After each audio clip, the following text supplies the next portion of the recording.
Доброе утро, дорогие друзья. В студии Гайдаровского форума Алексей Колесников, заместитель директора Высшей школы государственного управления президентской академии. Рад вас приветствовать этим морозным московским утром. Мы сегодня открываем финальный этап премии «Цифровые вершины-2020». С приветственным словом к участникам премии «Цифровые вершины» обратился ректор президентской академии Владимир Мау. Дорогие друзья, рад приветствовать вас на финальном этапе премии «Цифровые вершины». Эта премия вручается по инициативе президентской академии starting 2016 for the best national IT solutions, increasing the efficiency of business and creating the positive conditions for the citizens. This year will become in the history of our country as a pandemic year, but not only. This is a year of the digital breakthrough. The digital breakthrough in the development of national digitalization in education, healthcare, business, state governance. In our vocabulary, we have a new word, distance learning and distance working. We have started to have online lectures, online workshops, and even online parties. But digitalization doesn't boil down to particular solutions. Digitalization is a lifestyle, which is dictated by new technologies. Over the year, we have seen a huge demand for digital solutions to all the spheres of our life. And Russian developers were very successful at solving the challenge they faced. We're happy to welcome you, the participants of the final stage at the RANEPA. We wish success to all the participants of the summit. We would like everyone to become winners of the contest, and we are expecting the final results announcement. We wish you success in the contest, in the finals, and we are expecting you in RANEPA. The digitalization development is very important, and it was mentioned by the Prime Minister, Mikhail Mishustin.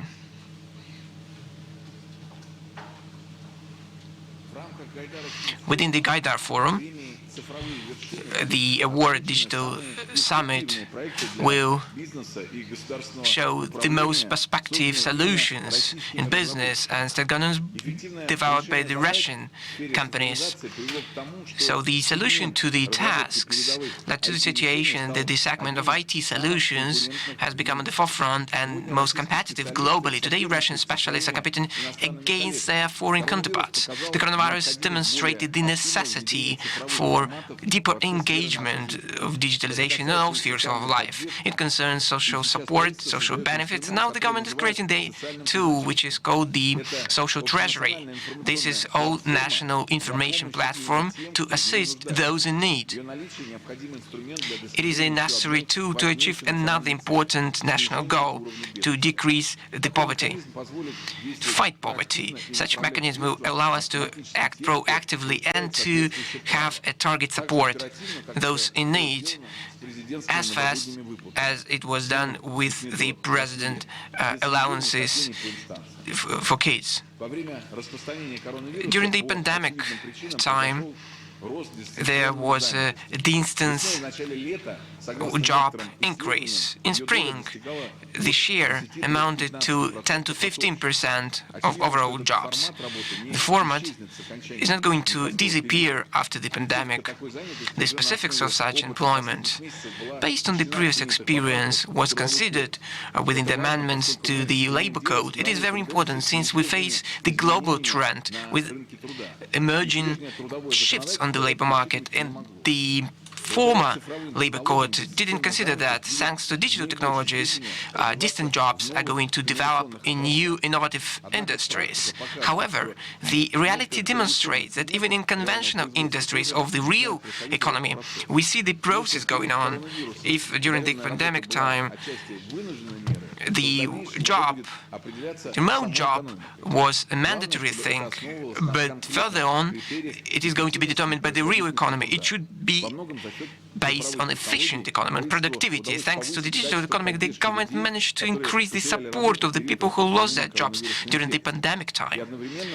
At the same time, to reduce the grey economy, to reduce the hidden unemployment rate, which can be attributed to a positive result. Undoubtedly, digitalization is going to allow us increase state governance level to achieve the format of the service state, e-government. So for the people to have a proactive approach to that. RANEPA has seen a lot more programs which allow us to adjust to the changes going on in the state governance. And Digital Summit Award allows us to get acquainted with the best national projects which help make governance more effective. Right now, let me give the floor to the director of the award, Larisa, Katysheva.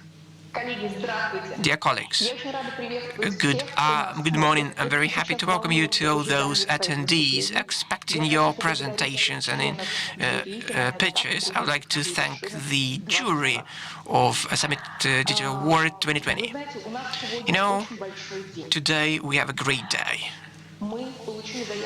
We have applications from 55 regions. We have very interesting nominations, and we have 120 jury members all over the country. In the course of the day, I'm going to have my input and to talk about the jury members, how we prepared this particular award, why these nominations. But you do realize new words: distancing, distance work, distance mode. It is not by accident that our first nomination is going to be the best solution for remote job.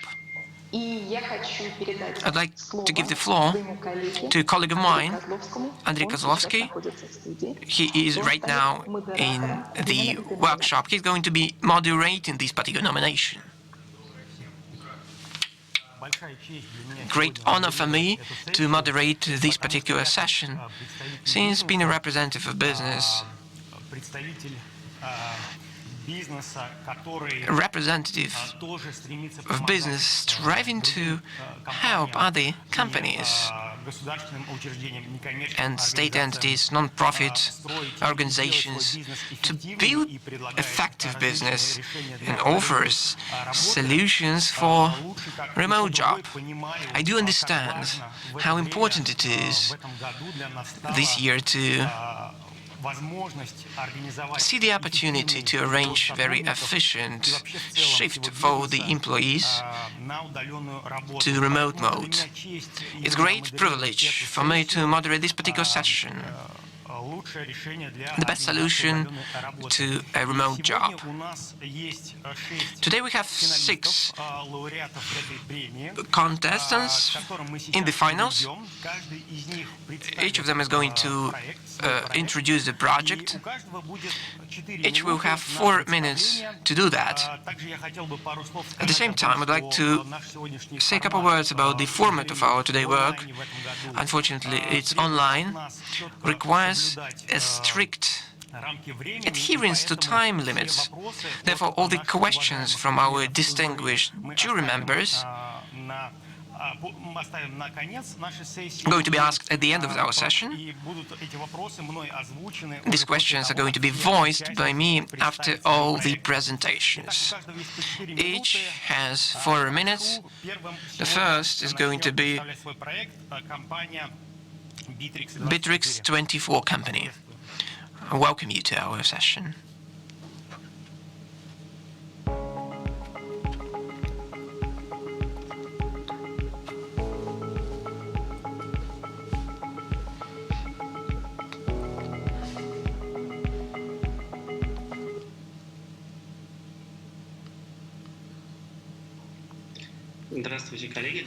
Good morning, dear colleagues. My name is Sergei Kuleshov. I'm happy to welcome you to this brief stand-up of IT products. So I'm the first to start. Let's start just right away. I'm sure that Bittrex 24 doesn't require any particular presentation. Say a couple of words concerning our company. We are engaged in developing products, assisting business in many areas of business. Today we are a global company. More than 8 million companies registered on Bittrex 24. We're in top 20 IT Forbes in Russia.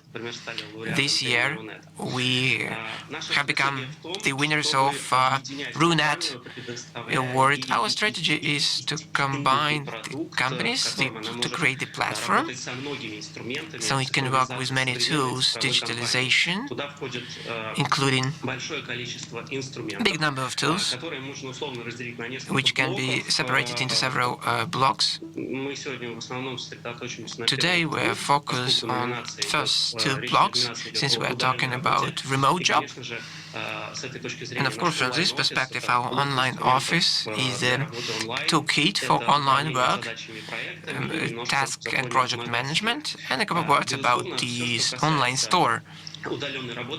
As for remote job, is communication, and we do offer the full set of communication tools for the company, using all possible devices, just domestic in-house network, chats, but communication is not the only thing we are tackling in this respect. We have different tools on online planning, on storing information, work with staff which are not on payroll, timing, which is very important right now on a remote basis, and reporting, accounting within the company, and automation of all the processes within the company. The tasks and the projects are another huge block which helps the company, in particular employee, to understand what he is doing right now, to know what the particular purposes the company has and what goals the company is striving to achieve in a digital form, regardless of the location of a particular employee. This is a comprehensive tool of project management, which helps each particular employee within the company to be aware of what is going on right now. This year we have updated many things, considerable things actually, since we realized a huge responsibility on our shoulder. Therefore, the pressure on communication increased, and we had a huge update for our applications connected with the video calls, video conferences. Huge interest in a CRM shop to start online sales from scratch very fast, which was very relevant last year. And even introduce live store concept, which is quite fashionable right now and interesting both for the sales companies and consumers. Our releases were quite considerable in terms of updates. In spring, we focused on remote approach, since our clients had to shift to remote work and work in the situation they faced. To that end, we provided free access, and our clients appreciated this offer. It was free to everyone, and it didn't have any limitations on 20 users, and right now companies can use this product for free. In our second release, we focus on solutions, CRM and contact center. We managed to update everything connected with online communication, CRM store and live store.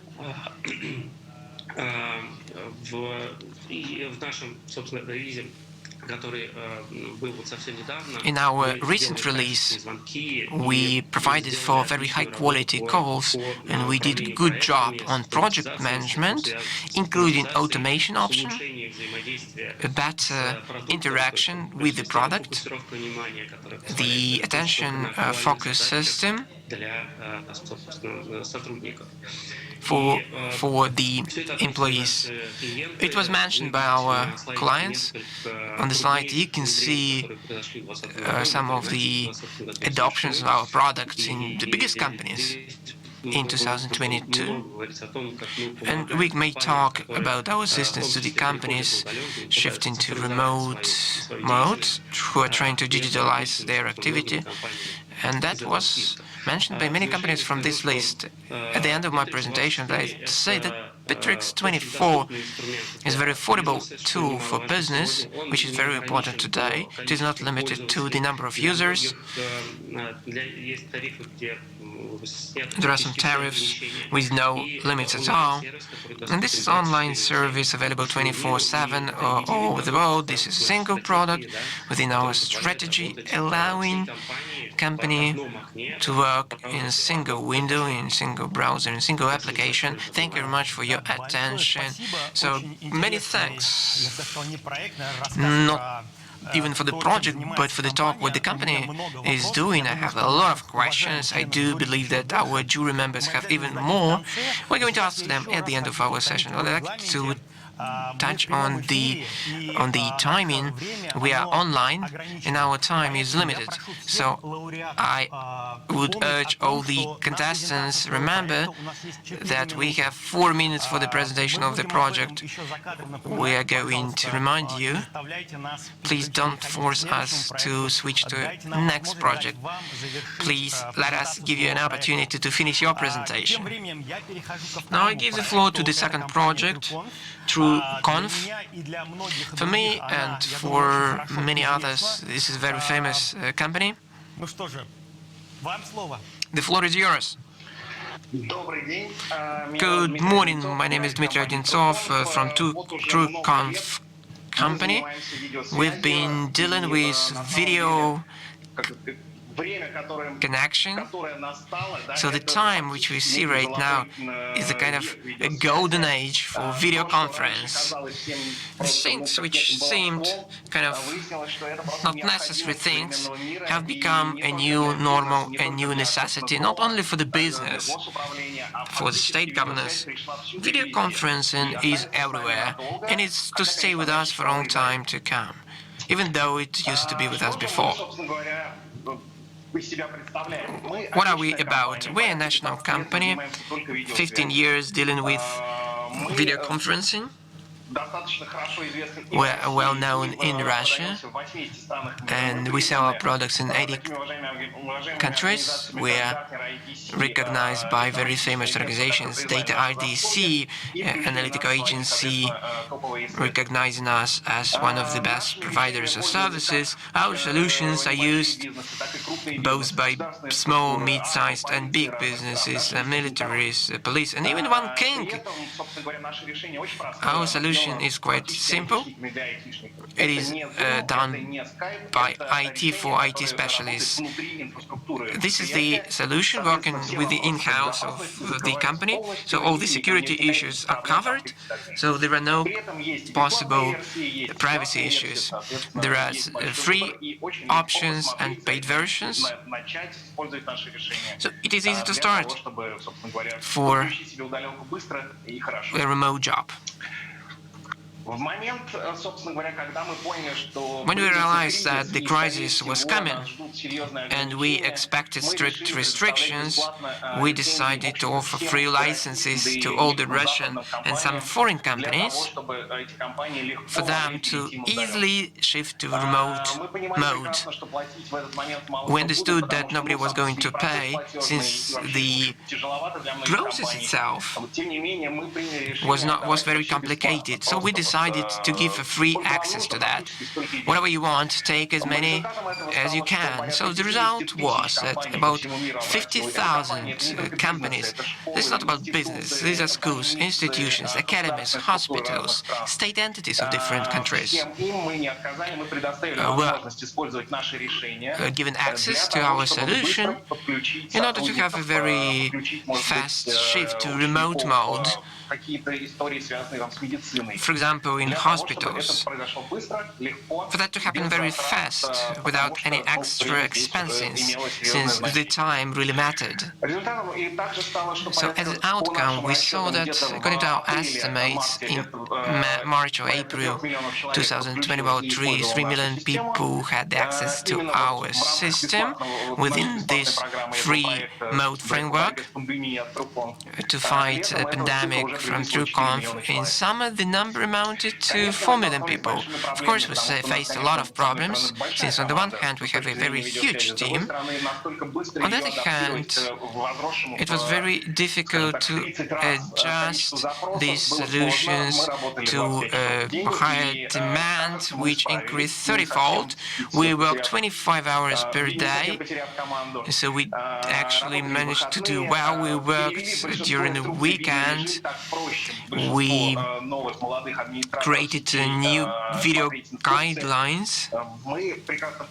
We understand that people engaged in this business are becoming younger, and it's better to speak their language with them. What did we have at the end of the day? We had a lot of responses, how our solution helped people to hold online ball. And the guys from the Crimea had a great event thanks to our video conference solution. The state entities switched to our solution. This is an in-house national solution which works properly and securely to fight the pandemic, to make some decisions in this respect. So we're talking about the tens of thousands of officials using TrueConf during the pandemic, and we assisted actively in the process. Distant learning in many regions, Zoom's teams didn't work in Moscow, for instance, and our solution helped to support education for the kids to be able to do that. Of course, we made our contribution to ease the situation. And of course, Medicare, and a lot of examples when the COVID and COVID-free zones in the hospital were brought together through our solution. Video conference is an integral part of our life. We got used to that a long time ago, but right now many people had to get used to that as well. We do hope that it was not that difficult. We do hope that it was of educational nature. And it seems to me that video conferencing will stay with us for years to come, and our field of expertise is going to develop further on, and we managed to help some businesses and some people. A very interesting presentation. Thank you very much for this input. I do believe that all our attendees, our jury members, and all our participants are going to agree that this is a very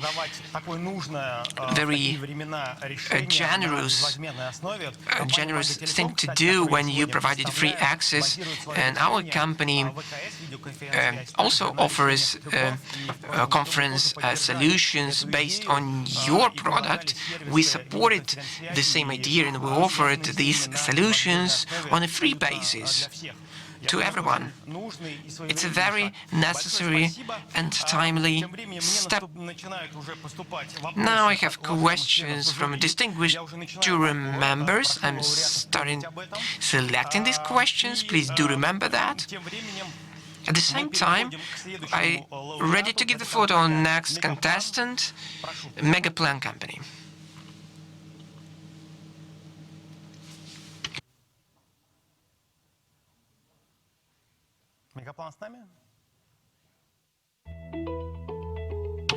Do we have Megaplan with us? Good afternoon. My name is Sergey Kozlov, CEO of Megaplan. We have CRM system, which is maximally user-friendly for remote mode. And I'm going to speak at length why it is so. Megaplan is very easy and sustainable online service to manage the company. It will allow you to arrange things and to understand what each particular employee deals with to organize a very, very good approach to your project management. Not to forget about the clients and to timely call each to have a security for your client base, not to lose requests and to increase your sales. Right now I'm going to talk about how to do that. In order to arrange things in the right way, to delegate, please put time in. So it is not possible to escape that planning. Megaplan is going to remind you about that. So you can work using any device which has our application. If something urgent happens when you leave the office, it's not a problem. You will get to know about that. If the employee does it on a timely basis, so it will give high efficiency rating to a particular employee, and it will be a very convenient thing to do. To arrange project management is easy. Create a project, have a plan of action, and then choose the people for your team.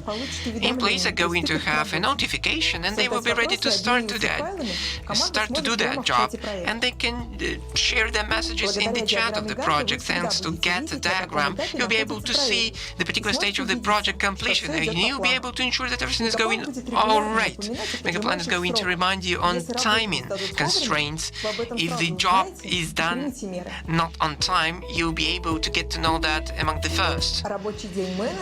Working day of manager is going to look like that. Drinking coffee in the morning is going to open the clients to call. After each talk is going to write down the result of each conversation, switching back to next client. In the breaks, emails are going to be inputted here. At the end of the day, you're going to have automatic report of the manager results.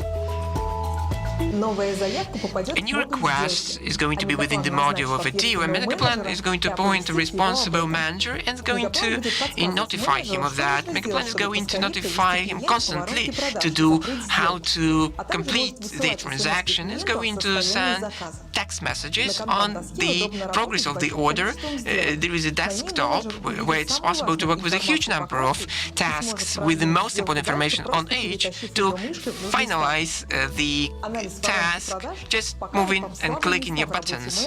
Then the analysis is going to find those drawbacks in the work of the manager, increasing sales at the end of the day. Work in Megaplan and you arrange your business in the right way, and you increase your sales, you improve customer service, and you secure your database. You'll be able to faster process your requests, increase your sales, and you start putting your time on searching for the information to preparing documents for texting just in vain. And we don't have any constraints and limits to communication in Megaplan. So follow your dreams, fulfill the tasks together with Megaplan. Good morning. I'm very happy to welcome you all. Can I be heard? The year was difficult, particularly the springtime, but I do see that by November and December our clients are adjusted to new circumstances, and I would like to believe that our efforts, our tool, assisted them in this endeavor. In 2021, I wish you keep it going on and fight the pandemic and win it over. Thank you very much, Sergey. A very interesting presentation. This is a CRM system allowing us to work from any point globally, particularly to those companies and non-profit organizations which should follow the transactions. That is truly must-have to arrange your work from any location in the world. And the next contestant will be Platform My Office. Good morning, colleagues. My name is Peter Sheglov, and I represent the project My Office platform. I'm going to tell you how our platform can be used to support remote work.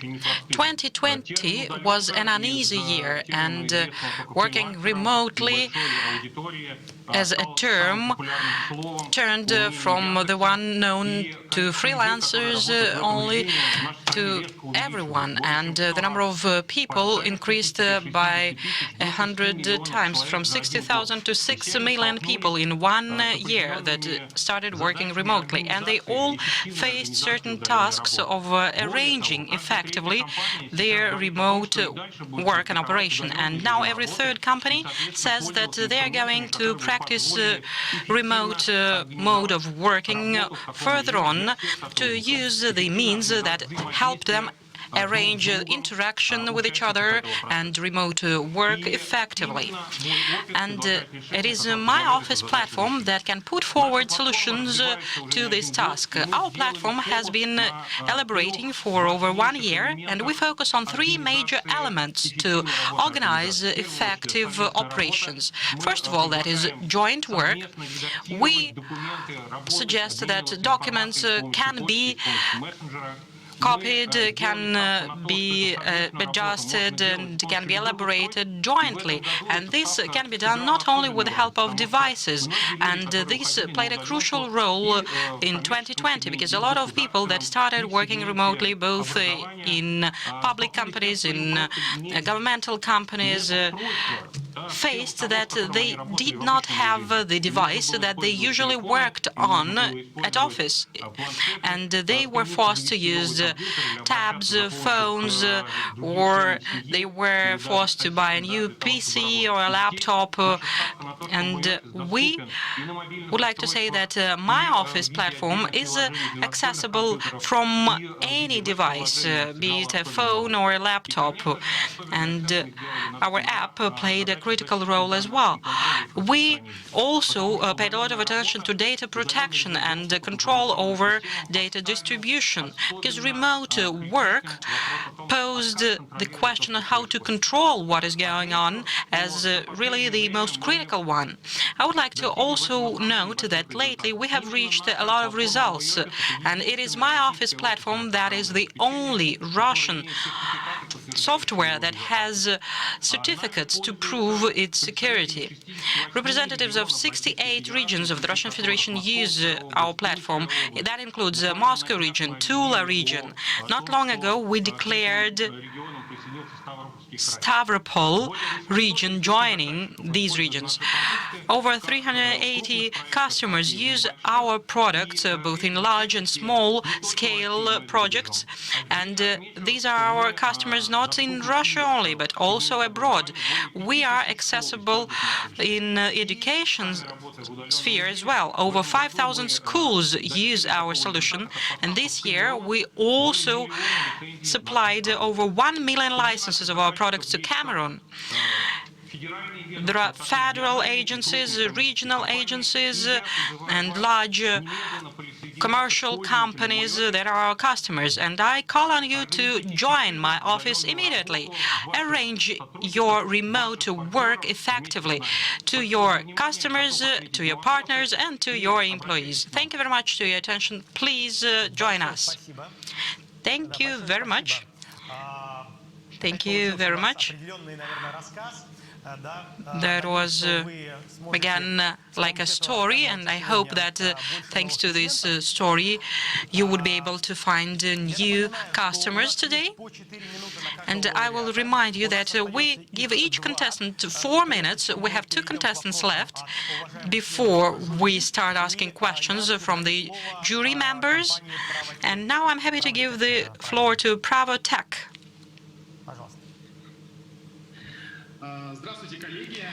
Hello, colleagues. My name is Renat Galin. I head Pravo Tech team project.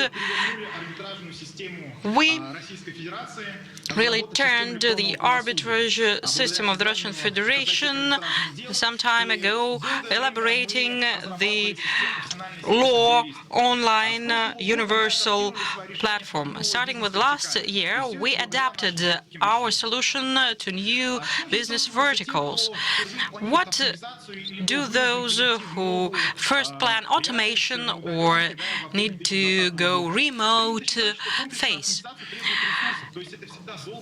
They believe that comprehensive administration needs a lot of resources, and that is time and money, and people need to switch from window to window to log in different programs in different software, and it is believed that not all companies, not all software products can be used remotely, and when bosses want to control all their employees, very often face some issues with that. And in our company, we elaborated a uniform platform that allows to adapt and tune a lot of your processes that will be not harder than to play Lego.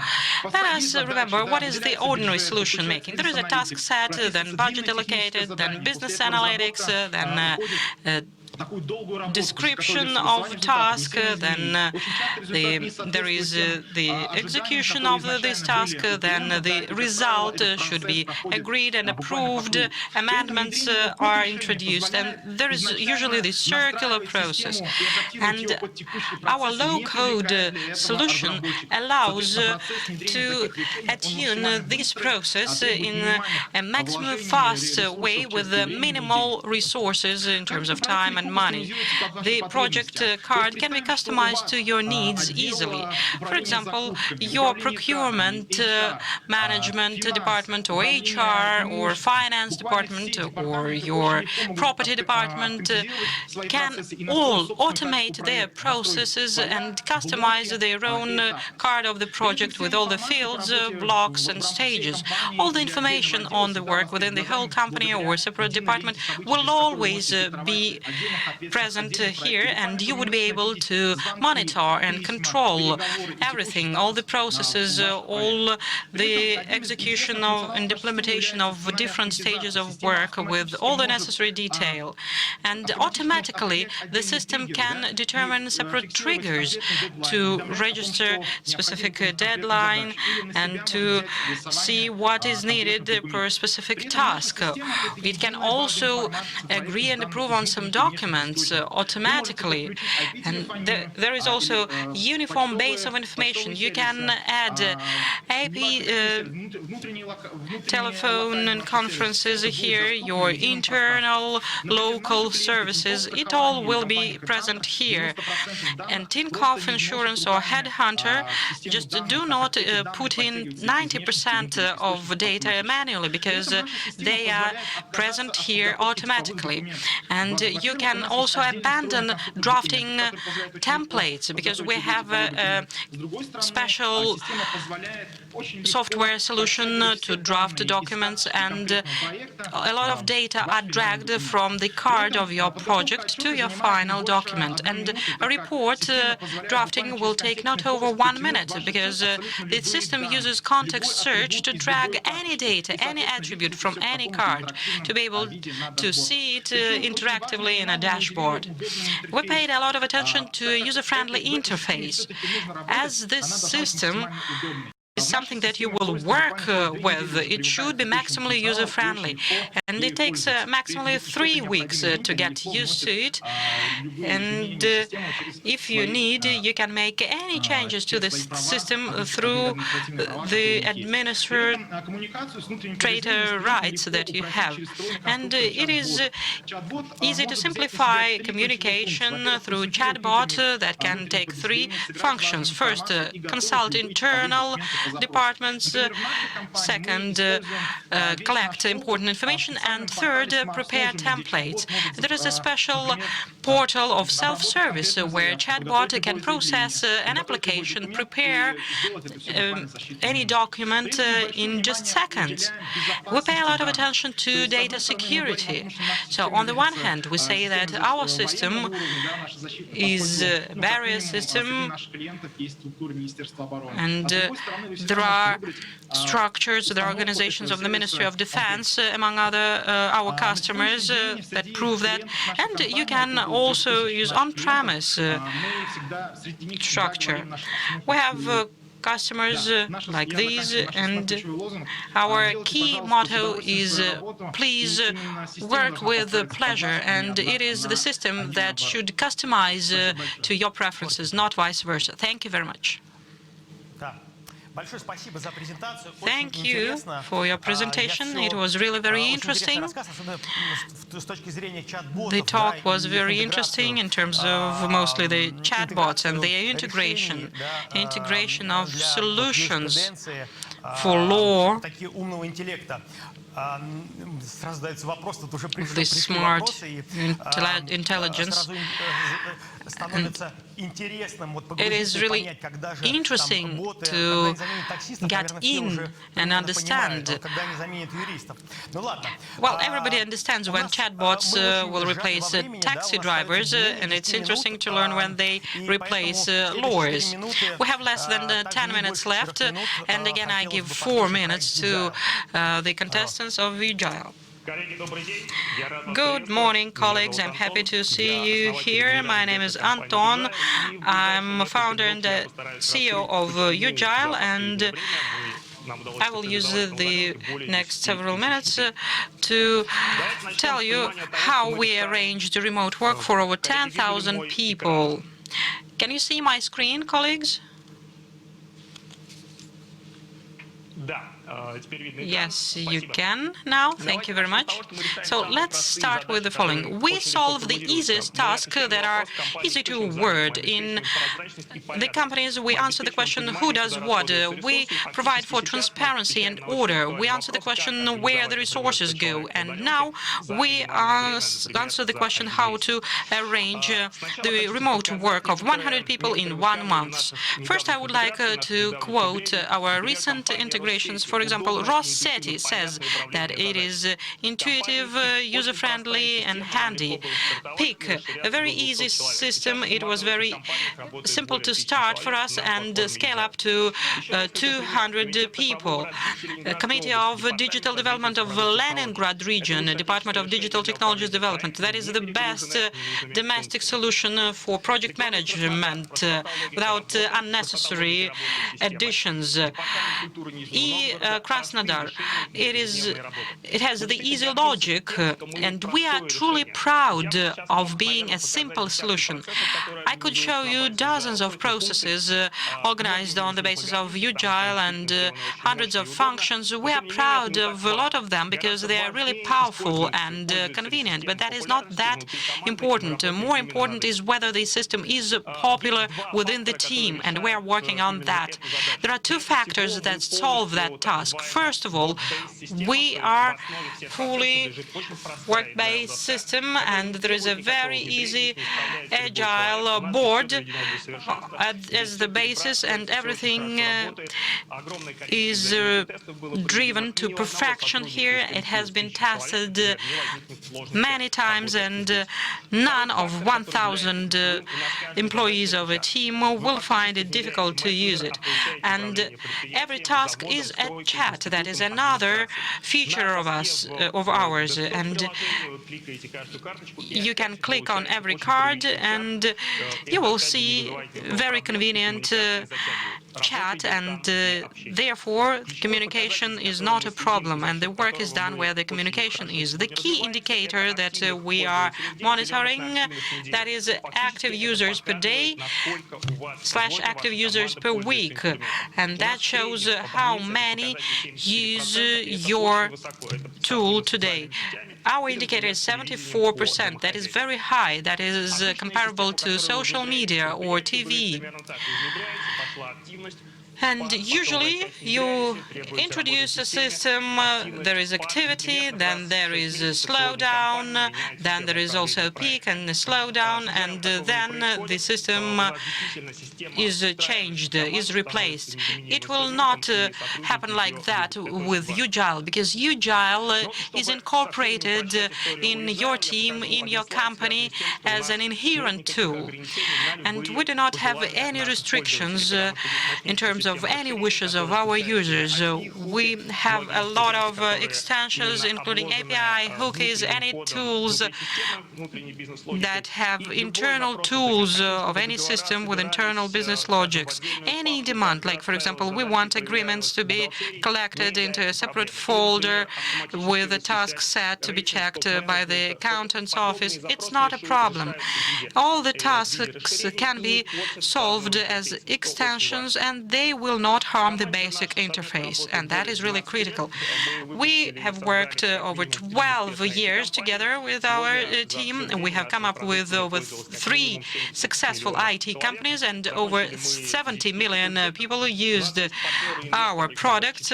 We have graduated physical faculty of MSU, and we have also a sponsor, that is Alexander Chachava. Thank you very much, Anton. That was a really inspiring presentation. I will remind you that now we are in the studio presenting projects for the award Best Solution to Arrange Working Remotely.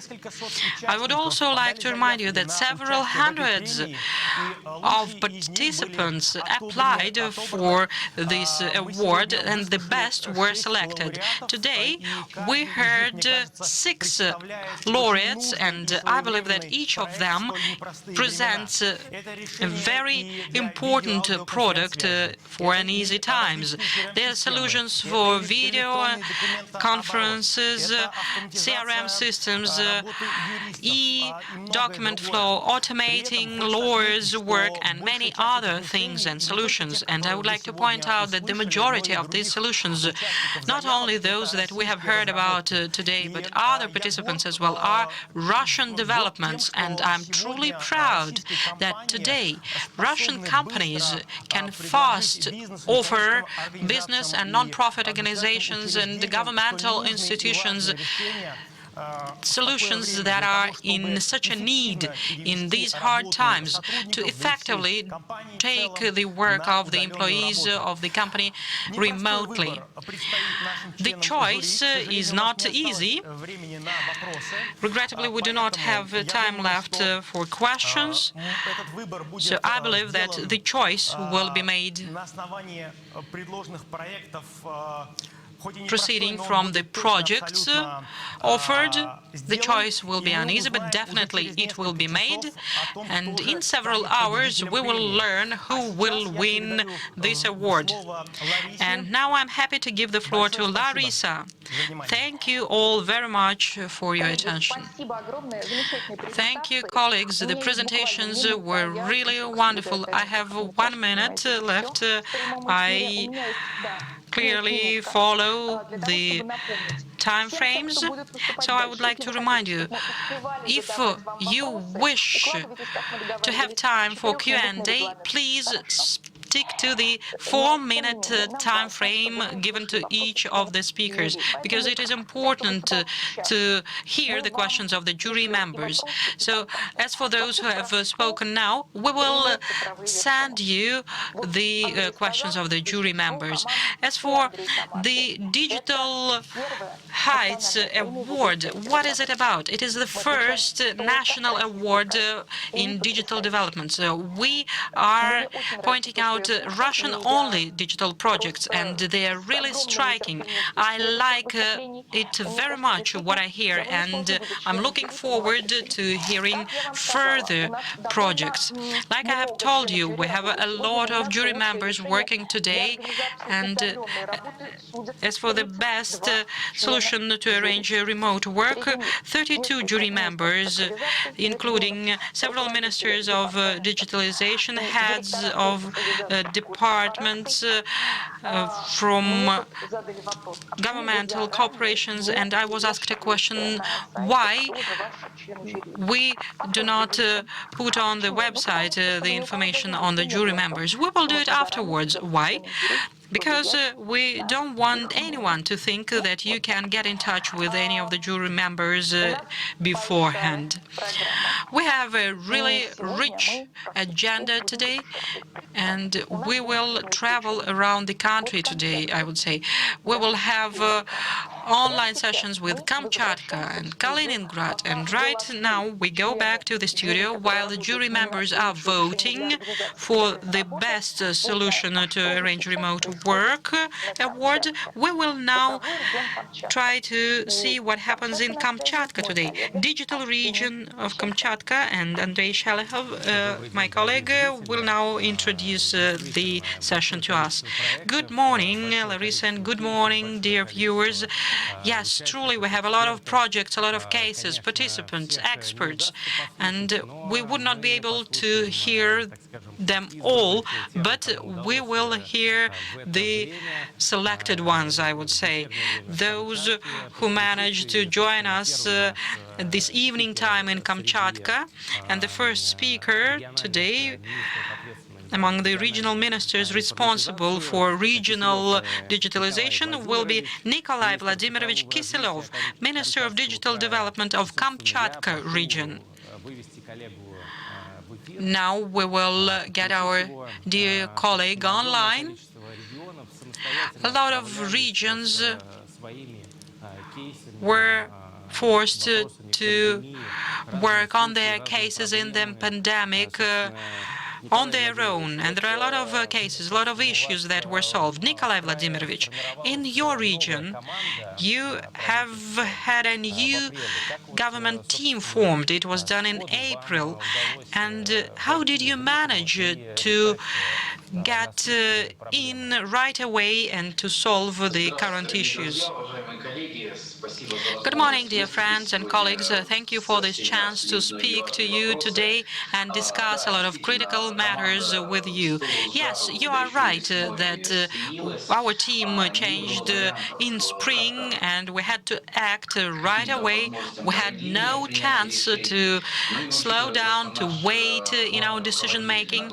And as our main head, then acting governor, Mr. Soledov, had to maintain his thesis on e-government as an element of transforming governance. A lot of solutions were clear, and it was clear how to apply them. Our team is young, we are used to changes, so we were lucky because we didn't have to invest a lot of effort, because we had that general understanding and general willingness to transform and accept changes.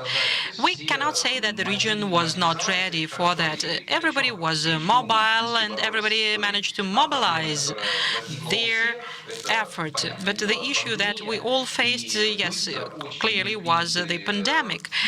And interesting decisions were made really fast, and interesting solutions were introduced. And I wonder, how did you manage to arrange remote work of social services for citizens fast? Well, remote work now, that is over 500 civil servants that have a chance to work remotely. And we managed to cover the administrative part in terms of responsibility of remote users and how they use in the system, what systems they use. And we also covered the tech part. The platform was ready on our side. That is why it was not hard. But we allocated a certain number of civil servants, and we somehow limited the number of those civil servants that could apply for that instantaneously. So we did it in groups, and we understand that now both the Prime Minister and other leaders say that we first of all focus on social government, and now we understand that our platform helped in a targeted manner to respond to the claims of citizens that we received. There were special regulations made effective to consider the claims and application within 13 days and not 30, as it used to be. And therefore, we managed to ease the tension with the help of these tools. As for fighting COVID, we mentioned to identify the main issue, that was the difficulty with giving feedback on the results of the test. Therefore, we introduced a service on the regional public services portal, web portal, to adapt the current services to the new needs. And 266 requests were made in this service in 6 months, and the results were uploaded through an SMS message or other messages on phone without actually additional load on the healthcare system. And we know that uniform phone number 112 was introduced, and one of the unique services that was introduced here in Kamchatka were e-passes. We understood that we had to limit somehow constrain the pandemic, and the decision was made that only close relatives and those who arrived for work could enter Kamchatka. And this digital service was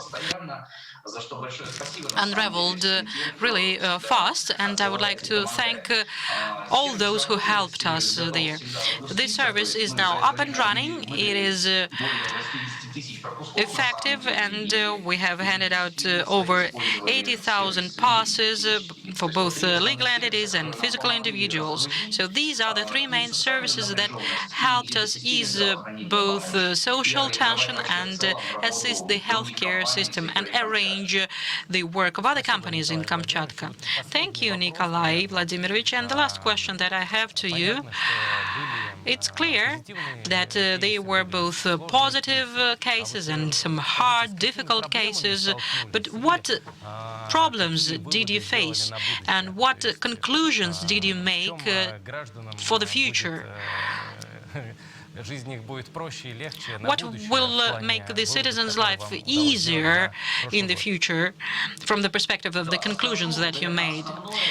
Yes, I can say that for sure. I believe the main thing that we understood is that we need to transform the system of governance, of public governance. And when we started using e-document flow system, and there are COVID regulations when the headquarters on COVID meet, we managed to publish the regulations on the same day when they were adopted at the headquarters meeting. And when I say that the governance, public governance should transform, we need to ease administrative barriers not only to the citizens but to ourselves internally as well, with the federal authorities, within our structure as well. So we are working actively on that. We understand that vaccination time is coming, and therefore we will need to introduce all these new solutions better and faster. Thank you, Nikolai Vladimirovich, for joining us this late hour, and thank you for your work last year, and I wish you good luck in the future. And the organizers of the award and the forum wish you all the best as well. We're ready to start our next panel discussion. We are moving smoothly from those most outstanding issues to the issues of future prospects, application of AI for state governance. Today we're going to talk with practitioners, with companies, and state. Today's speakers are Natalia Sibirova, Vice Governor of Kaliningrad region, and Sergei Markov, machine learning expert and Managing Director of Experimental Systems of Machine Learning in the Department of Sber Device. Dear colleagues, good morning. Over the last several years, we've heard much of blockchain application in different industries, in different areas.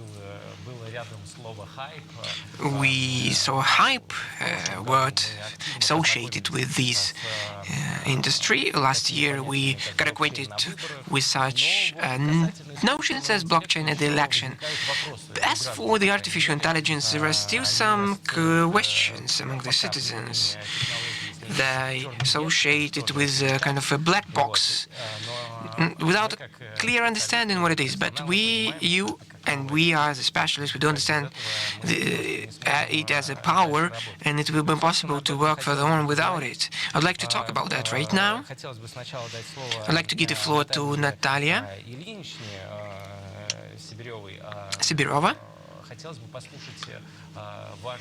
I'd like to listen to your experience and to your plans on digitalization of state governance and AI application. So the floor is yours.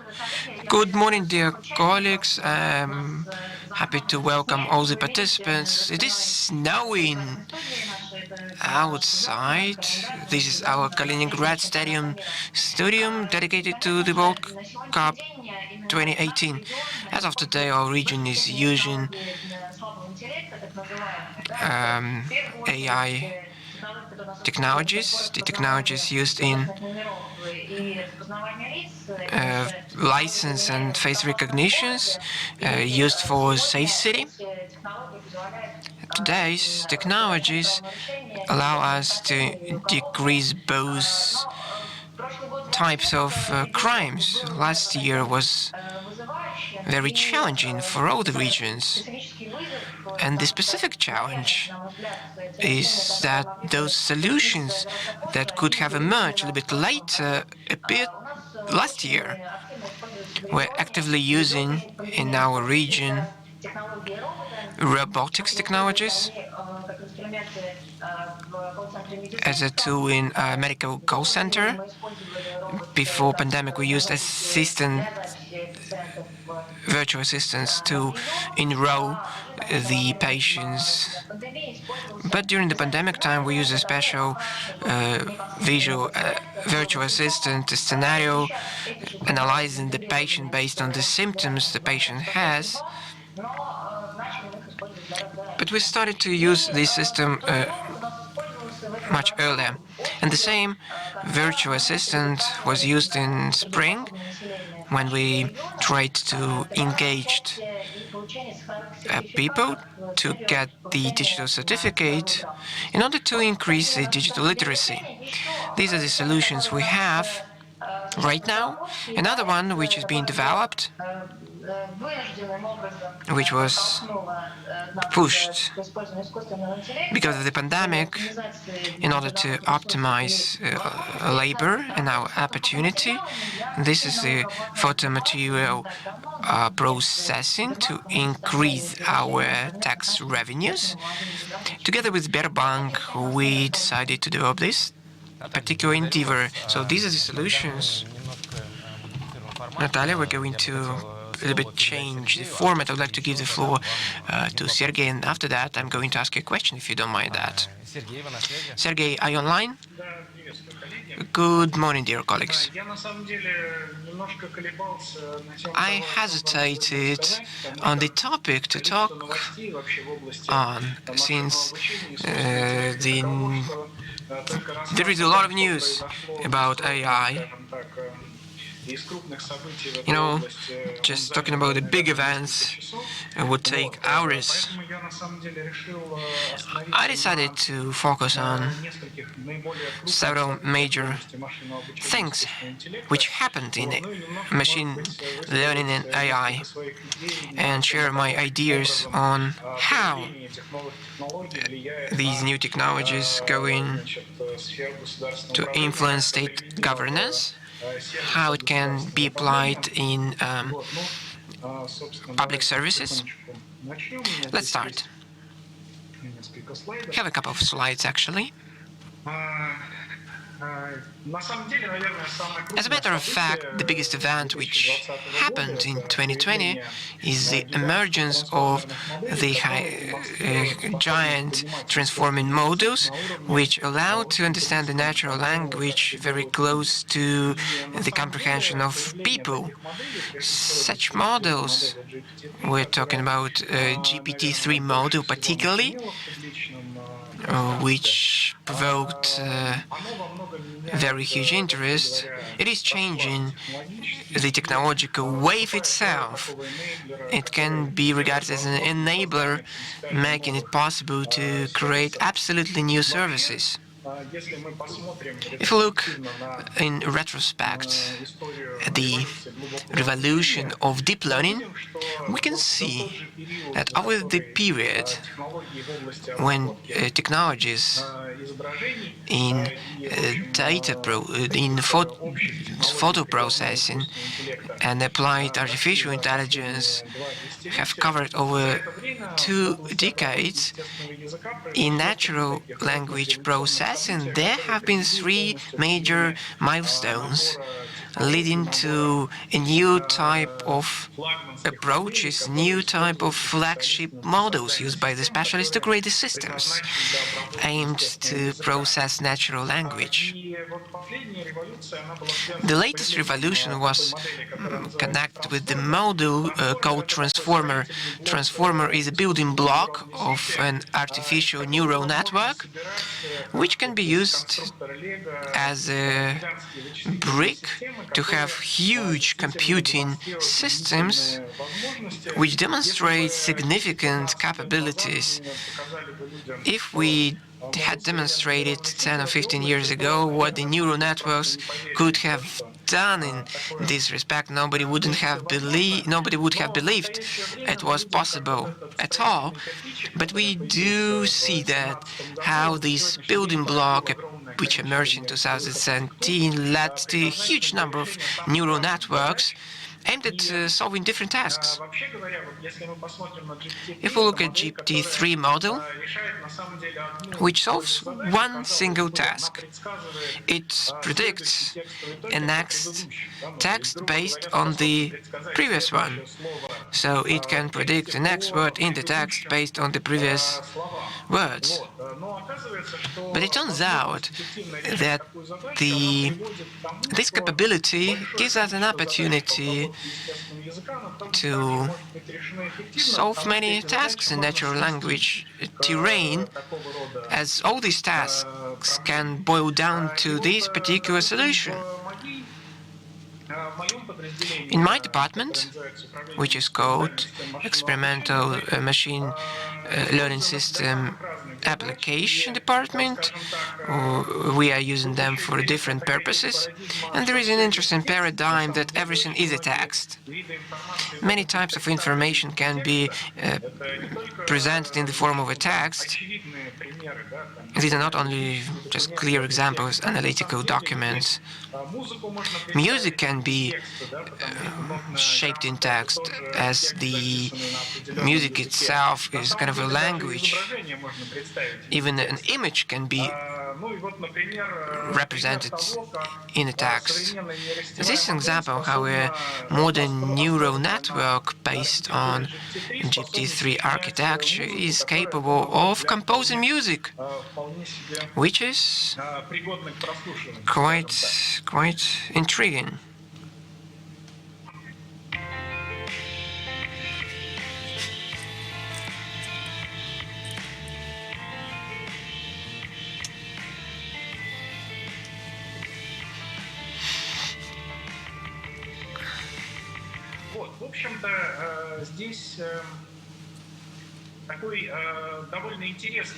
This is a very interesting paradigm shift going on.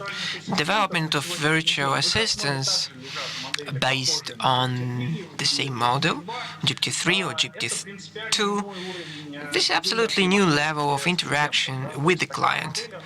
Such a model is capable of making jokes, creating interesting words, is capable of elaborating on a huge array of topics which actually are not inside the algorithm. GPT-3 is changing the computing paradigm of the modern system. This is a huge model requiring huge computing power. For such model training, huge computing capacities are required. Of course, such models are becoming the part of services offered by huge companies. This year, we're using our Christofari supercomputer taught our system based on Russian language materials. Christofari is the fastest supercomputer in Russia to teach. To train the GPT-3 Russian-based model, we engaged 50% of the computing power of this supercomputer, even though we had such a huge computing power. So the computing of the biggest part of this model required 1 month. So we're getting back to the era of big machines, as it was relevant into 1970s. But the capacity of such a model is absolutely unbelievable. It can analyze both natural language and artificial languages. It can analyze Python code or to have a dialogue. We give the beginning of the dialogue at the infant stage of the model, and then GPT-3 large gives us dialogue development. The model can create the recipes. As an example, we give just the beginning of the phrase, and the model creates the rest of the recipe, which can be actually used in real life. You know, in order to prepare a meal, you need to take just Soviet cucumber. This is the model how the article for yellow journalism can be worked out. Now, actually, people doing that can be replaced by the machine. And so the question is, what is going to happen to our tabloid? This model is able to create literary texts, as literary text in Harm style. Neural network models are capable of generating any other type of information, images. And in these pictures you can see people who do not exist. A neural network style GAN model generates images of people who cannot be actually who do not look differently from real people. So this is the change of information using this model. Deep fake technologies which allow the current videos to be changed, where you can change the face of a person. It might be used both for positive purposes, where the poem is delivered and read out by a person whose face is constantly changing. But there is a question, can it be used for perpetrator purposes? We actively experimented with the same models. We've played the resemblance and voice of very famous Soviet actor Innokentis Maktunovsky. This is an example. Everything is dying. But the human is to know about death sentence signed when he was born. Realizing the fastness of life, he lives in this way, fighting against everything, like he's going to live infinitely, and this world belongs to him. We do see that such models create absolutely new opportunities and different layers. The model which emerged on the 5th of January 2021, we got to know about this model. OpenAI model, which is called DALL-E, which is able to generate an image based on the text. For example, we had a coach in the form of avocado, and the model gives us different types of images of a coach, of an armchair in the form of avocado, or for example, different types of images. Even such difficult creative tasks to do, it turns out that such a model based on GPT-3 architecture is capable of solving such tasks. So how is it going to change the concept of generating content? We don't know yet. So what are the practical applications of this model? The renaissance of big machines, the fast acceleration of new services prototyping.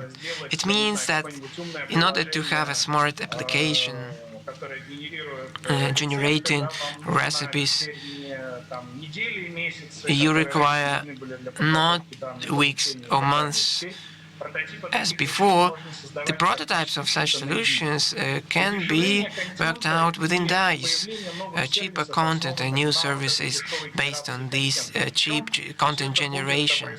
This is going to happen with the customization of the content.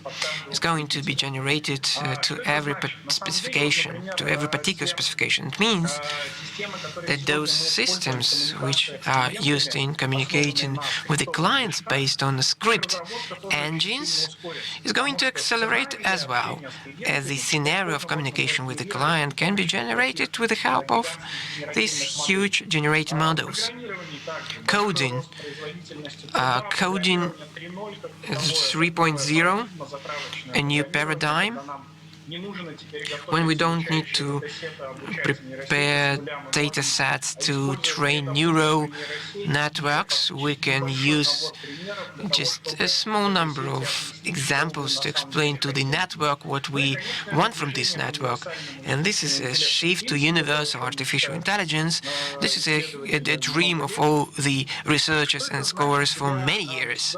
What does it mean to the municipal and public governance? What are the opportunities to improve services provided by public authorities and municipal entities? It's clear that automation of services to the citizens is going to develop. So many tasks of informing the citizens, different requests and applications processing can be very effectively automated, and it can provide more convenient access to services, reduce expenses, to reduce response time from the public entities. Those are the fruits which can be possible thanks to automation. In this respect, we can use the models to prepare response projects to the requests of the citizens. A very interesting capability.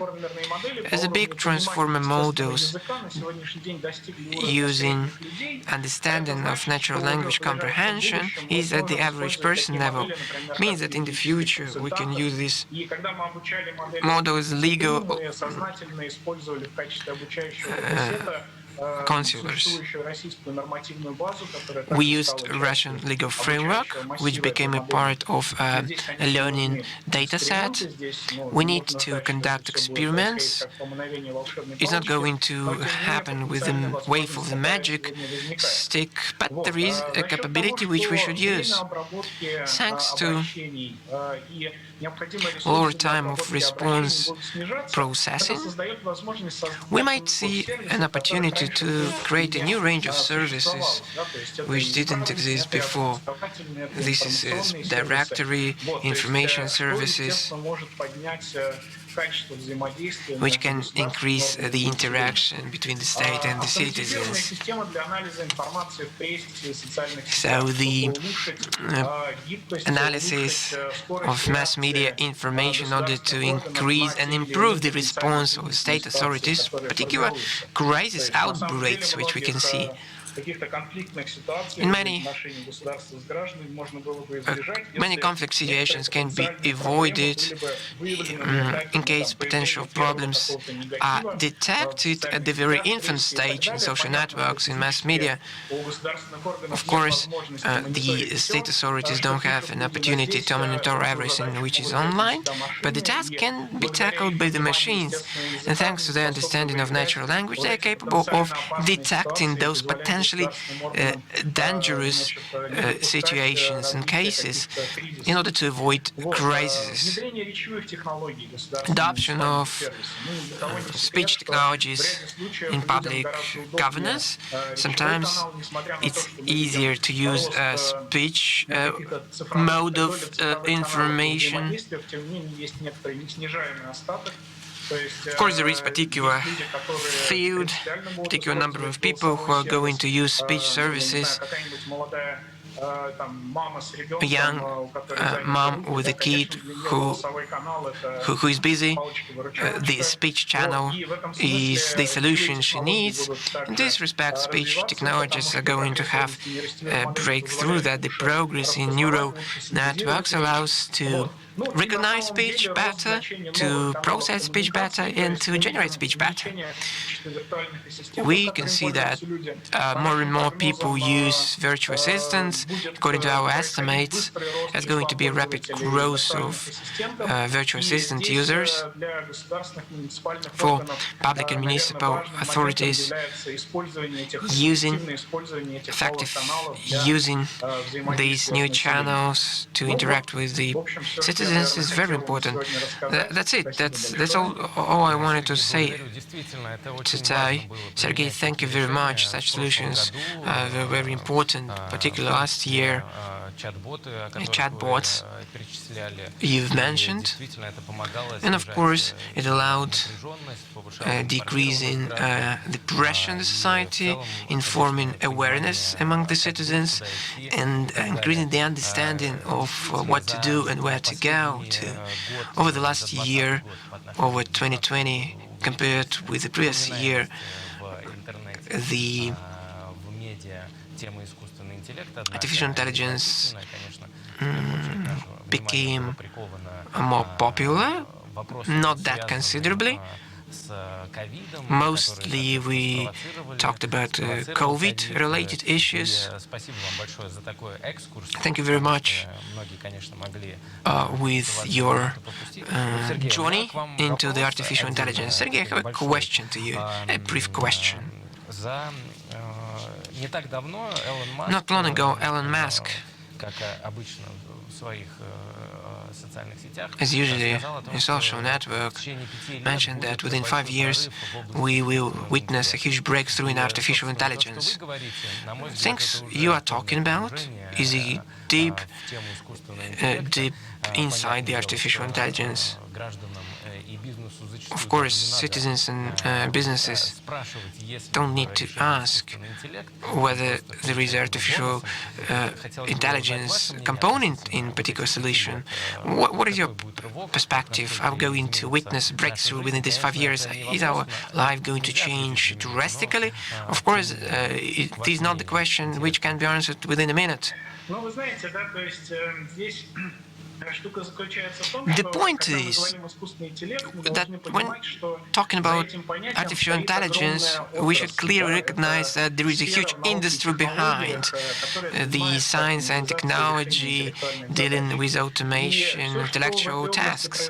And everything happening in this field over the last decade can be characterized by a term, permanent revolution.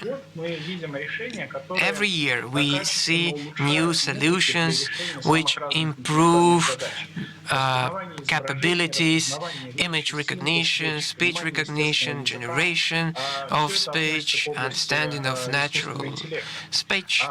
Everything relates to artificial intelligence field. There is a holy grail of artificial intelligence which is called universal artificial intelligence. We're dreaming of creating a system which would be able to solve a huge area of intellectual tasks. And we are getting closer to creating such systems. It's difficult to say. It's difficult to forecast within 5 or 7 or maybe 4 years. But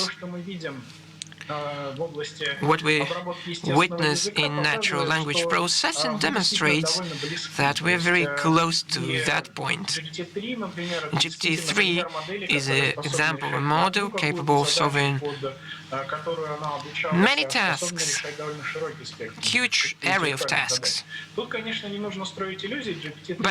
we should understand GPT-3 is very far from universal artificial intelligence, but there are particular signs of success. Early this year, we saw the emergence of switch transformer model, which is absolutely capable of many things. According to the latest tests, the machines are closer to people in solving such tasks as through passing the universal exam. These are SAT tests. In our country, it is Unified State Exam. The machine understands the text of the task and to give a good answer compared with the average person. In this respect, we do understand that we are at the edge of something huge happening, and if the trend if the trend is maintained, so we might be talking about 5 to 10 years timeline. Maybe somewhere in huge companies there are solutions like that. We're actively engaged in this field. We hope not to lag behind our foreign counterparts, but the world is dreaming of universal artificial intelligence, and which changes going to bring to our technologies and our life are difficult to forecast, but they are going to be fundamental and evolutionary. Thank you, Sergey. I do hope that next 5 years among our kids won't see artificial intelligence as competitors. But we should understand and we should revise the skills, competencies, to look at different occupational tracks and try to adopt digital technologies. Natalia, I would like to ask the last question.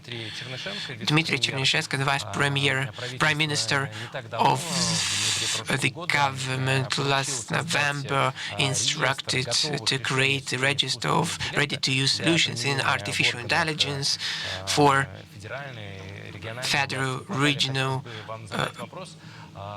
authorities. I'd like to ask the question, how do you assess the regional readiness and how do you see this process in your region?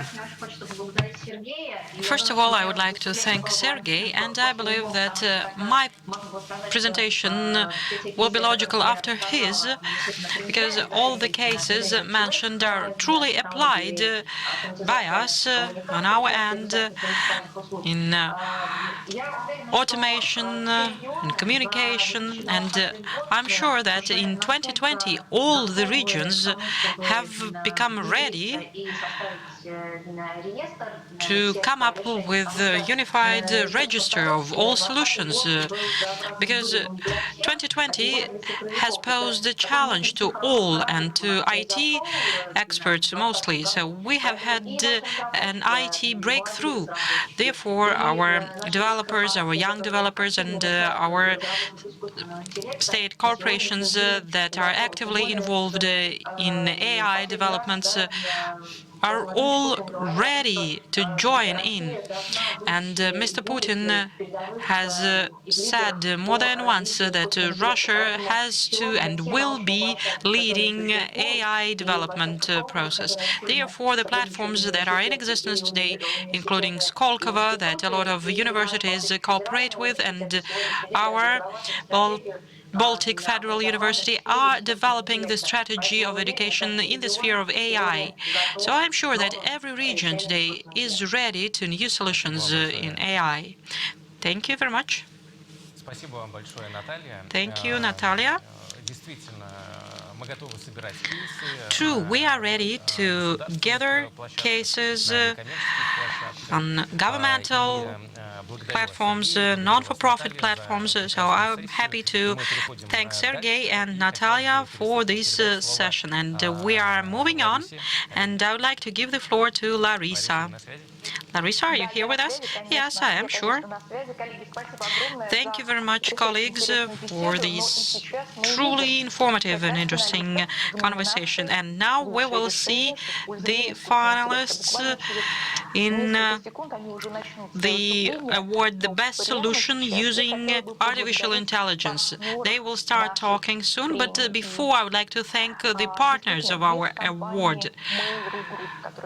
It is a Mail.ru group without whose support to digital heights from the very beginning, without Porosity, Softline, and Mega Office, we would not be able to have what we have today. And I like our meeting of today very much. I believe it is truly interesting to, I hope, all.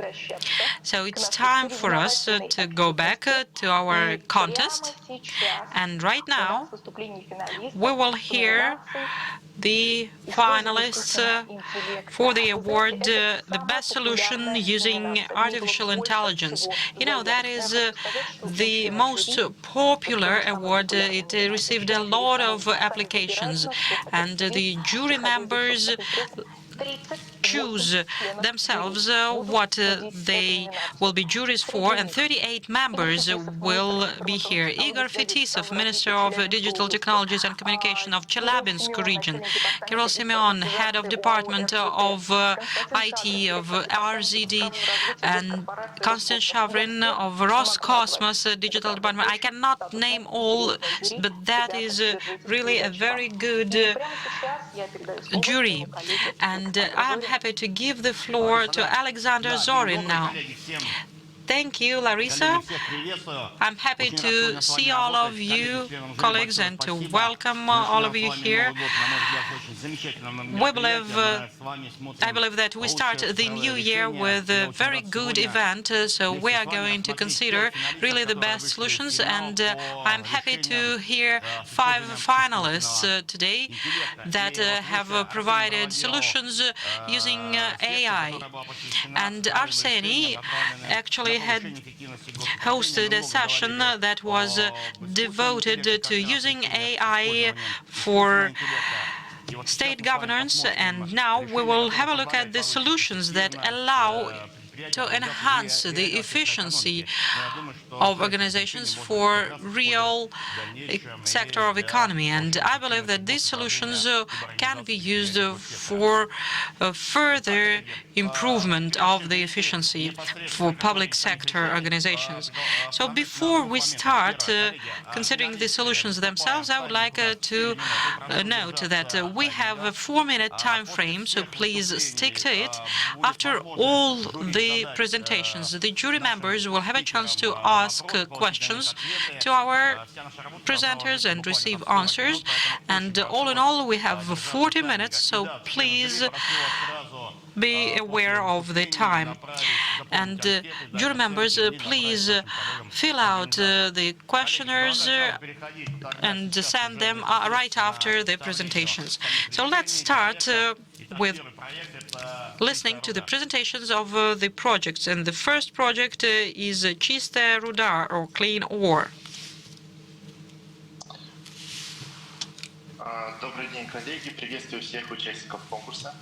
Good morning, colleagues. I'm happy to welcome all the participants of this contest. I will start my PowerPoint now.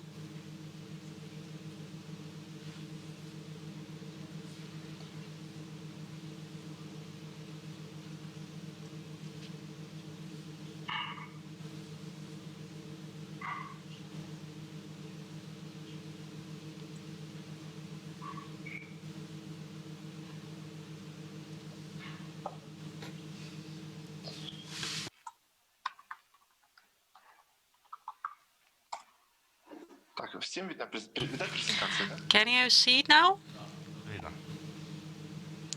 Yes, you can. My name is Denis Meganov, and I represent Nickel Digital Lab. That is a project that we implemented on our own, and we called it Clean Ore. The problems that the project solves are ore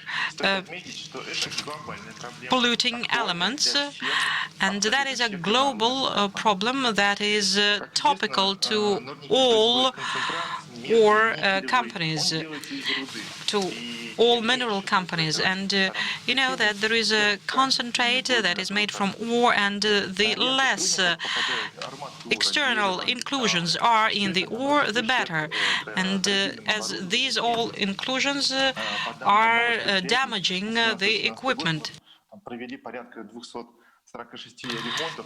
We have had over 246 repairs in 2017-2018 that cost over 80 million rubles, and the reason was one, that is ore polluting inclusions or elements. And one of the elements that we opted for was using artificial intelligence with automatic recognition of all types of ore pollution and automatically extracting these ore polluting elements. And in the first stage, we implemented the function of assistant of this solution. We installed a camera over the conveyor belt, a camera over the person who extracted unnecessary inclusions, and the system understood itself when to signal what to the operator. And the system started understanding what the extractor did, whether he was next to the belt or away from the belt, where the polluted elements were.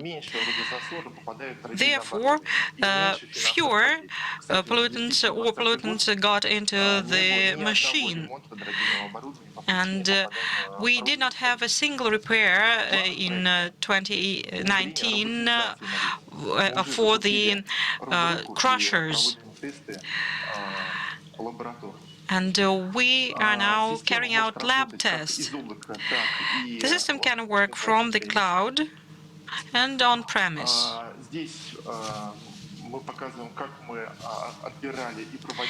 Here we show how we selected examples to train the system, and you can see how the work works. It recognizes non-ore element on the left-hand side, and on the right-hand side you can see the extractor, and the system analyzes all its actions. And you can see what happens during a shift. You can see the statistics all along the shifts. And here you can see the charts on how the system helped with those elements that get into the crusher. There are much fewer of them. And as for our plans, so we have implemented the system that helps the extractor, eases his work, and next year we are planning to replace that person with a robotized arm. That will help greatly. And our product won the first prize at the International Digital Contest. Colleagues, everything is really very interesting, but we know all the solutions, so please focus on the most important thing and stick to the 4-minute time frame. You have 30 seconds left. Okay, I'll try to do it. So we have won the first prize, International Industry-wise contest in London as the best digital solution, and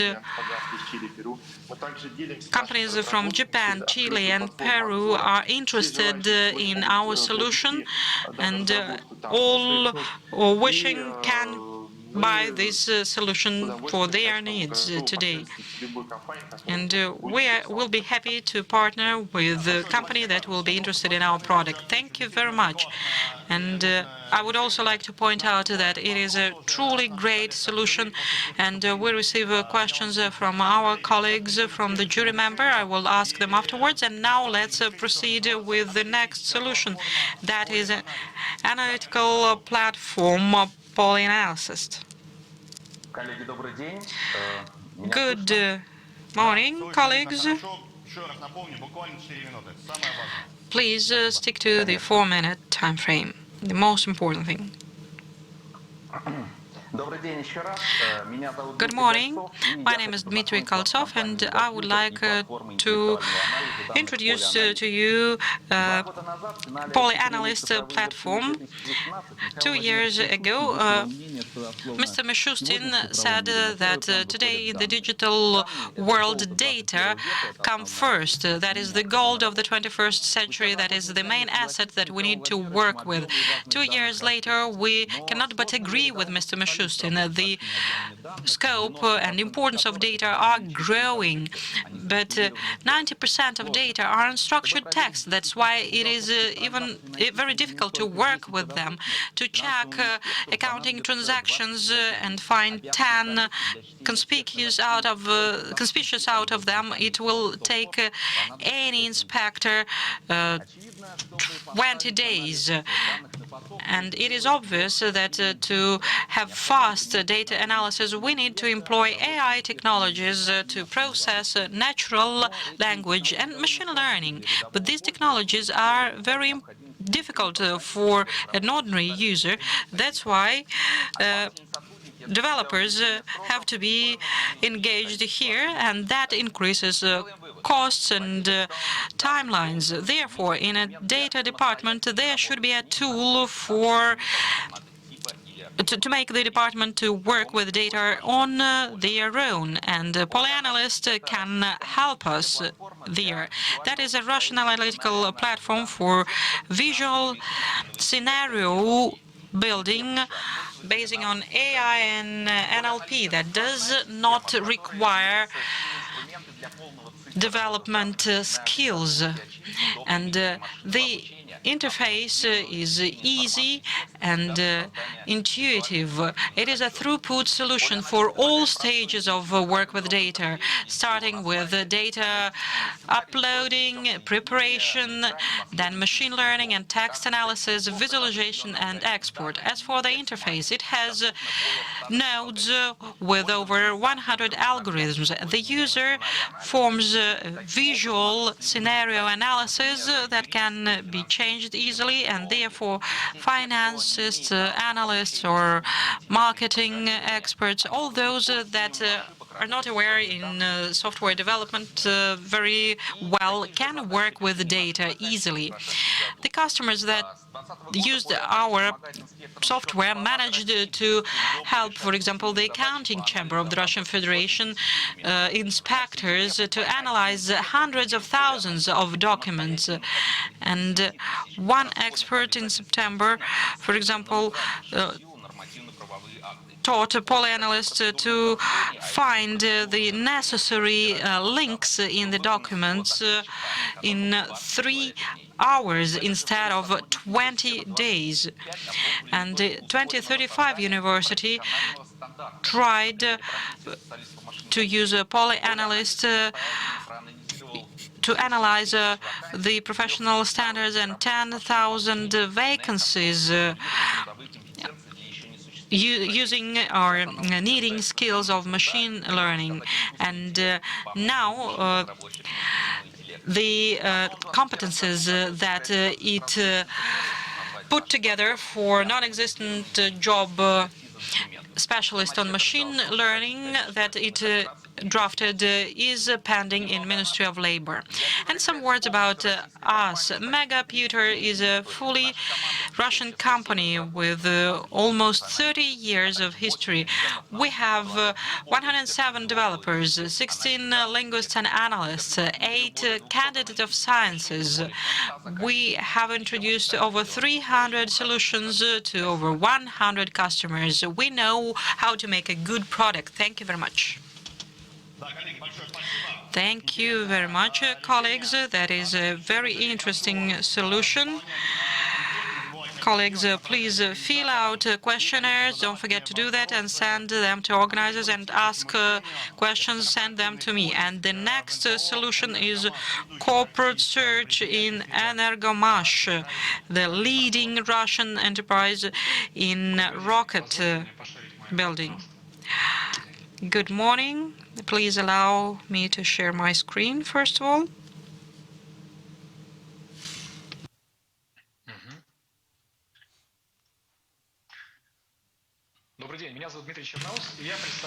Good morning.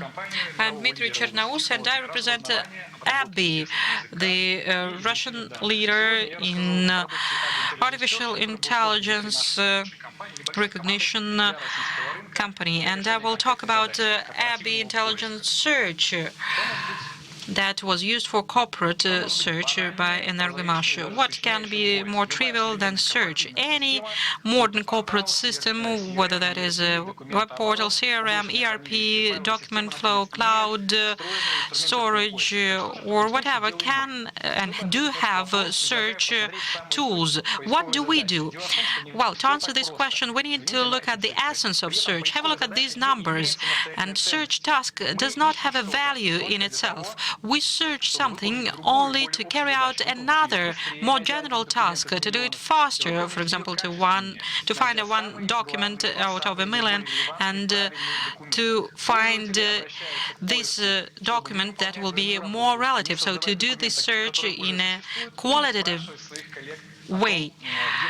And without asking your colleagues where to find these or those documents, and to come up with new materials on the basis of existing, whether that is a slide or a document or whatever else. That is what inefficient search in a large company looks like. Mostly if you have to search out of a huge number of systems of different targets with different architecture, and then the search task turns into optimizing low-level processes. And that is what we put forward.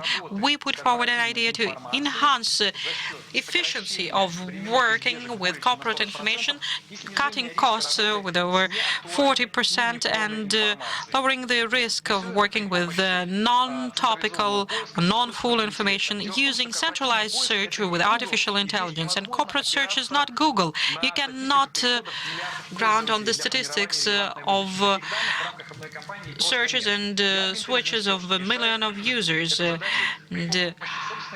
Abbey Intelligence Search solves the task with the help of our own technology of artificial language processing that searches documents on essence, not on keywords combination. That technology allows to classify, cluster, and extract from documents any, including unstructured business attributes, to form cards, search filters, and facets.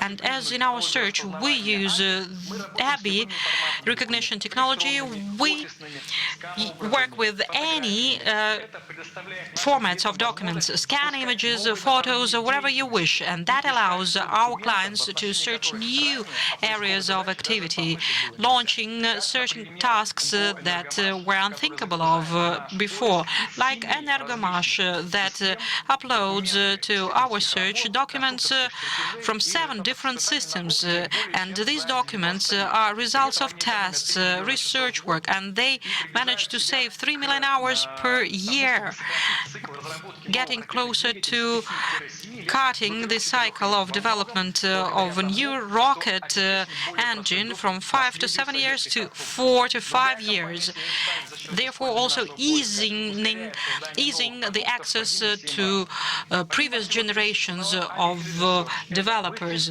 Abbey Intelligence Search is fast launch, 3 million pages per day get into the index. That is very easy integration with sources of data of different types.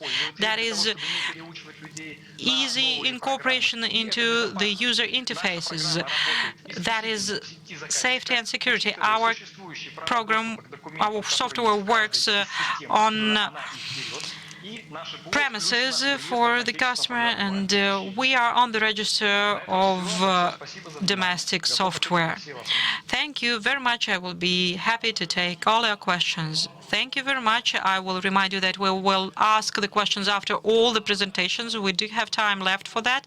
And jury members, please do not forget to fill out the questionnaires after each presentation and send them to the organizers. We need to choose the winner of the award, Best Solution using AI.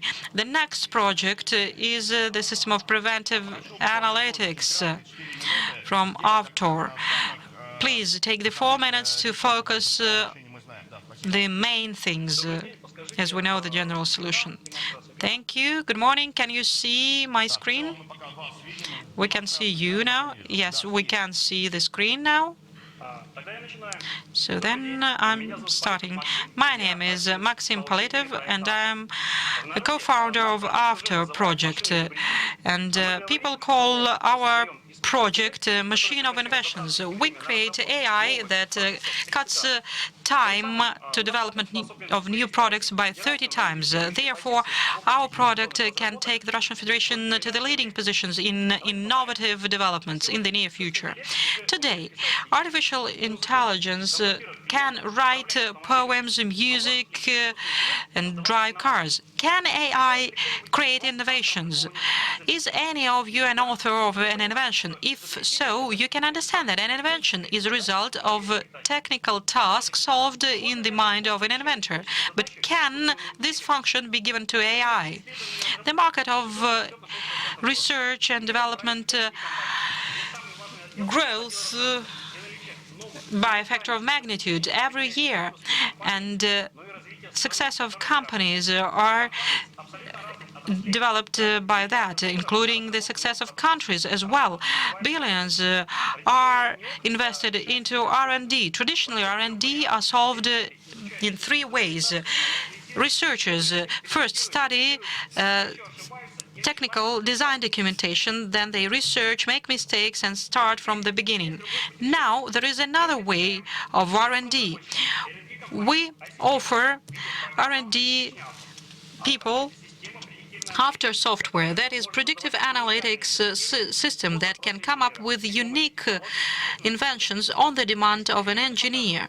Experiments show that the developer using our product in one day can generate more inventions than inventions service of the Russian Federation gathers from all the Russian Federation. Therefore, such large companies as Toyota are already interested in our product. It is easy to work with after. An engineer puts in a demand in virtue of an object or some properties of an object, then clicks the button answer and gets all the possible answers, bearing in mind physical, chemical, and other laws.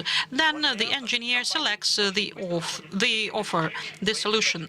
And with the help of after, the engineer can find solutions to their task extremely fast without the process of making mistakes. Open up new vectors for business development and driving profit. Our customers from Belarus, Germany, and the UK are dealing with optimization of current solutions, and our advantage is unique algorithm. It does not search through current solutions. It helps generate new operating options. The roadmap of the project can have the spheres of research: physics, chemistry, biological, and social studies.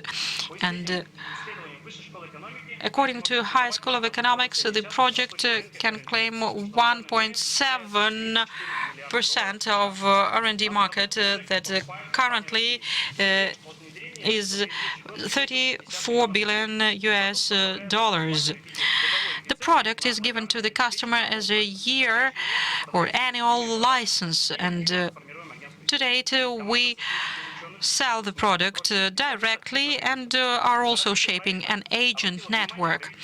The government of Perm region has noted the project, and now it is actively developing for it. We have 7 patents, and we have gone through BCT international recognition. We are laureates and prize winners of a lot of Russian contests. And I would like to thank you for your attention to our project. If you are interested, you can have a look at the extended presentation or address us directly. Thank you very much, colleagues. That is a very interesting solution. Jury members, please fill out questionnaires and assess your presentation and ask the questions in the web chat. And now I'm giving the floor to the next speaker, Otto Fak. So 44 minutes, and then we will go to Q&A. My name is Vladislav Belayev, and I represent Otto Fak project, and we have a product that is within the register of domestic software. We are a resident of Skolkovo, and Skolkovo Fund is our customer. All the support of Skolkovo resident is done through our system. To explain better what we are doing, I would like to go back to classics.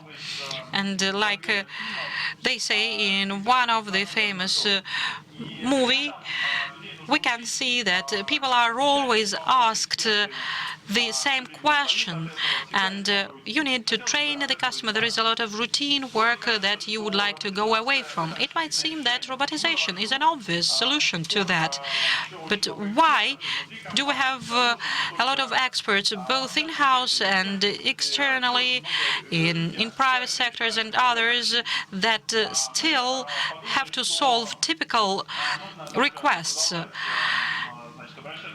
Therefore, we decided that we still need to resort to classics to find solutions out of those who are in the way, that is, experts. So therefore, we came up with a hybrid solution basing on AI and the work of experts that solve these problems. And therefore, the solution is modest in price, fast to implement, because not all have resources of Sberbank to come up with new technologies. Therefore, all our customers can control the solution themselves, and they're happy to work with us from 2 to 4 years. And we have come up with a service to robotize the support service and knowledge base with AI. And there is the response that can be given in internal messages or wherever you wish. Over 20 leading companies have used our solution already. And there are Alpha Bank, Gazprom Bank, Skyeng, and Skolkovo Fund that are our customers. We really solve very critical tasks. For Skyeng, 2020 was a really hot year, I would say, and online learning is now in its peak. And though the load has increased greatly thanks to our system, they had to increase the number of people to answer the customers' questions, not that much. The story is similar, but with a bit different KPI in retail, where the speed of service is very important. It is critical to give the answer very fast. We work with this customer 585 for 2 years, and we have given them a tool that takes them 1 minute to give the response, and only 20 people work to answer the questions, including voice calls.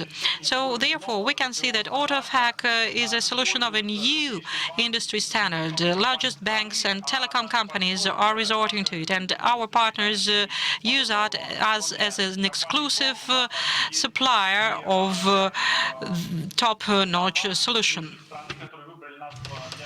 We have Crop Company, which brings together best supplying companies, and the fifth share of our companies come to us on a referral basis. Many clients recommend us to each other. Therefore, we constantly expand in our client base. So thank you very much. Just get rid of answering conventional questions. Dear colleagues, thank you very much for your presentations. Very thankful to you for keeping to a time limit. Now we get down to QA session. The first question from the jury member,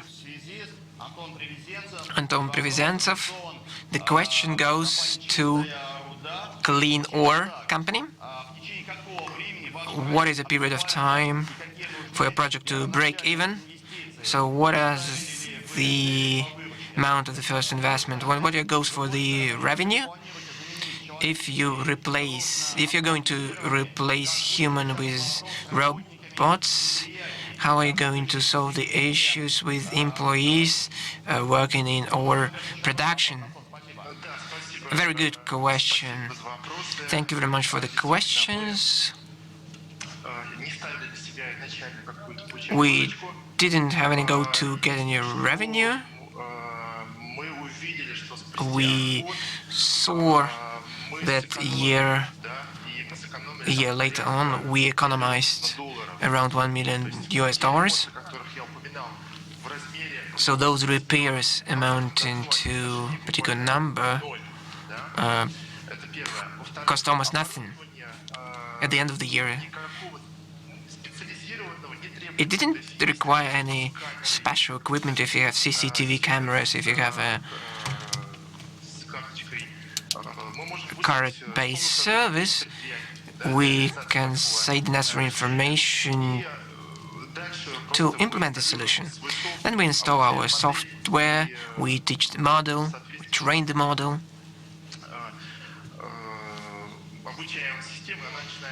We train the system, and it starts to work. And the major thing, we take a person out of a hazardous site, which is our main goal.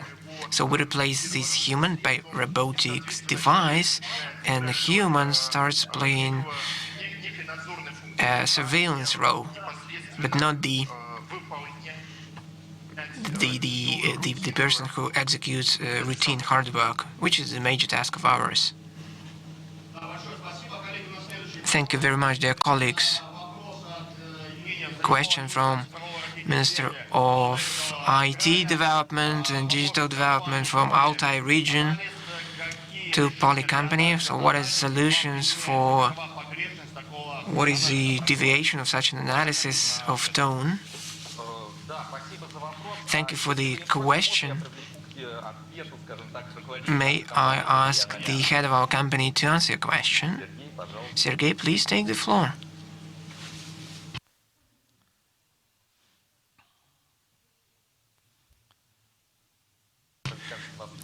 The speaker cannot be heard. The interpretation is not possible. Megaputer company, polyanalysis system, answering the question about tonality.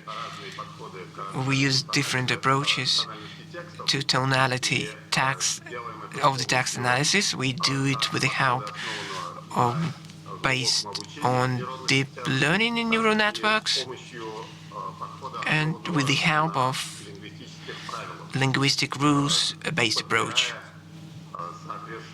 selecting the appropriate rules for different spheres of application.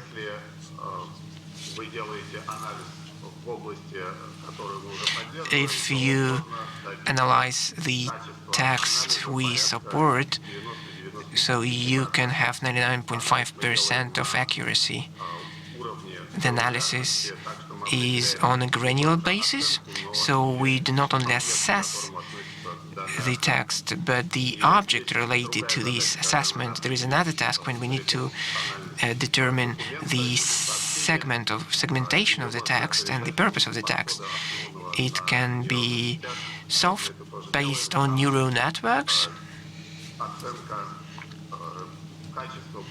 The quality assessment is going to be different depending on the sphere of application. Oleg, thank you very much for the question. Thank you very much for the answer. The question from the Minister of IT and Digital Development of Arkhangelsk region, the question to auto company. Can you give real examples of project implementation? How can you teach the system, AI system, apart from physics and sociology? Good morning. Out of the real cases for the previous year, Permskaya device building company, very interesting solution to very sophisticated task connected to a pseudo crystal. Orhim company from Nizhny region of the tank transportation, which is going to save around 20 million rubles this year. Permnaz Paint company received a patent for a new way of electrochemical security of a pipeline for natural gas. There are many examples, real examples. You can search for them on our website, talking about additional training and additional learning. It is possible. So we can add any company in our project. Talking about our project particularly, we are moving on according to the roadmap I have shown, the physics knowledge, covering 60% of the whole knowledge, physical chemistry, chemical physics, everything given on the roadmap. All these precise sciences should cover all the issues with our developers and companies.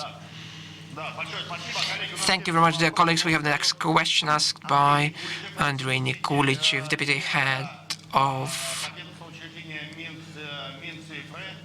Ministry of Digitalization, the question to AutoFac company: can the service understand the text in languages apart from Russian? And does the user require have a separate list of questions and answers, or the translation, automated translation is used? Thank you for the question. Our system supports more than 10 languages, and getting our sales abroad, Russian is supported. We require database for each language, since the specifics is in place and translation services will not be capable of giving enough quality to replace human. We support more than 100 languages, so within a month the system can be filled with necessary components, processing 30 to 80% of all the requests in different languages. Thank you very much for your answer. Dear colleagues, thank you very much. Last question. Since we don't have time to do that, Anton presents a question to Abbey company, which realized its project in Energomash, is there is a potential for language search. How can you solve the question of the index registration and the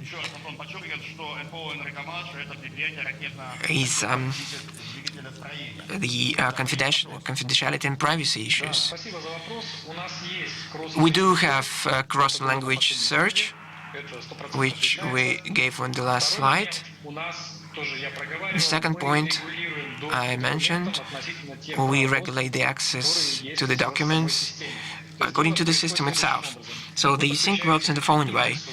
You switch several sources to the index. They have their own set of rates. So the search applies these rates while showing the documents. If the document is not accessible to the user, the documents will not be visible. All the documents which are classified are going to be mentioned in the index, and you cannot get the access to this index. And it is not possible to get access to this document rather than within the system. Dear colleagues, thank you very much for your work. All the solutions actually require the first top award. Of course, our jury will choose the winner. Larisa? Alexander, thank you very much. We, of course, try to support all the teams. Everything is interesting. I don't know how to choose the best. It is important that the jury members not only give assessment, but they get acquainted with you. It's very important to see you bringing together on our platform. I'd like to thank those who write about digitalization, who write about Digital Summit Award. These are our information partners. In several seconds, we are going to get back to our studio.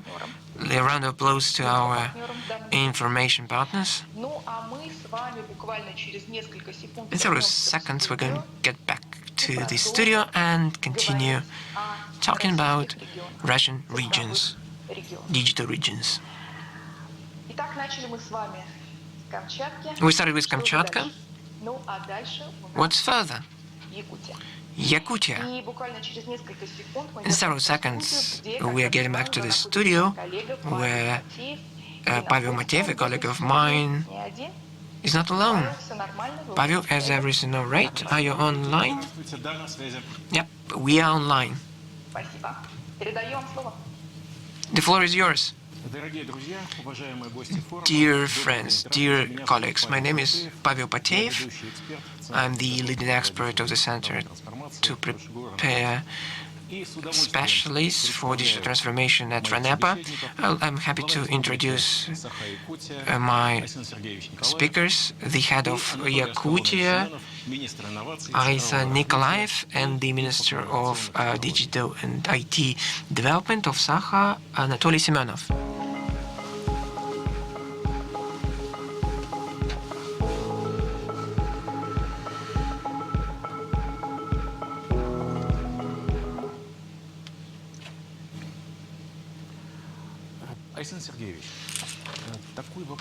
Alexander, the question is the following. How does the strategy of the digital transformation, digital development of region, are these two interconnected documents? Are these instruments are intertwined? Or is it a single toolkit with the same range of indicators and with a single roadmap? The document on the strategic development of Sakha-Yakutia region and the document on the digital development are intercorrelated. I usually talk much about that, and we make this decision which should foster the advanced development of the region.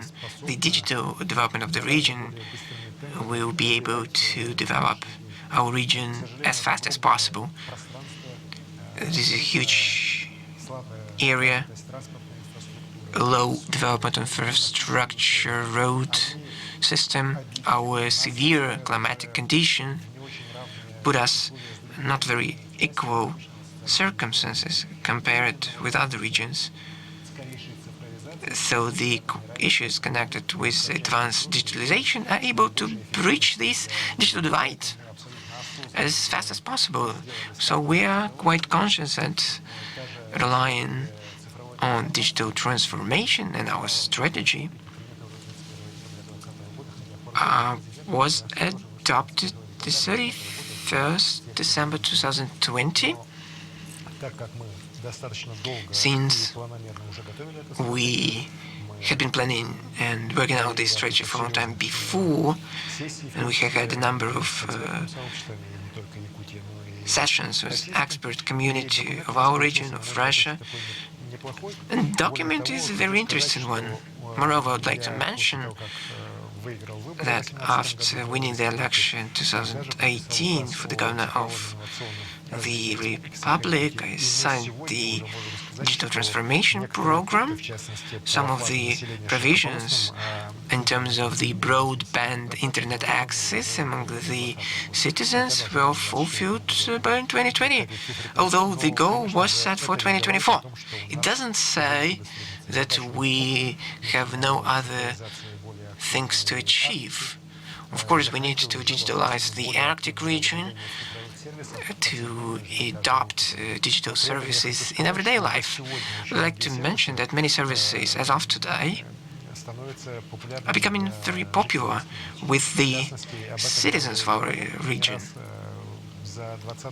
Over 2020, during the pandemic time, more than 15,000 telemedicine consultancies, particularly for rural areas dwellers. Thanks to that, hundreds of human lives were saved.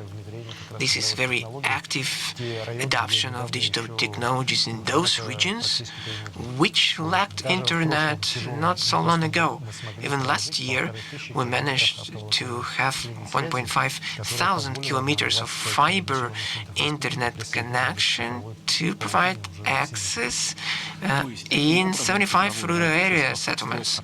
So the digital development fosters these are socially important results, and for the development of the whole economy, since dwellers of our rural areas have the opportunity to work in this digital space. We have a good level of development of IT technologies in Yakutia. We have the major companies in Driver, for example, Moniton, famous companies. You know, they have employees from rural areas. Since they have connection, fast connection, modern connection, quite accessible, they can work remotely for the biggest companies in the industry, IT industry, and make money.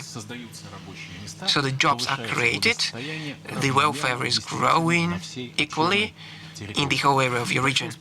Thank you very much. Anatoly, the question to you. Digital transformation, as we say sometimes, is the qualitative higher efficiency and boost to other parameters. What KPIs do you have? How do you answer the question whether you have achieved or not? What is the principle of these indicators? Higher goals or more conservative approach? Which do you use? You're absolutely right to say that digital transformation is impossible without clear goals and indicators. There are clear indicators on how to cover our area. We had a goal of 81% cover of the population of our region. 97% is the current goal to cover the citizens with high-speed internet and 4G internet. More than 500 settlements on 3 million square kilometers. This is a very huge task. Even Olenyok settlements in the Arctic. So we had 300,000 kilometers of internet fiber. Right now, this is a very important task, and the development of inter-settlement broadband connection. We know how many people we need to cover. The second point is the e-service.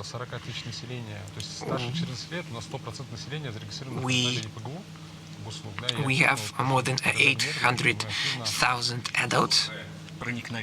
So you have a very high level of penetration, actually.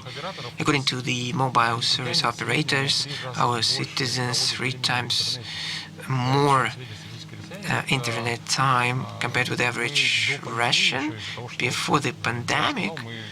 Since we have a huge area, this is the only way to do that.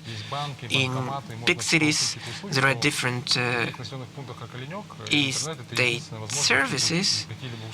In rural areas, in faraway rural areas, it's impossible. This is order of products, goods, and these are jobs. We have indicators on jobs to create 10,000 jobs. 85% of all the exported services, IT services, account for our IT companies. My own IT company in Yakutsk is one of the biggest taxpayers, 650 employees in one company which exports IT services around all the world, actually. And thirdly, this is a transformation of state governance, which has its own indicators.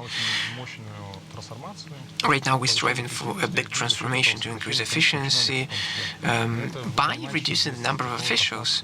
But it is impossible without digital transformation. Education, healthcare, a GIS system of spatial management, agricultural development can happen only through the digital development. For every ministry, we have particular indicators.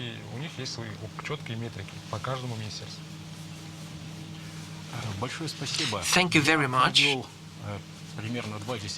I spent about 20 years in project of organizational transformation, and one of the things which I heard most of the times, we have never done it before.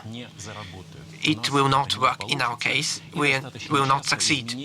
And very often, changes face this vision, face these arguments.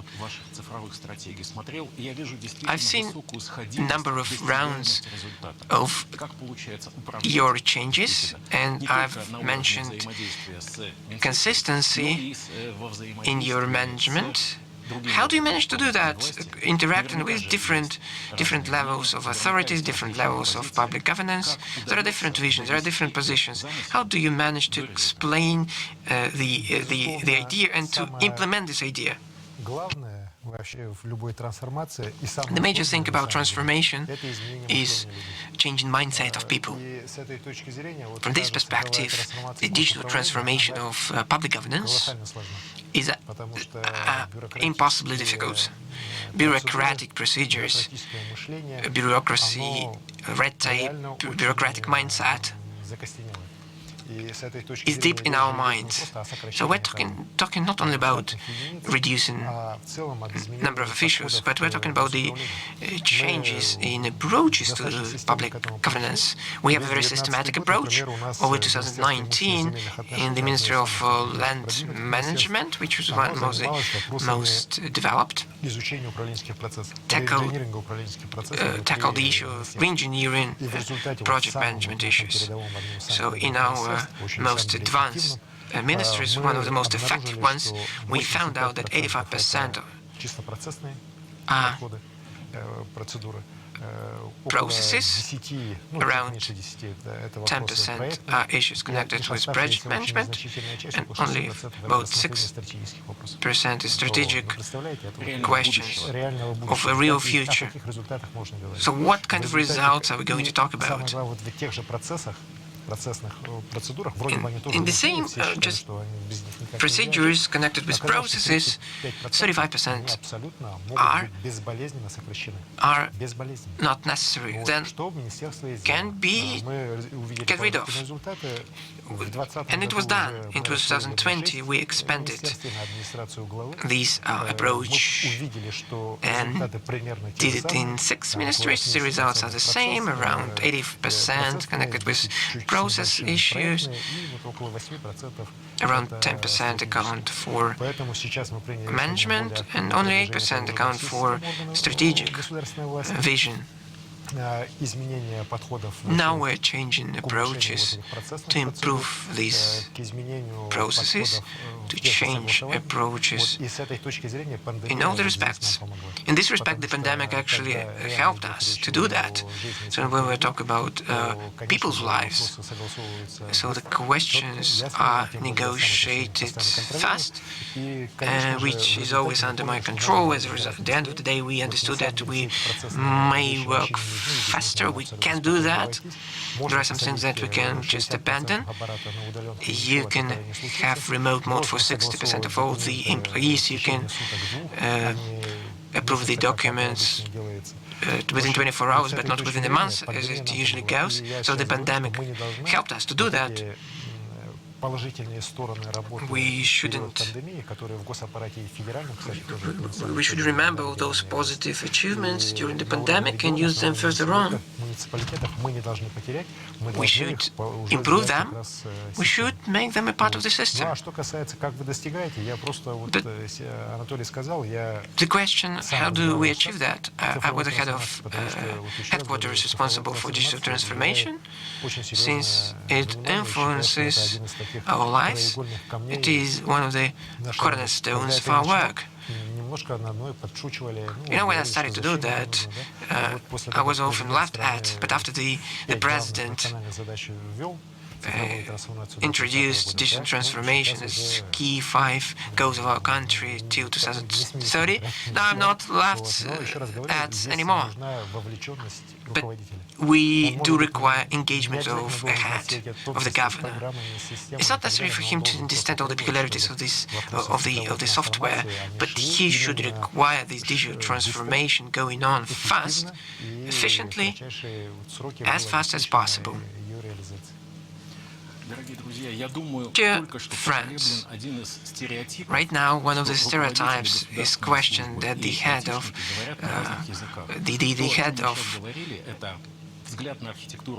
officials and IT specialists speak different languages, but we are talking the same language. And I see the common ground. And this is a pivotal sign. Thank you very much for that. Another question, Anatoly.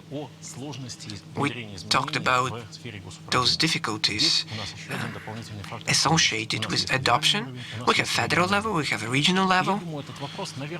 And probably this is a question to both of you. How do you structurize interaction with the federal center? Are you waiting for a particular sign to do something? Or is it your own initiative? Or is it a combined approach?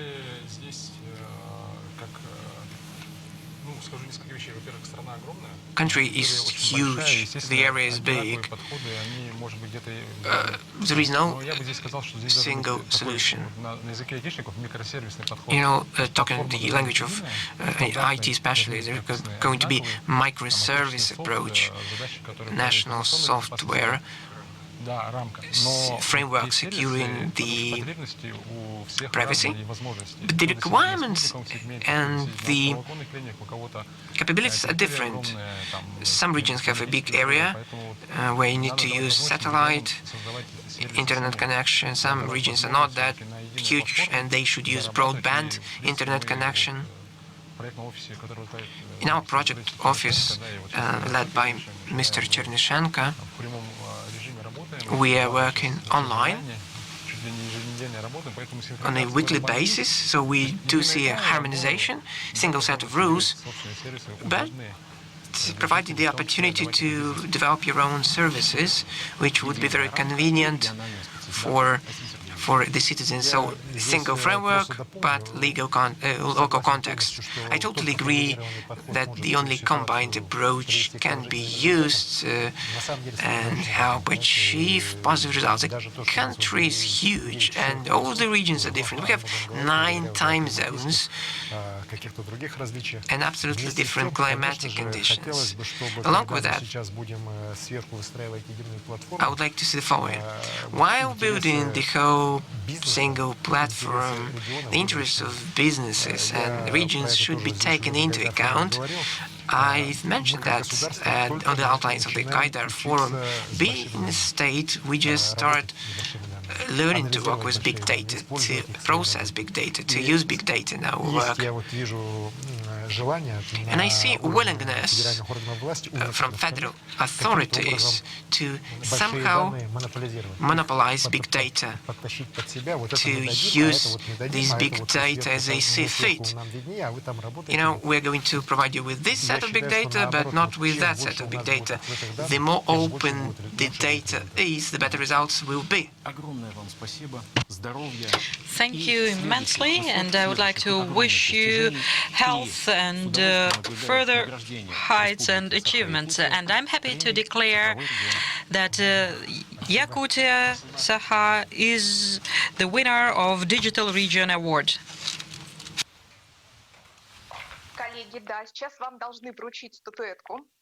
Colleagues, now you will receive the award itself. I'm happy to see it on screen. Our congratulations to you, and we are always happy to work with you.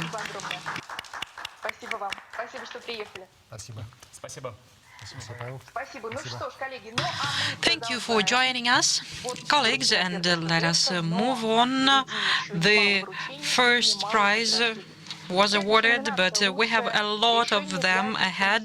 The next award is the best solution for remote learning, distant learning, and I believe that that is something that the whole country is looking forward to, because we all either study or our children study or we teach someone. That's why, dear developers, we need your help, your solutions, your assistance. And let's go back to the studio where my colleague Elena Dubina is getting ready. to the presentations for that award. Colleagues, we received the majority of applications for AI, and working remotely a little bit less, but so far not so many applications were for remote learning. But again, that is something that is our joint request to all of you. Please develop. We are all looking forward. We have 23 jury members for this award. Head of the Department on Digital Transformation Promotion of Interau, Angelika Korneva, Deputy Minister of Automation and IT, Andrei Proskurin from Kaluga region, and Anton Prevezensev, head of Mrs. Pavlov Vadim, Deputy Minister of Sport of the Russian Federation, Andrei Selsky, head of the IT Development Department of the Ministry of Culture of Russia, Vadim Vankov. I will not have time to introduce all of the jury members, but I assure you that it is really outstanding. Let's stick to the 4-minute timing for the presentation, and then we will have a Q&A session with the jury members. Larisa, good morning, and it is my pleasure to now introduce our finalists. During the COVID lockdown, we understood that distance learning is something that is with us. And sure, we are dreaming now of maybe going back to the university premises. But how can we make learning more interesting, remote learning with empathy, and take everything from the schoolrooms online? And I'm happy to introduce the first finalist with the project Vishka Digital University. You have 4 minutes.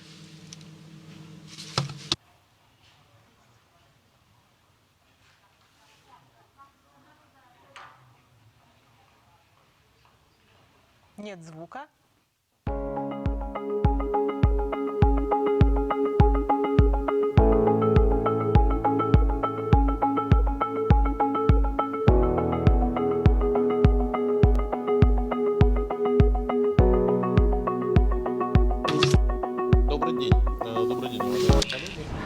Good afternoon, dear colleagues. Higher School of Economics, like many other universities, went remote in 2020, but did that not like other universities. We managed to do it fast, building a truly comprehensive solution to provide the work and the studies of all the departments of the university.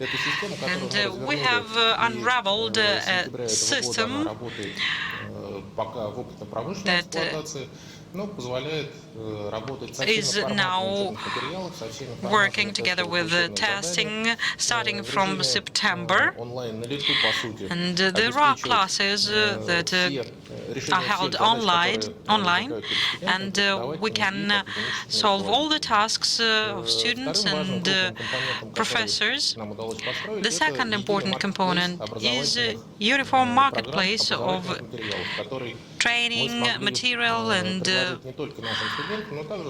curricula that we manage to offer to our students and partner universities. We have around a dozen universities that we interact with, and their students study using this uniform platform of higher School of Economics.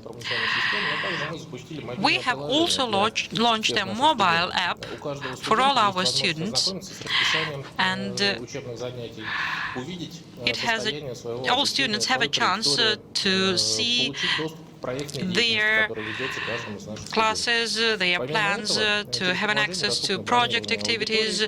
You can also book rooms through this app, and you can see the deadlines set to the students.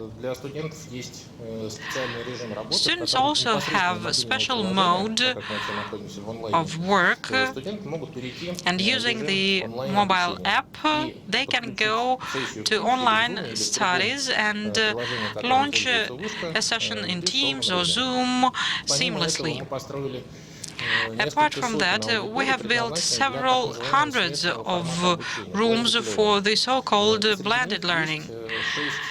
It has 6 truly cutting-edge ones, and we are proud of them. These rooms support a lot of tools for modern learning, including 360 degrees and VR modes learning. And it is these rooms that a lot of classes of this blended learning format run. And over 100,000 applicants filed their applications online, so our application campaign was carried out fully online last year. To register the results of learning, the majority of universities use conventional exam books with yellowish paper, where professors need to put down marks physically. We abandoned that idea several years ago, and our students work with electronic exam books. And this year, we have tested fully electronic exam sitting, and now our professors have a chance to work with electronic lists for exams. Thank you very much. Thank you. I would like to thank HSC for this interesting presentation, and I would like to really try and test it. Now the jury members need to hand in the questionnaires to our organizers and write questions to me. If you find any difficulties, please write to the organizers. They will give you my number, and you will get in touch with me. And now we will proceed with the next project, and the questions will be after all our finalists speak. The next project is really striking. It was very interesting for me to learn it yesterday. I hope that it will go on developing further on, and that is InStudy remote learning platform. Please, the floor is yours. Good afternoon, dear participants. My name is Alexander Parshin, and I will talk to you about InStudy platform. We are about studying. And in my presentation, I would like to tell you something about true belief in true distance learning. Not long ago, distant digital learning was considered simply as an element of meeting some standards, an element when a student, a learner, goes online because it is necessary. Professors underwent professional development because they had these requirements of the standard.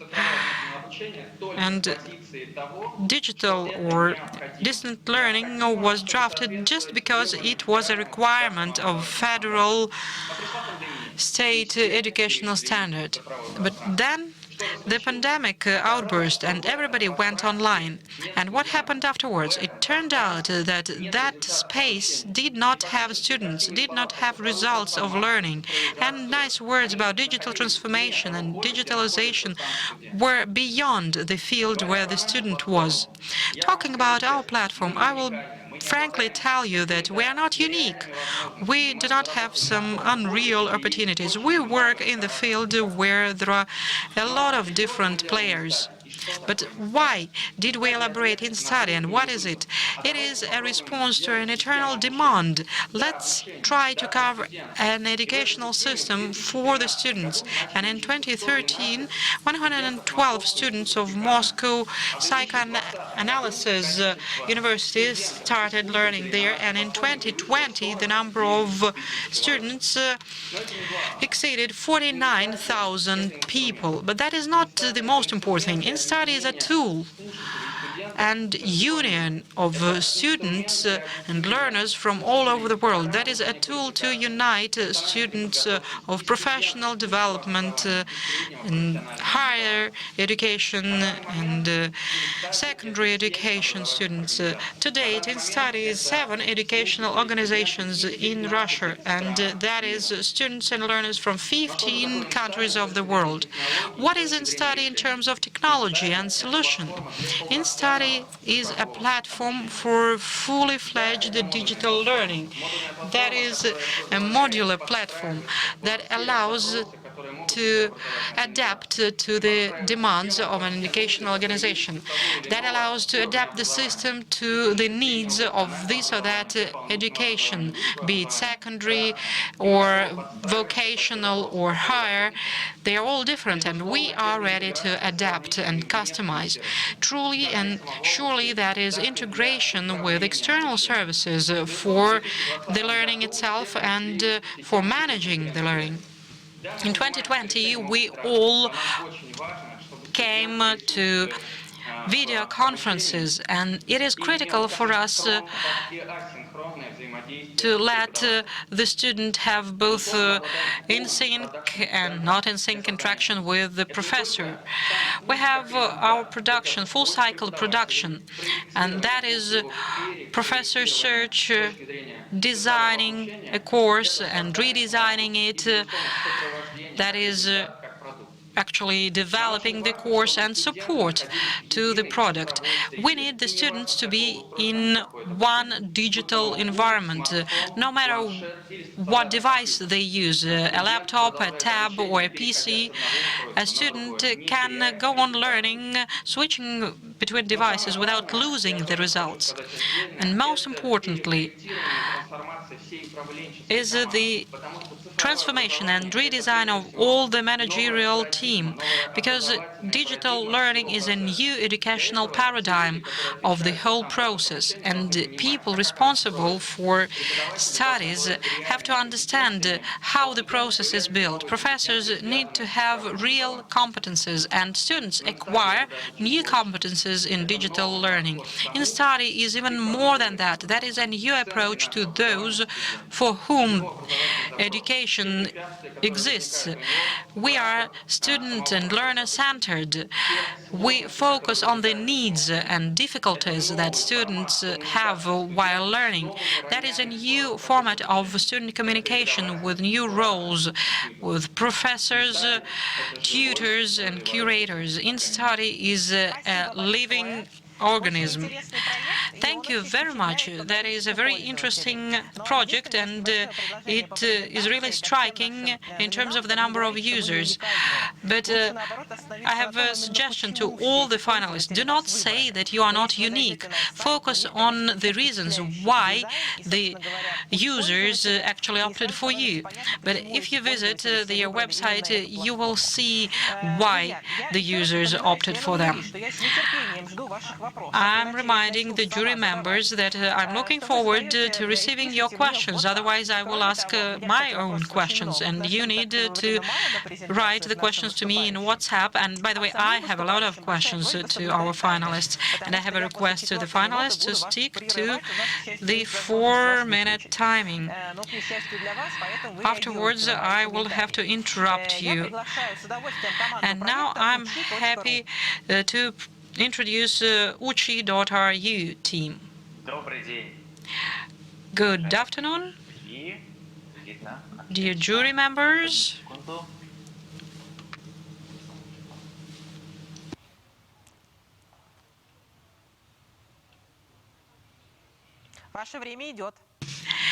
Your time is already on. Good afternoon, dear jury members. I'm Sergei Grimenko from uchi.ru educational platform. That is an educational platform or online website where students and pupils from Russia and BRICS countries can study. And we have 8 million pupils from the Russian Federation, and we export to BRICS countries. And the total number of pupils that study school subjects using our educational platform is 12 million. Talking about our main methods and teaching part, what is it?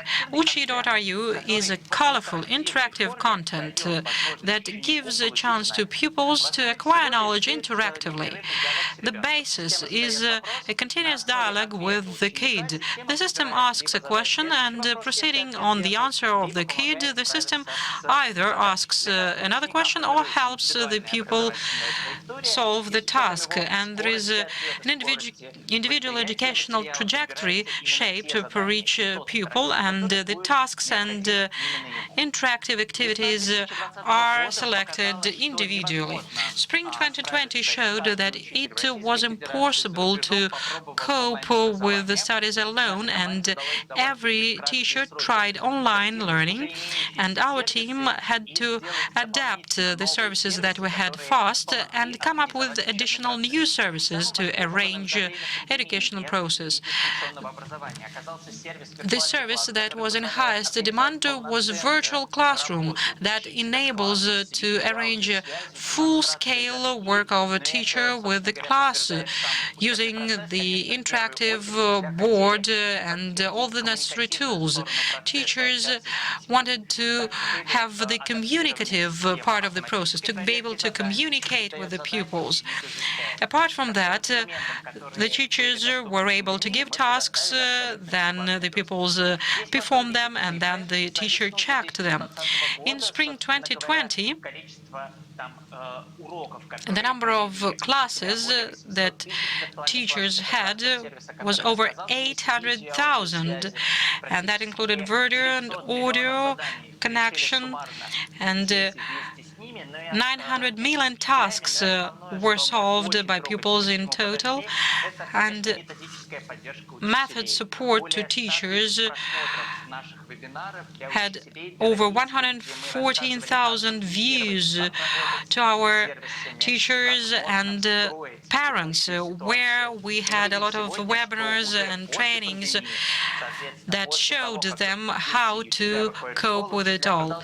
And now, after the pandemic, we can see that even when the schooling is done offline, still our services are being used, and we are going and we are improving them on and on. Thank you very much, and thank you that you stuck to the time frame, and I believe that now all the teachers and parents that do not use this service should try it.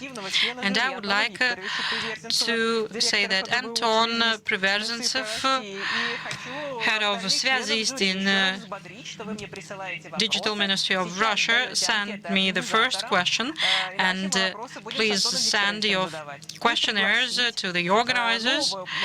And now I'm happy to introduce the new team, the next team, that is Ya-Class project.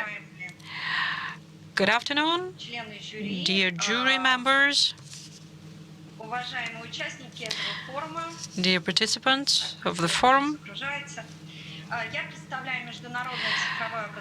I represent International Digital Learning Resource for Schools, Ya-Class, and I'm Development Director. And using this chance, I would like to express our gratitude to all the schools, teachers, and parents that are surviving this hard period so well.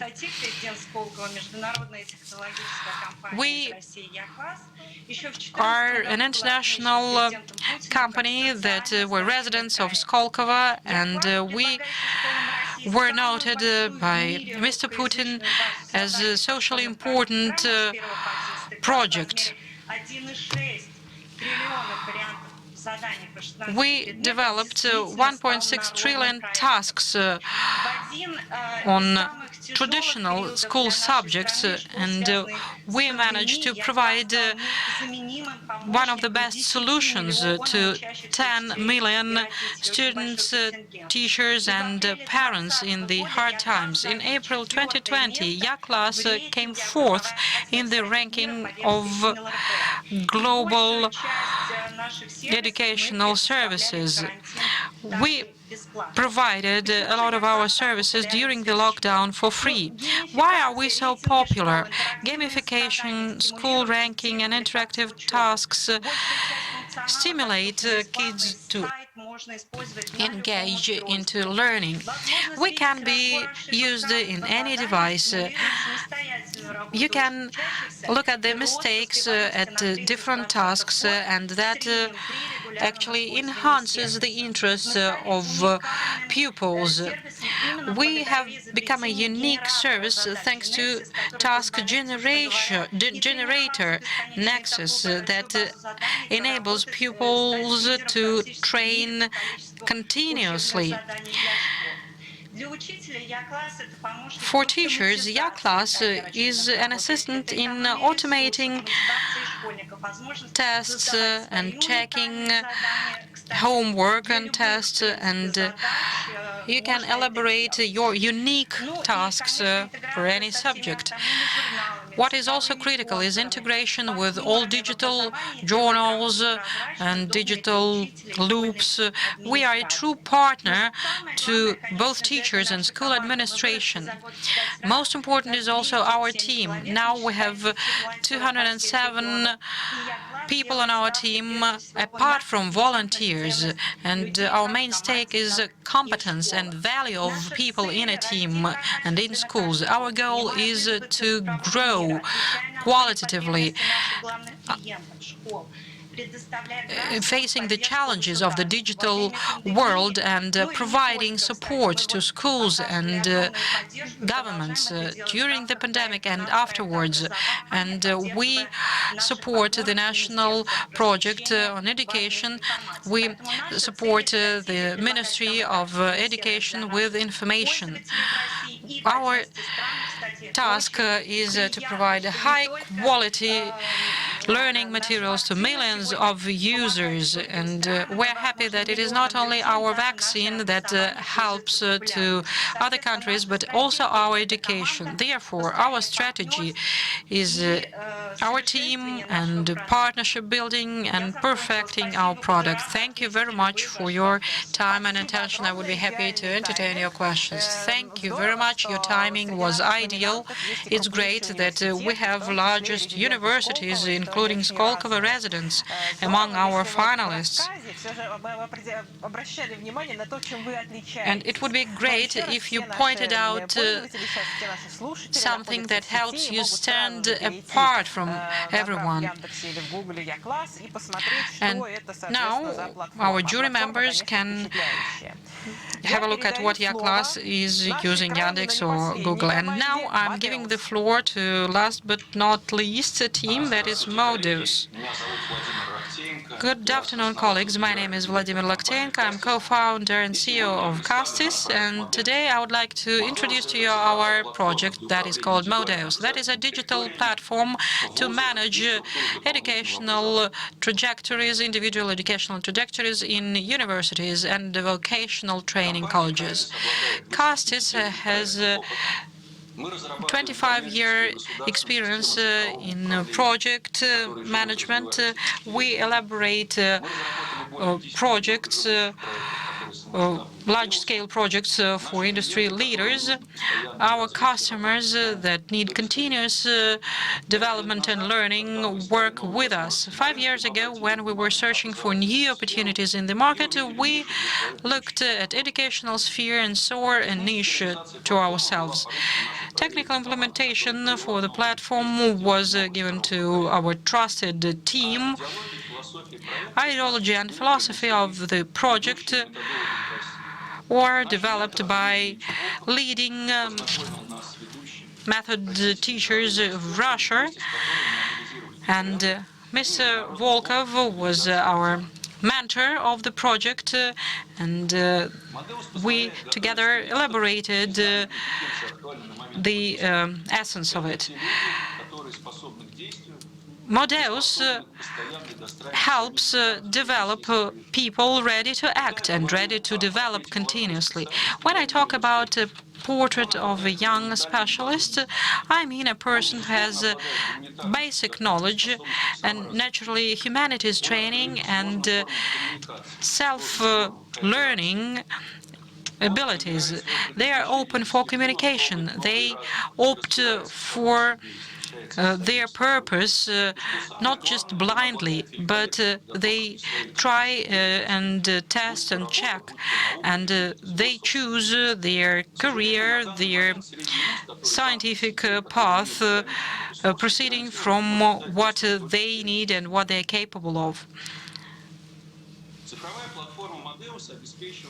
Modeus, a digital platform, provides modern education of a new quality, and students have a chance to choose different courses and different disciplines. Therefore, on the one hand, they received a unique competence profiles, and on the other hand, they can really seek and search, try and test to find their true purpose in life. Professors start finding best students, and students can have an access to the format of meetings with professors. We have been developing for 4 years, and we now work in 2 main state university, Urals University, and the cost of learning of one student in our platform will be 2,500 rubles per year. And we start building partnerships in 2021. Therefore, we are seeking new partners from authorities that are ready for consortia and elaborating leadership schools. That can be also representatives of corporations to develop specialists on the basis of universities that are topical for their vacancies. That is also developers that can integrate other solutions with Modeus. And I'm happy to invite you to dialogue. Thank you very much. Thank you very much. And regional authorities are listening to us, and Gaidar Forum and Digital Heights are an ideal location to find these partners. Now let us have a Q&A session. Jury members, please hand in your questionnaires to the organizers.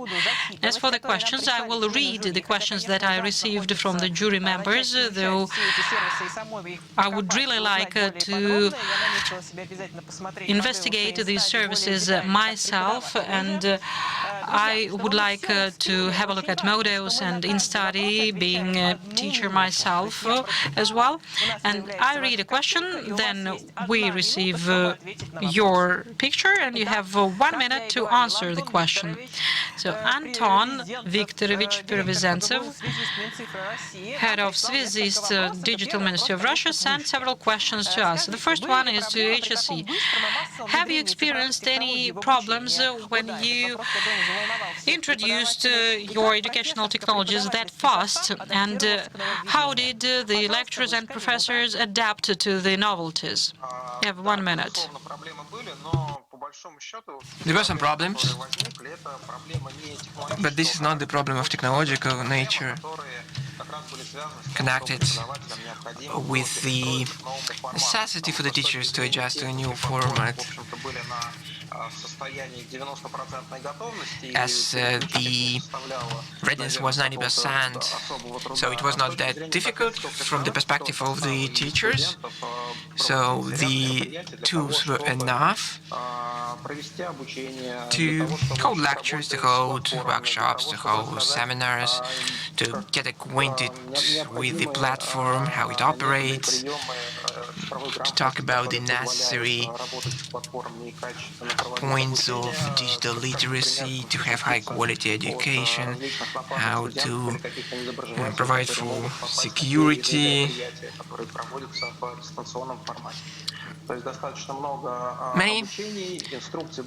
Many instructions and guidelines were prepared in order to fine-tune the process without losing the quality. It's clear. Thank you very much. If there is anything that teachers really like about your platform, which they single out.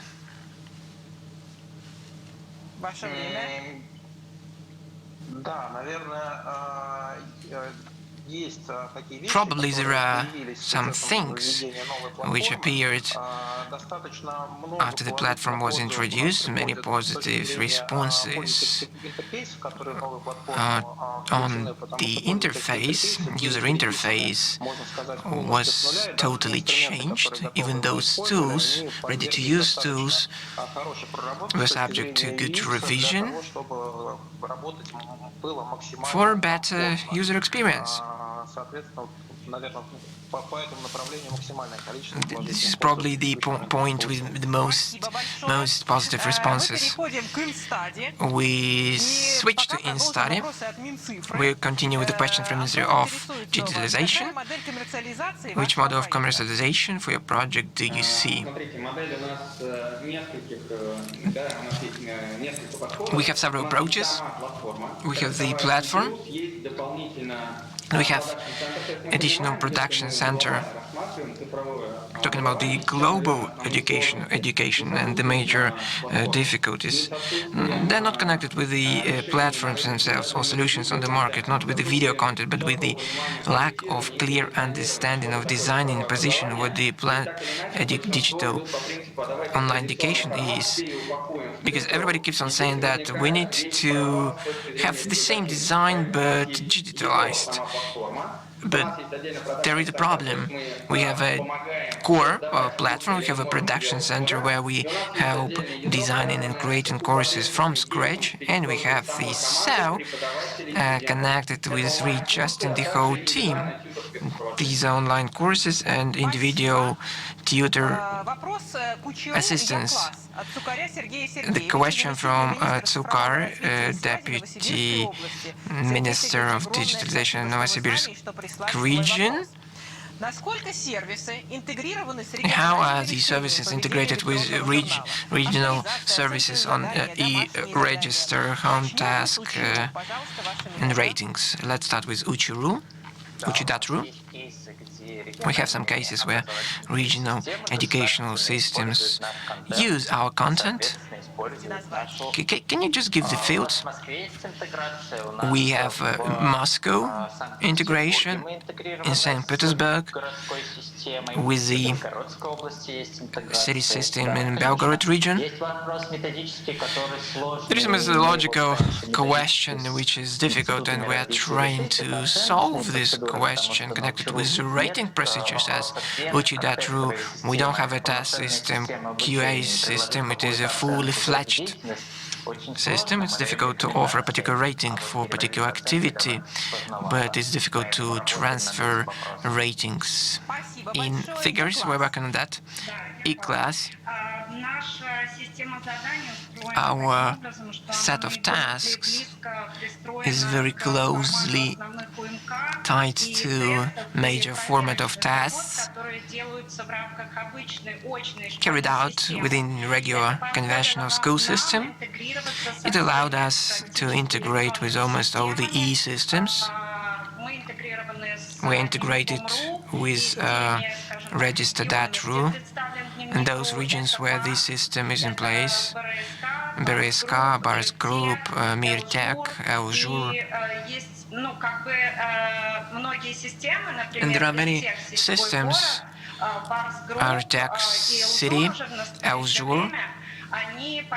They are working on the service model, integrating with the region on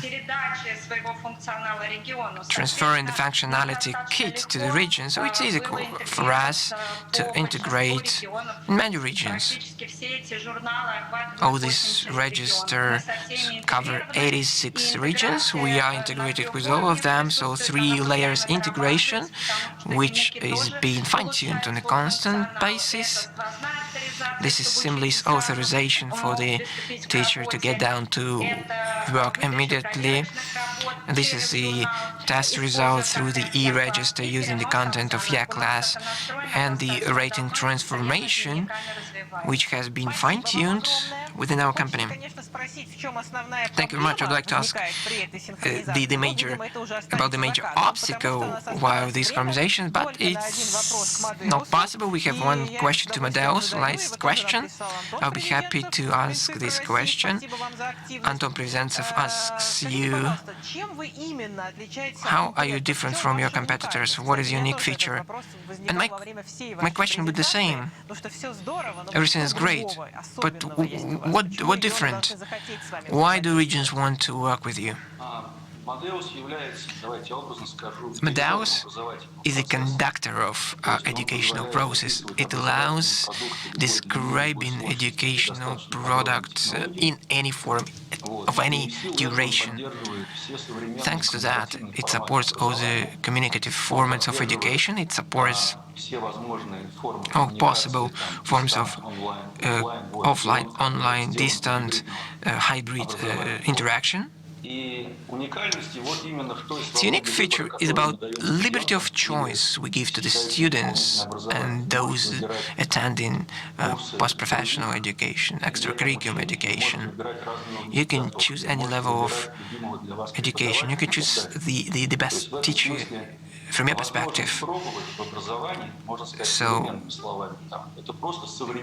the opportunity to try and test, this is a customized product. You can opt for anything you like. You can choose whatever you see fit. And we should mention that on the other side of the spectrum, since the technology of education is dictated by the university standard, so the fundamental backbone of the education which we inherited from the Soviet Union is maintained. Amadeus, being a platform, supports any types of education from the pipeline, absolutely regulated, to very extreme approaches with a wide choice. But the truth is somewhere in the middle. To find yourself, to realize yourself. Thank you very much. That was an answer to Amadeus, to the question. Thank you very much. Please provide your assessment list. Dear colleagues, we have listened to very different presentations. I hope that very soon students and pupils will be eager to study distantly and offline. But we need to find this trigger to provoke empathy. Thank you very much for your participation. I'm very happy to give floor back to Larisa Katysheva to announce next part of our agenda. Dear colleagues, thank you very much. Great work. The jury members have a very difficult task in front of them, but we will be expecting the results of our competition, which we will be getting in the middle of the day. What are we going to talk about further on? We are going to speak about COVID-19, the pandemic, very difficult and turbulent times. It has become the trigger of digitalization. We had to fight, and digital solutions assisted us. The next panel discussion is dedicated to fight against pandemic driven by IT solutions. Now I'd like to thank our partners of Digital Summit Award, Esmail.ru Group, Opera of Russia, Softline Mango Office. Thank you very much for the support and for your active expertise. With your help, our event is so interesting and so distinguished. Let's get down to the discussion of IT solutions which help globally to fight the pandemic.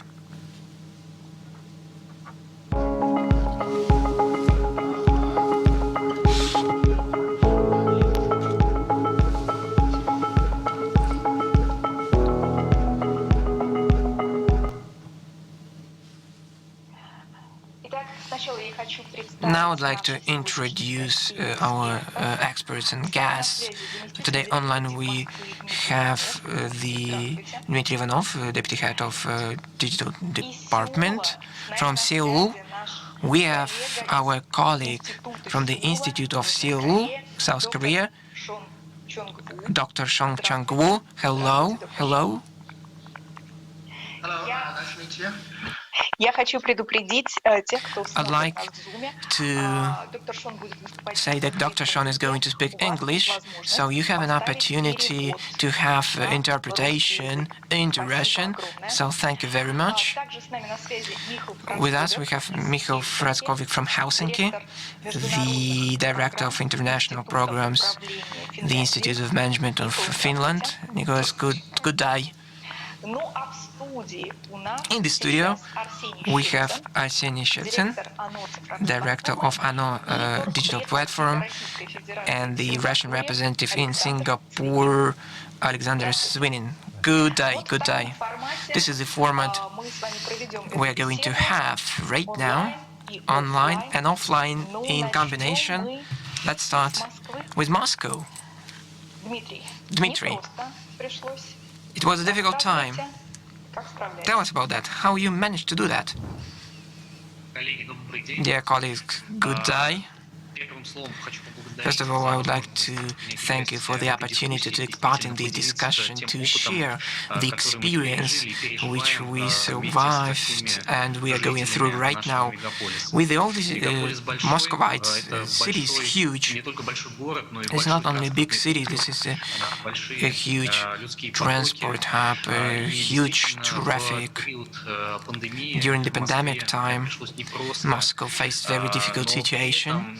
Along with that, many specialists recognized those set of measures which Moscow undertook is one of the most efficient measures to fight the pandemic. And the role of digitalization, of in those measures, is huge, it's considerable, since measures were used to create, to apply for particular online services without leaving your home,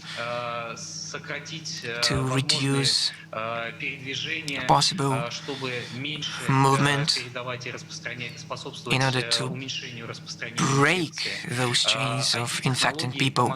IT technologies helped our doctors and physicians who fought days and nights against the pandemic. They gave an opportunity to the pupils and students to have remote learning. They allowed businesses to operate since within these very difficult, turbulent times, to overcome it and to fight all the difficulties. Now I would like to have a video clip, brief video clip, which is going to tell about those measures in fight against the pandemic in Moscow. Could you please switch on the video? Moscow, spring 2020. The biggest cities faced the major challenge of the third millennium. New coronavirus pandemic, fight over the lives of millions of people has become the major priority.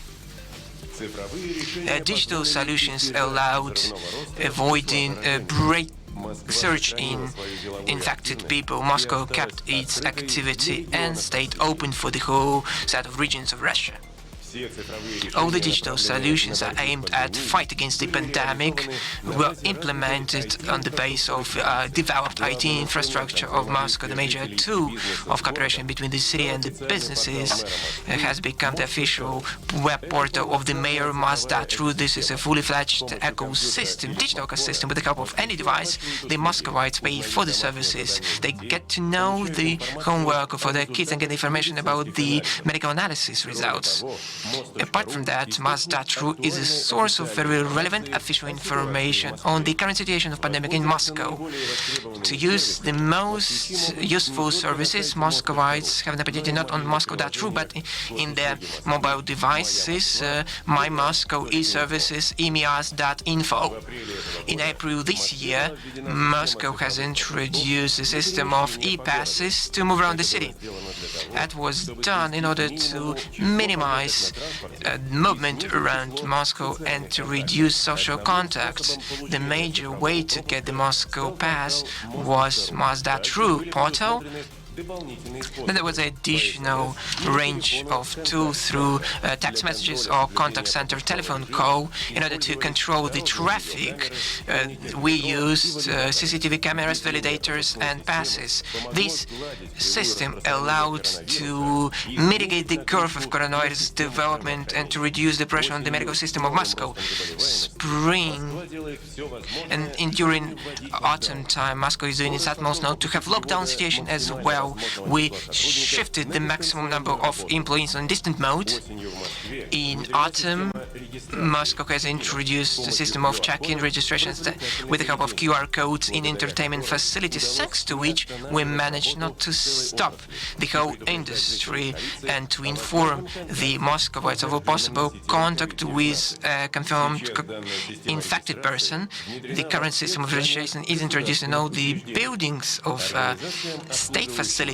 The organizations serving the Muscovites are recommended to use this system of registration and check-ins. The major point in fight against pandemic was a social monitoring application for the Muscovites with a confirmed case of COVID-19 who had inpatient treatment. It was necessary to ensure that the person doesn't leave the house, so the service tracks the person and informs the city if the quarantine regime is violated. For isolation, remote violation, the penalty was proposed.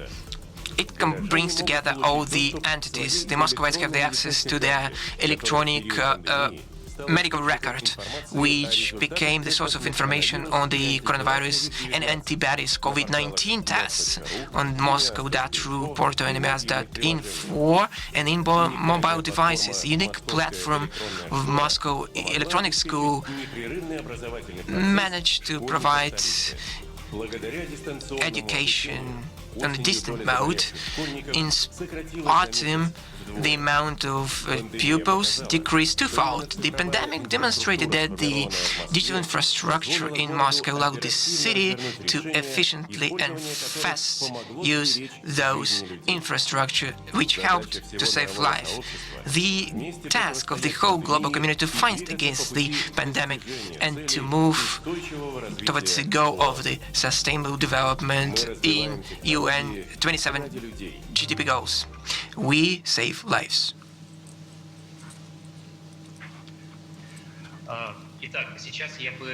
Right now, I'd like to elaborate on projects which were introduced within the video clip.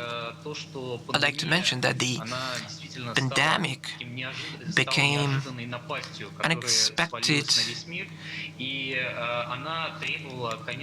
thing which broke out. It required very fast action. In Moscow, over a period of time, we managed to develop very efficient IT infrastructure, including services for businesses, for citizens.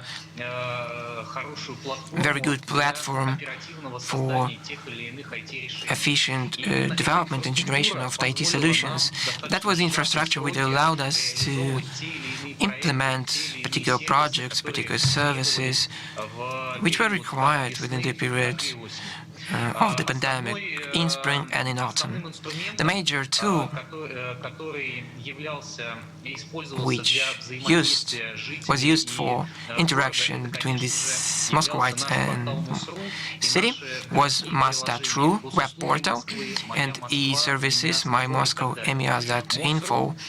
Mas.ru web portal is a single gateway to solve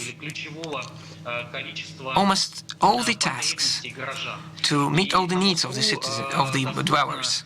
On Mas.ru web portal, 370 services are available. A huge number of information is available, which was required during the pandemic, and it was easily accessible.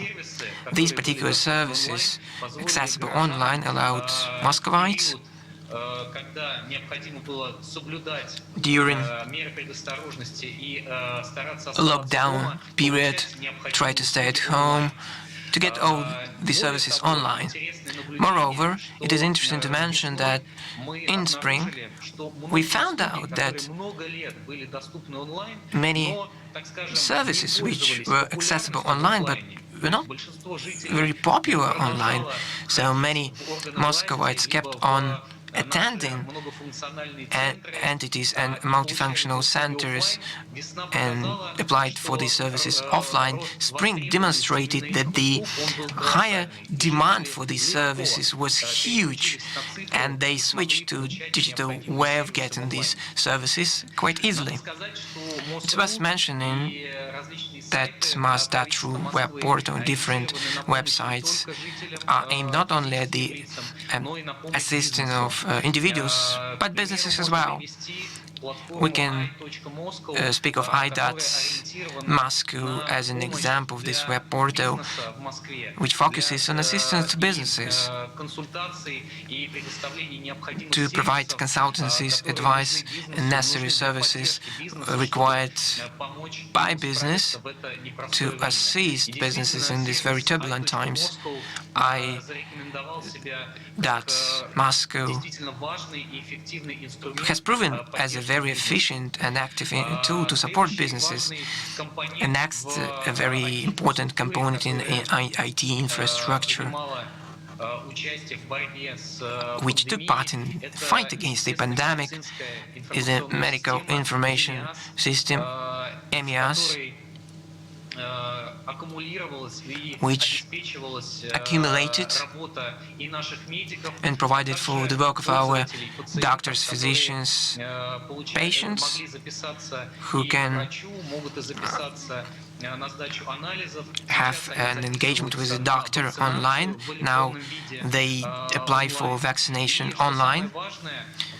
And early last year, we saw a new service of e-medical record, with the help of which Muscovites can get access to all the necessary medical record information input by doctors and physicians while attending hospitals. This became highly required and very useful tool during the pandemic, when Muscovites could get the access to the information, could be informed of the test results and any other information. In the video clip, you saw the information about the very important role of our Moscow Electronics School. Moscow Electronics School is a huge range of services, online services, which allow both pupils and their parents solve all the necessary tasks. This is online lessons toolkit, which was very popular and used when the pupils had to continue their education in a distant mode, and other services as well, of access to educational content and interaction among parents, pupils, teachers online. This is a very important tool which helped Muscovites to get access to the necessary information online. In video clip, we also mentioned several tools which help to fight the pandemic and to ensure reduced risks of infection spread. Let's look at the current situation, the current wave of the outbreak. We can see active usage of check-ins while attending different entities in Moscow. What is that? This is a tool which allows users to register, to have check-in while attending a particular organization or an entity. If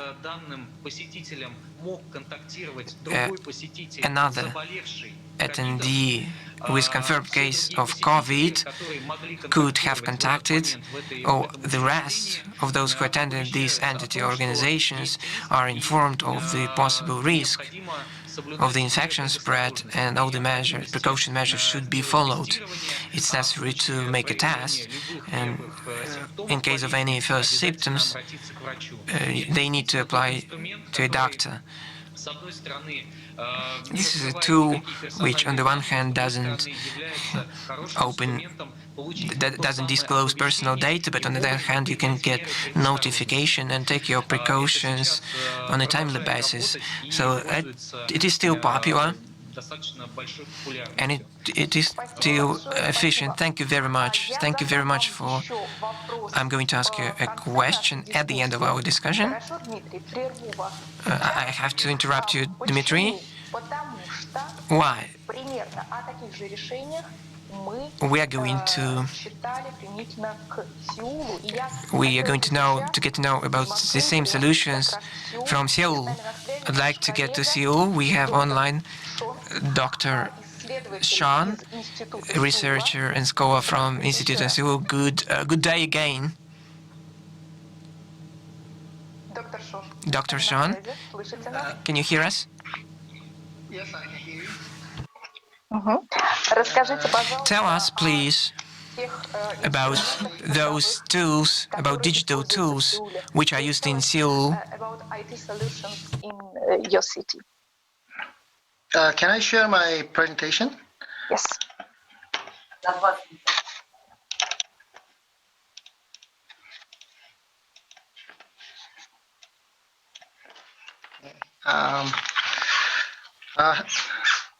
Hello, I'm Changwoo Sean. I'm working on urban health policy research at the Seoul Institute, a think tank of Seoul Metropolitan Government. Before we get started, it's an honor to be invited to this prestigious forum. Today, the title of my presentation is Experience and Challenges of Applying ICT Solution for Combating the COVID-19 in Seoul, South Korea. Actually, my presentation focused on the COVID-19 prevention and quarantine. As we have experienced so far, the COVID-19, which started in Wuhan, China, has spread all over the world, from Asia to Europe, the United States, India, and South America. The country with the largest number of COVID-19 confirmed so far is the United States, but Russia and Korea also suffered significant damages with many infections and deaths. COVID-19 was literally a global pandemic. The following is the current status of current COVID-19 infection in Korea and Seoul. In Korea, the first COVID-19 confirmed cases occurred on January 20th, and almost 70,000 confirmed cases and more than 1,000 deaths occurred as of now. The fatal rate was 1.65%, which is quite lower than the average, the global average. Meanwhile, in Seoul, more than 20,000 people were confirmed and 213 people died from the COVID-19. The fatality rate in Seoul is almost 1%. As shown in figure 2, the Seoul is currently going through the third wave. Most of infected people are mainly relatively young ages, but the deaths are mainly occurring in the elderly. Korea's response to COVID-19 is based on the following four principles: the openness and transparency, and citizen participation and creativity. Among them, I think the openness and transparency are more like the meaningful in terms of ICT solution.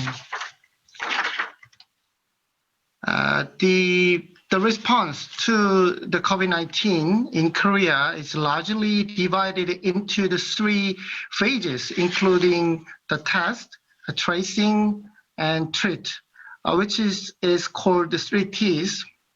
Of these, ICT solutions were mainly applied in the tracing stages. Before that, in the prevention phase, there were some examples using an ICT solution targeting overseas arrivals and students and the public. In the tracing phase, there is a mobile application for self-isolated person. In addition, the epidemiological investigation support system, we called EISS, the EISS was operated, which was used to support epidemiological investigations of infected persons and contacts. Through the EISS, we were able to do the root data collections and confirmation, contact tracing, identification of transmission route, and the analysis of infection trend. In addition, a QR code-based electronic entry and exit list called Korea Internet Pass, we just called Key Pass, was introduced for timely contact tracing. I will cover each of them in more detail later. On the other hand, collecting personal data is essential for using ICT solutions. Since personal data is very sensitive, the Korea is collecting the data based on the Infectious Disease Control and Prevention Act, as you can see. This is the ICT solution in terms of the prevention. When entering the Korea, people should install the quarantine report and self-check application and report their health status for 14 days after arrival. The application consists of items that can check if there are symptoms of fever, cough, phlegm, chills, sore throat, and difficulty breathing. If you report through the application that you have symptoms of COVID-19, the results are automatically transmitted to local healthcare center and the Korean Disease Control and Prevention Agency. In addition, you can find the nearby screening clinics based on your location, and you can also connect call center and SNS channel of Korean Disease Control and Prevention Agency directly. Next one is for the student. All the students must report their health status to the Seoul Metropolitan Office of Education through the self-check mobile application. And only those who report in advance can attend the school.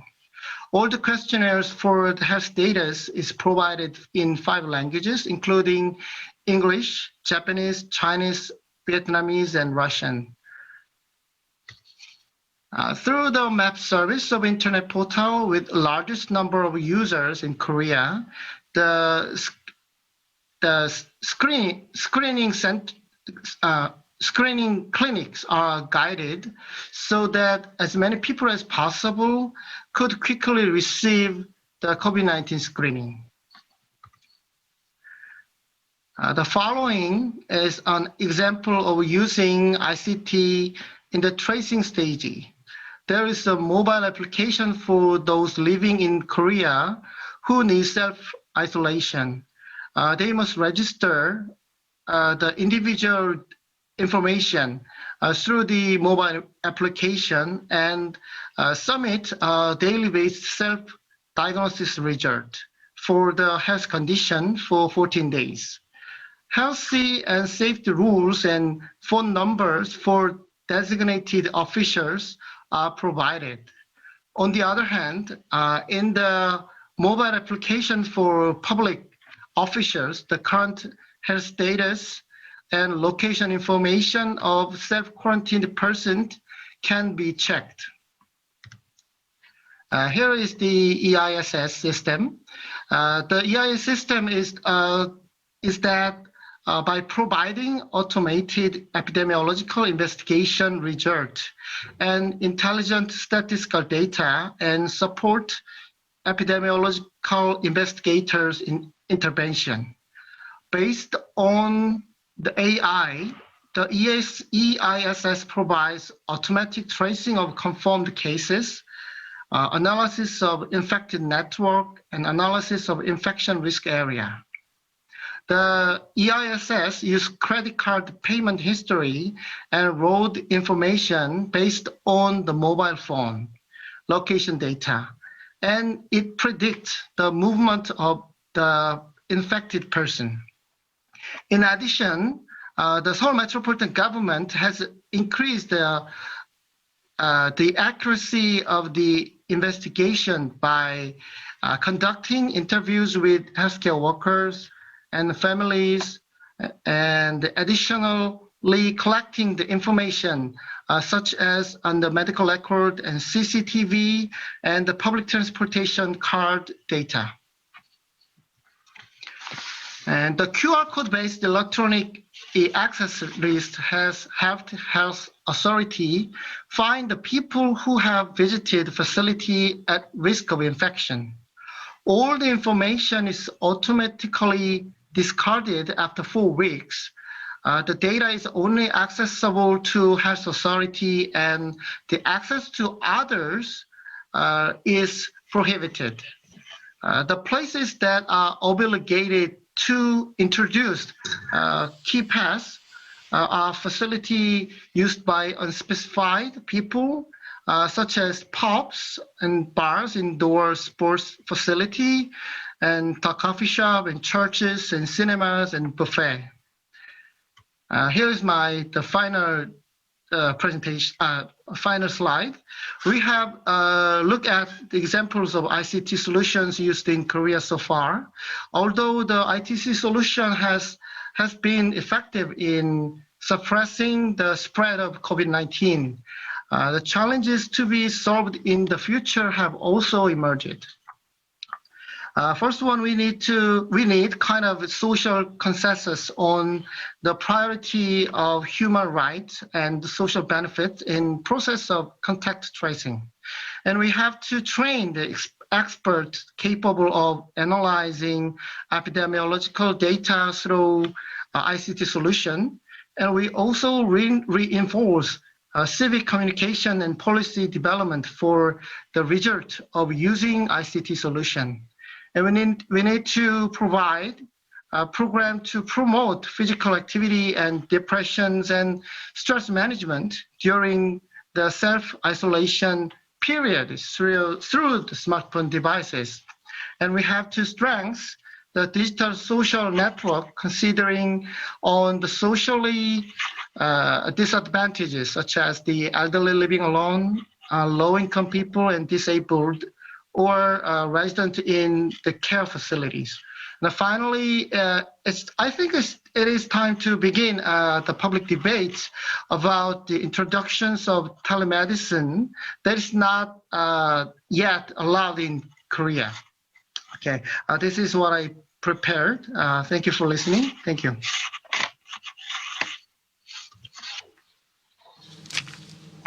Спасибо огромное. Thank you very much. Thank you, Dr. Sean. These questions that you mentioned are really important and very interesting. Technologies develop where they are accepted and where people are willing to use them, where people trust them. And we were planning to move from South Korea to Singapore, but instead of that, we now come to Moscow because Alexander Svinin, trade representative of the Russian Federation in Singapore, is present in Moscow studio now, and together with his colleagues, Mr. Svinin studied what was happening in Singapore during the pandemic. And Arseny Chauzov, my colleague, is also in the Moscow studio. Arseny, the floor is yours. Thank you, Larisa. The cases are truly interesting, and I hope that we will also show that Russia has not less interesting developments. And afterwards, we will go to Finland, because our colleague from Finland is also looking forward to joining us. Okay, agreed.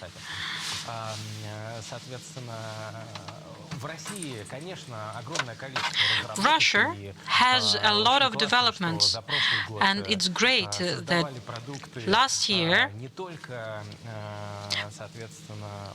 what was developed and who developed products were not only experienced IT developers, but also different governmental services.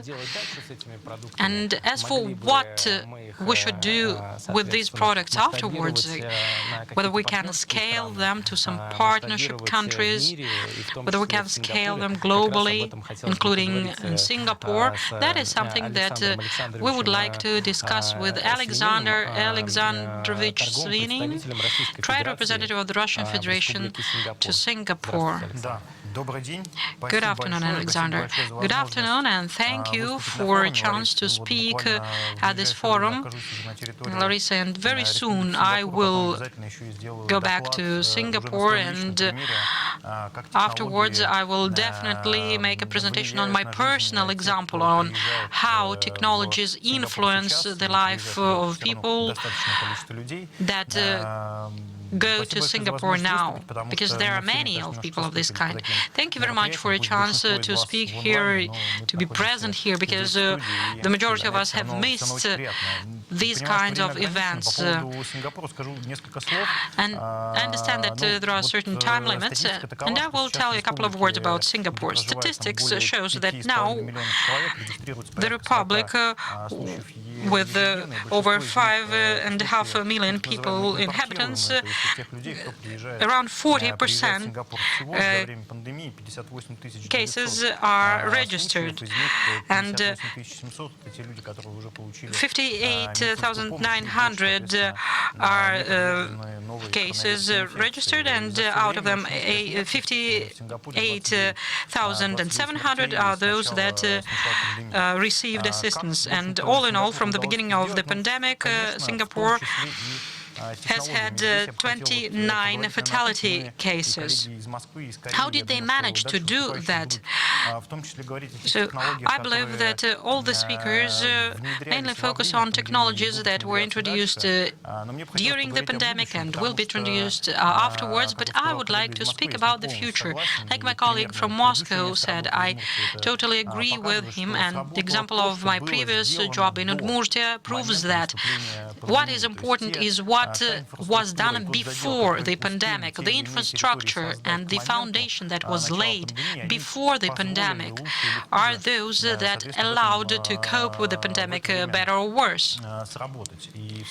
And as for Singapore, the initiative that is called Smart Nation has been in place since 2014. So that is not a smart city already, but a smart nation. And that is when people take part in introducing IT themselves, and in March 2020, decision was made to introduce this system that is called Trace Together. That is a system that enables to trace contacts of every person either through a mobile app or through a special wearable device.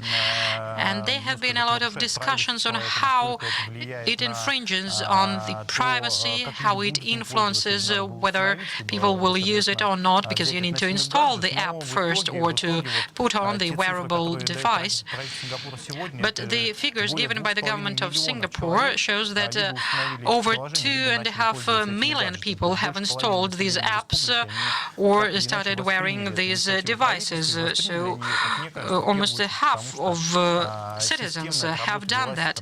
And systemically, this work has been on since 2014, I reiterate.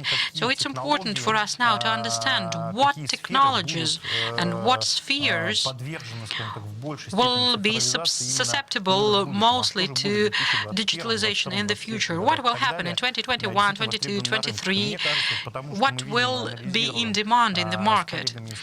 When we analyze it with my colleagues from Trade Representative Office and Ministry of Industry and Trade, we have pointed out 5 main areas that received the trend set by the pandemic. First, that is big data and analytics.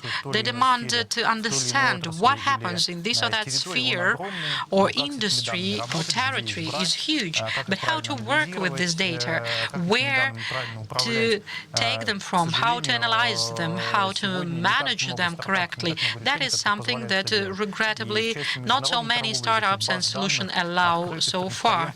And open databases, transparent databases, constantly updating databases are not so many in number either. So I would focus that. The second trend is this data protection and cyber security, because cyber crimes have increased in number, and such solutions as IB Group, ones that is a Russian company that is present in Singapore, and they have an office in Southeast Asia, are really in demand. And what is in demand are services on data protection, and Russian technologies are pretty competitive there. And I can name one company, but we understand that that is a market that is hard to tap, but still it is in place. And I'm urging on everyone to think about it, and all the companies that take part in the contest can pay attention to it. The third trend is everything connected with VR, AR, and new technologies in education. We know that starting with the 18th of January, all students, all pupils will go to schools physically. But still, we understand that there are not so many VR technologies so far. Point 4 is any services for people working remotely. And I will not here be limited by Zoom or anything of this kind. But we need to think about everything that makes lives people more comfortable and effective when they work remotely. Because when you go to office, you have one set of habits, like you go outside, you take metro, then you grab some coffee somewhere, and so on. But if you work from home, you act differently. If you have a look at the analytics of online sales and just sales of domestic appliances, home appliances stores, you will see that during the lockdown and the pandemic, a lot of devices that eased people's life at home were really in high demand. And the last point is commerce, be it e-commerce or international trade, logistics, tracing, so everything connected with fast and handy access of the consumer to the goods or services. We have seen the demand on that in 2020, and I'm sure that this trend will build up in the future. Regrettably, we cannot see the trends that are intangible so far, but that will be in demand in 5 years. But I believe that they will proceed from the 5 that I named, or we can enlarge them to 10, for example. So let's think not only about what we had or what we managed to do in 2020. We see now that there was a huge preliminary stage before that, during which Moscow, Seoul, or Singapore, or any other cities and countries did to prepare for that. So let's look into the future. Let's focus the technologies that the pandemic has set the trend on or accelerated. Thank you very much, Alexander. And I believe that a lot of participants that have IT business were now willing to join your trade representative office or export their products, and that is the point of it. And now I will ask to start a presentation. Russian products are needed not simply to scale along the regions, but also globally, and that is a good practice. But now let's briefly go through digital technologies, that digital platforms company gathered studying the regions and what they offered. Around 100 practices have been gathered from almost 50 regions. 10 of them were typical practices that were recommended by the federal level, like Rostelecom, telecommunication system, Bittrex 24 website, and video conference systems. But there were also some interesting cases that I would like to draw attention to. First of all, there are cases that speed up processes, internal and external, that is communication, and all civil servants point out that horizontal governance strengthened up, and standards became flexible, and they were trying to find compromise and consensus.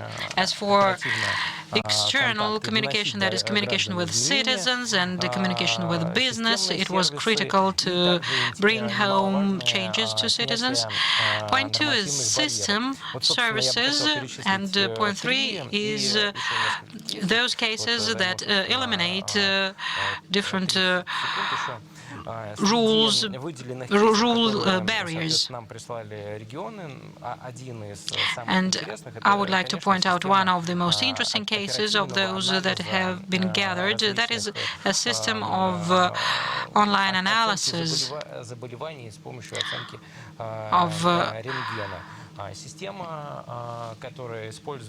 assessment of being infected using X-ray. That is something that was used in Chechen Republic and in other regions, and that is a solution that enabled to ease the load on medical staff.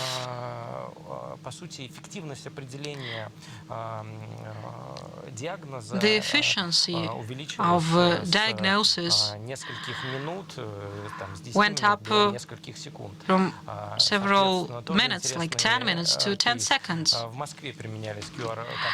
QR codes were used in Moscow. That is another case, but regional systems managed to launch even before. For example, the Vladimir region had a case when a system was introduced to a huge number of business spheres, and it enabled them not to close down.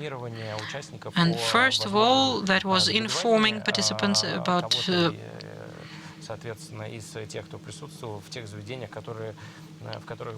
the possibility of being infected in those facilities where the citizens went.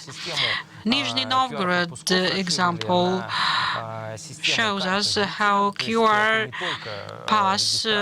QR code system can be extended to QR map of a citizen, and that implies not only registration but also possible benefits, and participants receive tickets to different institutions.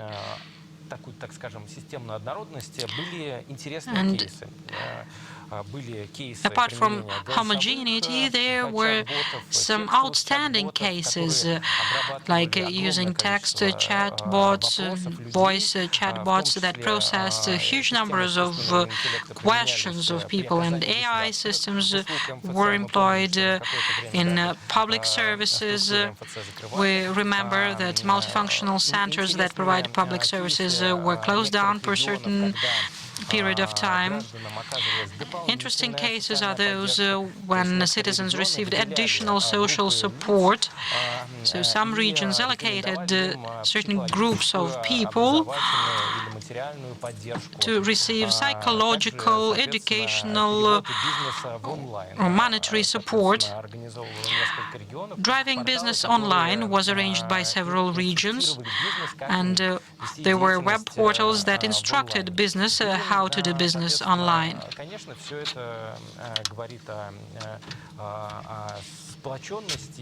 This all shows the unity of teams. Different cases turned up through the ministries themselves, through contractors, and we are planning to post all these cases at the marketplace platform.su website. I tried to be as brief as possible to talk about these unique cases. Larisa, the floor is now yours. Thank you very much. We are a little bit lagging behind our schedule, but it's not a problem. And now we will go to Finland for just a couple of minutes, and there, in that digital country, there is only one mobile app that is deemed the most effective in the Nordic countries. Michal Praskovic, head of international projects of Institute of Management in Finland, is with us here. What is the success about? I would like to be really brief. I know that your agenda is really very busy. But to begin with, I would like to say that our contest in Finland is similar to Singapore. We have 5,500,000 people, and around 40,000 Finns have infected, and the fatality rate is around 600 cases. And in Helsinki, for example, there are 66 people that were infected with coronavirus. So I can say that Finland is a green island, if we can say so. And why do we have this kind of success? First of all, that is distancing, and we even have jokes about it, because we say that when the recommendation to have 1.5 distance between people was lifted, we Finns went back to our 2-meter distance between each other. And I cannot fully understand the system of fighting COVID, because a large role, a lot of things were done by the government. And the strategy proved really successful. But I can say that one of the sources of success is Koronavilkku IT solution. It is a very easy solution. So I install this app to my mobile phone. It is a very intuitive and easy app. It took me 10 minutes to install it, and my son did it in 30 seconds. So it's truly fast.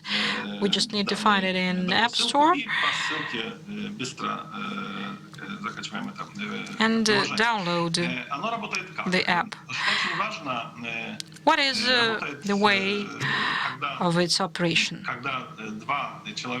When two people with mobile phones go along the city, there's a special code generated without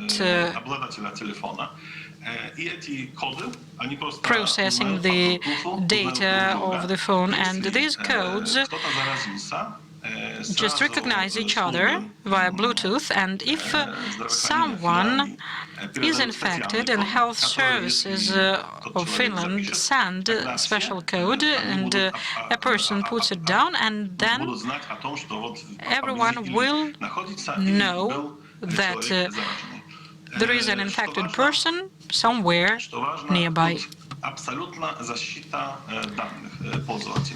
And importantly here is total personal data protection. The codes are generated randomly, and they are not connected with the personal data of a person or the phone. And it does not eat up much of a battery, and the app stores codes during 21 days and then automatically deletes them. These codes are stored only in the territory of Finland. For this application, there was a special legal framework enacted on the 1st of January. Why is this application successful? First of all, it is cheap. The tender was won by a solitaire company. The tender was for 147,000 euros.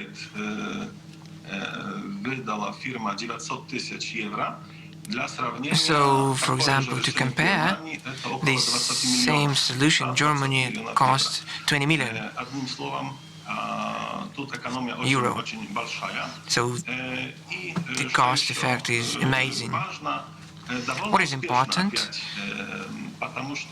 It's quite successful.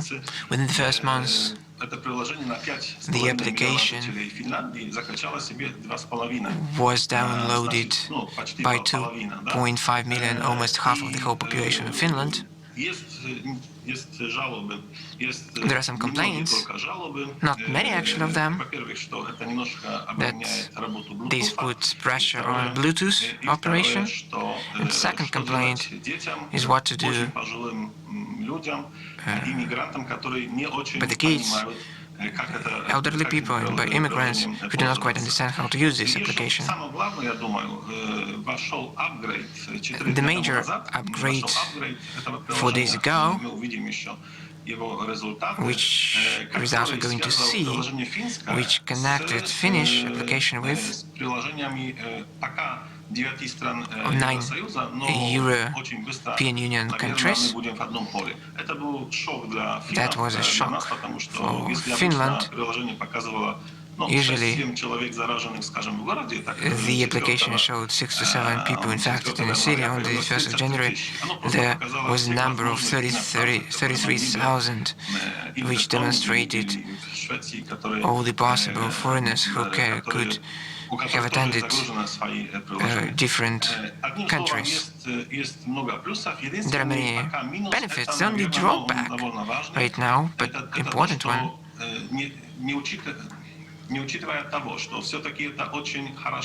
it is well encrypted application, but not all the Finnish send the information that they are infected. So this is a human factor which we haven't managed to tackle yet.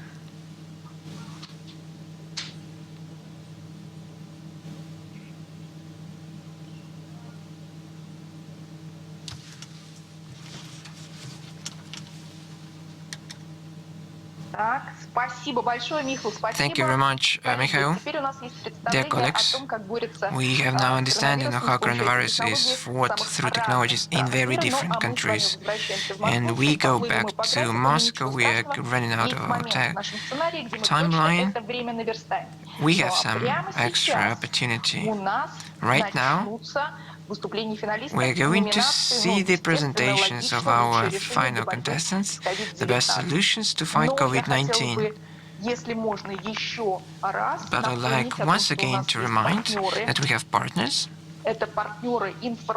information partners, and they're talking about what is going on right now here, so you can get acquainted with the resources and web portal. Let's get back to the studio with my colleague, Ms. Dulina.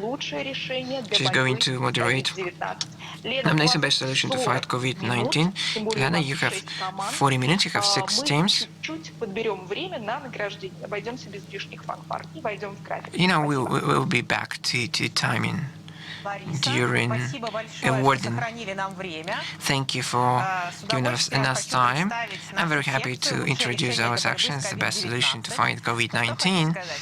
What I would like to say here, I'd like to mention that the person is not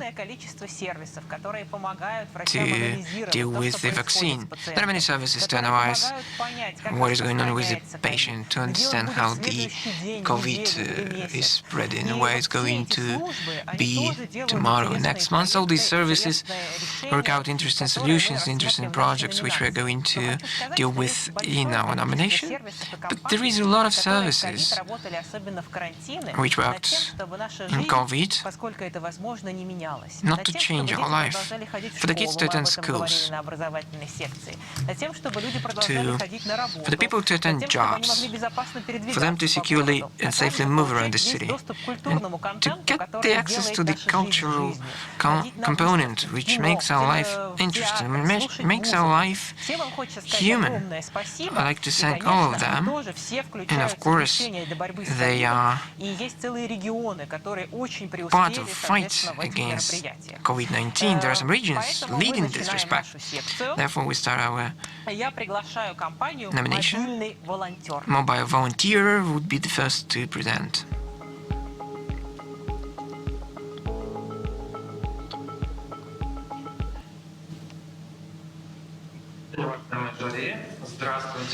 Dear jury, dear colleagues, can I be heard?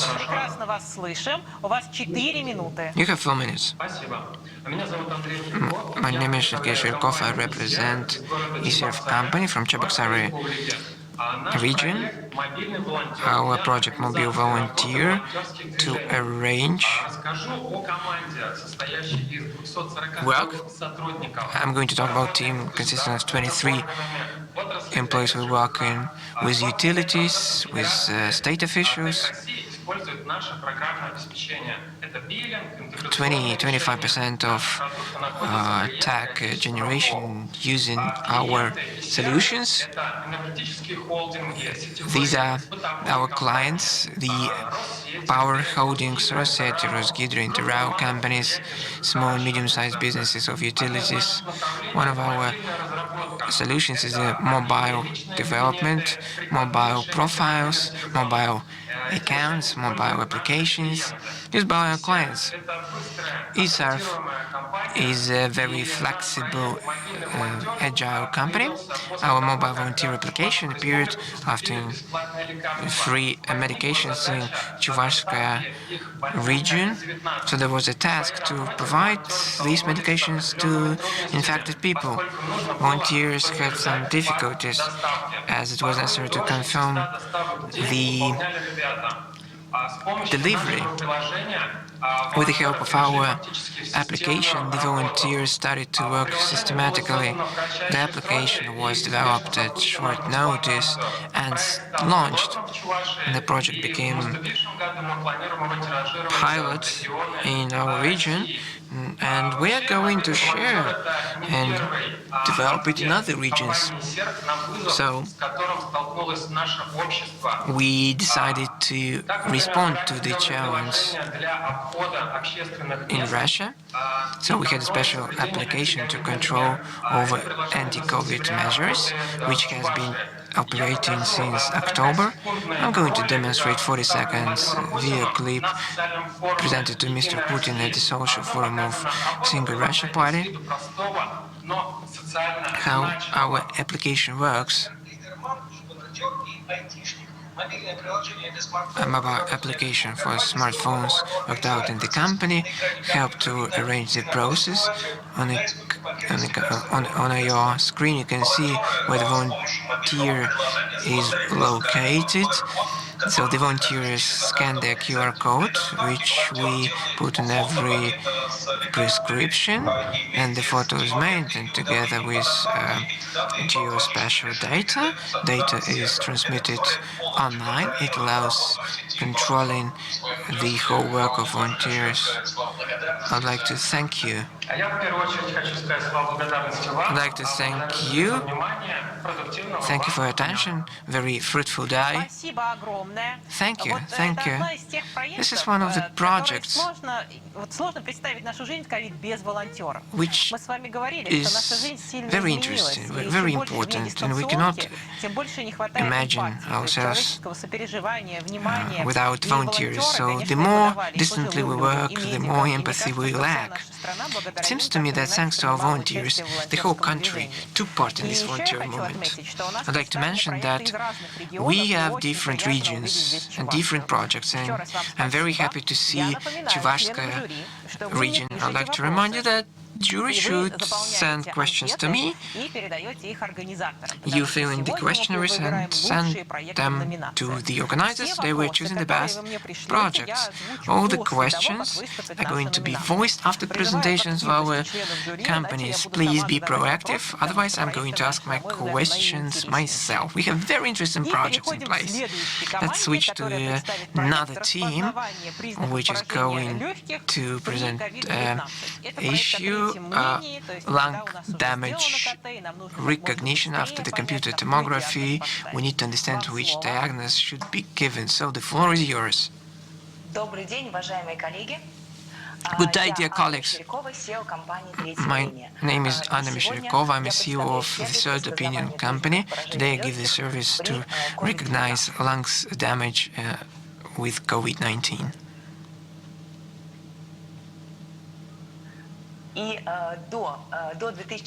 Before 2020, the world lacked specialists of X-ray diagnostics, but with the pandemic, all the doctors, and we all see the huge pressure on those type of specialists. In a small city with 300,000 people annually, there are more than 300 computer tomographic searches, so the average pressure on one doctor is 20 cases per each shift. And the situation is exacerbating in those regions where the coronavirus outbreak is severe. To solve this issue, the Third Opinion company developed a service of automatic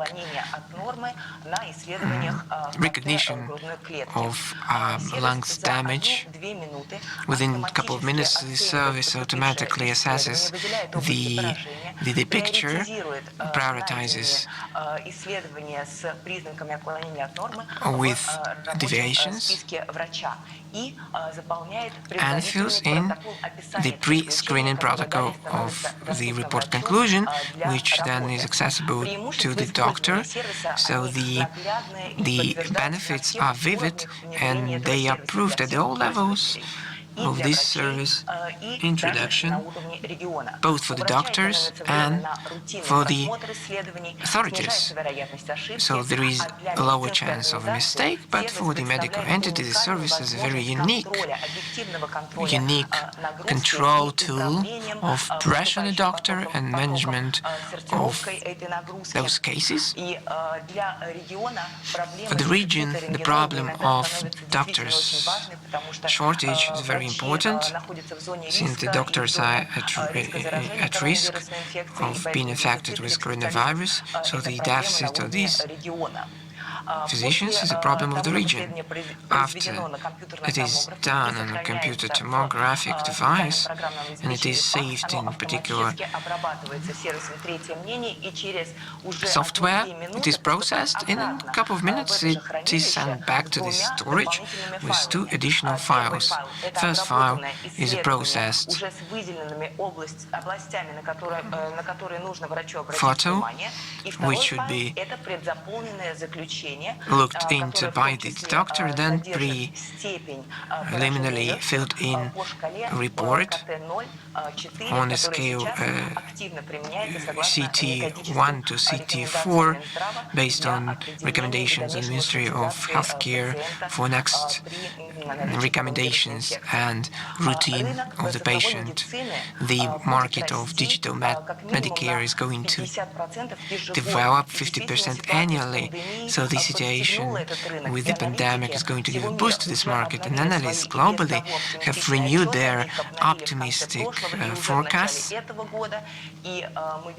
and we see optimistic figures on the market size by 2026, and it is great to recognize that in Russia more than 20 developers on this market provided different solutions which are quite competitive not only in Russia but globally as well.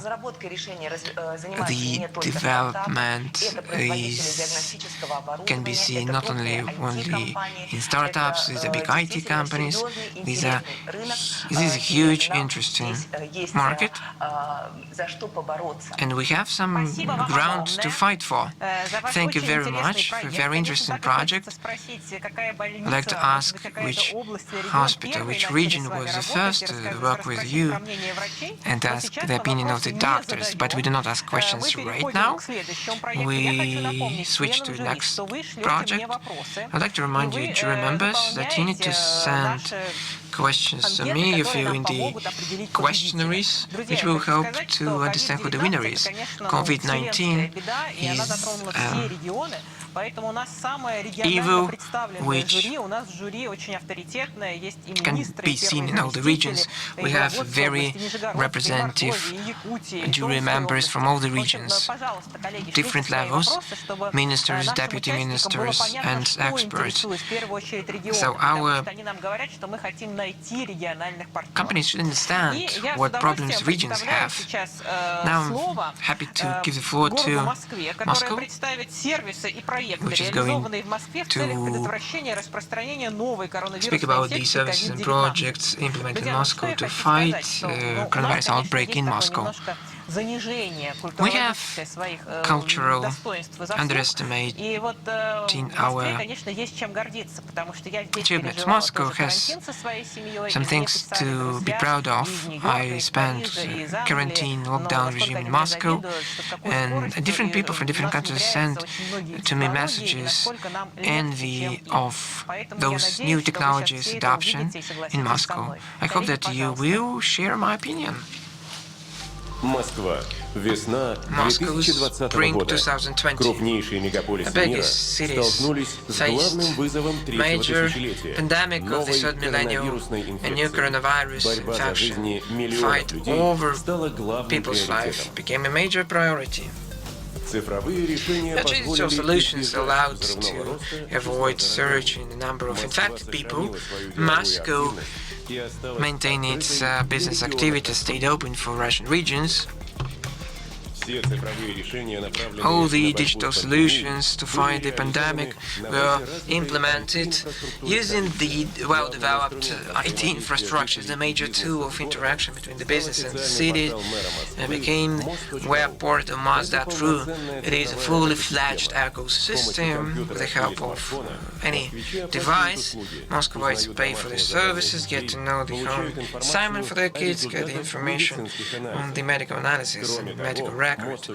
Apart from that, Moz.ru web portal is a source of relevant information on the situation in Moscow.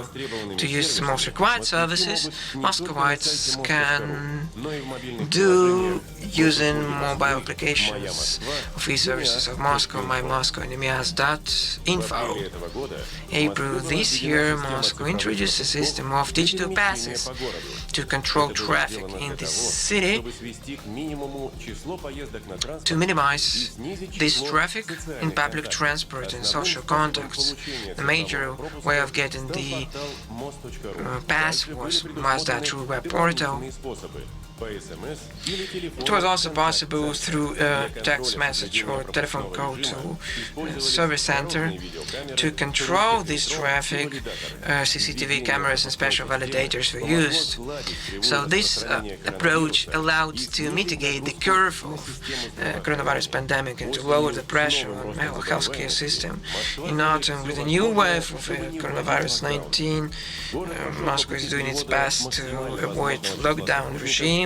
So Moscow decided to shoot the maximum possible employees in distant most. We have a new check-in registration system with the help of QR code in entertainment facilities, thanks to which we managed to maintain work of entertainment facilities and to inform Muscovites of possible contact with an infected person. Right now, this system of registration has been adopted in all the entertainment facilities. Major task of coronavirus pandemic fight is the self-isolation regime, so self-monitoring application was worked out. So for the Muscovites with the confirmed case who opted to stay at home, the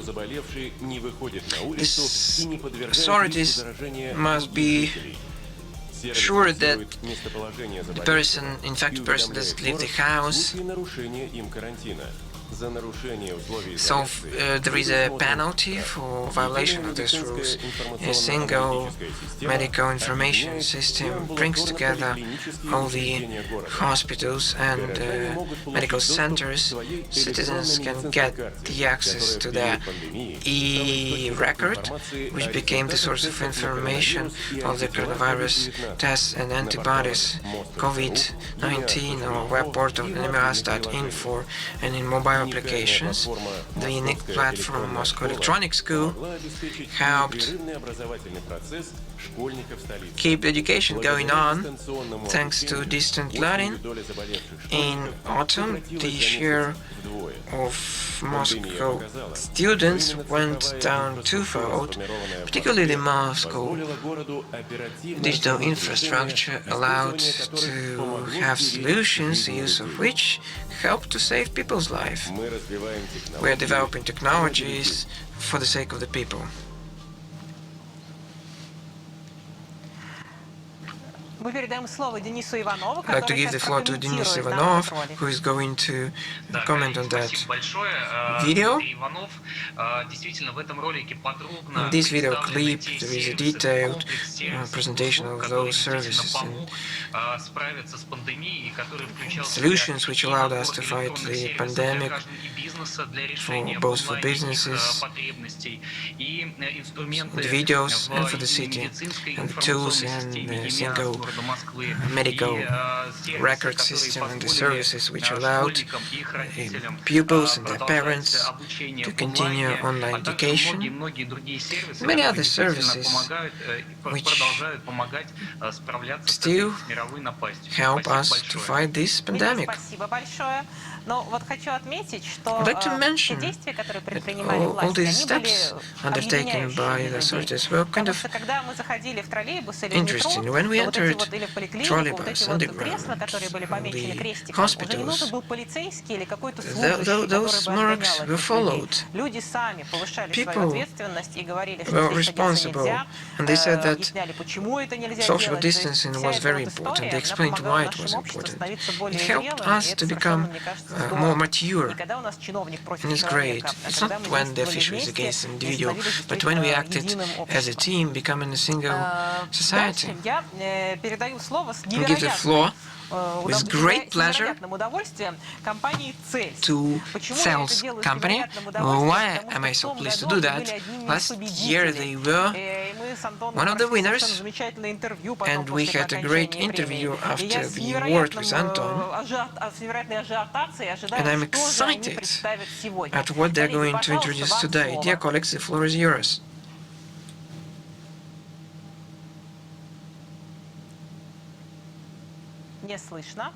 The speaker cannot be heard. The sound is off. Yeah, sound check. Yeah, it's clear. Good day, Елена. Good day, Larisa. Good day, dear colleagues, everyone.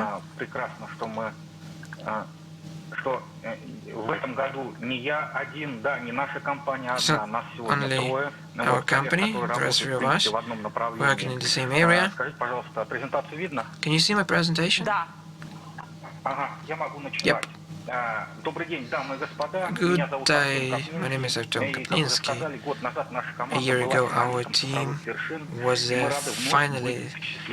finals participant. 2019 was very successful.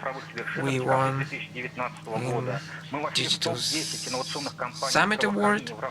We were among top 10 companies, innovative medical companies, and we were in the register of our company.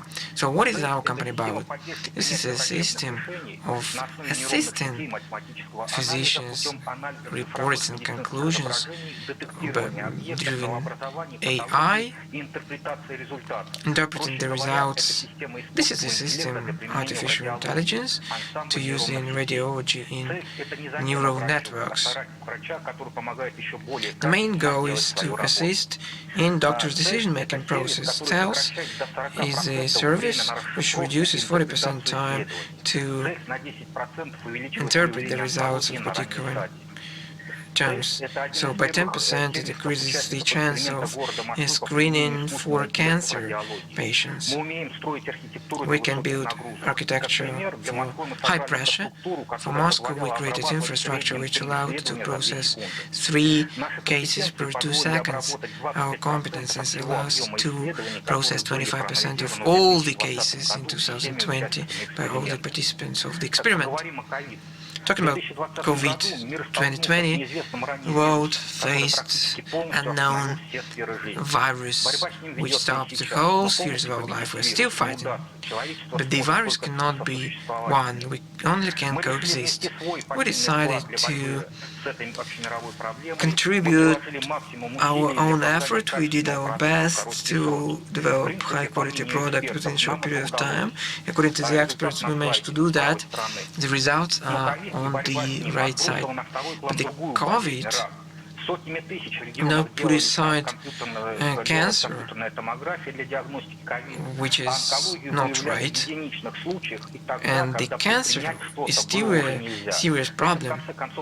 At the end of the day, it was mentioned in summer, when there was a break between the waves of the coronavirus. So we wanted not only to detect the lung damage, but to search for cancer screening procedures. We are sure that such an approach will assist not only in COVID fight, but will allow us to detect cancer at another stage. It shouldn't be additional pressure on the doctor. It should work complementary.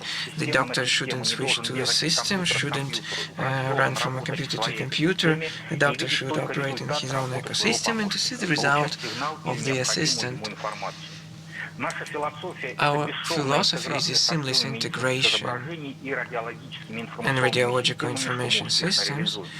What we implement, to implement this software, we do not require additional hardware.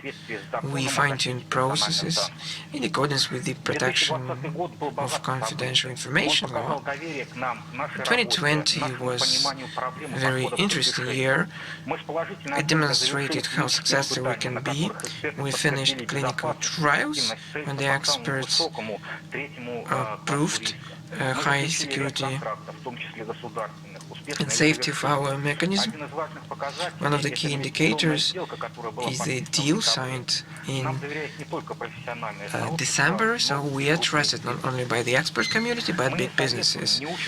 We do not train you to do. We're a kind of intermediary between the technology and the doctor, and today I invite you to join us in our endeavor, so we will jointly help the doctors save lives. Thank you very much for your attention. Artyom, great results, exciting ideas. I'd like to ask all the participants to do that. It's great that you have great presentations, huge tasks, but we are called Startup Studio. Nothing can replace interaction when you don't read but talk about your projects. So you give us energy. I participated together with Artyom in an interview. Believe me, he cannot only read but talk in his own words, and we probably see this opportunity when he will be answering the questions. Dear friends and jury members, I'm looking forward to the question generated by you. Hope you're just texting them. Please give your assessment list. We are moving to a next project. What would I like to say? This is the platform for 3 groups, for individuals, for business. If these 3 groups, if these 3 stakeholders are brought together, so the state can be sustainable, robust, and our life gets better. Let's switch to business. I'm happy to introduce amulet companies within factories to fight coronavirus outbreak. My name is Alexander.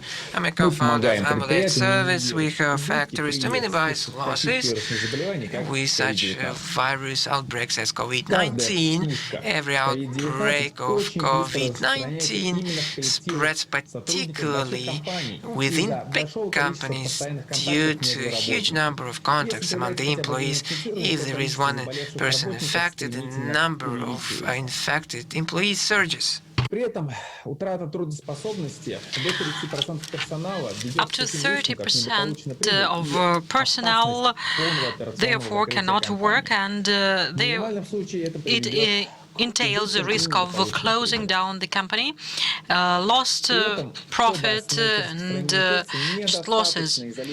And it is not enough to just isolate the infected person. You also need to isolate those contact people, otherwise they will spread the infection in the team afterwards. Therefore, contact tracing is a good way to stop the disease spread and avoid losses. Our solution is based on contact tracing principle.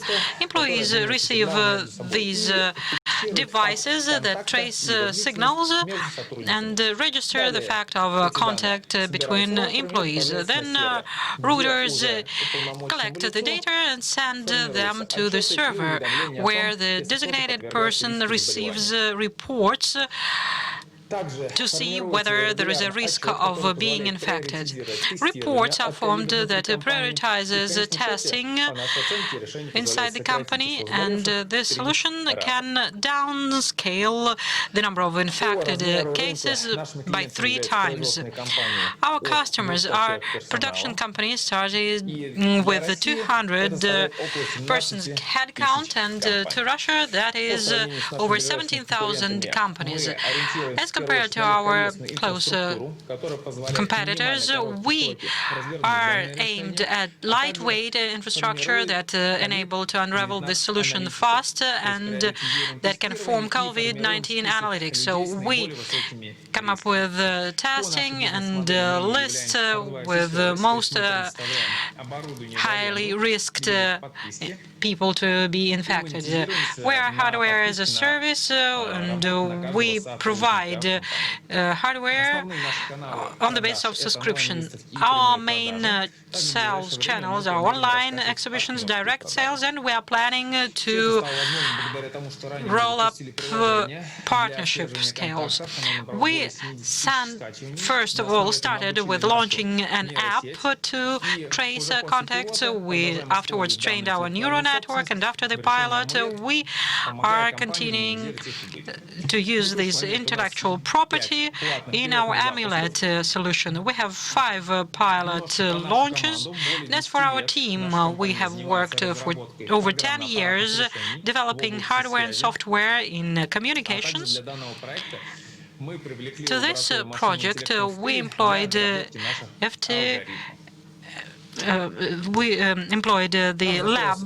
development lab of Moscow Physical and Technical Institute.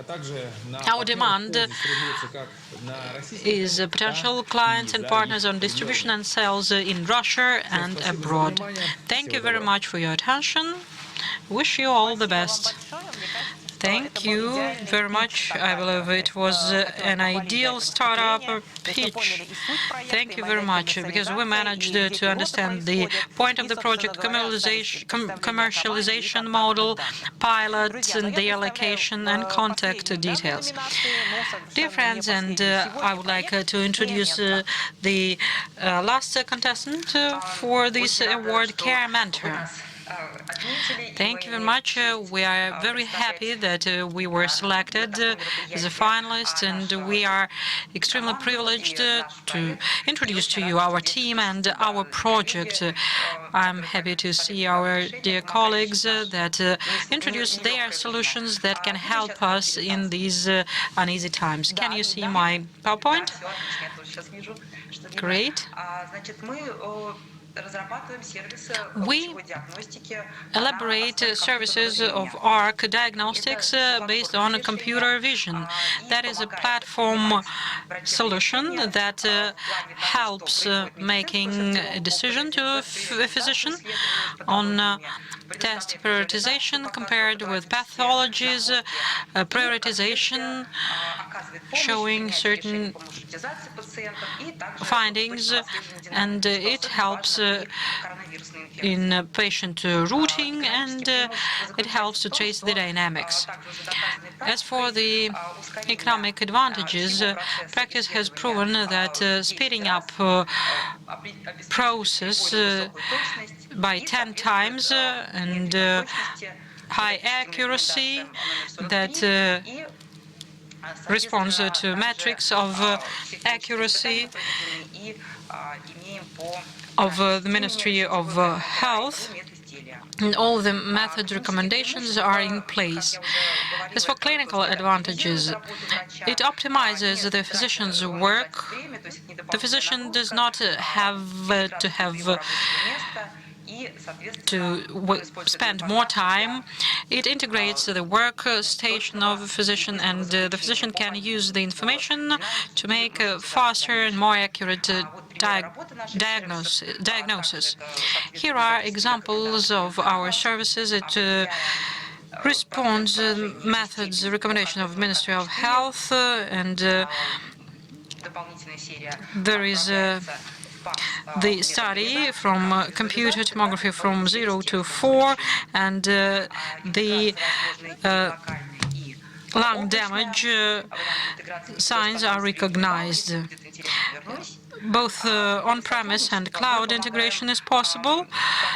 As for cooperation practically with the start of the pandemic, we have been supporting the Ivanovo region, and the governor of the Ivanovo region has reported to Prime Minister Mishustin on our service. They are using it quite actively. And we are working on Moscow experiment, within Moscow experiment, on using AI, and that is a unique chance that Moscow has given us, allowing us to use our pilot to help both physicians and patients. You can see figures on how much we have analyzed. Our other services also take part in this experiment. As for ourselves, we are covered at Mosdot.ru. We took part in another experiment as well in different contests. We are winners of Moscow Innovators. We have a really strong company with over 20 years experience in IT development. Our experts are truly outstanding. As far as I understand, my time is up. Thank you very much for your attention. Thank you very much for this highly interesting and informative presentation. And now we have a short Q&A session. Colleagues, for us to have enough time to answer the questions, you take 1 minute to answer the question. Afterwards, I will interrupt you. A question to the Third Opinion company. Can you tell us which hospital and in which region did you have the first launch?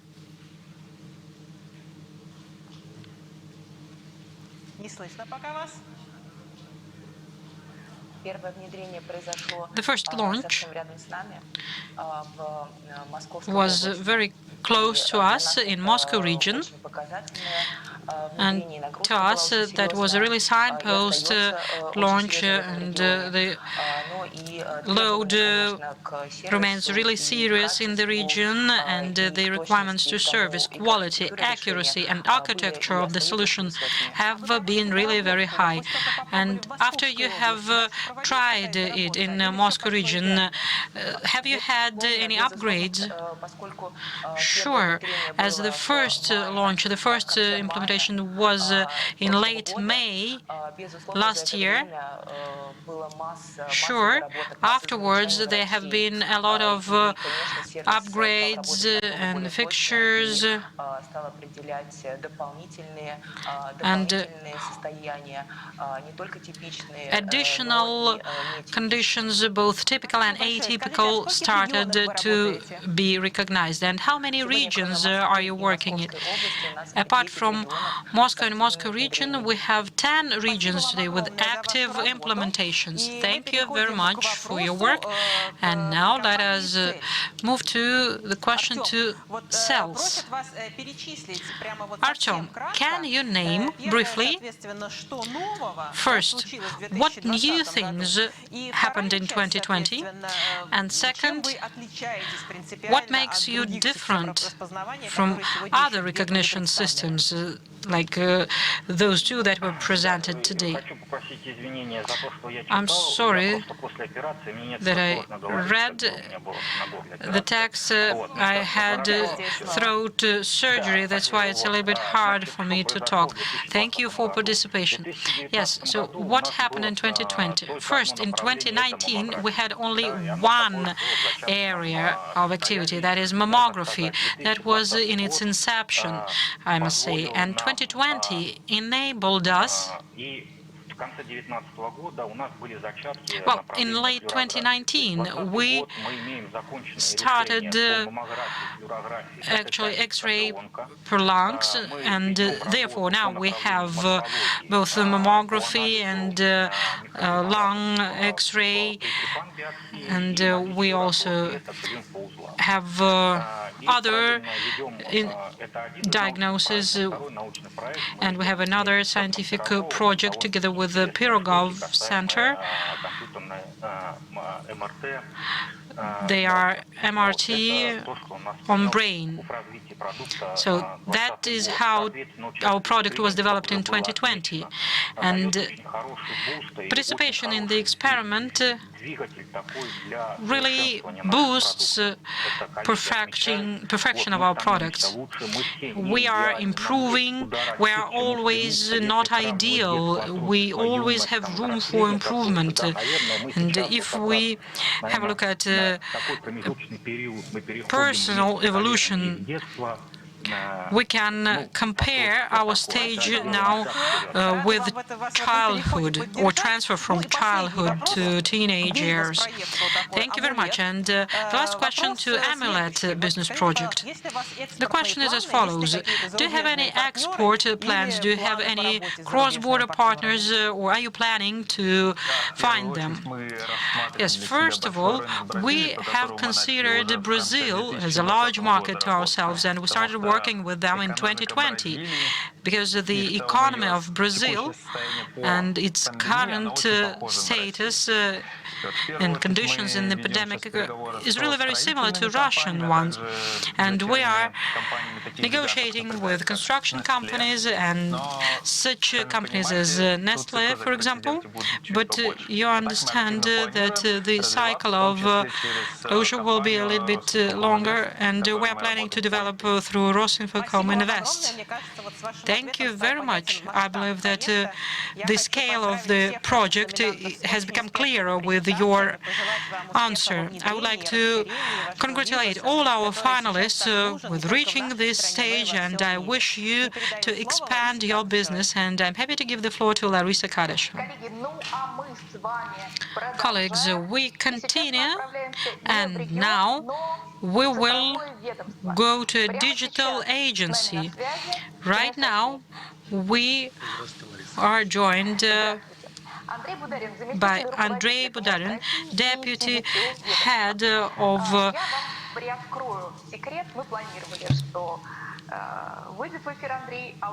Federal Tax Service of Russia, digital agency. And this year, Federal Tax Service has strengthened its position as a digital agency and did something that we had not expected of them. We didn't manage, Andrei, to give you the prize because your head, Mr. Egorov, will be here in person, so we will hand the prize at the Gaidar Forum in the Academy here to him. And now we will discuss Federal Tax Service as a digital agency with you. You celebrated the 30-year anniversary last year.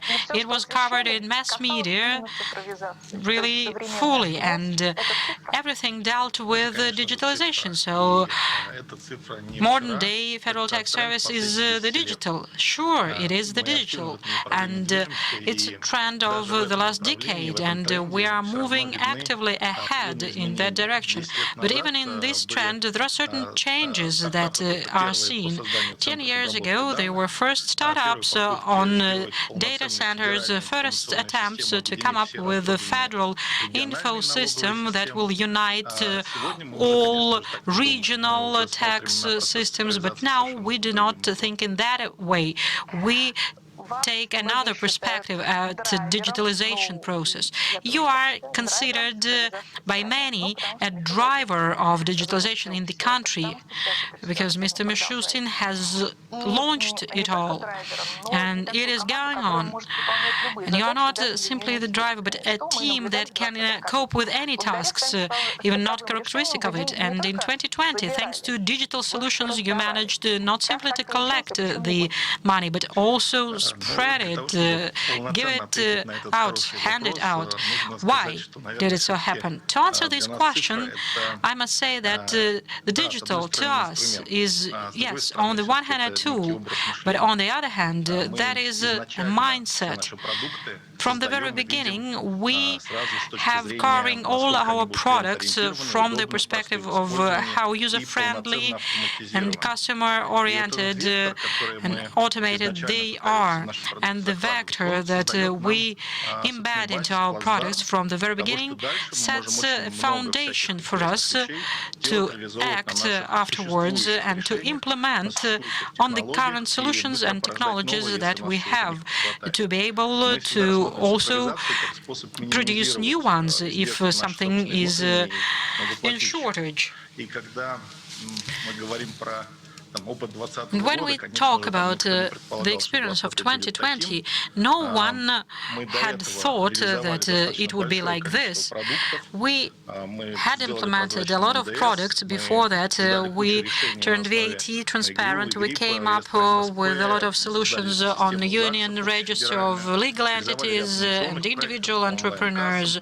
We had a lot of IT projects on online cash registered monitoring and so on. But that was all about taxes. And in 2020, we tried ourselves in a new quality, because our primary info systems and internal processes and integration enabled us to do that. In 2020, totally unexpectedly, we turned into administrators of a lot of support measures. We administered 2 subsidies for 102 billion rubles to support jobs and also to provide PPEs. And in these subsidies, the average timeline between the application and the issuance were 3 days.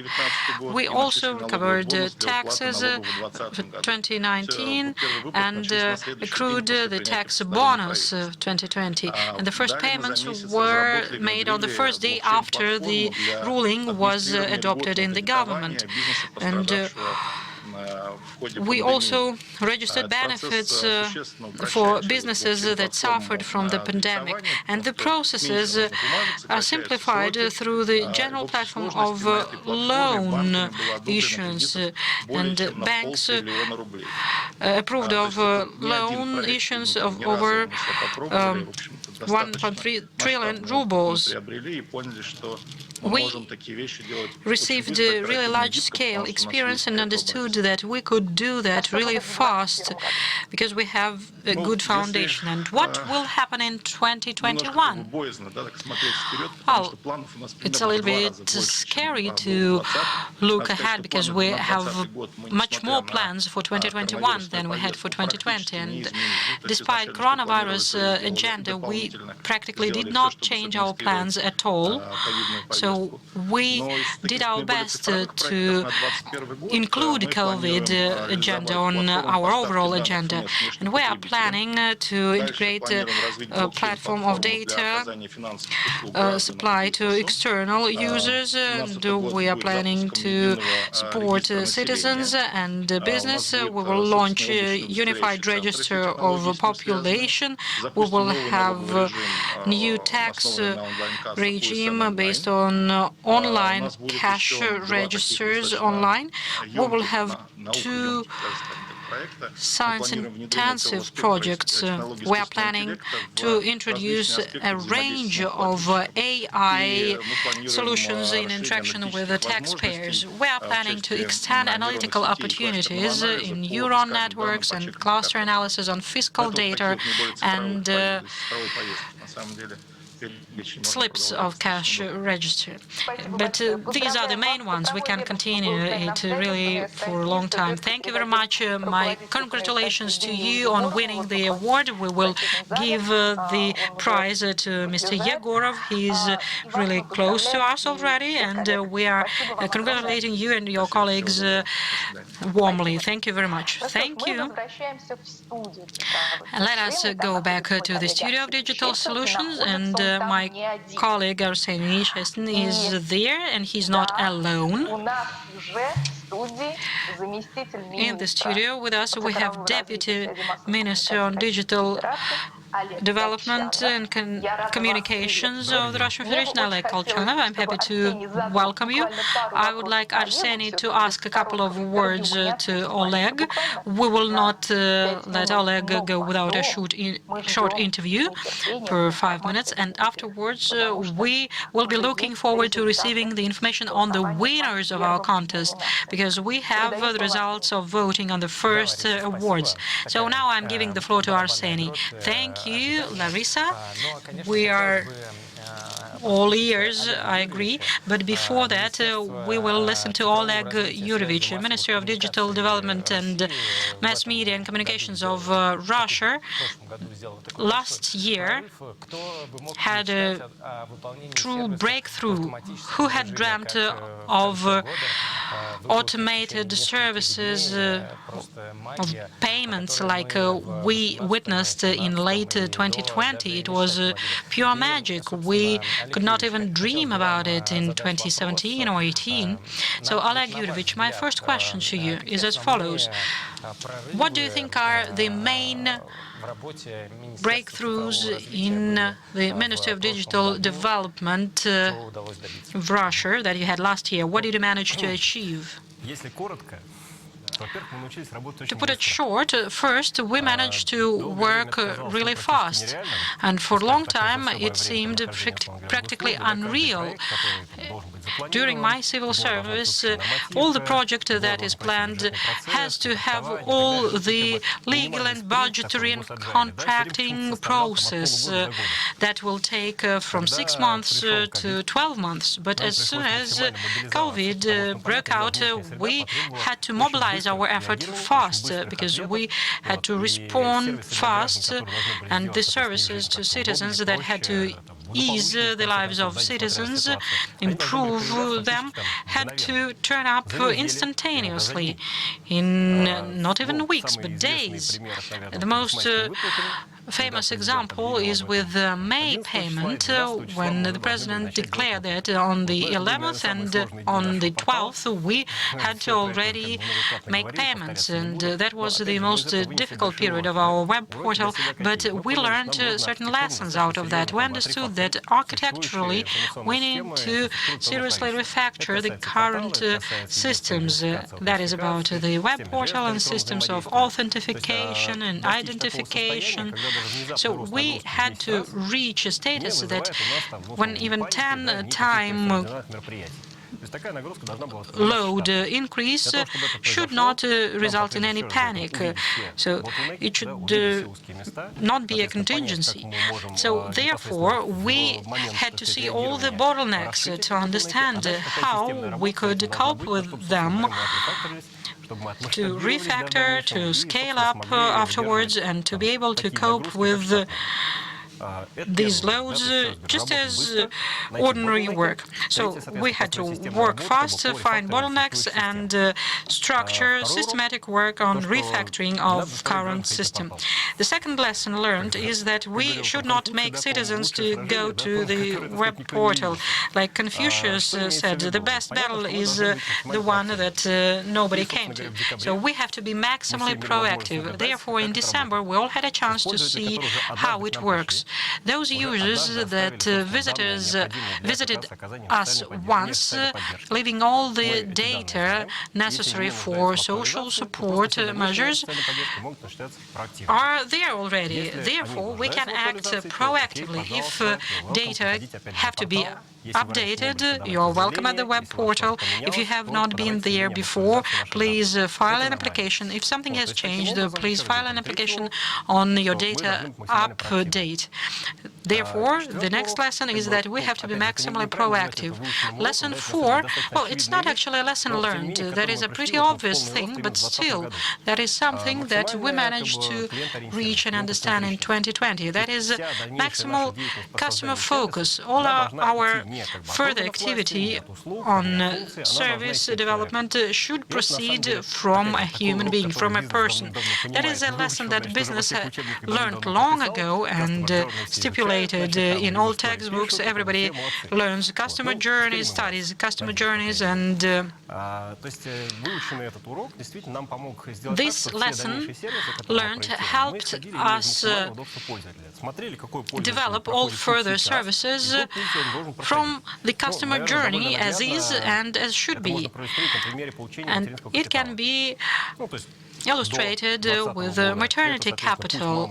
So before 2020, the journey included a mother's path with all the paper documents. So when she had to physically visit the pension fund and afterwards receive a paper on maternity capital accrued. The point of that paper is not that clear or obvious because the main idea is the register line, the record. And having analyzed that, we said, why do we need that? Let's act proactively. A child is born, we have all the data on their birth, and maternity capital is accrued. Therefore, the customer journey is just a happy mother that has the information received on the maternity capital accrued. So I'm just giving it to you as an example to see that it changed really greatly. Well, that is really magnificent, because I have gone through all the difficult process, and at this moment I should, I believe, cry and be happy that we have this great Ministry of Development. Yes, that's good. If you repeat this customer journey again, everyone will be happy. And now I'd like to ask you another question. These tools, this new type of communication, together with other ministries which are going to change their business processes, how can you scale these processes to for future periods, for future years? Which services or domains will be available? What are your plans? As for the basic agenda, we received agenda from the president, from Vladimir Putin, and we have to transfer, to digitize all the socially important services. It means that people will be able to get services without visiting administrative offices in person. They make an application online. The ministry collects all the necessary data electronically.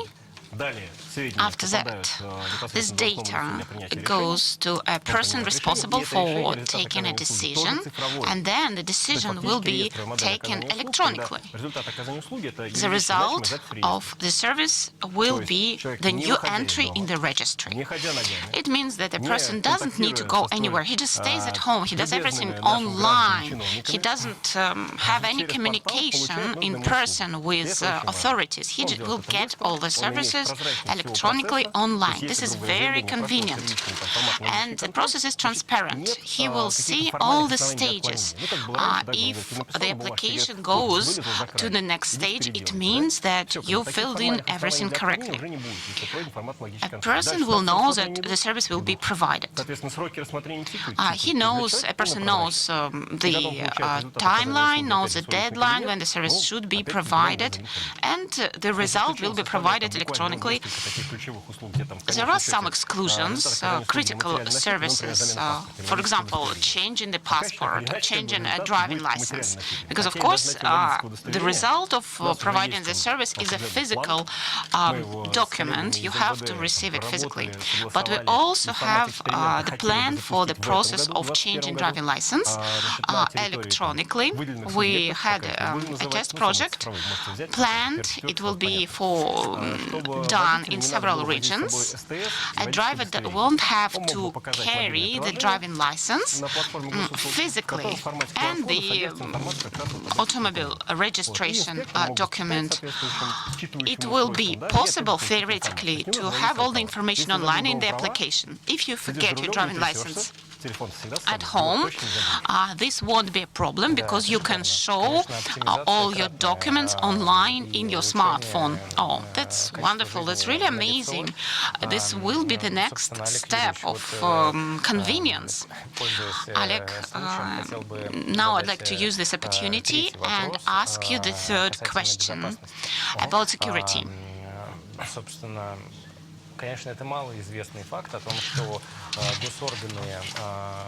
Not many people know about it, but we understand that there are a lot of requirements for social services. But people are really very much interested about submitting data, passport information, for example. They feel not very comfortable to providing a lot of personal data to authorities. What do you do to ensure confidentiality? Could you please tell us about all the steps that you take in this regard? I know there are a lot of cases when businesses lose databases, they're leaked, or, for example, banks can lose the data and some foreign servers will get access to information about financial operations of Russian citizens. It's a lot of information. I can't be brief here, but I just can tell you that there are no absolutely 100% safe systems. But there are the different levels of difficulty. So we want to make sure that it's really rather difficult to break into our systems. So, for example, you spend a lot of time, but you break into just one account. We are very careful about safeguarding confidentiality. We do a lot. We fulfill all the requirements of supervising body. We have good certification of our software with regard to unauthorized access. So we have some requirements for the safety of the contour of the system. Yes, we do fulfill all the formal requirements, and theoretically it protects data, and we shouldn't see any leakages from our systems. This is clear, I hope. Besides, we have a cybersecurity complex. It's our contractor, which ensures safety of all the electronic government systems. And this contractor is responsible for a lot of additional activities: protection from DOS attacks, they protect our system from intellectual property attacks. They do a lot with regards to anti-fraud. They protect standard activities. So if we understand that it's a bot who breaks into the system, not a human who is using an account, then we will ensure the blockage of the system. And we have an opportunity to understand when a bot breaks into the system. Here we can stop such operations of a bot. As for transferring personal data, here the situation is different. We usually have all the personal data of our citizens. Users don't need to enter any data. We actually have all of them collected. We just help them when they need to fill in some application. They are already inserted. It's easy and convenient for the user. And we think that this is correct, that when there is transfer of personal data from state authorities, state informational system to other systems, it should be controlled, 100% controlled by a user. So, for example, every person has an account in our systems. We also have information about real estate of our citizens, and some other services, for example, banks, may require information, additional information, not just passport data, but information about apartments, for example. For example, when taking decision on a mortgage. If you are a user of a bank, they will check your ability to pay. What can we do here? The bank would want to have more information about you. They want to have the verified data. from the tax office, for example, because if it's data from the tax office, from the state information system, from a tax office, the bank may think that such information is really reliable and verified.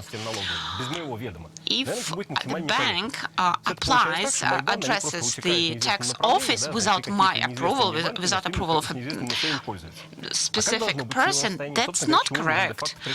We need to make sure that citizens should correct which kind of data is transferred to different other authorities.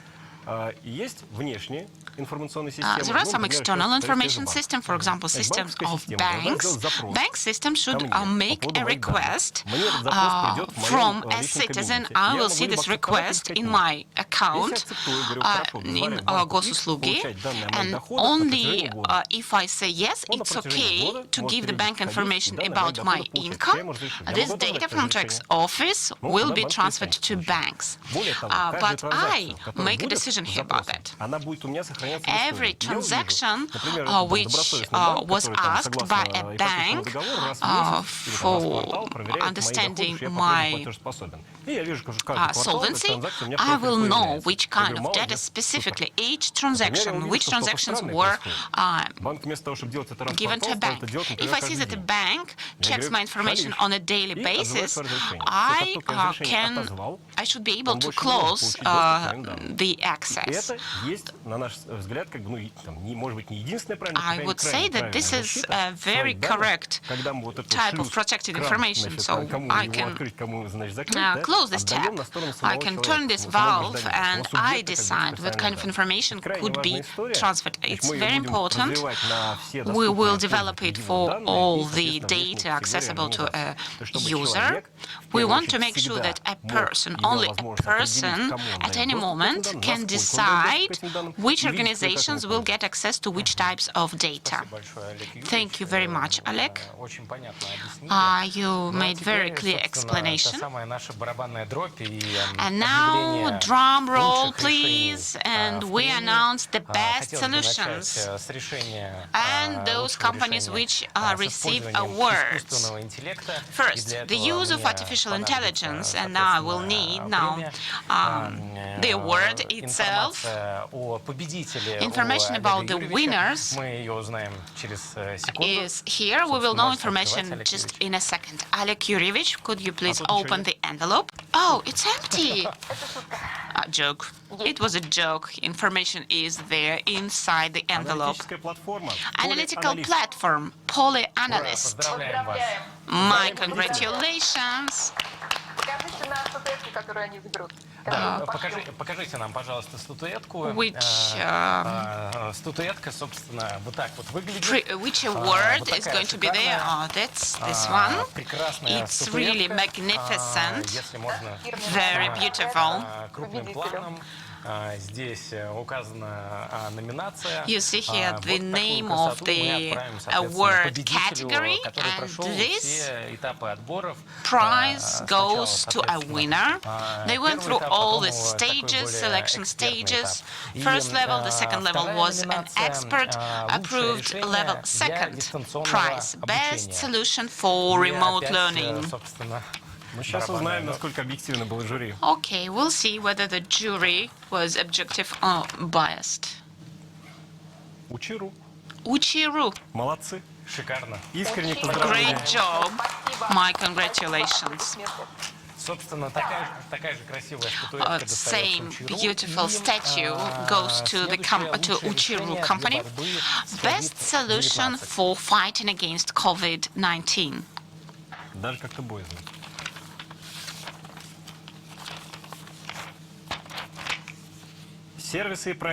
Services and projects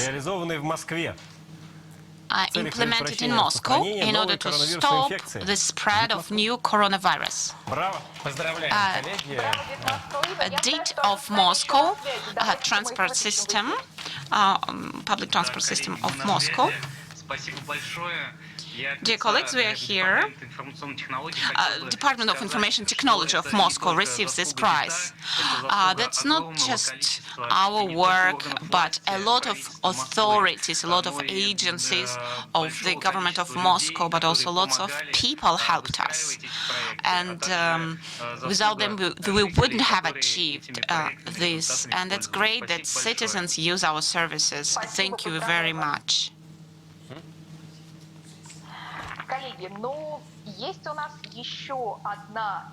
We have one more award, and we could not to have it. This is the year of pandemic, but this is the year of digitalization and the year of volunteering. And we have such a nomination as Digital Volunteer. In many universities, there were volunteers who were helping teachers how to use IT solutions for remote learning. And we want to give a prize not to a student, but to a school child. And now we are going to see a Ministry of Digitalization from Tula city, Yaroslav Rakov, and our digital volunteer. He studies in the 8th grade, Lev Cheremnych. Hello, Leva. My congratulations. You are an amazing boy. Maybe you can tell us about yourself. Why did you decide to become a digital volunteer? Good day. My name is Lev Cheremnych. I study in the 8th grade from the 23rd of school. Since 2017, I was studying programming and robot engineering. I participated in different Olympiads, exhibitions, and I got some experience. You're not only getting experience, you're also sharing the experience that you have, right? You were not just teaching your teachers and parents, you were also teaching your classmates how to use technologies, right? You were explaining children and parents and teachers how to survive during the pandemic. And you even had online vacancies, and you were doing it for free, right? 1.5 years ago, I started learning different programming languages such as Python, HTML, C#, and I was interested in not just studying by myself, but also was interested in sharing my knowledge. In Technopark, I had several workshops on robotic techniques, and I was teaching children from the primary school. They got really interested, and I realized that there were 3 children who were interested. We also had a robot manipulator project. This robot could explain children the solutions for mathematical tasks. I'm talking about primary students, primary school teachers. What is more difficult for you, to work with young children or with teachers, with adults? For me, it was more difficult to work with children. Why? Because adults, they know why they are there. They know what they need. What's most important? What's most difficult for you as a volunteer? For you. I wouldn't say what's most difficult. There are lots of difficult things. Thank you very much. Thank you very much for spending your time for developing digital knowledge of those who are around you. You are an amazing boy. I hope we will see your solutions in one of the competitions for digital solutions. We loved your story, and we are sending this prize to the Tula region, and the category for this award is Digital Volunteer.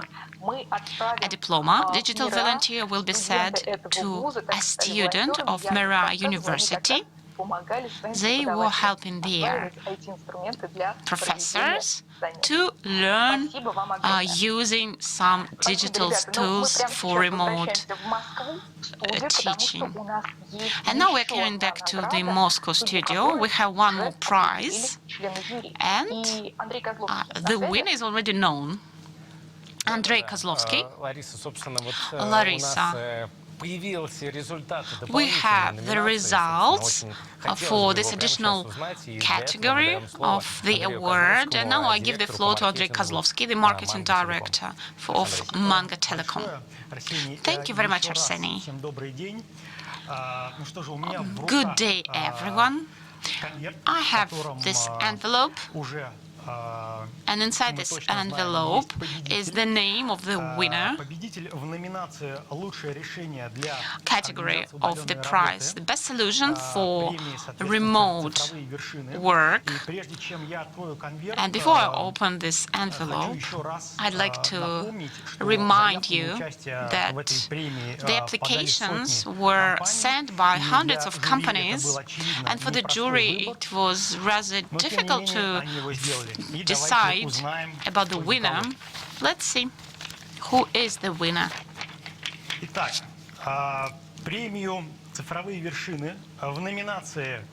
And now this award category, the best solution for remote work, goes to TrueConf, a video conferencing solution.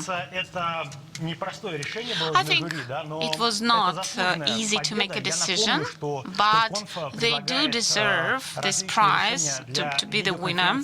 They propose different solutions for video conferencing, and this company allowed many businesses, commercial and non-commercial, as well as state authorities, absolutely for free to maintain the main business process in every company, the communication, I mean. And people were talking to each other during the pandemic when they had to work remotely. If you go to Zoom website, you will see the link to the competition of Zoom TrueConf. This is the solution developed in Russia. Thank you very much. Larisa, now I give the floor to you, and we will move on to the next session. Thank you very much.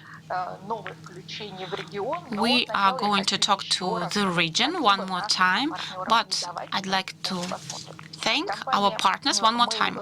Mail.ru, they are with us since 2016. They supported our idea of this prize,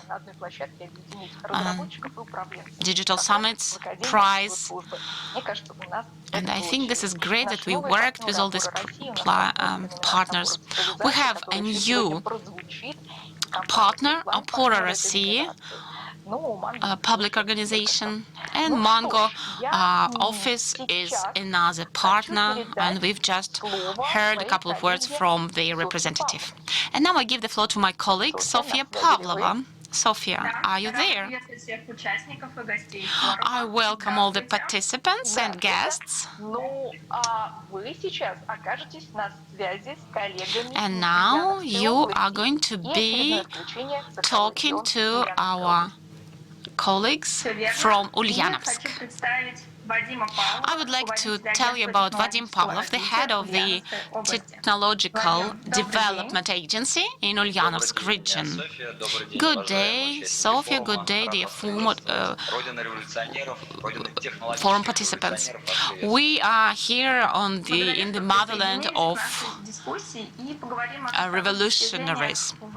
Let's talk about your digital achievements in the Ulyanovsk region. By the 1st of September, all the regions have to approve and adopt digital transformation strategies. Tell us, what was the beginning of the digital transformation for you, and who is the main driver of this process? Sofia, thank you very much. I'm happy to share our experience. Technological development was in our focus for a long time because the industry for us in our region takes a major role, and it will are very focused on developing new technologies. The systemic work on digital transformation started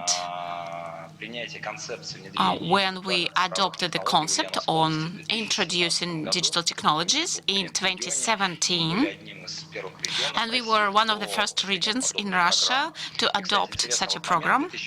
And interestingly, in 2017, in the Ulyanovsk region, we had the year of smart technologies and creative industries. Every year in our region, we have some topic for the regional government, the topic which will be our focus. In 2018, we had the year of smart technologies and creative industries.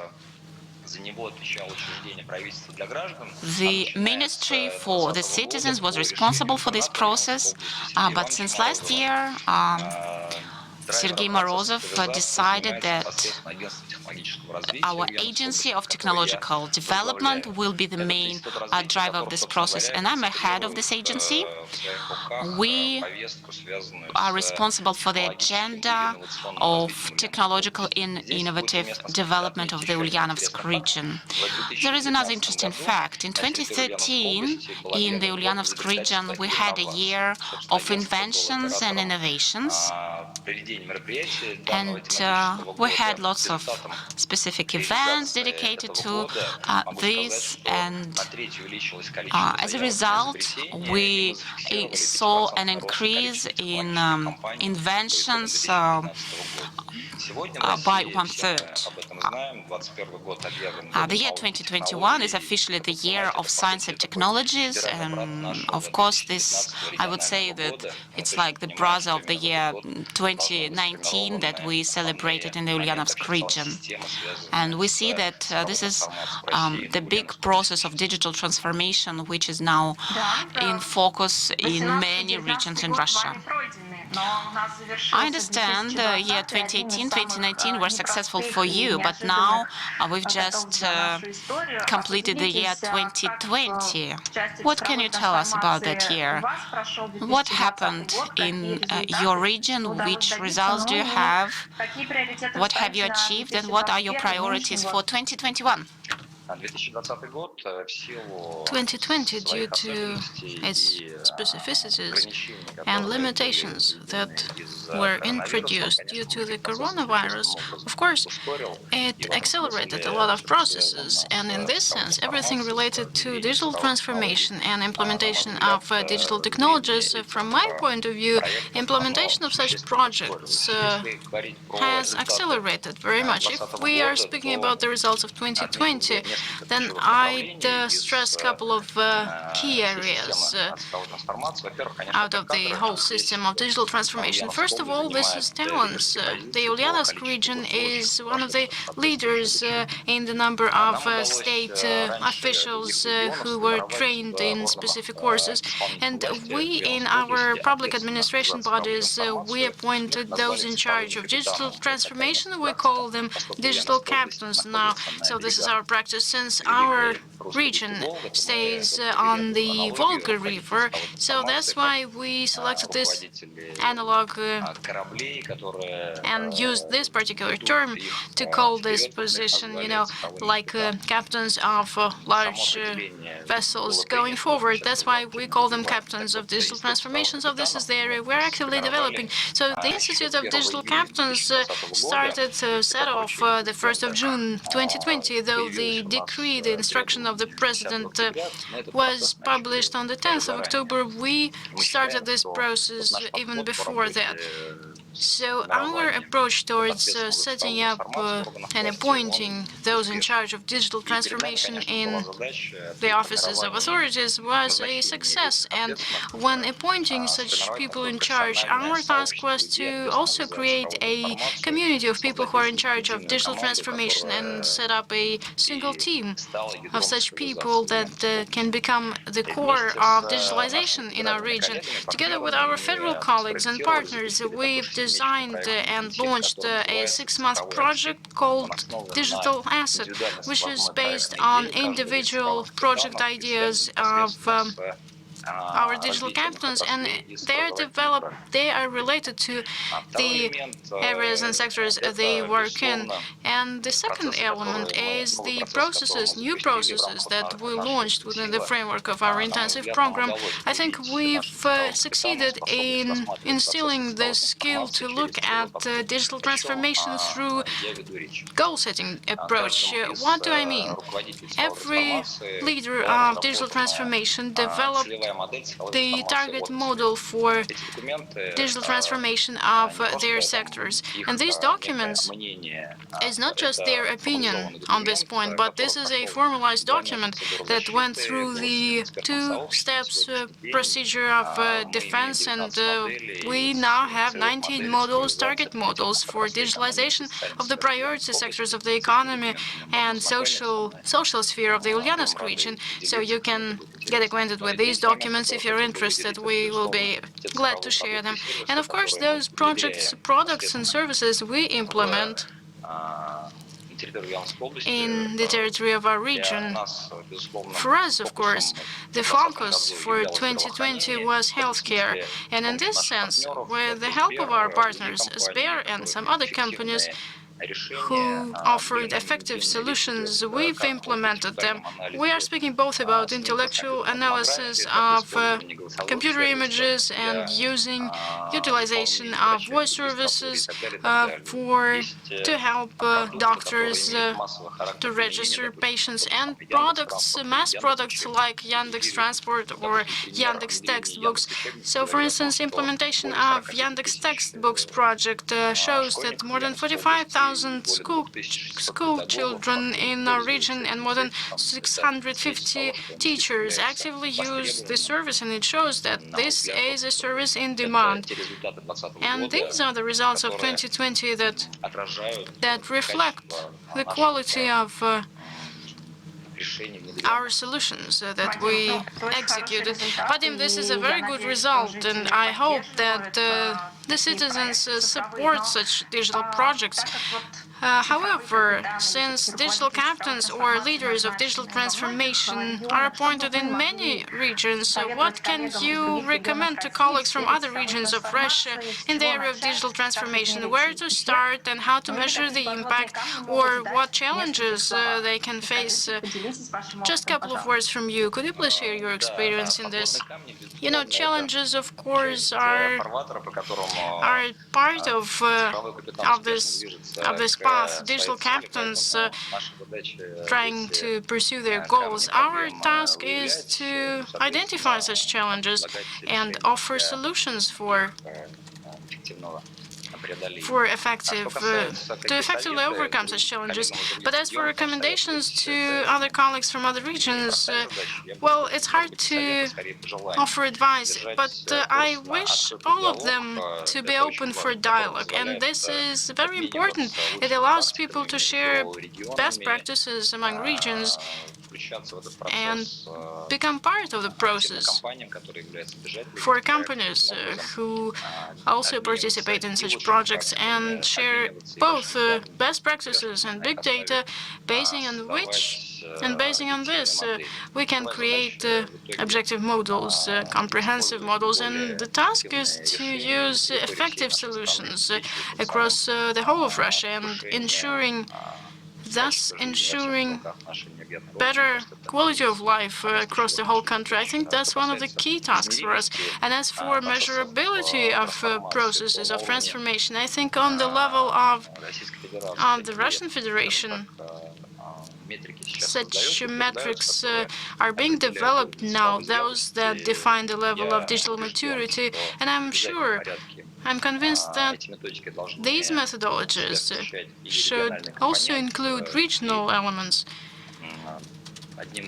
And one of the most important things in this sense is setting up teams of like-minded people in the regions who are experts in this field in development of such roadmaps that also consider the regional specificities of various constituent entities of Russia and also include the most effective solutions, both Russian and international ones.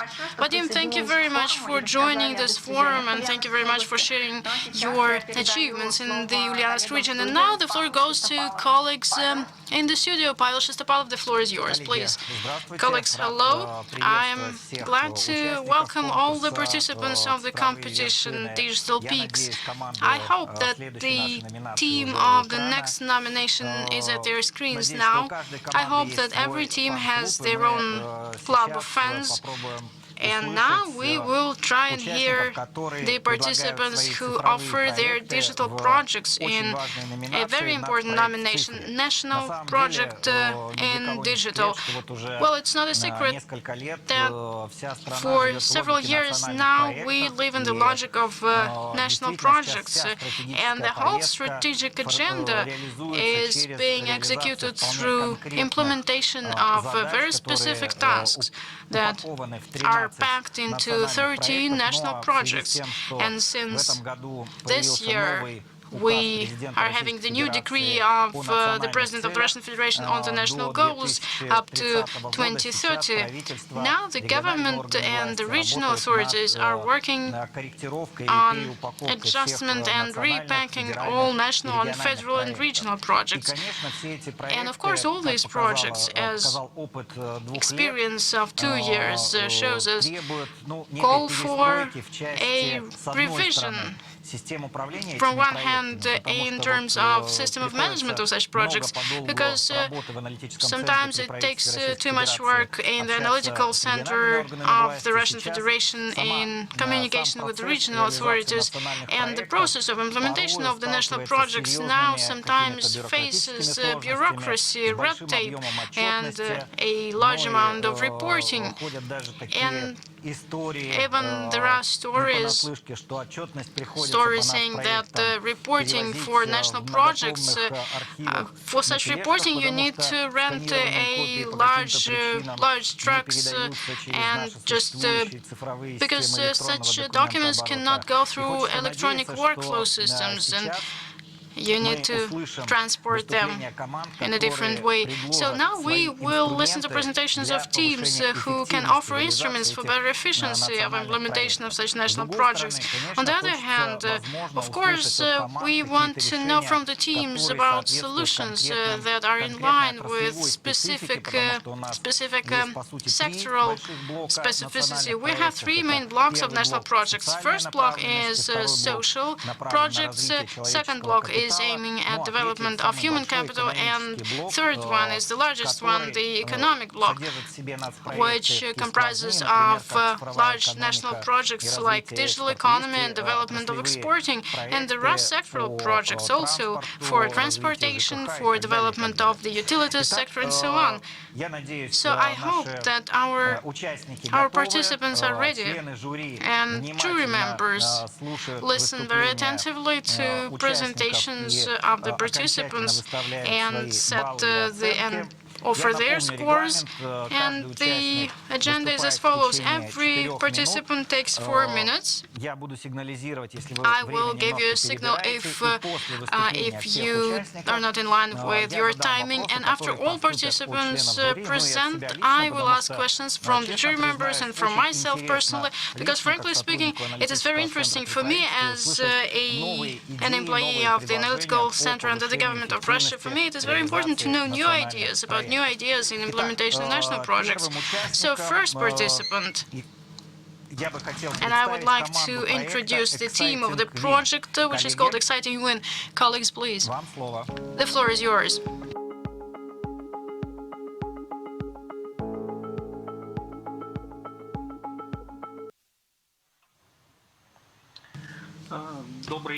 Good afternoon, colleagues.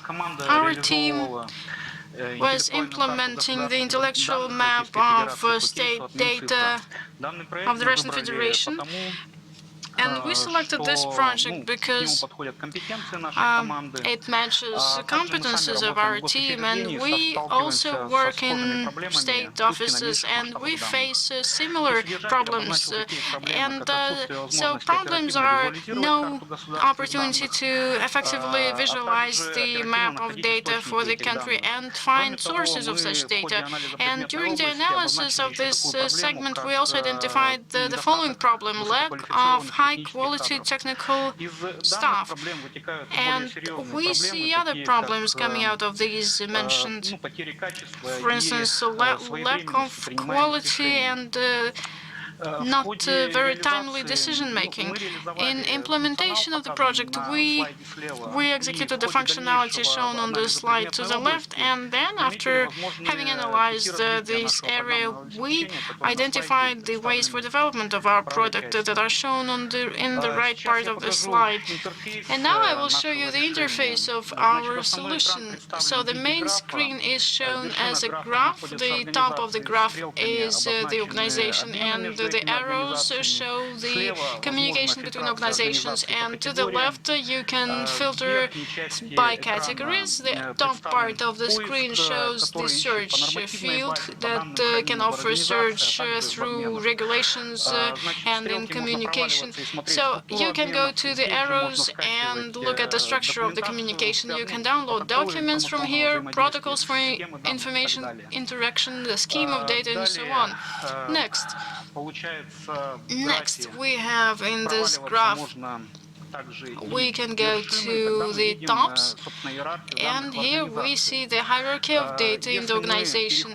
If we go to specific field, we can see in what interactions this structure is participating, and some other data on this. If such system is implemented, we, as one of the impacts, we expect an opportunity to avoid the services of high-quality specialists, because this software offers you an opportunity to write technical documents for communication and create it without specific experts' participation. And on this slide, we show the team that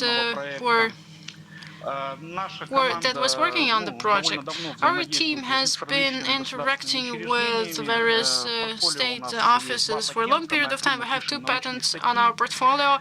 We are actively writing scientific works, articles, and we work for a long period of time together, and we've implemented a lot of successful projects. So I would like to stop here. Thank you very much for your attention. Thank you very much to the exciting WIM team. Just a couple of words to comment. The question of searching for data that is already there in many state information systems is very relevant indeed. And when a complicated task comes out on the level of the government, the question is always as follows: how to assess the objectiveness of the information that comes to the government. And if such system can cover all levels of authority, starting with federal down to regional ones, I think it will be a very effective instrument to make better decisions based on reliable data and based on analyzing various aspects of the challenges that we face. So such system can become a very good help in implementation of all national projects. And now let's go to presentation of the next team in our nomination. I'd remind you, our nomination is called the National Project in Digital, and the next team, their name is very specific. Kiwi Farm. What does it mean? Guys, what is your solution about? Please, you're welcome. Good afternoon, esteemed members of the jury, colleagues, participants. I am captain of Ferma Kiwi team, so Rosatom project helper for articulation and control of instructions. So four main problems: high labor efforts for articulating the tasks, lack of control of personnel, and some others. The goals we have: drop of costs, lower amount of efforts spent, and also control for equipment. So first of all, we need to improve the quality of decision making. We can do it through visual control of tasks and offering analytics. We can reduce the cost of product and less load for the leadership.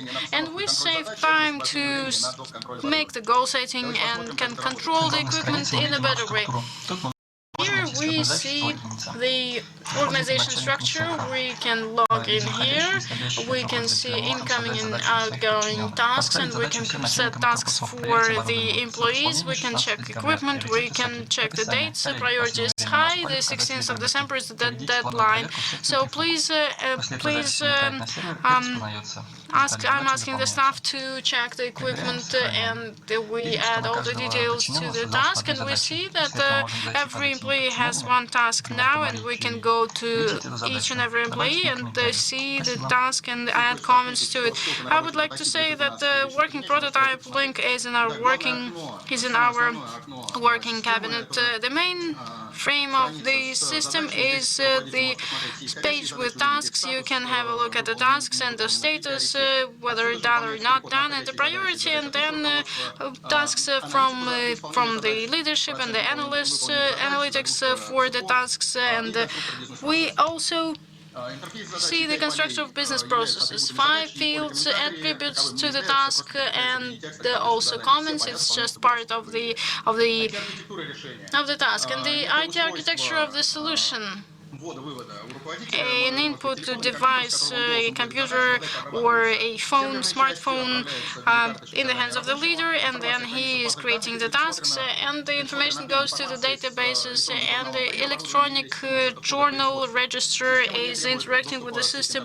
So here you do not need access to the internet. The constructor of business processes. The concept is as follows: operator of the system creates the business process according to the regulation of standard of production, and then the task goes down the route, and it can be split into subtasks, and then they go to the employees, and the manager controls how it is fulfilled. So effective solution and mobile app for all the tasks. Scalability and reliability. We've applied the SRGS world standard to identify audio records, and the solution is scaled up very effectively. It can be adjusted to any production site, and it can be integrated with other information systems. I already mentioned that the economics of the whole thing for 1 month, if 500 people, employees, 20 million per month. So this is not the money you can put into your pocket, but this money can go to research or covering infrastructure debts.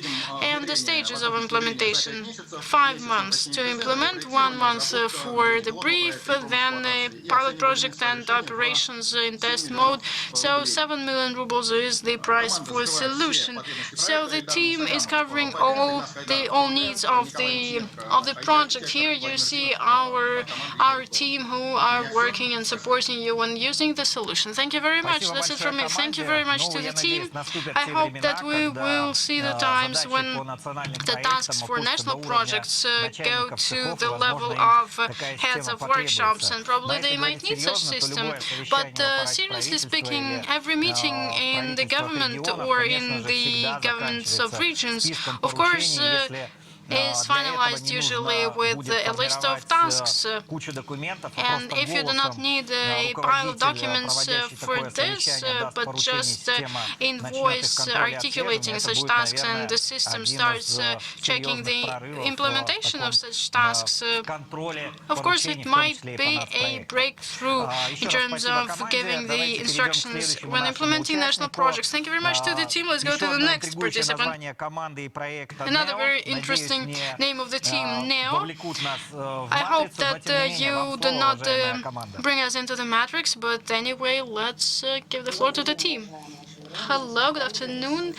esteemed jury. My name is Olga. I'm speaking about Smart City case our team selected. We're from St. Pete. The main task is to automatically accumulate data for showing the level of tenders of the city. So sub-indices that this index comprises of, and also analyzing the methodology. 4 sources of data, 2 of them are unique. Every web source has its own interface, and we need the parser to accumulate the data. Then the data goes to the database, and it is translated into the single format. So we've created a web service where, for convenience of users, we've implemented an interactive map of Russia with aggregation of sub-indexes across regions. Here we show the full picture, but we didn't stop with that.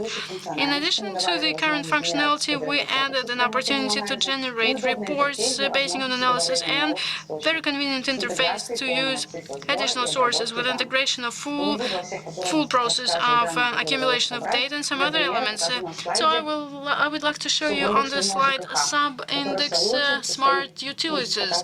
It consists of indicators of the number of buildings equipped with the meters for hot water, cold water, and heating. So how it looks like now? Let's have a look at it. As I already said, this is the map of data where a lot of indicators and the sources are all shown here, how we standardize the data. The information is here. And this is an interactive map of Russia where for every indicator we have a special page, and you can, by regions, you can see all the indicators and full table below. So if it is not convenient for you to look at large data, big data, or tables, you can go into aggregated format and reports with analysis, comparative analysis. So it is important that we look at information region by region. Also, we can add new parsers. They are added into the database, and they are connected to full cycle of data processing. So technical specialists can help you in setting up this process. And we actually accumulated the data automatically. We found unique sources and implemented unique features and thought of scaling up the solution. So this solution can reduce resources for accumulation of data and processing it. Through aggregation, you can easily identify information and make conclusions.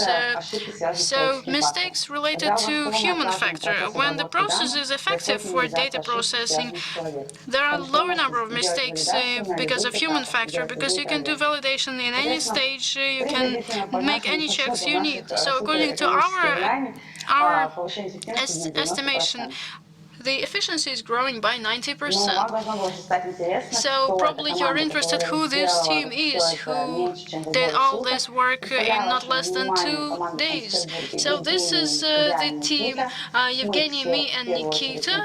We are mathematicians. We graduated from the bachelor's program of St. Pete Polytechnic University. Now we are having our master's program underway. So thank you very much for your attention. Your questions are welcome. Okay, thank you very much to the team for offering their digital solution. It is in line with one of national projects for development of utilities and creating comfortable city environment. I think authorities interested and participants of this national project can use such solution to get information needed for implementation of such national project. And we will ask a couple of questions to the team of the project after all participants make their presentations. And now I'm going to the next participant, the team which is called LAMCode. They will show their digital solution in the nomination for national projects. The floor is yours. Colleagues, please. Hello. Can you see my presentation? Not yet.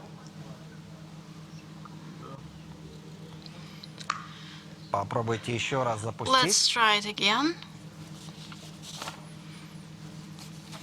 And now I can see it. Okay, hello again. My name is Ali Magomed, and I am head of the LAMCO team and Expovision company leader. During the first stage, we had tasks from Rosscity and Rostelecom. You know, these tasks were overlapping, and they were about creating interactive educational systems. So the key problems we try to tackle that are most relevant. All the types of projects are related to the high cost of education, especially when we need to send them to some remote regions, for example, really in the remote regions of Russia. The problem is that it's difficult to make such studies interactive. And we have a new VR solution for education. We use different types of technologies, not only VR technologies, for studying different types of topics. We also develop VR simulations. We have a platform, and if you need to learn some new information, for example, in engineering, this person can have the VR glasses on in a special training center or even at home. This person is in a virtual environment which is developed by us.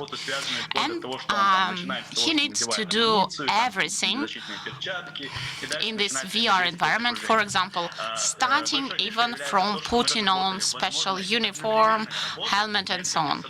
And we have solution for simultaneous work of several engineers. So, for example, one starts a generator, another one switches on some other devices, and these two people or more, they could do such operations simultaneously. A mentor of the team, a supervisor, in the virtual account can see what's going on, can see how the students are performing their operations. He can see all the movements of these people. And this helps them to reduce costs, reduce the time for education, and as a result, they can train more people faster. In our team, we always have visualizers, designers who provide digital copies of different devices. The main effect is saving. A financial effect, for example, it's an oil company, and annually they spend more than 5 billion rubles for trainings on average. And if they use such programs, they can reduce costs for engineers by up to 80%. And for different companies, they can monetize online education. People wouldn't have to leave their office for studying. It's possible to scale our programs. We can create different models, different scenarios. This platform is easily scaled and could be used for different domains. We can even use this for studying English. We add gamification effects as well. This is a team of our engineers. We've been there in IT technologies for many years, and we've launched many projects in Russia, the Arab Emirates, Germany, Turkey, and we work not only on the Russian but also on the international market. Thank you for your attention. I'm ready to answer questions. Thank you very much to all the participants. We have two projects which are related to digitalization of education. The Education National Project, Obrazovание, and the National Program Digital Economy. And I think that your solution could be useful for some of the events. And the last participant for this category is IT Project Navigator. IT Project Navigator. Dear colleagues, you have the floor. We can't hear you. Good day. Do you see my presentation? Not yet. Could you please put it up?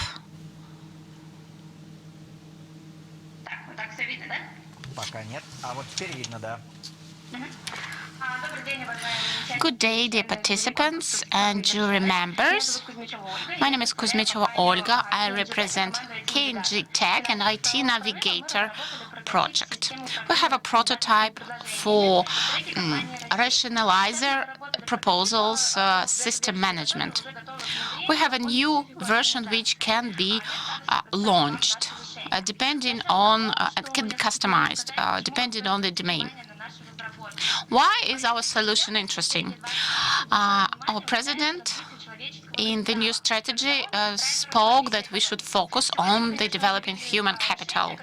We see lots of solutions which can work proposing different innovations. Not the people are innovators, but systems will be innovating. We also want to improve the labor efficiency.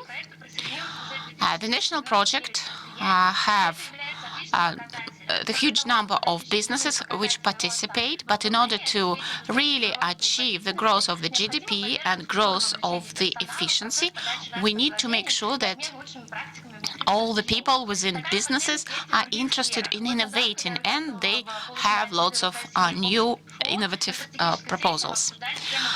I participated in one of the projects where we thought about million population cities, and our team proposed a solution for exchange experience in order to teach people to use best practices. I didn't know that in a year I will be proposing a similar solutions in this competition. Right now,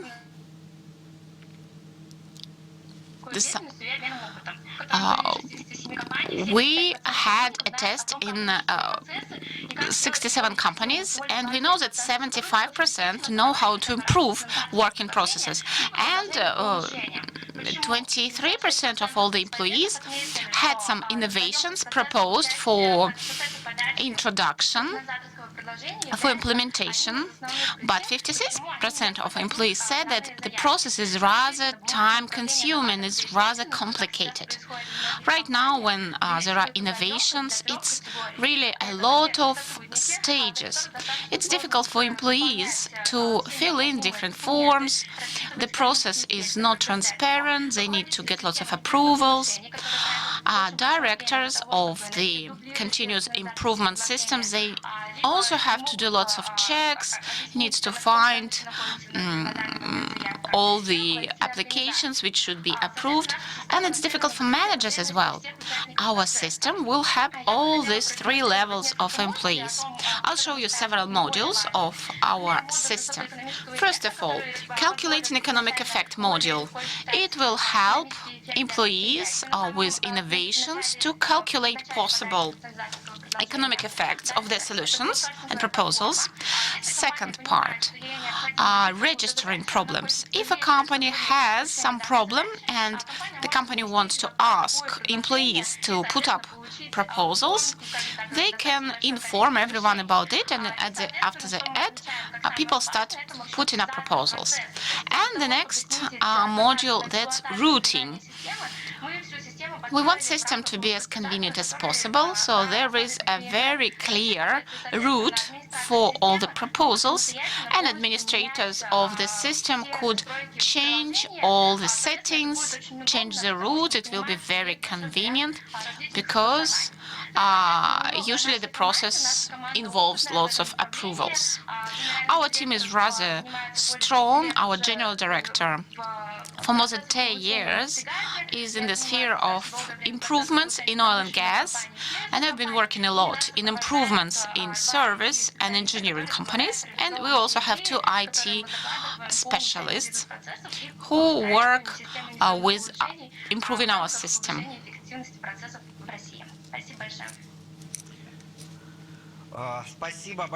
Thank you very much. IT Navigator team, very interesting proposal. I agree that mechanisms of collection of innovative proposals, it's a challenging one. And yes, you were right that there was the big call for increasing the number of innovations from the president. This practice was rather widespread in the Soviet Union, but now we've lost it and we have to create it from scratch. We've heard information from all the participants. Now we have a time for the Q&A. As a moderator, I would like to ask participants a couple of questions. A question to Exciting Vim. I have two questions. Your digital solution shows the possibility to find links between all the existing state information systems, agencies' information systems. It has lots of potential, in my view. And my question is the following. Do you have the potential of creating a unified map of all data which is saved in Russian information systems at a federal and regional level? Is it scalable, your system? Yes, that's our main mission. When we were creating our solution, we had this goal and aim. Federal or regional level are possible. The system, by and large, can have such a function already now.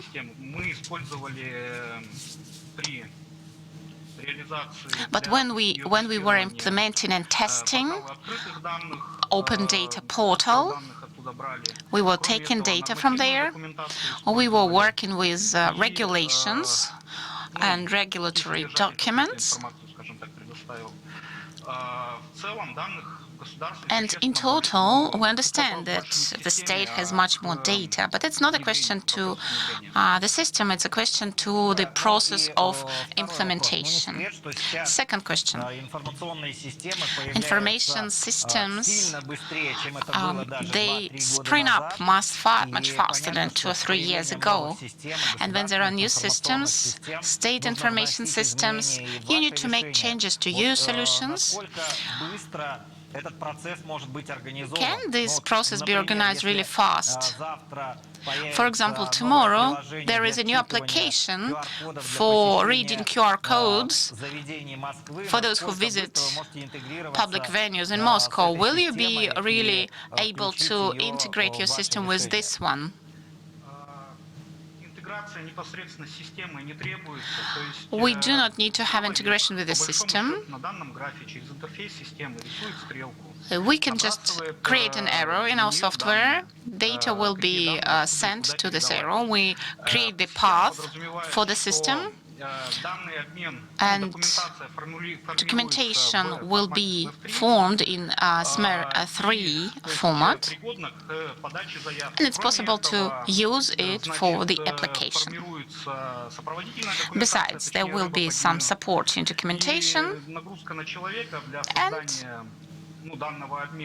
the workload on a person is reduced, and the person shouldn't be really very qualified. We do not need a clear exchange between data. It will be exchange of data through the interagency electronic cooperation system. We now have a question from the jury member, from Ekaterina Solntseva, a digitalization director of Rosatom Corporation.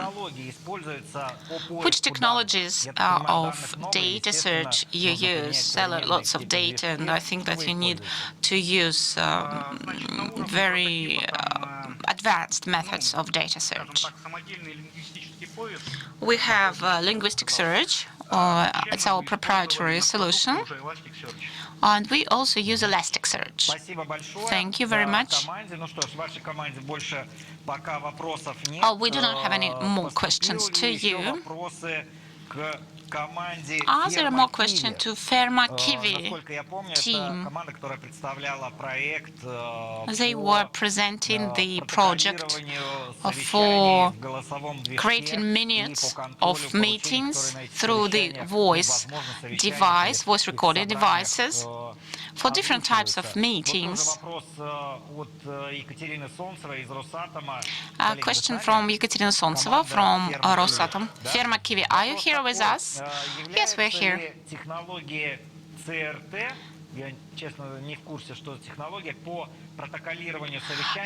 Speech Pro technologies, are they competition for you? Or maybe you're complementary with Speech Pro technologies?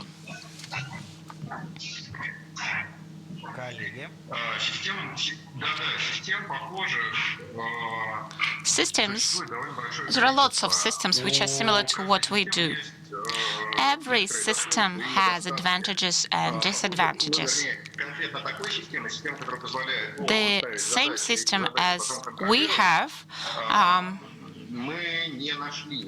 when you create a task assignment just with the voice, and then the system which will control it. We didn't find something similar. If you really try hard, you can find some other solutions which would be similar. But I would say that integration is the key here. Integration and customizing your solution for the needs of a specific customer, that's the most important thing. Possibly Speech Pro solutions are competitive with our solutions, but there is a question whether they could be customized for specific customers. I also have a question. Do you use voice only for setting tasks, or is it possible to control the assignments, fulfillment of assignments with a voice? For example, can a manager ask your solution to tell him which assignments are overdue, or the manager will just get information on the screen in the dashboard? Yes, the system can't talk to you, can't talk to the system's operator, to the user. Yes, the voice works only in one direction. But only the person responsible can talk to a manager. So the responsible person can speak to the program and explain what's been done. And then the manager can listen to the message. Thank you very much. Вопрос тоже опять сегодня у нас Росатом очень активный. Ну, по сути, цифровая госкорпорация, можно так сказать. Rosatom has lots of questions. It's a digital corporation. Question to Expavision team. A question about VR, if I'm not mistaken. Are you with us, colleagues? Вопрос такой.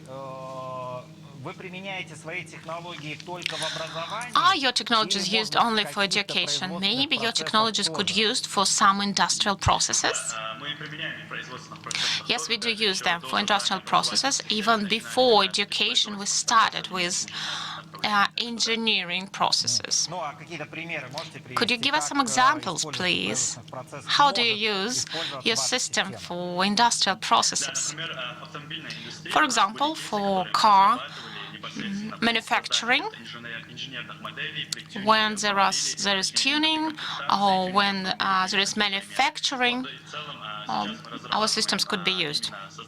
And now we develop some new systems for oil and gas. We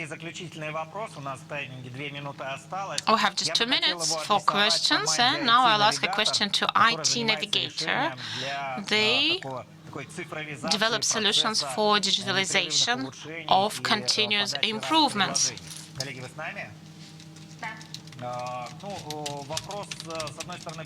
My question is easy, but maybe not so easy from another point of view. National project of improving labor efficiency and support of employment. There are solutions for large corporations, for big companies who have thousands of employees. Your system, is it really for big corporation? How many employees could use your system? What should be the size of the company using your solution? We participated in Rosseti track, and originally we planned our solution for this company. That's why our solution can work with a significant number of users and employees, and we were thinking about the process which would be convenient for users, because we didn't want the system to suffer from a significant burden and slow down, because, of course, our main goal is to make rational proposal submittal easier. And for our program, it's possible to have lots of additional documents submitted, schemes and graphs. That's why capacity is significant. It's possible to have lots of rational proposal in our register. We also have the search, convenient search in our system, which will save time for those who use our system. Our proposal is could be used for small companies, but for larger corporations as well. Thank you very much. I'd like to thank all the participants of this nomination, National Project in the Digital Sphere, and I hope that all the participants, all the companies who were speaking, answered all your questions. And now I give the floor to Larisa Katysheva, who will continue this ceremony, the award ceremony. Thank you very much. Wonderful presentation. National Project in the Digital Sphere. They are our partners. They define their winners by themselves. And right now, we understand that these are the projects which could be used for very different domains. And now I'd like to mention our partners one more time. Mail.ru, Mango Office, Apora Rossi, Association of Companies, of Small and Medium Companies. Thank you, dear partners. Together with you, we are able to have this event at a very good level. And now we are speaking with another digital region, Arseniy Sheltsev. I'm again here online with you. I can talk to you. That's great. All the regions in Russia are digital ones, and we can continue talking them forever. The main task of regional digital ministries is to become really useful, to not be visible too much, but to make sure that all the citizens can get digital services online. And now I would like to speak to the Deputy Minister of the Digital Development from Dagestan. Sergey, I give you the floor. Can you hear me? Arseniy, good day. Can you hear me? Can you see me? Yes, absolutely fine.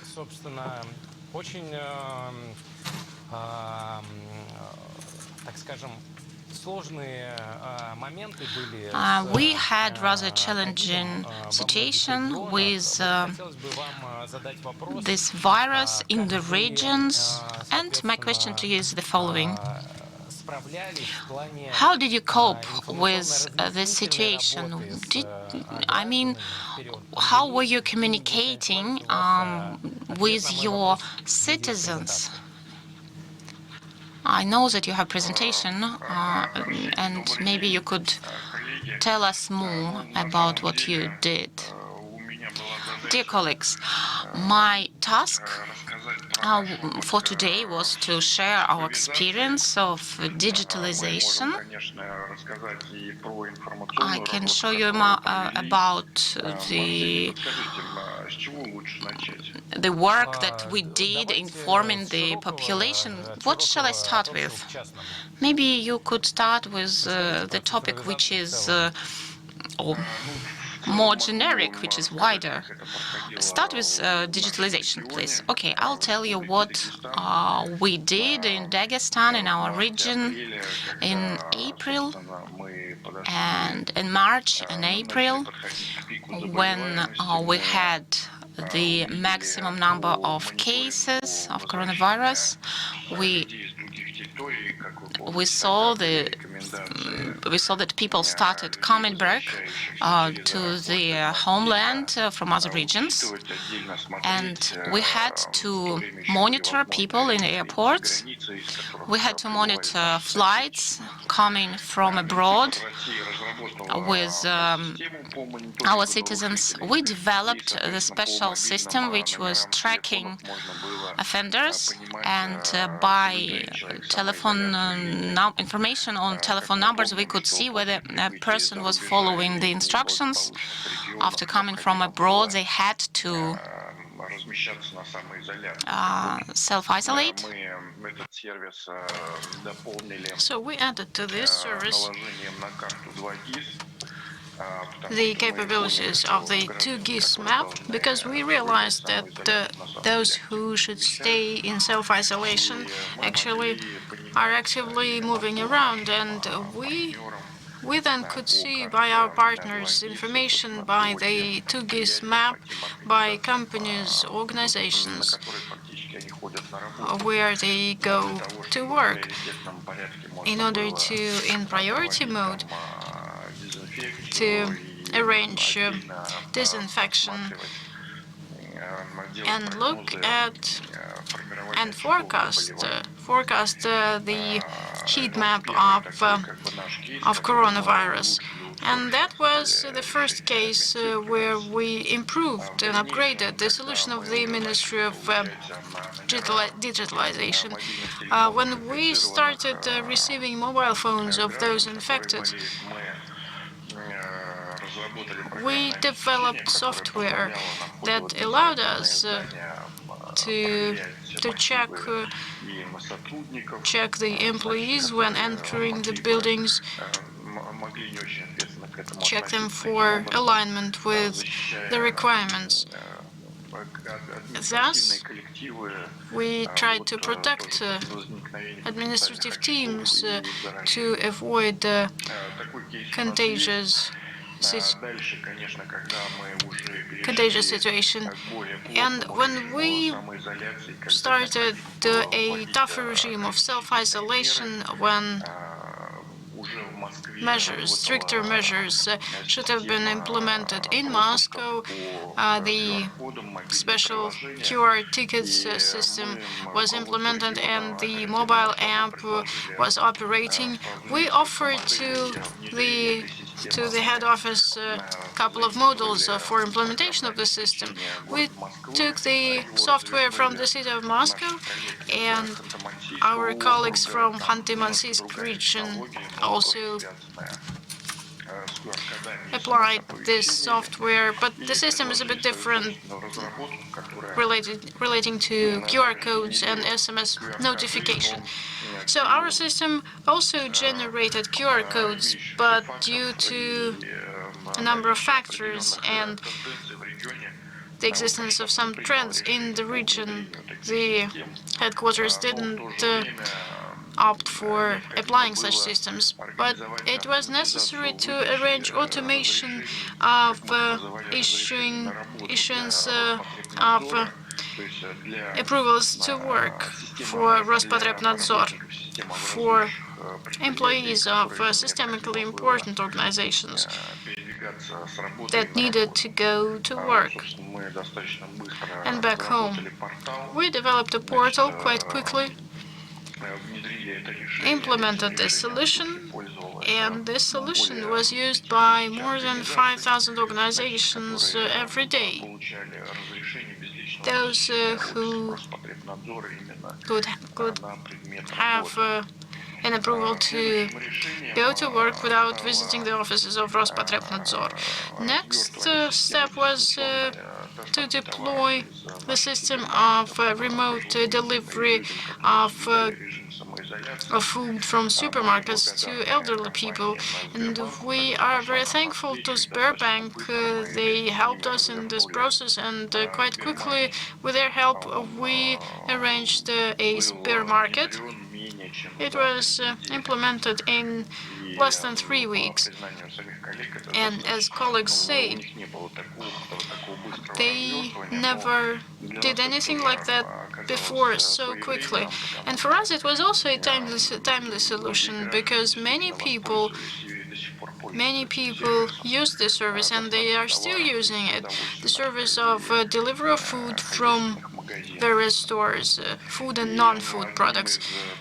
And one of the cases I would like to share is just recently, November 2020, Mr. Chernyshenko held a meeting on sending doctors with the help of private taxi companies. And during COVID campaign in spring, together with Yandex, we offered a service for delivering doctors from hospitals to homes of patients. Well, we understand that the hospitals do not have enough cars and vehicles to bring their doctors to patients, so we deployed the service, and more than 500 doctors used our service daily. So this service worked during the first wave, and today we are getting back to this experience. It is still operating.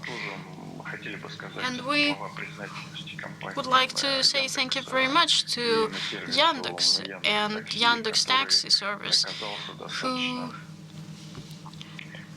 turned out to be a very timely solution and helped our doctors very much. And next, since in our office we also have the function for awareness raising among population, we cannot boast just specific super unique cases. But from our point of view, and according to estimation of our managers, we are quite effective in our campaign, utilizing all available information channels, messengers and chats and social networks, and of course the media. We have quite rich portfolio of the media in our republic. Registered media is 165 companies. Among those are printed media and TV channels and radio stations. And this wide scope of media was employed to arrange the awareness-raising campaign, and they informed people on all the restrictions implemented in the region. Now we are carrying out a campaign on vaccination.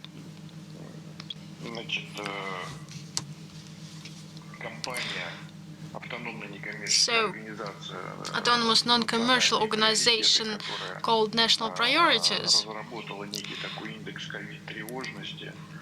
which that developed the index of COVID concern, shows the lowest level of COVID concern across all regions from the Republic of Dagestan.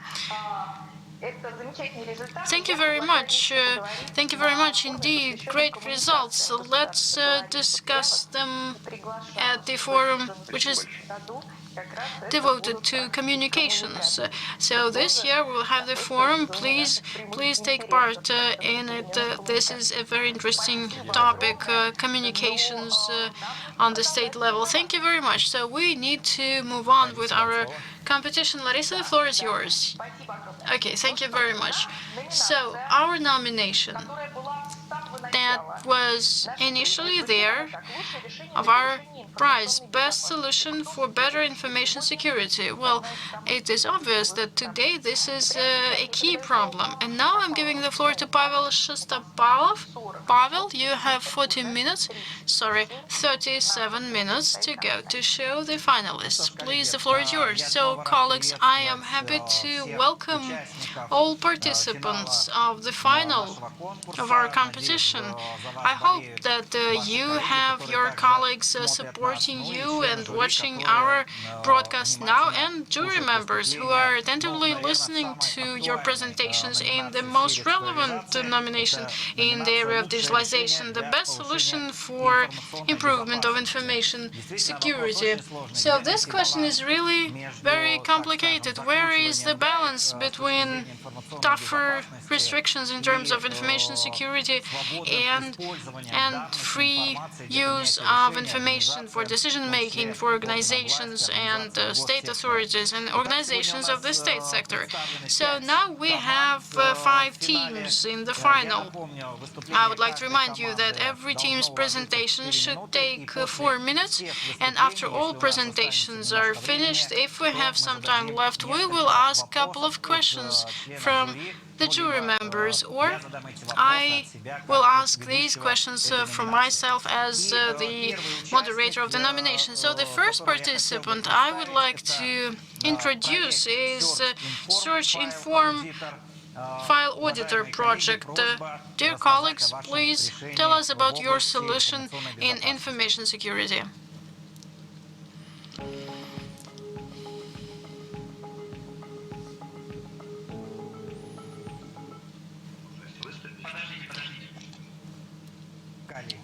Colleagues, now I think you can start. Hello, colleagues. Thank you very much for this opportunity to speak. Not much time, but I will make my presentation. Let's go to the first slide. Let's start.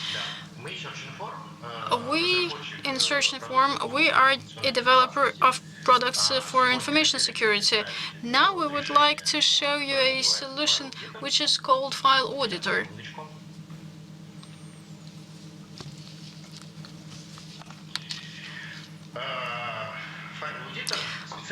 File Auditor is specialized system for the files that do not leave the company but stay inside. So what the problem is all about and why we tackle this problem. Information is a dynamic thing. Static technologies, static approaches for working with information does not fit, and sometimes clients face the following situation: when a new storage is implemented, in a couple of days you lose understanding of what happens there, what files go there. Probably it might contain confidential information and they do not know who have access to it.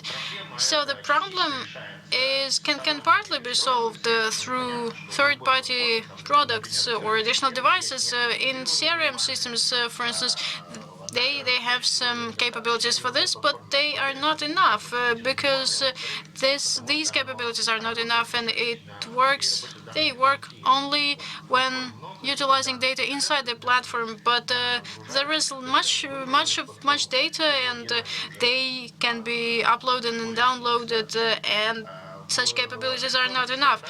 In operation systems, they also have some capabilities for restricting access, but in all operation systems, there are many flaws to such systems. I mean, the access is only restricted by file systems, not the content. You cannot stop downloading files into general folder of data which is confidential. If a user has access to such files, they can upload it or download it. And the systems that prevent you from leakage of data sometimes can help you in this. But DOB systems, the main idea is to identify and prevent the leaks of information, and they are not much interested in processing data inside. And comprehensively speaking, this problem can only be solved through specialized systems, central digital protection. And our file auditor we are showing today is the solution of this type. The algorithm is quite simple. Across all storages, including local computers and network files and folders and network storages. It scans all of them and categorizes the information and highlights information that is critical, that is confidential, personal data, and so on. It makes the full audit of actions, from creating a file down to deleting it, and monitors the access rights and so on. So this is one of the parts of the interface, and you can see how deep you can go down to a single file across the whole network, across all storages. You can have a lot of details on various operations and understand why a product decided to assign a status, a certain status to a piece of information. You know, the problem of data protection and the problem of categorization of data is obvious for everyone. The state understands it, and colleagues, you have 30 seconds to go. So clients understand that this is a relevant problem, and producers understand that too. So we are making a joint project with Huawei. Their Ocean Drive platform, cloud platform, will have very soon an element of our system on the level of their platform, and it'll be available for all corporate software elements. So in Russia, there is much interest towards the product, and abroad, of course, the head of development might be interested in this. So I am the leader of this project and this company. We've been operating for many years now. We are well known across the world, and our products are known across the world. Thank you very much for this opportunity to speak. The timing is not very long, but I will be glad to answer questions if any. I'm sure there will be questions. Yes, obviously this solution can be very useful, since it can prevent data leakage from the files. My question is as follows. If we have time left, I'd ask you to answer this. How the system can be trained? For one company, specific information, some information can be open, but others think that this piece of information is confidential.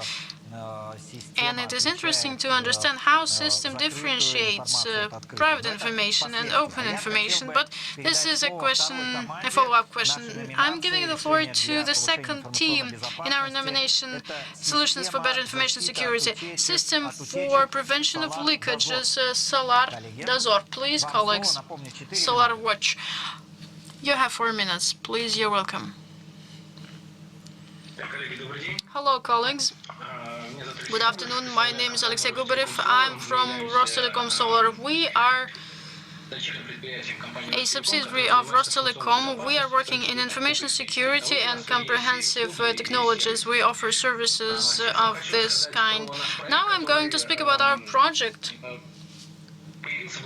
that was created thanks to this pandemic, and how to transfer employees to remote work from offices with minimal costs, both in IT infrastructure, and another important factor is security of the process.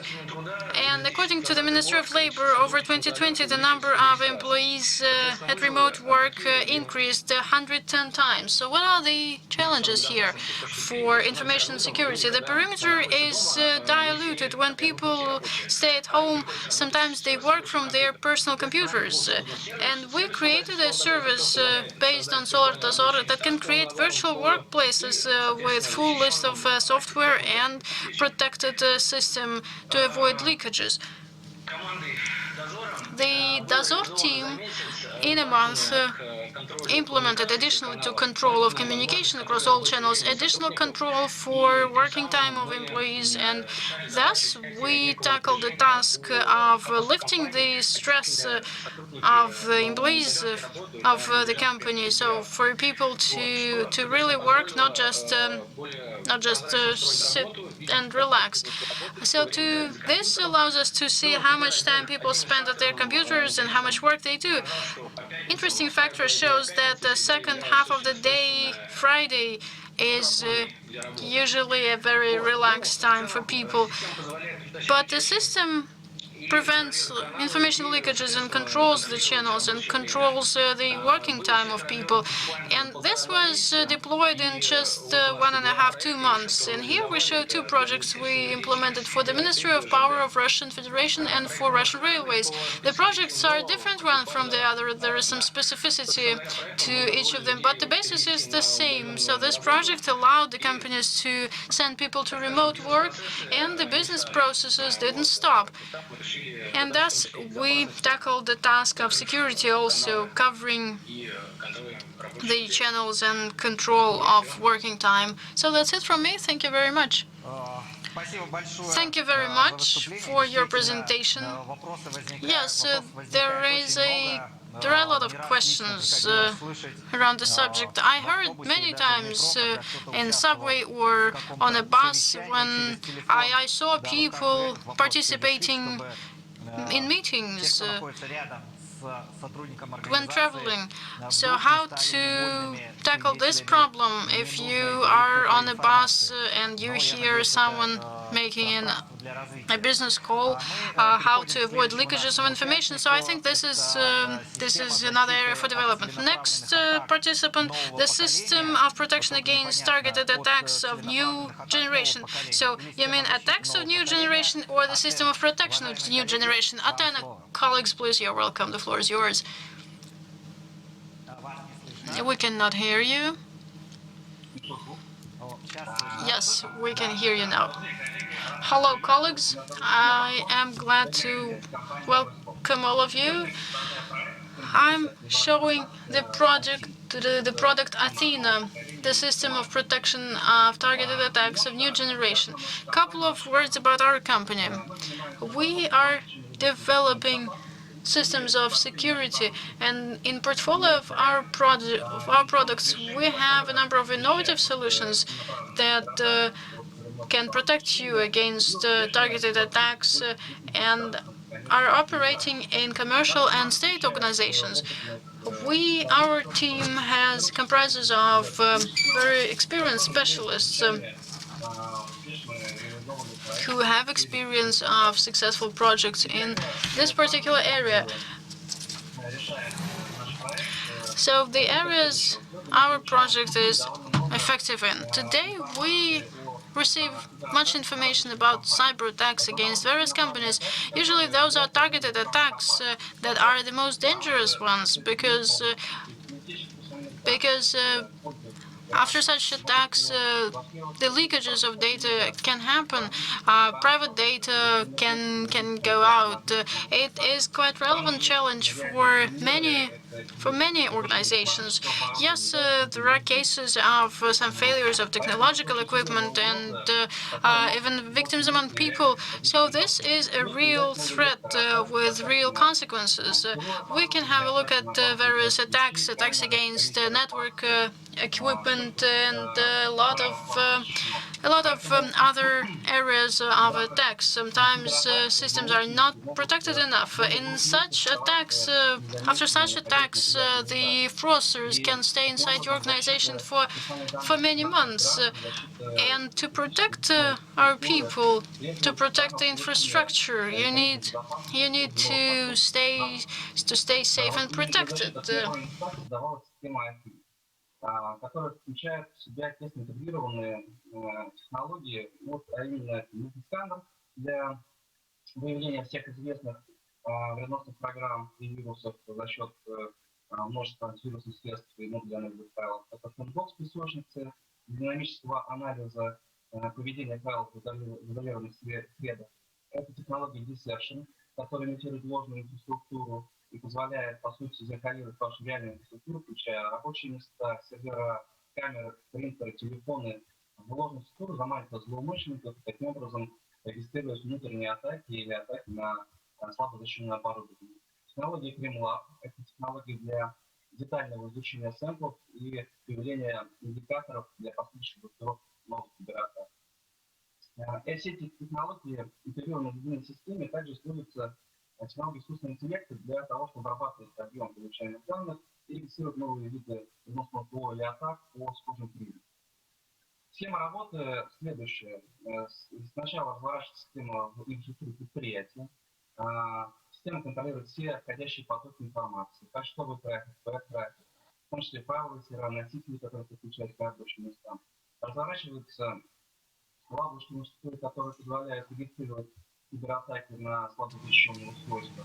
И производится многоэтапный анализ. And then we see the multi-stage analysis of all the information. I mean, files and interaction between different actions. After that, we incorporate your security department, and we can get all the information about possible approaches from outside.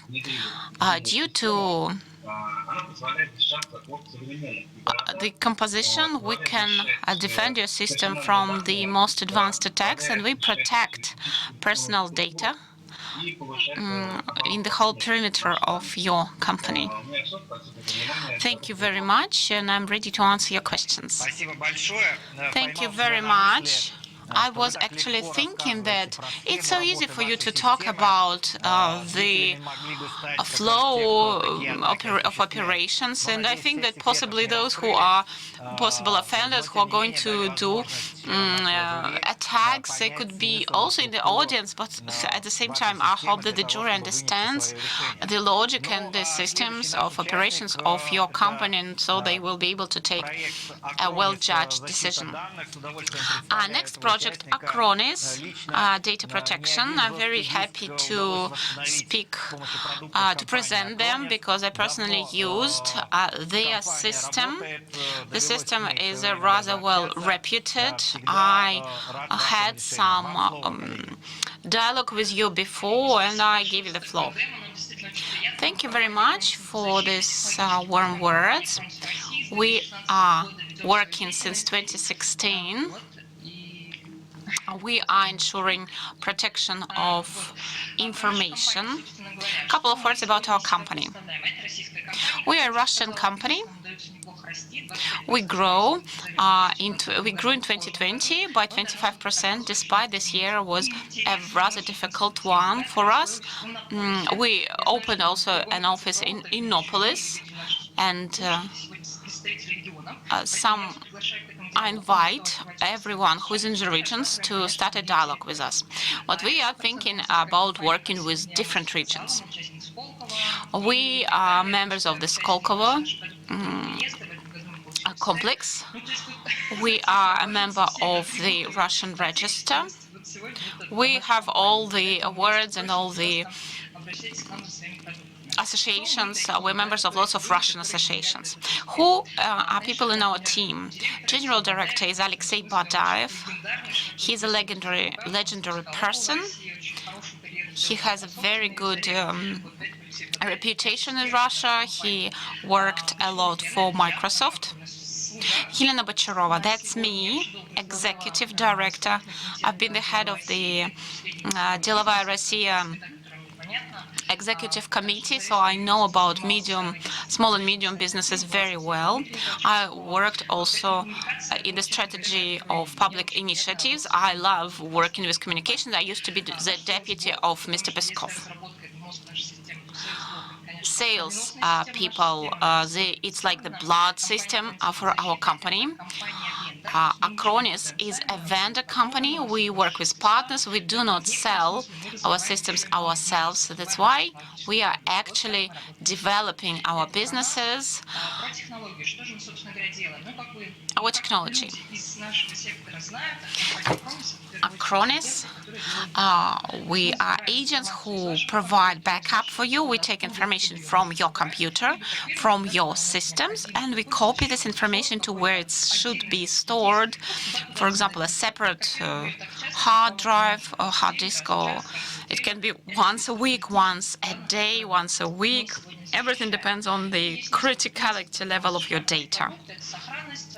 We are responsible for safety of your data. Of course, data should be there despite of attacks and so on. If some cables are chopped or something else is happening, cables are cut, data should be there.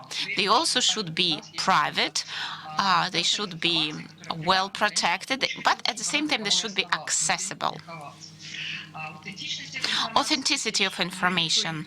We should make sure that it's not tampered with, no one is making any changes to the information. If you spill coffee on your laptop, if you have backup, all the information will be restored, no problem. But if you have really vulnerable data with information about people who, for example, use public transport for free, and then there is some leakage or some problem with this data, this could be really rather dangerous. We have similar cases in the regions, and we know how critical some types of data are. And if you're building nuclear plants, or if you're building extremely amazing huge jets, and you're making changes to the construction of the wings of this jet, of course, it's critically important to make sure that no one gets access to this information and makes changes to it. Then, of course, you have to be sure that the information is absolutely protected. Here you see the information about some emergencies that can happen with data, and during the pandemic, more and more emergencies are happening. Printers are really very vulnerable devices right now because people use office equipment a lot at home remotely. Our system can fit many information systems. They are listed on the slide. Next slide. Here you see our clients and their logos. Our system is really a safe one. We work with municipal and state agencies, and we work with other types of companies such as corporations. Some examples of implementation. We have large-scale implementation examples when we protect terabytes of information. We can solve difficult tasks of very different levels. I could give you really much more examples. And here we show some regions, and I hope we'll have more regions as our partners. We've signed an agreement with State of Volgograd, and we have a Safe Data project with them. We have an educational model for Innopolis, and there are lots of companies who use our technologies through Innopolis. Another project, this is digital hygiene. This is a project we started with Veliki Novgorod, and this is one of the projects which I'm especially proud of. You can scan this QR code, and if you have some problem, I do hope you work with us and you'll have backup. We would be happy to help. Thank you very much. We are absolutely happy to be here and to present our company. Acronis, thank you very much. It's great you're always by our side and you give us a hand when it's needed. And now the last participant in this category of our award, Seller Deception Project. Dear friends, you have the floor. I give you 4 minutes for your presentation. Are you here? Can you hear me? I do not hear you. Maybe you switch on the microphone. Can you hear me now? Yes, I can hear you now. Please You have the floor. My name is Shitinin Alexander, and I represent Seller Deception Project. This is a platform which defines attacks by misleading hackers. What is the targeted attack? It's a very planned breakage, which usually goes until the final result, final breakage. They're usually financially motivated, they're usually very experienced, and they have a lot of data about the configuration of the systems they're breaking in. Now people use antivirus or sandboxes to protect themselves from such type of attacks, but sometimes offenders, if they go through the perimeter inside, it's not possible to stop the attack. When they go into horizontal distribution, then there is a classical scenario of the attack, and in this case, our system can work. Offenders, they usually go through different paths, but if you have our system implement, the landscape of the attack gets more complicated, and offenders, they can't achieve the goal without being detected. We have an adapted generation or with the use of AI. We have unique data. Each client has their own traps for offenders. And also our system is really very authentically looking. We do not use an agent for distribution in real infrastructure of our traps.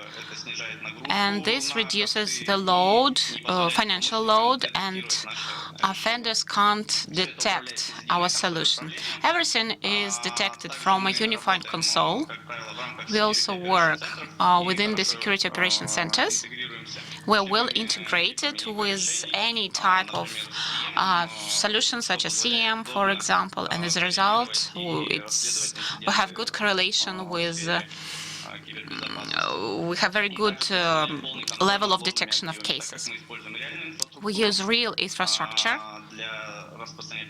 It's used for distribution of our traps, and this is very important for us to be able to control the whole landscape. Despite the fact that this market where we operate is rather young one, and the deception technology is rather new, but this market is growing. And we think that in 2 years it will cost $2.3 billion. Why is this happening? Most of companies who use these technologies, they continue using similar solutions, and this is a good boost for the market. We have patented technologies which generate traps. We can be integrated into any corporate environment.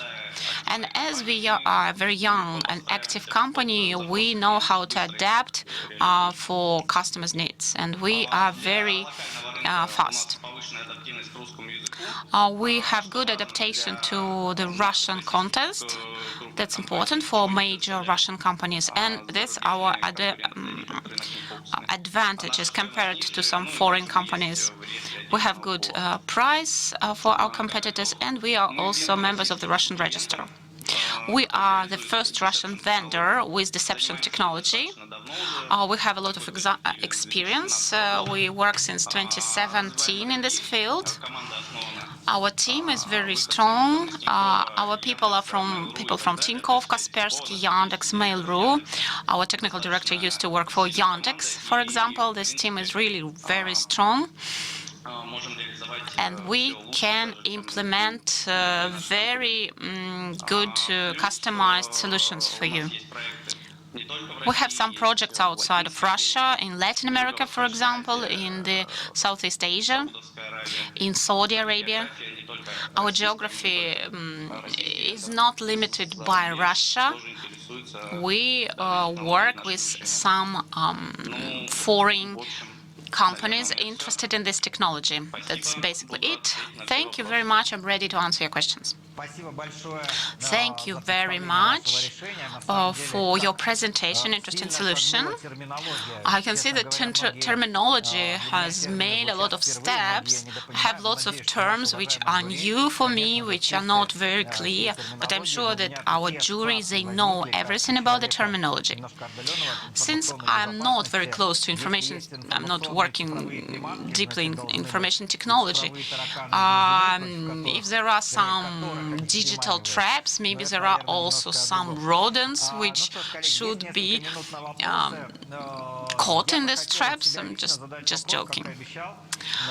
I have a question from myself, a question to the first team. Search Inform with file auditor project. Can you hear us? The same question which I asked before. How do you teach and train your system? How does your system understand closed or open information? Do you need to explain to your system whether it's closed or not, or do you use your own algorithm or solution for teaching the system? Both options are possible. We use good experience that we received in the previous years when we had to describe different types of data and identify different categories and types of confidential or non-confidential data, for example. And we do have this information and this experience, and it helps us to teach our system. So, for example, credit card numbers, they are identified by the system, identified as personal data, and so on. We can also teach our system, train it. It can be done by the customer as well when they give sample document or several samples, and then the user explains which criteria should be used by scanners, and by which criteria the scanner will identify similar types of documents. For example, 75% of similarity is a sign of a category of documents. Or the users could identify some segments of documents which will help the system to identify the document type. This is also possible, depending on the specific case. That's somehow like that. And the final question to Acronis company. Data protection system, it's not only digital problem. By analogy with recycling, for example, you need to have the culture with data processing. You mentioned about some educational projects that you carry on. Is it really important to train employees to use data correctly, or is it enough just to have a Acronis system and it will protect the users?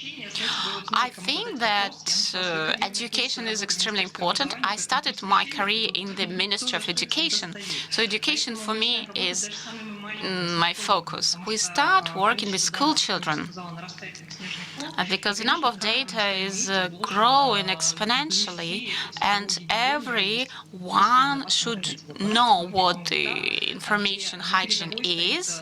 For us, it's very important. And we think that those who are digital hackers, they are very experienced. So we need to educate our users who are going to be on the other side of the barricade. Did you have any thoughts about some necessary preconditions? So before a person starts using your system, they need to pass a test about information security or something like that. It's an interesting idea. That's great that Ron Hicks people talk about it. Maybe we will define it further with our colleagues from the educational sphere. Summing up, I'd like to thank every participant for your digital solutions and your presentations related to digital security. I think the jury has a difficult task now choosing the winner, because all the solutions are very promising, very well developed, but I'm sure that the jury is absolutely objective.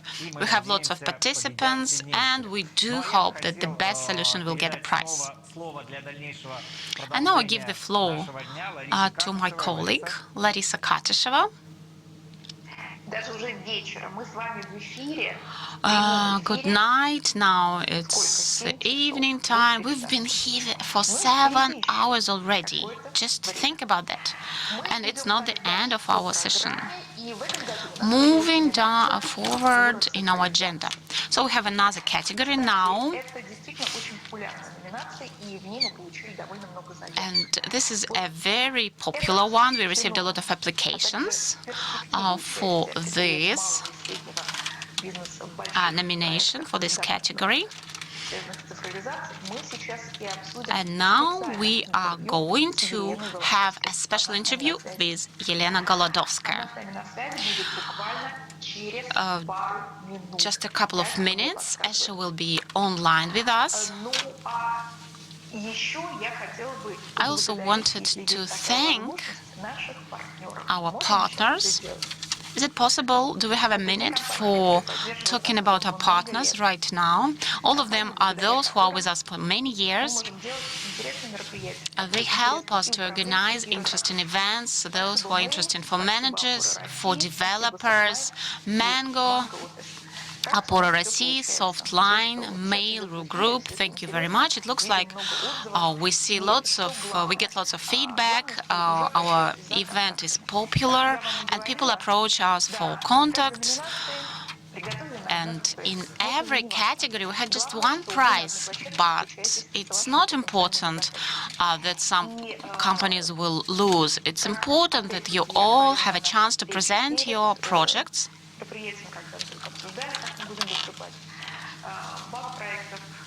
The register of projects will be transferred to the Ministry of Digitalization and other experts who are interested in these projects. Do we have Elena online with us? And Nikolai, are you with us? Because I thought of starting listening to the presentations on the project. So, jury members, you need to fill out the questionnaires, the forms, and send them to the organizers. And the counting is on. I know the results of some other awards already, but I will not voice that because at 7 sharp Moscow time, we will voice all the results, opening the envelopes.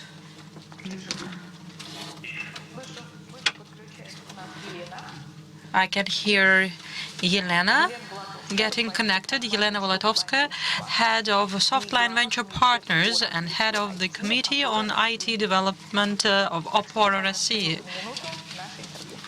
So we are going to have our interview in a minute. Elena is with us. Hello, Larisa. Hello, Elena. What a beautiful background you have. I'm sorry, there were some technical issues. It's okay. You are in a totally New Year mood. And we hope we will have it too. So this year we came up with a new award that is called Digitalization Support. And it turned out that a lot of companies that are SMEs are willing to take part in digitalizing the country. Do you think it is just a wish or is it a willingness? Do they have opportunities, prospects in their projects? Are there many projects of this kind? Well, actually, digital transformation of business processes touched upon all spheres of our life. And today, all of us, entrepreneurs and state authorities and agencies, learn to interact through technologies. To me, being head of expert council of Digital Heights, it is great to note that projects from 55 regions of this country took part, and 404 applications were filed. Out of them, 87 most successful ones were pointed out. I believe that the figure really say a lot, because we can see how many people are willing to take part in digital transformation. That is great. But, you know, it's hard to actually get at the customer, and it's hard to compete with the large companies. Let's discuss that. Let's discuss what a Committee on IT Development of Aparo России can do to provide equal opportunities to all, and to provide a chance to get at really large customers. IT Development Committee of Aparo России is a communication platform that allows to build a structured dialogue and interaction between entrepreneurs and governmental authorities to develop their business processes and find international partners, business partners. We work with different ministries and agencies, different regulatory entities, and we are looking forward to receiving entrepreneurs' application from all over the country to provide assistance for their business development. So on the one hand, you represent IT Development Committee of Aparo России, and on the other hand, you are a head of a large IT company. And we understand that large IT companies are not interested in seeing young companies in the market, and as a rule, they eat them up. So how do you build these relations? Well, actually, it is not like you are saying that. If we have a look at how Softline works with SMEs, we, on the one hand, actively invest, and since 2008, we have had a venture fund, corporate venture fund of Softline. It is called Softline Venture Partners, up and running, and we have invested over 30 various projects, and we had a lot of successful launches. A lot of companies have become leaders in their niches. We are mostly interested today in IT security, cloud computing, big data, AI, and so on. So that is our first line of activity. We invest. Second, we train. From the very inception of our fund, we have launched accelerators, and the recent 3 accelerators have been launched together with Aparo России, and there we select to further train promising entrepreneurs to help them develop their business. And soon we will declare the 4th launch of our accelerator. And the third interaction between Softline and SMEs is that Softline is a marketing and sales channel to independent software developers. Today, we work with over 3,000 developers of all over the world, and we represent their interests to our customers. Can you give a piece of advice to startups in terms of what is the best way to declare about themselves? First of all, don't be afraid and have a look at a big picture.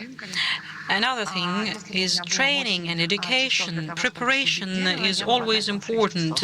Like Abraham Lincoln said, if I had 7 hours to cut a tree, I would invest 6 hours into preparing an axe. And we talk about that in the book, Presentation to an Investor, that we published. Yes, Larisa, you are its author, and I believe that it would be possible to find more details and more pieces of advice there.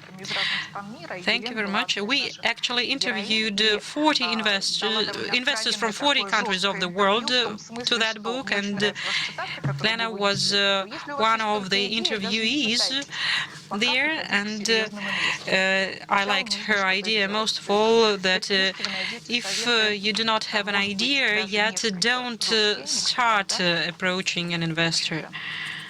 So there are some even tough pieces of advice given in the book, because investor would not like to waste his or her time in vain. Elena, now we are ready to start listening to the finalists of Digitalization Support Award. We have 5 teams here, and the moderator will be Nikolai Sudarikov. Are you with us? Yes, I am. We are here together with Yelena. Can you hear us well? Yes, very well. But I hope that you would also be well visible. So please start moderating. So we just hope that I would be well seen from another location as well, but it's okay. So we have 5 key projects participating in our award ceremony. We would like to ask them to present their projects, to tell us how they work. And the first project is Habeck's platform.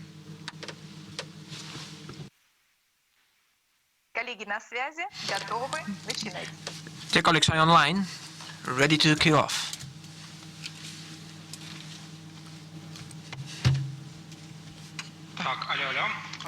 Hello, can you hear me?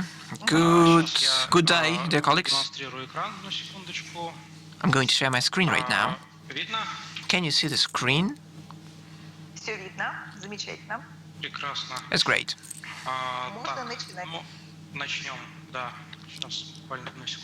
Just a second. My name is Balek Andrei, CEO and co-founder of Habeck's platform, IT platform to automate service business. RP system for service organizations with attending staff. We present our joint project, specific trade and service, which automated medical service in medical entities in Primorsky region.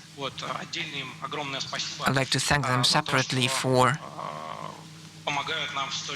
helping us in such a very difficult time to stand up to the pandemic and go through next year. A couple words about project team.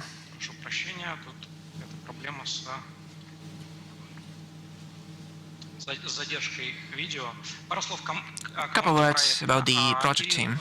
Kirill Frolov, famous entrepreneur from St. Petersburg and shareholder of Melson company, the investor, the Krobin, and my name is Andrei Balyakin, CEO of Habeck's.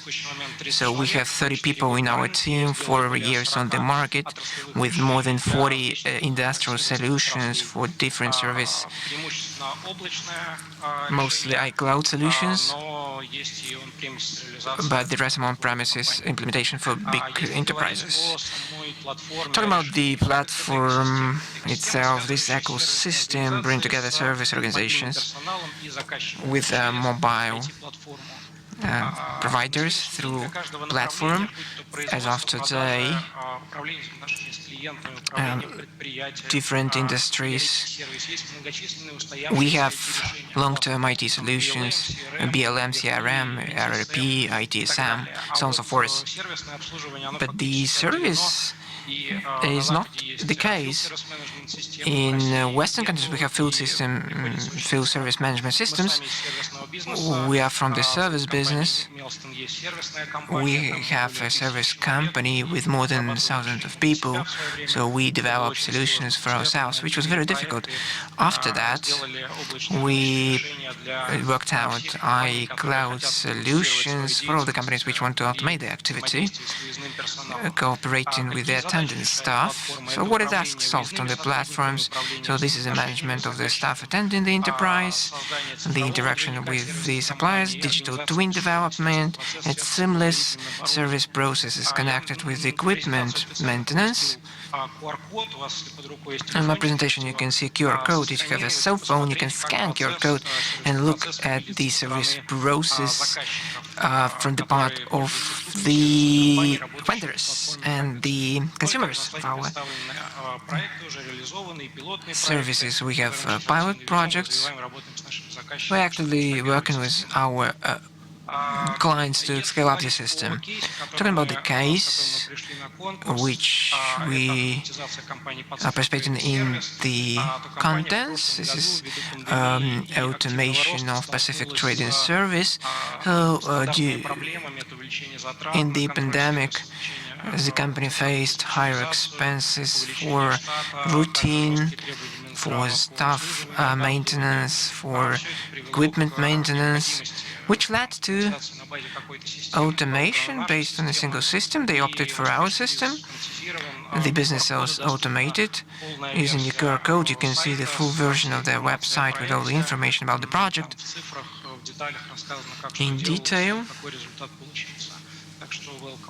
So, welcome. Talking in general, not only about healthcare, Habex has been used in different industries, fields of service sphere, from service management of real estate to operation of different equipment, CCTV cameras, telecommunication providers, all the parts which have mobile services and mobile employees. What further on? Further on, we're going to develop new technologies. We're planning to adopt technologies of augmented reality, which could be seen on the slide. It will assist the mobile engineers and equipment experts to get in touch together online to see what is going on with the equipment, how to repair the equipment. We also roll out the marketplace for services. When the company working on this platform will be able to get B2B solutions on the service of the equipment, on the maintenance of the equipment, and we are developing our low-code platform, which helps all types of companies to effectively adjust platform to their own specification and work out their own solutions on this platform. Dear colleagues, thank you very much for your attention. I tried to follow the time limits. I will be happy to answer my questions. You can see contact details. This is e-business card. Paper cards are not that safe anymore. So, thank you for your attention. Andrei, thank you very much for your input. Dear jury members, do you have any questions? You may ask right now or send through WhatsApp, and then we're going to ask them after the presentations of our finalists.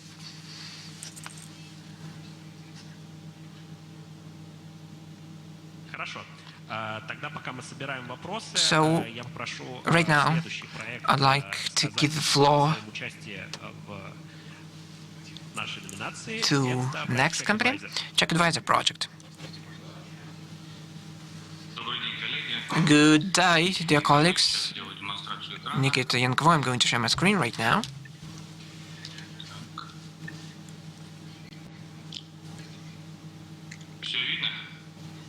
Can you see? Can you see the screen? Yep, your presentation is online. Good day. I represent Czech Advisor Project, a platform based on artificial intelligence, which recognizes and provides feasibility study for any engineering and construction projects. There is a big problem in this sphere. Engineers, supply departments, sales managers, standard departments spend a lot of time on feasibility study and specifications manually. They have PDF files with the specification attached, so they try to put all the information in Excel. In Yandex or Google, it takes a lot of time. Check Advisor finds solution to this problem. Within seconds, the company reads the specification of the project, and then within several seconds gives the feasibility study. One employee with Check Advisor optimizes time of 3 specialists. The program works with all the popular applications. You might either take a photo of specification or just upload the PDF file. The company reads, the application reads the file and uses information. Integration with the suppliers. We have accounts and profiles, one as module.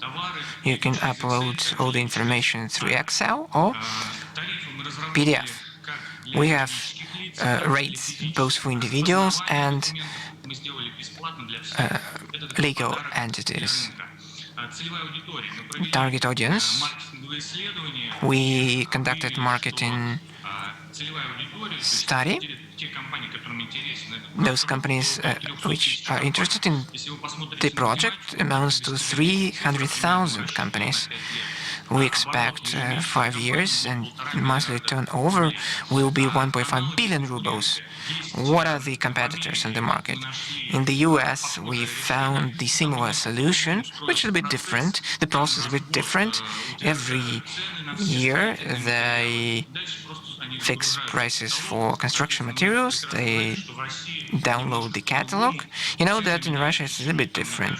The prices are changing on a daily basis. In Russia, there are no competitors at all. There are something similar to that.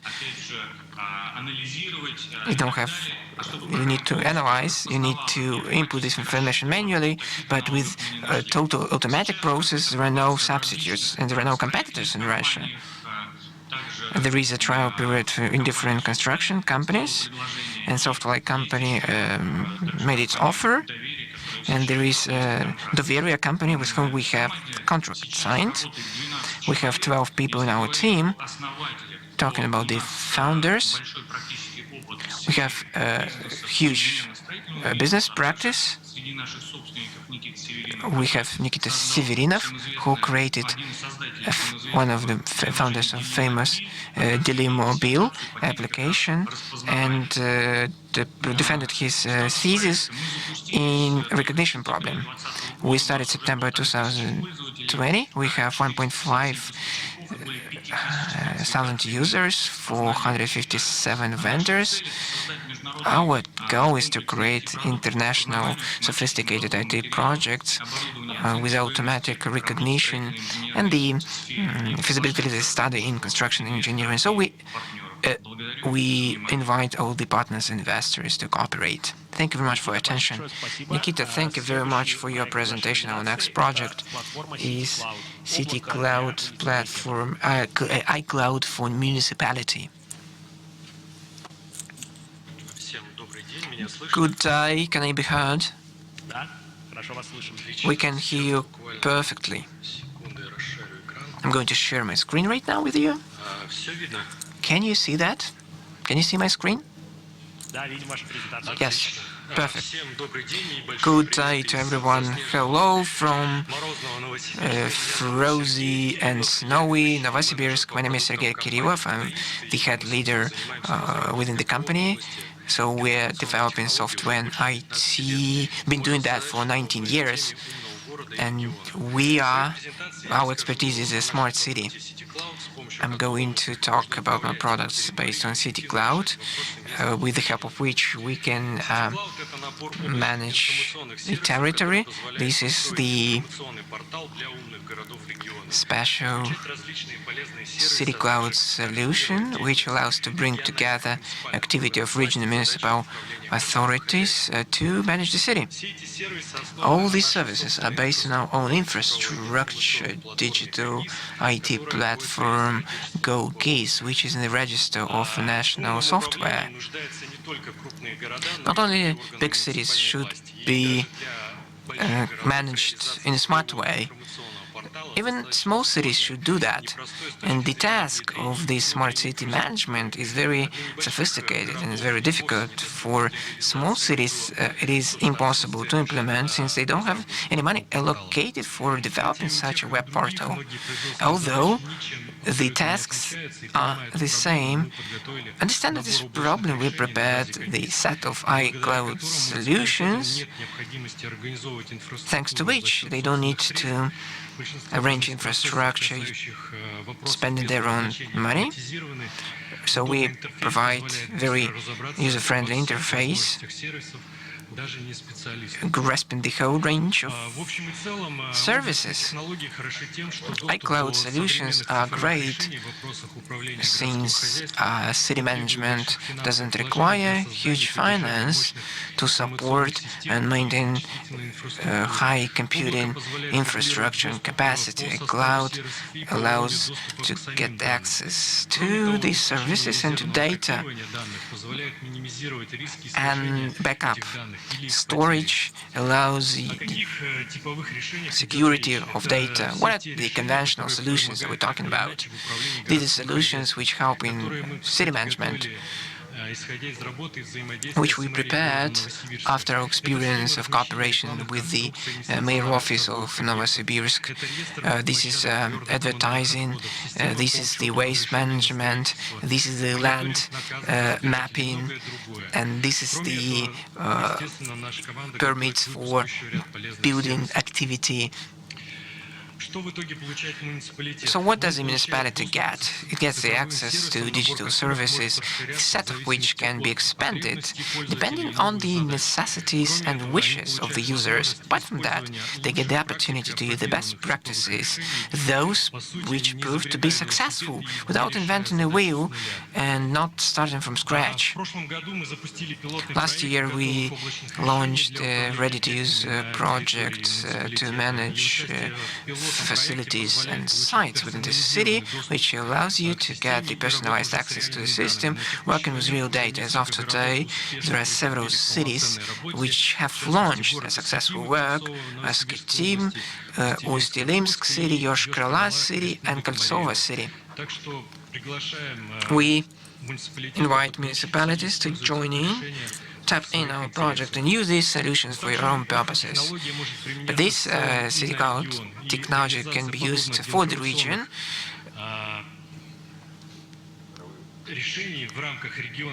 and within the region, it's a great way to consolidate data of region in one single place, to see a broader picture. The region is going to get the information resource, which is ready to be integrated with IT systems at regional level, allowing automation of whole processes, which can be the backbone of our other regional systems, like Geo Web Portal for open data, or situation centers. That's it. Thank you very much for your attention. If there are any questions, I'll be happy to take them.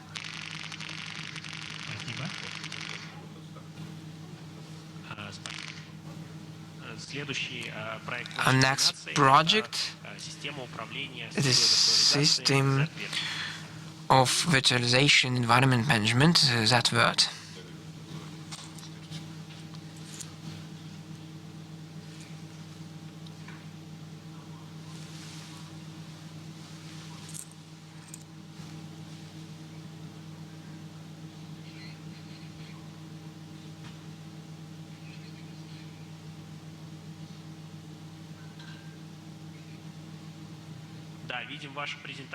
We can see your presentation, but we cannot hear you, unfortunately.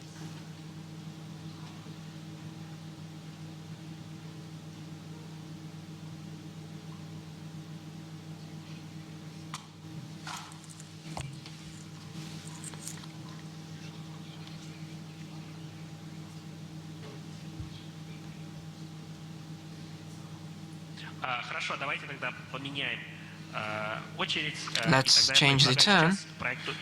And now we give the floor to Equio project. I'm ready. Отлично, видим вас, видим презентацию. Давайте.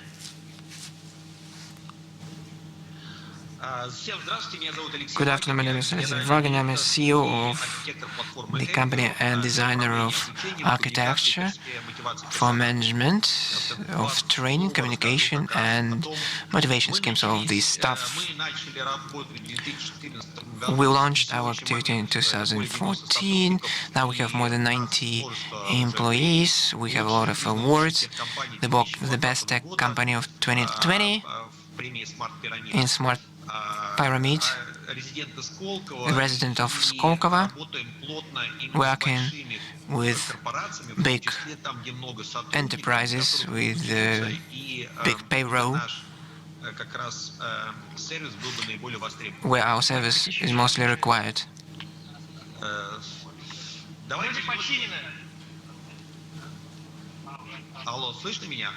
Can you hear me? We can perfectly hear you. A couple of words about the issues. Our clients are mid and large enterprises, employees starting with 300.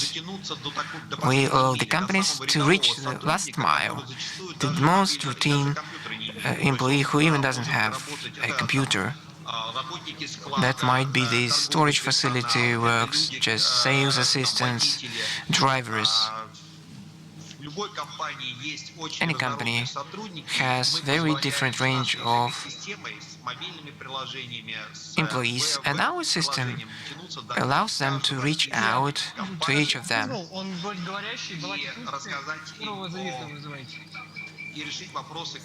У меня просьба к оператору, который COMD9. Вы можете у себя выключить звук, потому что вы засоряете эфир. Спасибо.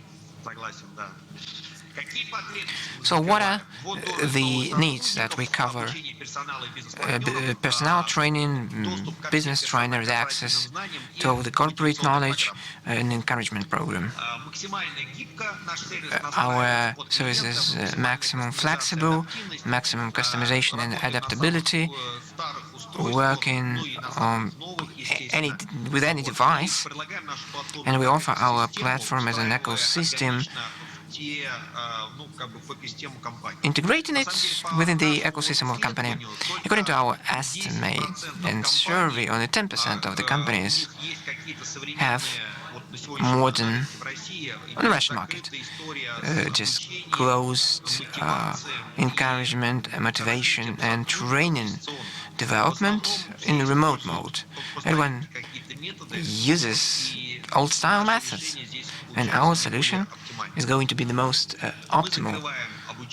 We cover education, business communication, database, motivation. We have a rating system and the statistics and control. In our system, it's possible to bring together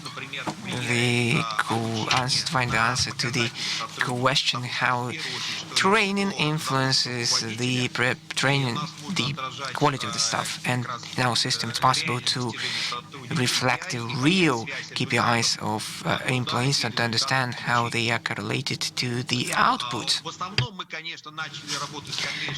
We mainly started with the commercial sector, and we are well presented in FMCG, in distributor sector, and in telecom and IT, MTS, and Megaphone, our major customers.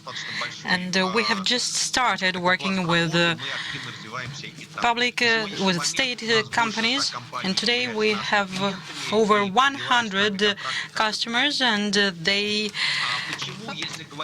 prolong contracts with us every year. It is beneficial to work with us because we enhance the coverage with remote learning at almost 100%. The level of knowledge increases by over 95%. The employees are adapted twice faster, and the leaders can monitor and see it all and adjust the process through a mobile app. So it influences economy. You can save around 2% of wage pool, according to our customers' data. We are chosen because of functional opportunities as we combine learning, motivation, and communication, and that is a high level of platform customization without any patches, and you receive all the upgrades for almost free, and we provide tech support really fast. We have a high level of customer satisfaction. Briefly, that is it. And I would be happy to entertain your questions now or after the presentations. Thank you very much. Thank you. I have a little comment to jury members. Please note that we have changed the order of the presentations.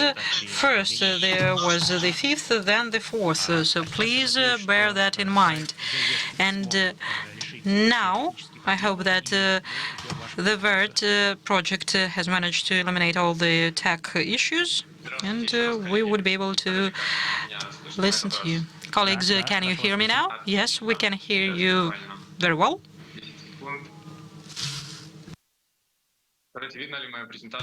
Can you see my slides?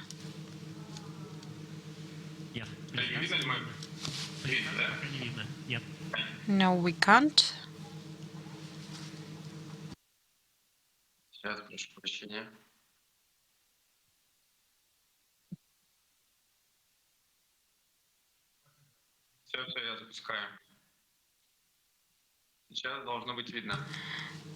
You should see it now. Can you see my slides now? Yes, we can. You can start. Hello, colleagues. My name is Mikhail Arlovsky. I represent Infoland, and I'm product manager of the company. And today I'm going to talk to you about our ZVERT software product of ours. What difficulties and challenges are we entering 2021 with? I believe that some colleagues would say that we are facing an uneasy transfer to digital economy, and all the difficulties connected with software upgrade and hardware replacement in data centers, and that is dependence on cross-border vendors, IT solutions, and in our industry that is around 80% dependence. And proceeding from this point,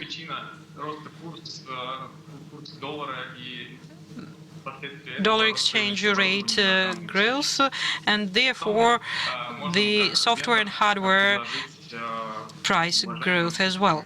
So what we can propose to our colleagues? ZVERT is a domestic virtualization platform that is targeted to enhance efficiency of infrastructure and to take off the burden on the employees.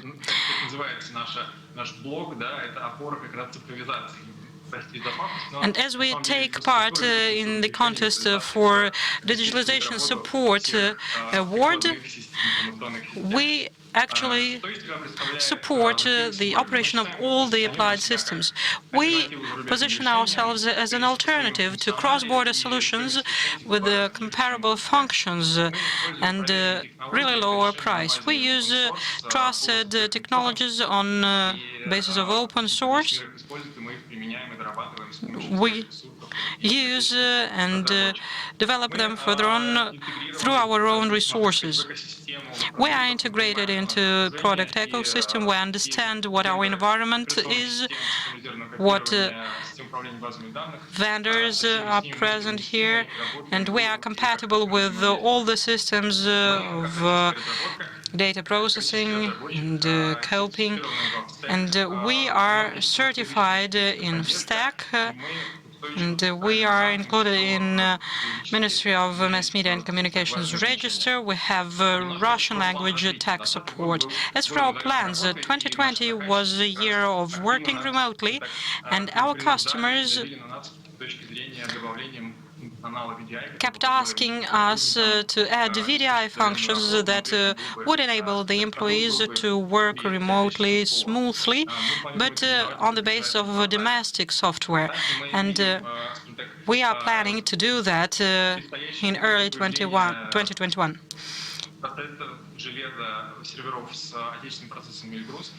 And we are planning to develop a product that will be compatible and that will be integrated with Elbrus or Baikal domestic processors. And we therefore would be able to compete with the current solutions in the market and work with large business. Our products are already used for import replacement in state agencies, in companies under sanctions. And for example, Gazprom production Urengoy uses our solutions to provide for virtualization, and our products are integrated in their systems. Ministry of Information Development and Communications of Perm region have used us since 2017, and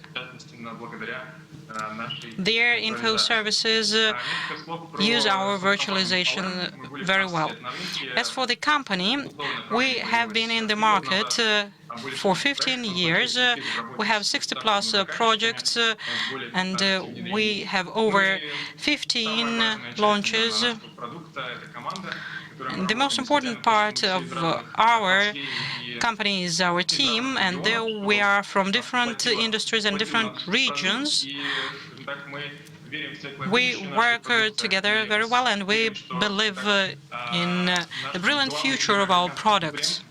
And we are sure that we are going to catch up with our main North American competitor. As for our Infolands partners, they are conventional distributors and IT integrators, and we would be happy to consider one of you as our partner. And in conclusion, I would like to say, buy domestic products. It's not something bad, it's brilliant. So thank you for the time. I would be happy to take your questions. Thank you, Mikhail, and I would like to thank all the participants for taking part in the contest for the award. Now it's time to ask questions. So far I have received one question only. That's why I would like to remind the jury members to ask questions to the moderator, to send them to the moderator. And the first question that I have received is from Anton Perevizentsev, head of Svyazist from Ministry of the Digital Development of Russia. Question to Equio. Does the company elaborate the course and post it into the platform itself? And what is the main competitive edge? So the main focus is that the content should be cheap and the customer should elaborate it themselves.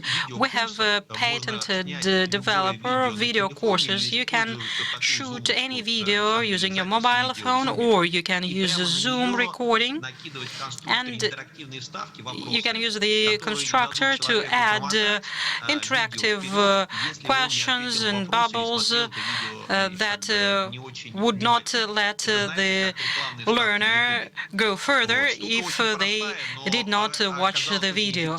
It is an easy thing, but it turned out really effective, because video recordings today, like Zoom ones, are abundant in numbers, and it is convenient to use them to come up with video material, educational video material on our platform that can be used many times afterwards.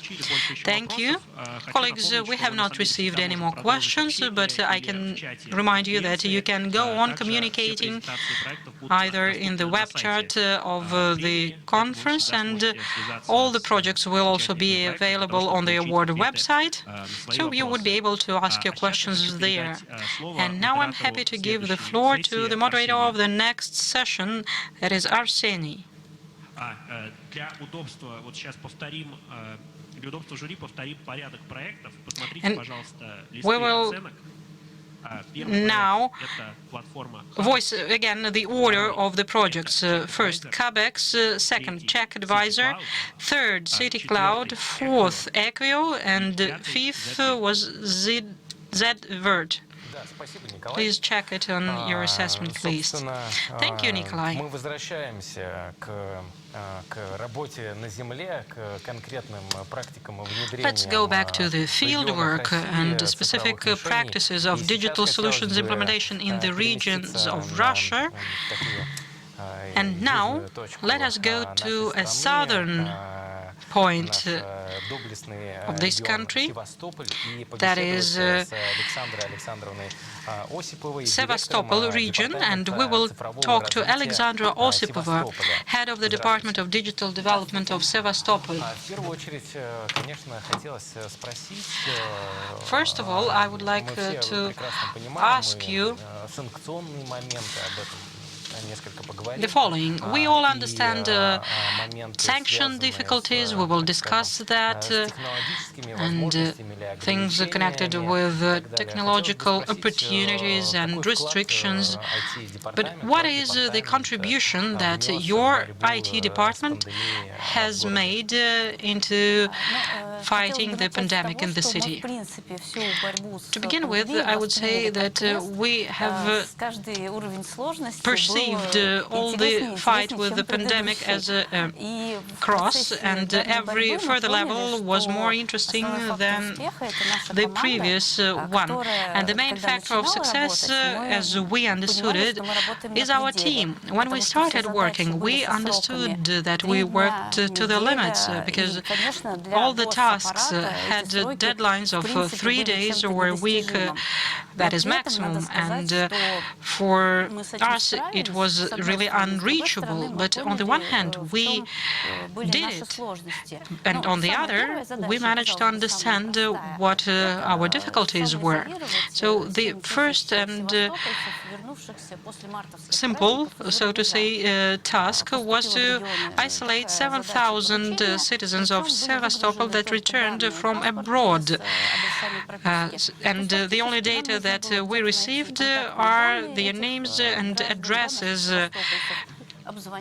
So we had to find contact details of the citizens, call them and forewarn them, but so that they should not panic and start calling the Ministry of the Interior, contact people and so on. So we understood that monitoring was the main thing. We had to first bring home to Sevastopol citizens the information that we had and inform them what they should do, and afterwards monitor their feedback. And we unraveled a contact or call center in 2 days and started implementing the project, and we had over 30,000 calls made in the first week, and during the first wave we had over 100,000 calls made. The difficulty was that the deadlines were really very tough, and we understood that the more citizens are left unwarned, the more in fact cases we would have. So that was the first task of our quest, so to say, and afterwards we tried to catch up with all of the rulings and instructions that we received.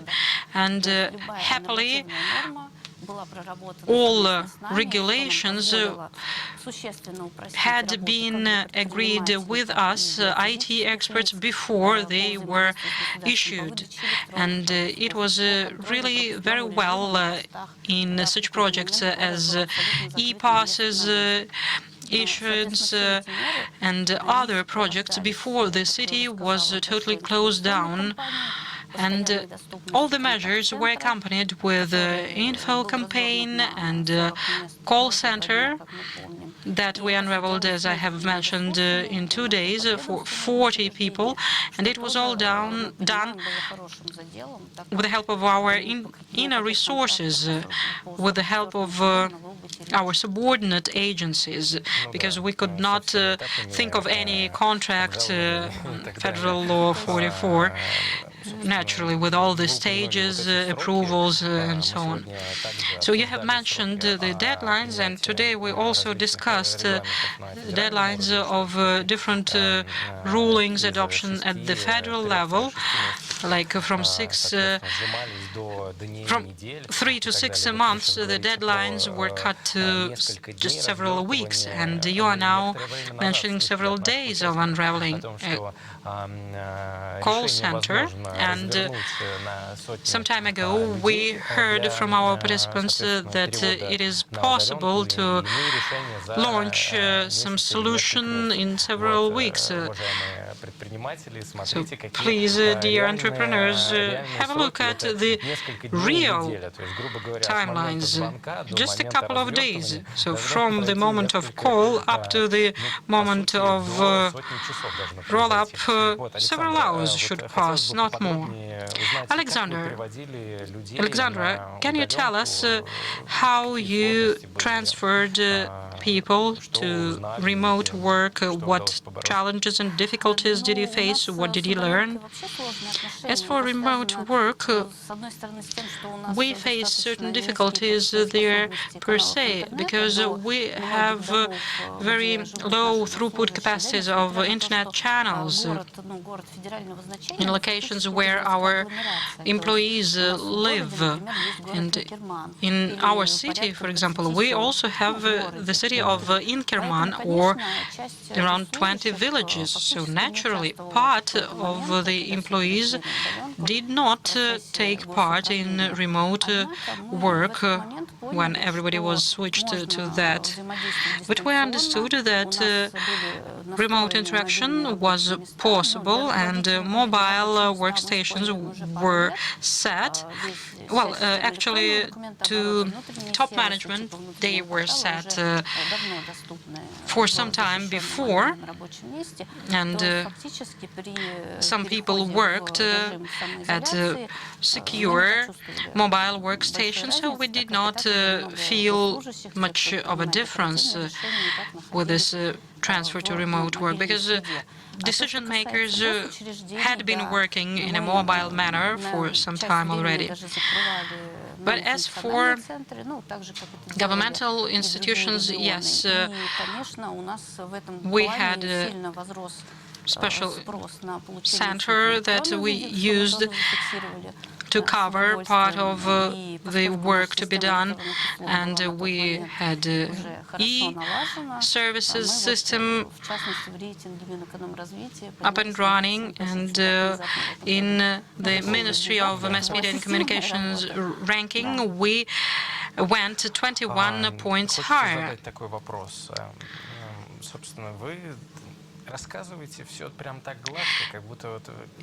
You are now telling us this all in such a smooth manner, as if there are no sanctions on IT solutions that you used. Well, sure, there are serious areas of support to domestic software, and domestic software is highly competitive both in Russia and the world, but somehow there is also this import replacement, and in Sevastopol and Crimea, it is not import replacement as such. We just can leave a replacement apart, because only the domestic software can be present there. That's true. We didn't use Google Docs or any online charts and graphs and sheets. We use with national companies and national solutions, particularly the platform I was talking about, which allowed us to launch a contact center within 2 days, Smart City Cloud, from the League of Digital Economy, the guys, which were ready to launch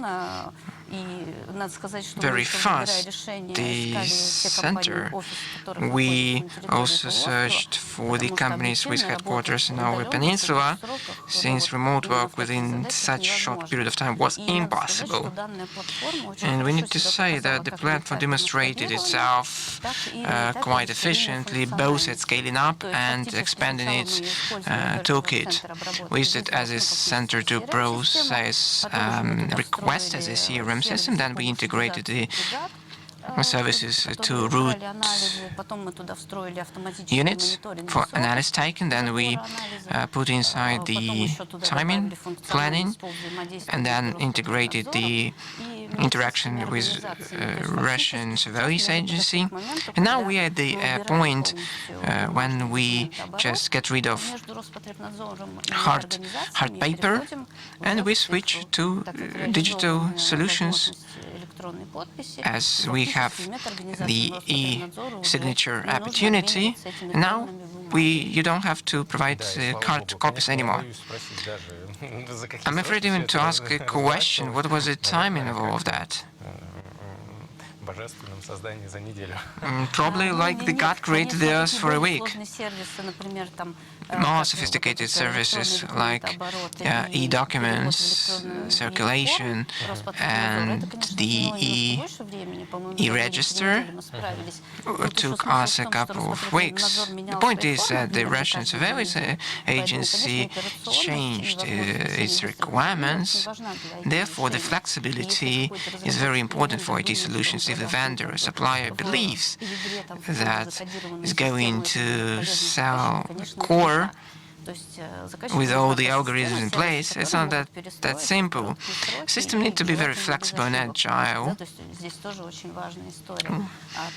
in a smooth manner. A number of other services concerning payment and e-passes were implemented on Bittrex 10.4. We had our Sebastopol colleagues, and on the third day of all these tasks implementation, the CEO of the company went to see me. Look at that, even Google takes a week to have these releases. If I hadn't known that you could do that, I wouldn't have asked you to do that. That's what I said to the CEO. You know, the developers always say that we need 2 weeks for that. Let's discuss architecture of the project, and then a month to work it out. But when the task requirements and specification change in the process, not in the terms of preferences, but with the task itself, you need to be flexible. And we need to thank regional IT ministers and to you, Alexandra, to developers and providers. You know, thanks to such flexibility and readiness within several days and hours to change the system and to follow the security protocol, it was a lot. You know, Alexandra, I'd like to clarify one more point.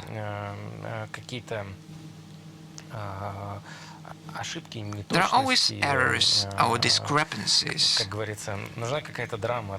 And there should be a big drama show, always as a part of the story.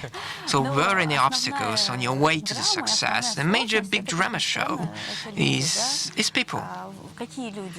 What type of people? We face the situation when our agencies were not ready to transform, both working remotely and from the perspective of changing regulation. Our officials think the following way: if there is a paper, it's great, but if you work totally remotely, as we did with support measures, they wanted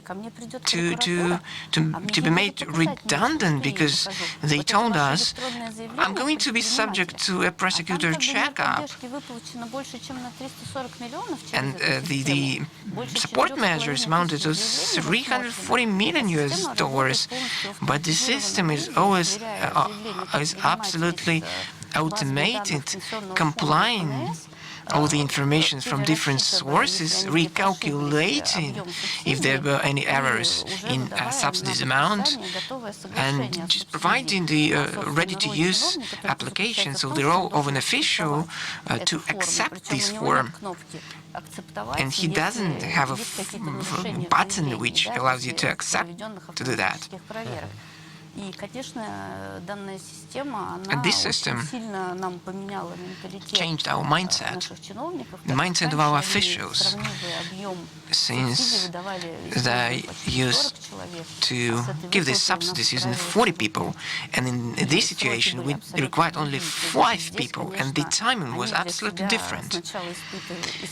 First they were shocked, then they were satisfied, and then they realized how much personal time they managed to save, because all the checkups in automated manner saved nights for their sleep, for their sound sleep. We need to say that we have full range of intellectual rights for the system. If somebody wants to take this product, we are ready to share with other regions. So the major problem is people and mindset, which should be changed. We did realize that we had to train people, not only our officials, but the agencies, for them to understand what the greater future is and how transformation is different from digitalization. The pandemic launches a stress test which cannot be initiated in any MBA course or business role play. There is always a question: why did it take 40 people to fulfill this task before? So there are the questions connected with the mentality and with the mindset. Thanks to such professionals like you, people change their mindset and they start looking at the process at a different angle. Just the last very brief question. So what development track do you choose, considering you input information with the current experience? We realized that working with a lot of scattered IT systems is difficult. So we decided to have a single IT core, including only data, personal data, data on the processes.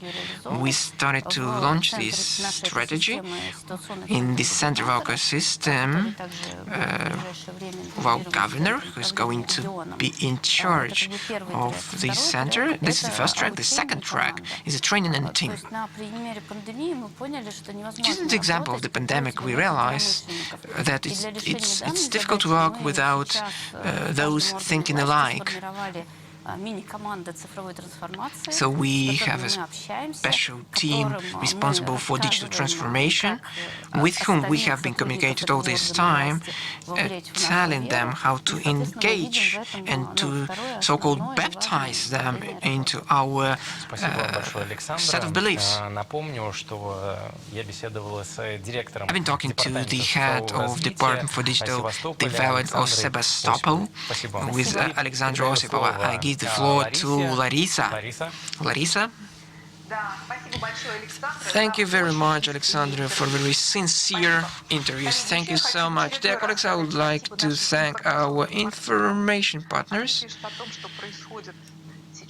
They are covering this Global Digital Summit Award, and this is great. We have the second in the row, and it is called the best for development of the economy. Shestopalov is going to be moderator of this session. We have 30 minutes, not 40 minutes. We have 30 minutes. Please stick to the timeline. Please stick to 4-time format to be able to ask and answer the questions. Do we have an understanding? We have the first presentation on the screen. Digital platform for the Federal Tax Service? No, that is not the order. A couple words about before nomination. Dear colleagues, the nomination of the best solution for the economic development is compatible with the national project and national goals issue. This is one of the national goals out of 5 given in decree of the President. Successful entrepreneurship and labor. We have very ambitious target indicators till 2030, such as 70% growth of investment, higher export by 70%, a bigger number of small and medium enterprises. To implement this goal, it's necessary to use digital solutions which on the one hand can incentivize entrepreneurship, on the other hand can reduce expenses, costs, make the interaction of entrepreneurs and state more efficient. Today I'm happy to introduce the participants of our nomination, the best solutions for the economic development. First participant on my list is the team investment portal, web portal of Moscow, which has been working for a long time, and I was lucky to get acquainted with this portal. Now, within this contest, a digital summit awards. Dear colleagues, do we have you with us?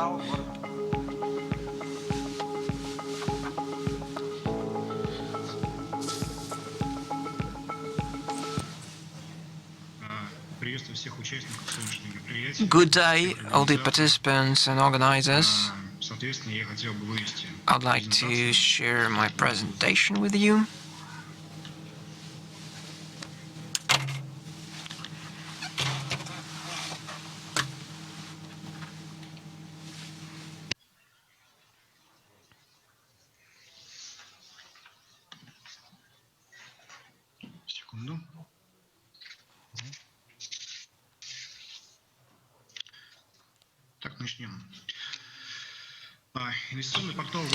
Investment web portal of Moscow was created in 2014 and the official resource of Moscow government. The web portal is to support investment and production activity in single window approach. This support is effected through information provision in investment sites and implemented projects. processes the applications for business support to find solutions to the issues among the investors and production enterprises. The portal is aimed at foreign users and is translated in 5 languages: German, English, Arabic, Chinese, and Spanish. Investment portal has 5 major blocks. The real estate from the city. First one, this block, there is information more than 4.2 thousand of real estate. Business block is about different support measures provided by the city. Industrial block has information on the capabilities to look for production sites. It has a map of a complex spatial development area. Moscow block has statistics and analytics in economy and finance, investment, environmental protection, and information on the key investment projects in the city. Press center block has information on news, digests, interview with the leaders of the city, and the materials for the mass media. Online services of the web portal are the e-services.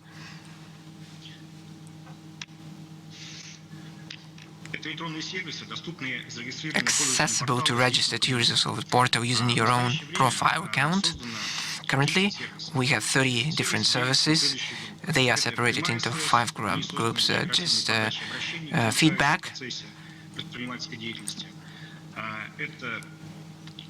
the second is a project activity, where it is possible to look into the investment initiatives and to apply for their status.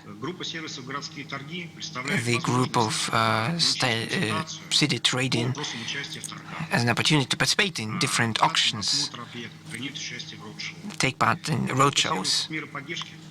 Support measures provides an opportunity to apply for subsidies, incentives, and other types of support. Information services are aimed at following the news, digest, and interaction with mass media outlet. Last year was very fruitful for the development of the web portal. We updated the web portal, within which the design was totally changed along with the structure. In December, we launched a mobile application which uses iOS and Android operation system. Last year, we saw the emergence of 13 new online services. So from the profile account, it's possible to sign a contract for sales or rent of real estate in remote mode. In 2020, we have new 12,000 users. Right now, there are 41,000 users.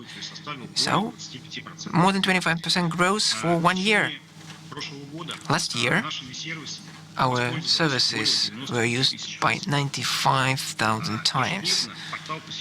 Every day, we have around 8.2 unique users now on web portal, and the number keeps growing. When we launched mobile application, months and a half ago, and more than 1,000 users have downloaded this application. So the statistics of this web portal and higher attendance rate shows the results of our activity for our users. Thank you very much for your attention. Thank you for the presentation of web portal. In fact, I strongly urge you to visit this web portal. This is a very, very efficient tool to work with investors, which has a lot of useful information. Even if you haven't been planning to start a business, so the information on the web portal can urge you to do that. And we switch to our next contestant, Market Space, the Winvestor project. Dear colleagues, the floor is yours. I would like to remind you that you have 4 minutes. Good day. My name is Vitaly Mutar, Winvestor project representative. Thank you for the opportunity to take part in your session. We develop an investment infrastructure for financial markets aimed at conventional user. Let's start with the problem we tackle. Today's the bank deposit is not attractive financial instrument anymore due to the lower rates and additional income on the deposits of 13%. Now people are opting for bonds, shares, and alternative asset class, but for many people it is not understandable, very difficult in terms of entry point, but it should be very accessible to average user for the money to make money for the sake of our business. Along with that, we need to solve the problems when, for example, the investors are imposed the instruments which are very good for the sales people, but which is very bad for the consumer. Therefore, the healthy competition should be in place in order to reduce the commission and increase the return. And that is what we focus on. We would like to provide the client with the freedom of choice and help them to choose. For that in mind, we build our market space that has 4 components: online store of investment products, aggregator of investment assistance, content project, and an online platform that unites it all. First of all, the store. It has financial products like mutual funds and others, and the assistants here are those who can provide you good help, and you choose the ones that you like more. And the main task is to attain good financial targets for the client. As for the Winvestor journal, that is something that helps the client as well. Then we have an open API platform that is developed in line with federal law, and there is identification of the client, and data are processed, transactions are closed, and the platform has integrated vendors of products and services, leading brokers. On the one hand, they use our software that is supplied to them on the SaaS model, and on the one hand there is our shop window integrated into the platform where the services and products can be bought from. And as everything is united through one platform, there is one account profile that a client can use, and that provides them with a freedom of choice. And the investment control is performed in a single window approach, and we position ourselves as an infrastructure.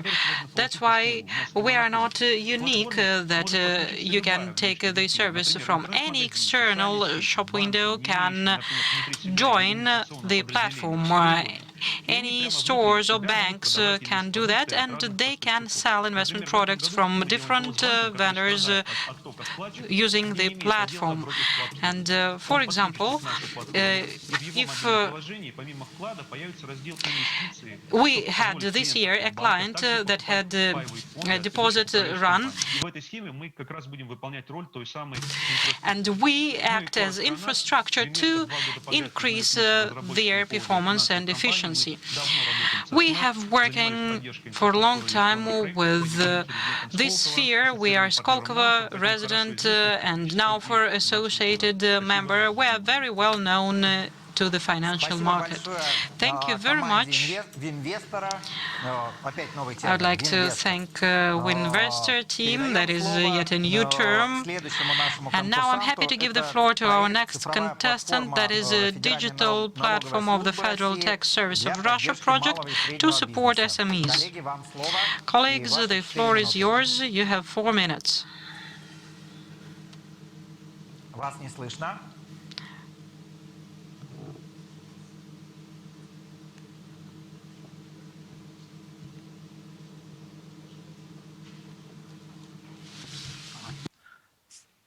Слышно? Да, слышно. Can you hear me now? Yes, we can. Так, сейчас презентацию видно, да? We'll share the slides. Can you see them? Добрый день еще раз, уважаемые. Good evening. Презентацию не видно. А вот теперь видно все. We can see the slides, yes. Спасибо. Уже добрый вечер, уважаемые участники dear participants и гости форума. And guests to the forum. My name is Evgeny Gladyshev, and I represent Interactive Services Department of the Federal Tax Service of Russia. I would try to be brief to introduce to you our technology.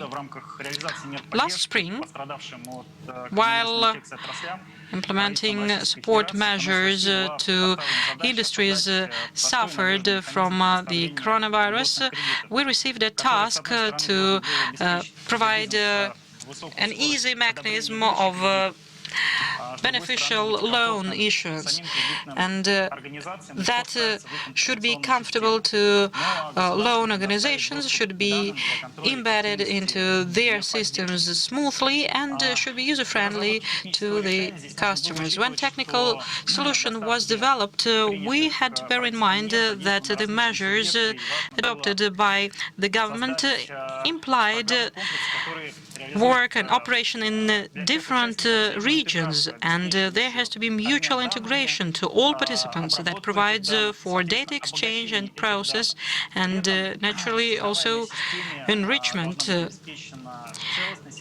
And the system had to be integral, and data should be secure and protected in line with the effective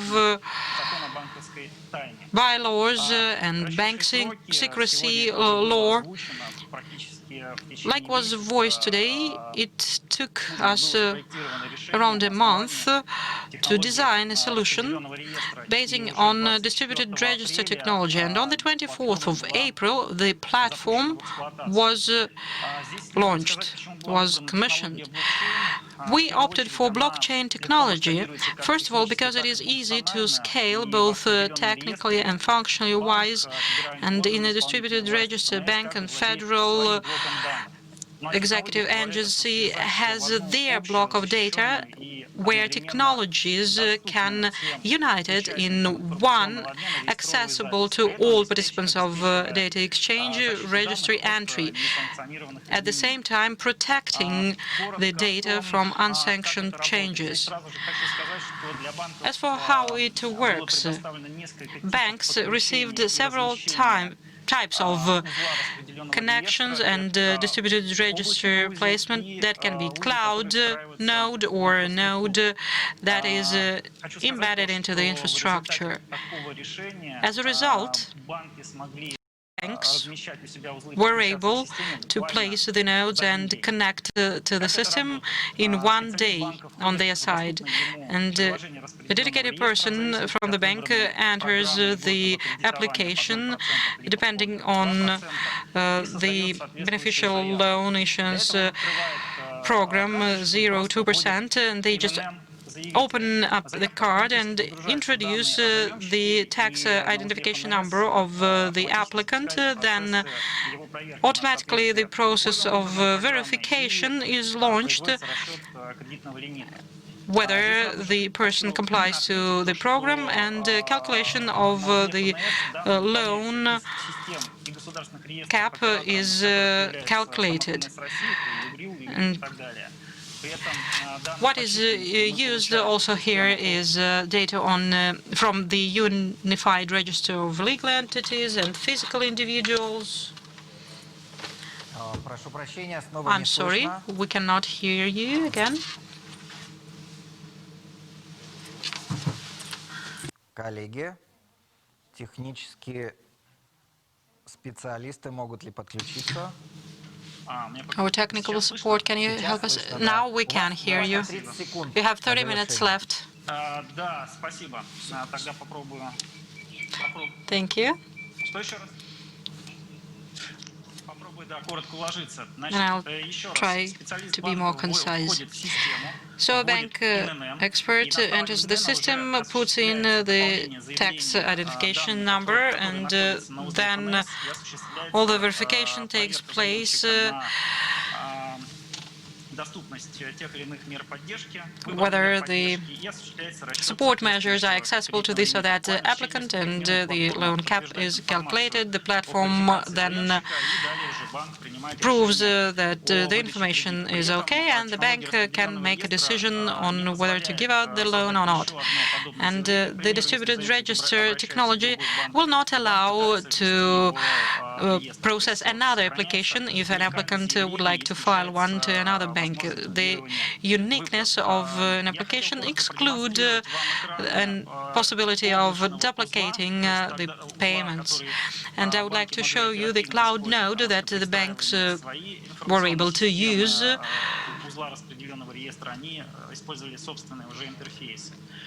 With their own interfaces. On the screen you can see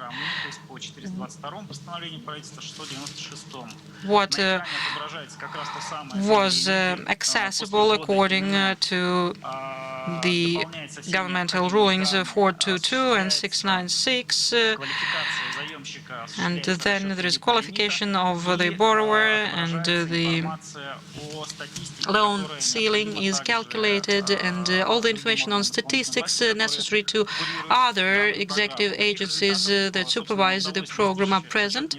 And we managed to reach these results through introducing our platform, and all the key banks joined the platforms very fast. Some of them joined the platform, others just installed the distributed register node in 2 months. So we had over 40 banks joining us in that short period of time, that enabled to take processes and services engaging different spheres of governmental and business activities together. And thanks to distributed register technology, we mitigated loan issuance deadline to 3 days, and the costs and expenses of organizations were really seriously cut, and as practice showed,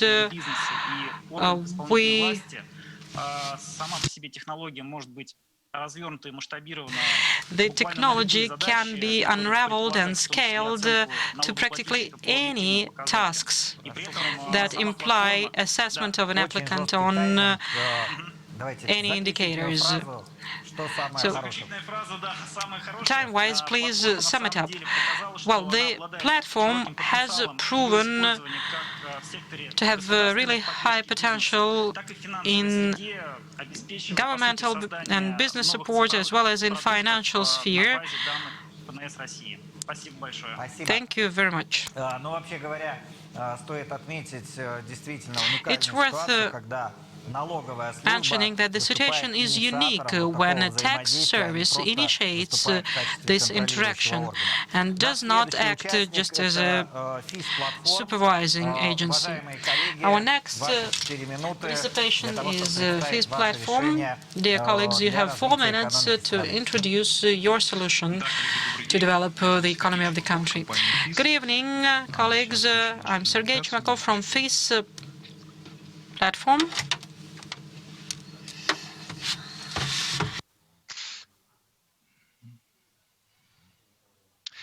Итак, наша компания является российской IT-компанией. We are a Russian IT company present in the market for 17 years. We specialize in business automation. We have our own developments and solutions. We have launched over 160 projects overall in Russia and abroad in different business spheres, and we are a Skolkovo resident. As for what issues we see in the market today, that is IT experts shortage that is seen in many companies, and deficit of time to change alter the IT legacy that a lot of companies have. That is absence of throughput, process of digitalization and automation, and absence of uniform methods of digitalization. And we can solve all these issues with the help of our technology, that is our FIS platform product. That is a platform that does not require any difficult coding, and it acts as an easy constructor that you can customize any application and set any business process with. The architecture is modular, and that is pretty functional. The platform is available to the current employees, so any employee, any team can acquire these functions and practice them, saving the time on development by 3 times and monetary resources by 5 times. Because using this platform, you should not employ costly experts, and every system should not resort to various vendors, but can develop different processes and turn them digital using this platform. As for current projects that we have in the banking sector, we have implemented a loan conveyor for both legal entities and physical individuals. We are implemented in debt collection, and we have worked for the central bank, and we work also for other business spheres. As for platforms implemented on our platform, I can say that there are governmental institutions. We had a pilot in the Department of IT of Moscow City. We have also worked with the Post of Russia in workstation automation, and we have worked with S7, where we managed the land transport management system. We have launched 2 projects in Rusatom service, one connected with the procurement, another with e-commission management, and we have launched also monitoring and supervision system in Ryazan factory. We have also worked with medicine and insurance. For example, in Pretor Clinic, we have launched a conveyor belt for application acceptance and processing. Our product is really effective and functional for any business sphere. If you have any questions, please approach us. We would be happy to make your business effective. Thank you very much for your time and attention. Thank you for meeting the timing, and now I'm happy to give the floor to the final contest for this award, that is a Geometer company project. Dear colleagues, the floor is yours.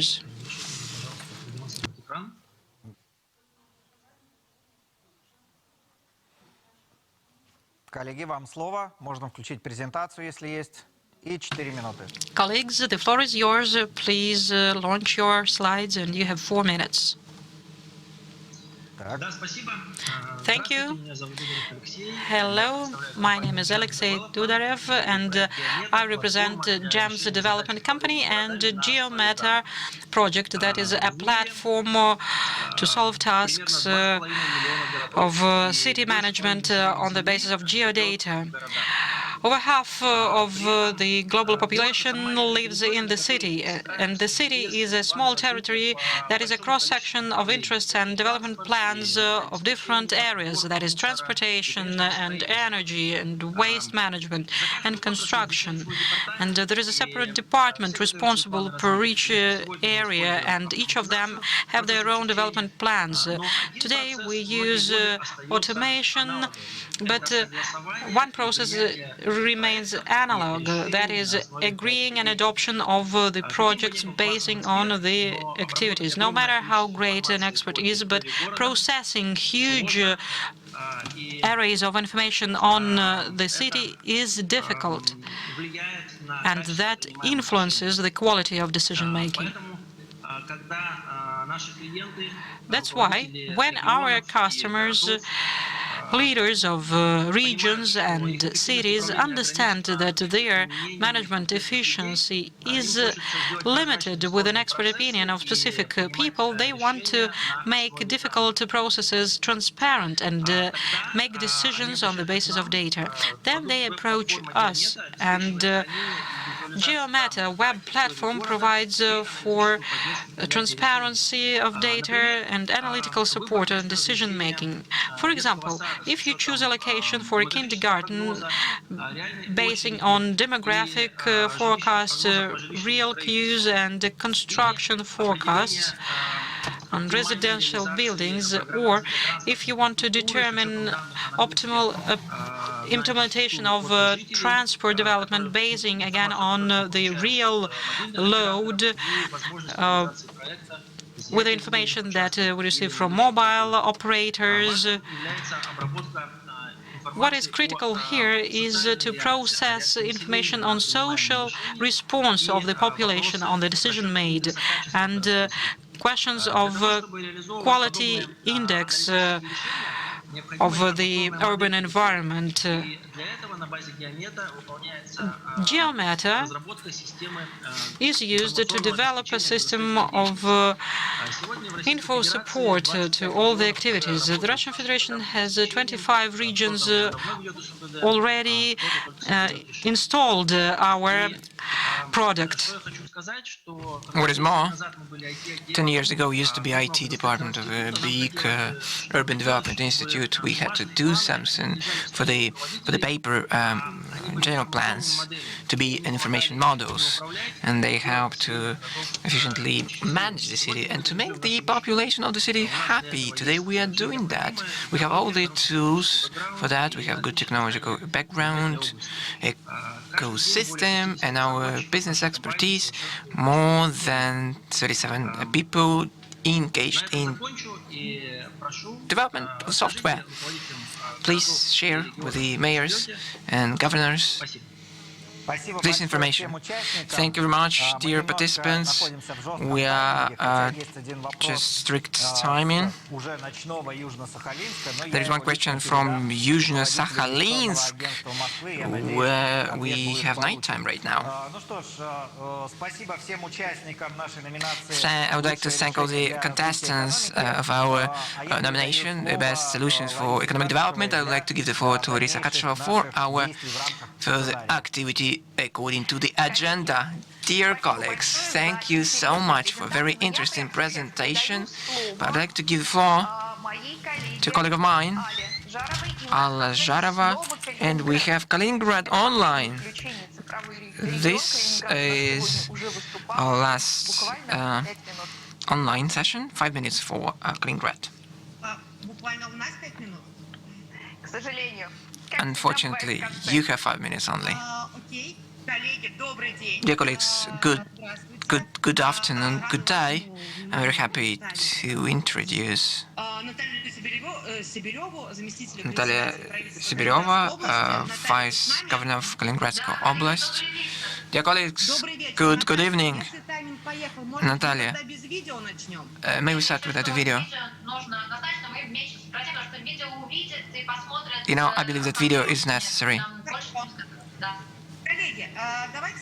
Dear colleagues, please switch on the video about the technological development in Kaliningrad region. Позволили создать allowed to create more than 2,100 jobs and to involve specialists for IT projects. The heritage of World Cup 2018 provided for a secure and safe infrastructure development. Today, the new stadium of Kaliningrad in Sara Center, we have a section of our region matter cluster. This interactive dashboard is necessary to reflect the information on the services and equipment of matter cluster. Here we can see the state of storage systems, capacity of the channel, number of users on the website of Kaliningrad region and other system.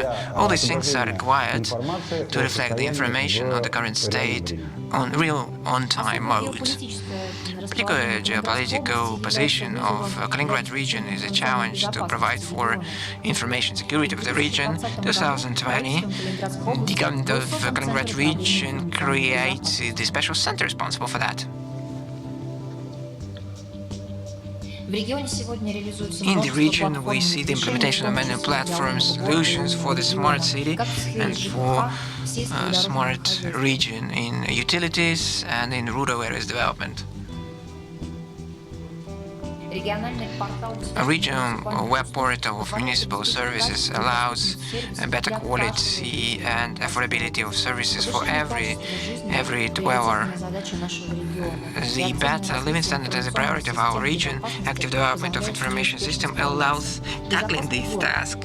Secure and safe cities are very effective and efficient tool to do that. Every day our life brings new challenges. 2020 has become this year for all the country. Those digital solutions which were supposed to appear later on did it in 2020. We do all understand that we need a digital breakthrough for achieving digital heights. Dear colleagues, good evening once again. Very inspiring video you saw in many areas developing. Do you have a single strategy for development in the region, or maybe the strategy for digital transformation? Of course, every region has its own development strategy. We have a unique geopolitical region which should focus on our priority areas as the accessibility and transport development, support for the business,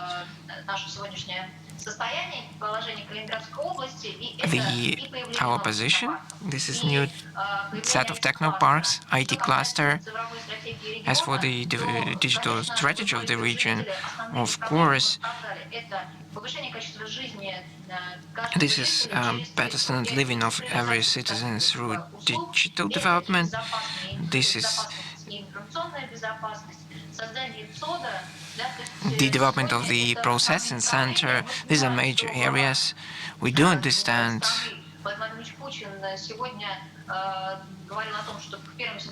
that by the 1st of September we need to have major digital strategies for each region, which are going to be a part of our strategy.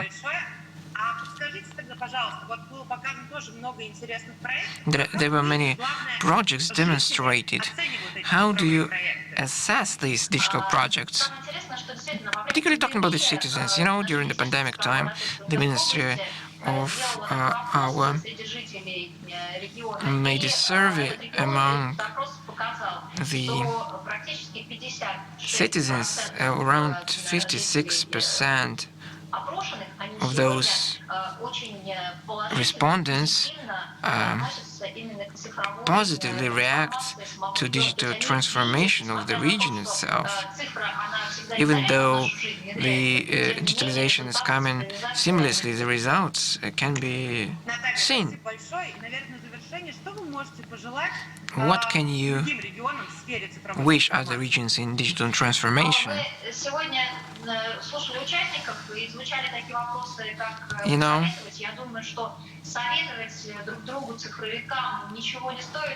you don't need to advise anything. Every region does a lot for digitalization, which brings to the digitalization of the whole country. I would like to have a single platform to share the best practices, as everybody has strong strengths. You can use these best practices. Today we've seen many things, many interesting things, and today's award and contest shows that every region is actively engaged in digitalization. Natalia, thank you very much for your input. Unfortunately, we don't have much time. The last question. You have a very interesting background. What is it about? Why have you decided to choose this background? You're right to mention, you know, this is our Kaliningrad Stadium, the heritage of World Cup, and right now we're in the very center of digitalization of Kaliningrad region. We have Metro Cluster, Geo Distribution Center, our data processing center, so we're in the very heart of that process. Thank you very much. Dear colleagues, a very interesting conversation. I would like to thank moderator for great timing. We have our beloved nominations. The student nomination just strive for the heights, and Pavel Shestopalov is going to moderate them. Thank you very much. Student nomination is one of the most interesting. Students propose what we are afraid to do. There is a joke, not even a joke, maybe a real story. They say that Elon Musk didn't attend the Space Academy, and he didn't know that, for example, you cannot land the missile, you cannot spacecraft on an ocean because a lot of waves. He didn't know that. That's why he did it. Nomination, Strive for the Heights. First participant is from the intellectual system forecasting the risks of the second heart attack.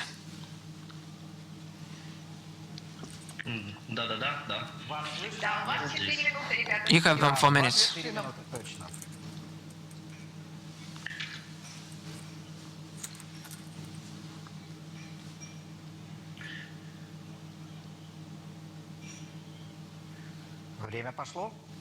The time is up. Good day, dear experts and colleagues. According to statistics, just right now, a person died of heart attack. But just in brief, we're going to talk about figures. For you to know, we're the first globally on mortality rate because of heart attacks. 673,000 die of heart attack in Russia, and recurrent heart attack occurs 16.2 times, so the mortality rate increased by 37 times. The most conventional method. This is on the slide. You can see the structure of how to assess and screen the patient, but the drawback is that it is very costly and it is very long. In terms of screening, we would like to introduce our solution based on IT and medicine approach. Not going into scientific detail, I'd like to say that we take the behavioral pattern analysis, biotechnical points, and consider traditional risk factors. All this data is aggregated, and with the help of neural network, we have the risk level. So according to estimates, we will increase our classification rate in terms of detection by 14 to 17%. What are the advantages? For example, my grandpa lives in a small city. He likes fishing. He doesn't like to attend hospitals. Thanks to our solution, he'll be able to economize and to buy a fishing rod, as we allow him to economize, and the rural areas and towns up to 2,000 people will be able to do that. We will simplify the pressure on doctors and physicians who are right now trying to solve the issue of another patient because time is not on our side. So the specialists will be able to precisely detect the risk level. We need to say a couple of words about the crew of our balloon and our journey to 5 years. We have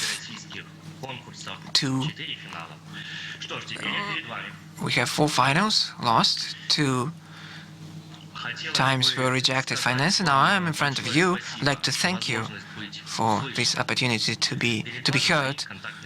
And you have my contact details. We are open to any interaction. Thank you very much. The issue is very complicated. I do hope that your application, your product, will really help people who really need that. Our next participant, Palantir, a very mysterious name. Could we have you online and your 4 minutes for presentation of your solution? Palantir team. Hello, can you hear us? We cannot see you. Unfortunately, I'm not going to share my video with you. Let's get down to that. In my short presentation, I'm going to answer 3 major questions. What is offered?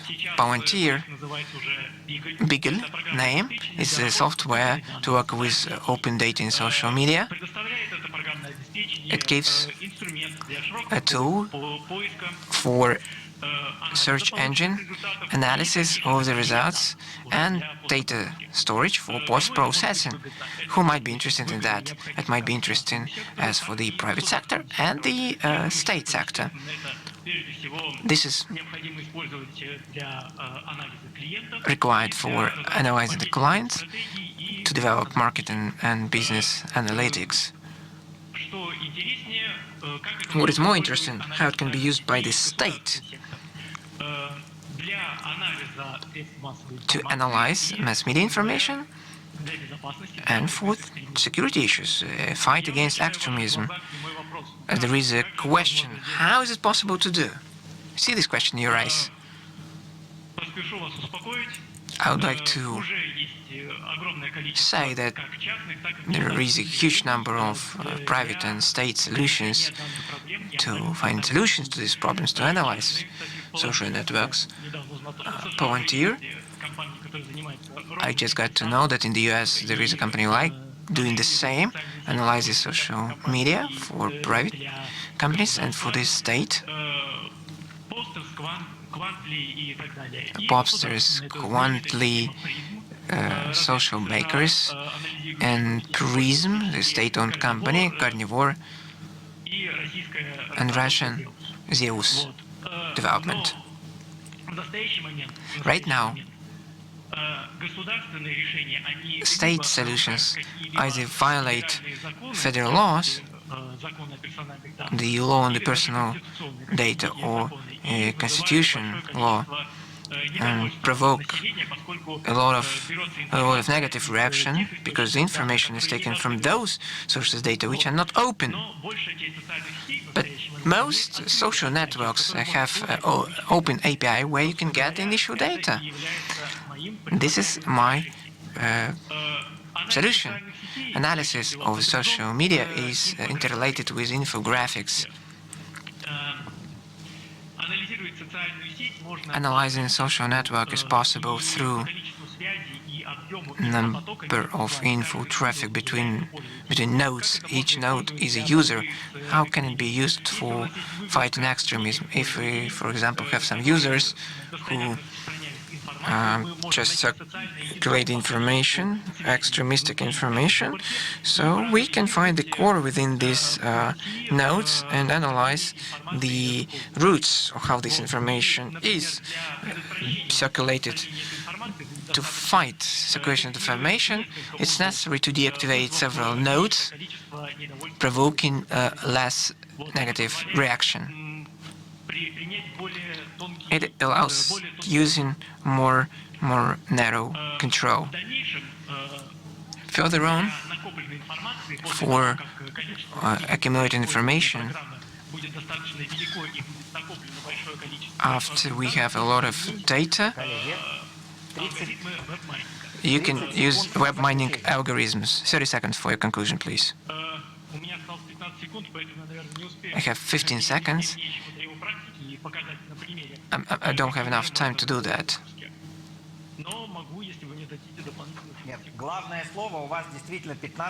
You have 15 seconds. Sorry. Thank you very much for your attention. There is potential in place.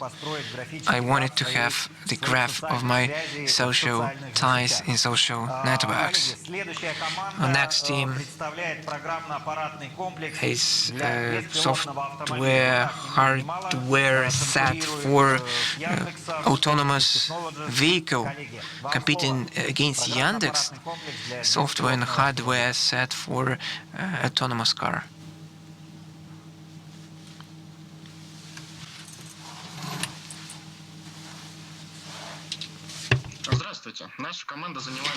Hello. Our team deals with soft and hardware for security management of a modern car. Modern car and its safety is based on the mobilizer that once a person gets can start the engine of the car. And we provide a product that helps to enlarge the security of the system and also works on music, for example, and other systems of a car. Therefore, we elaborated a voice assistant, and the system works on, therefore, safety, security, and adds customization from a specific user, and therefore increasing concentration of the driver. The goals of our team was to elaborate a hard and software system of safety, security, and function management of a driverless car. Here you can see the tasks. And as for the software development, here you can see the structure of the system. There is a hardware block installed into the car, and there is a voice assistant that is a module to our system. As for the technical solution elaboration, the functional scheme is shown here. There is the battery communication block, the matrix, and here is the design of the hardware. That is a 3D model of hardware block with all the fixtures. Software. You can see the design that is flat with a minimum number of windows and mainly in dark theme. And there are several clients. Mobile client, for example, and others. The design and logic of work is present here. Our system can be applied in a personal car to customize the functions. In car sharing, where it can be used for identification of the driver to verify that all the documents are okay. In a taxi, the driver can again customize the settings, and in railroad transportation, our system can help verification of the customer. We have registered 2 software, and the certificates are present here. The participants of the team are present here. Thank you very much for your attention. The team would be happy to answer your questions. Thank you very much. I would like to thank the team that elaborated hardware and software for driverless car, but it is important for a car not to be just driverless, but also disinfected. So the next team would introduce a disinfection system. Здравствуйте, меня слышно? Да, конечно. Ваши 4 минуты. Добрый день. My name is Daniel Kucherov, and I'm a 4-year student for bachelor's degree. And I introduced a team that elaborated disinfection means product. We will briefly tell you the essence of the project and the economy. So the issue is that passengers of public transport can get infected in the epidemic outbreak. And people can be infected in public transport that is potentially hazardous. Coronavirus even worsened the situation. People during the pandemic fear going out and using public transport.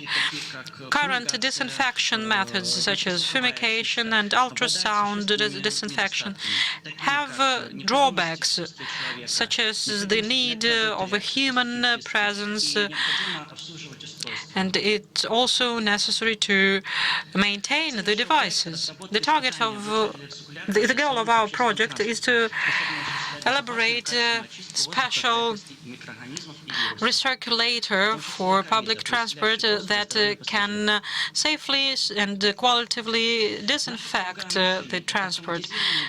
We put forward an automated safe device to disinfect viruses and bacteria on transport means. The device is installed into the transport. It is based on ultraviolet radiation that inactivates hazardous microbodies and viruses. We have 2 modes of operation, open and closed. In open mode, the device disinfects the air, and in closed, it can disinfect the surfaces as well. Why is it needed? Ultraviolet is hazardous for a human being. That's why when there are no people inside, open disinfection is possible, and when people are present, you can clean the air simply in closed mode. That is the prototype of our device. The principle of operation is pretty easy.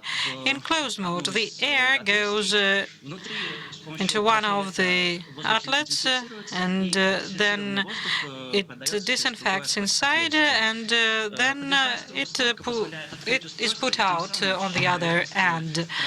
Therefore, the air is purified. We have looked at the competitors in the market, potential competitors in the market.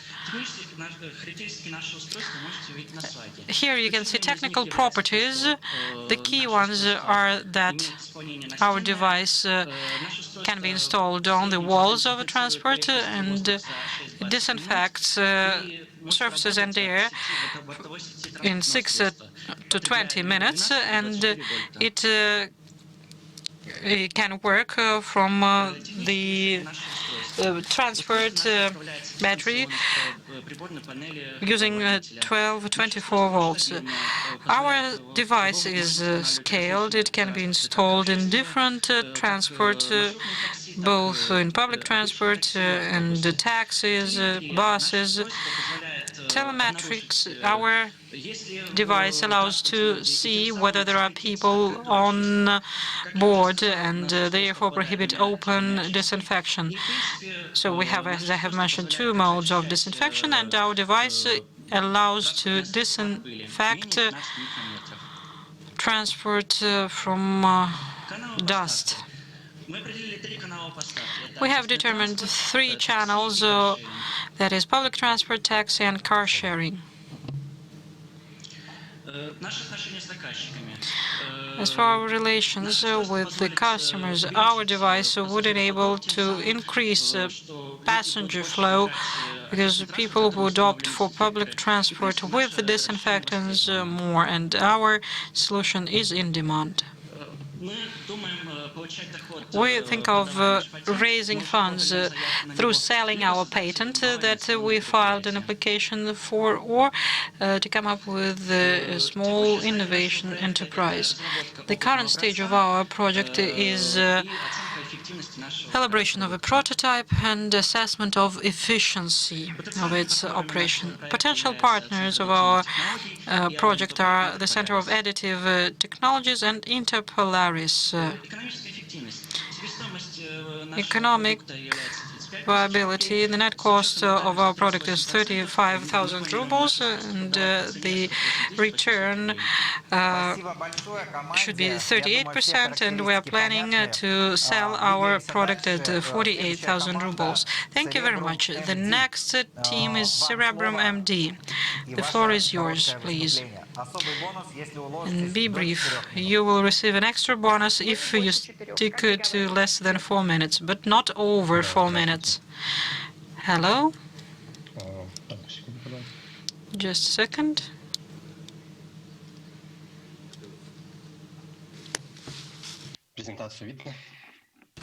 Can you see my slides? Yes, we can. Hello, I'm Magomed Medilov. I'm co-founder and director of MD Income. We elaborate solutions of virtual reality, computer vision, and machine learning for treatment. We have 5 programs, and the flagship is Cerebrum MD, that is assistive service for remote rehabilitation of patients with paralysis of upper limbs. Paralysis or movement dysfunction is a conclusion of a stroke, and one doctor can help 120 patients. Therefore, 160,000 experts are needed for all patients that require assistance, but they are non-existent. Therefore, 90% do not have access to rehabilitation and remain disabled. Our solution is a software that includes computer vision, with the help of which the software automatically controls the therapy and correctness of exercises performed by a patient with 98% of accuracy. We have elaborated machine learning algorithm that is based on the data of patient history and medical history and the movements of the limbs. And the therapy is automated, and the material bonuses are present for the best patient. Currently, we have elaborated MVP with proven efficiency on 450 patients, and we have concluded contracts at the amount of 3.2 million rubles. There is a commercial pilot with Ipsen. There is interest in product after we receive registration, and we have scientific cooperation with the leading institutions like Sklifosovsky, Vladimirsky, and the Skolkovo Technical Institute. Rehabilitation services market is growing annually, and to date it is $1.7 billion, and by 2024 it will be $3.2 billion according to forecasts.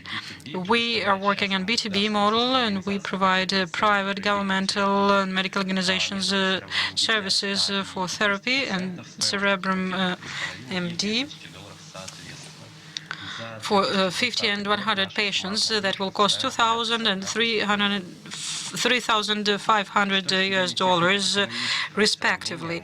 As for technical and economic comparison, we did not elaborate a new method of rehabilitation. Our main task was to automate and optimize the current existing method of rehabilitation. We managed to do that, and furthermore, we managed to take all the therapy from hospital beds to homes, preserving the supervision.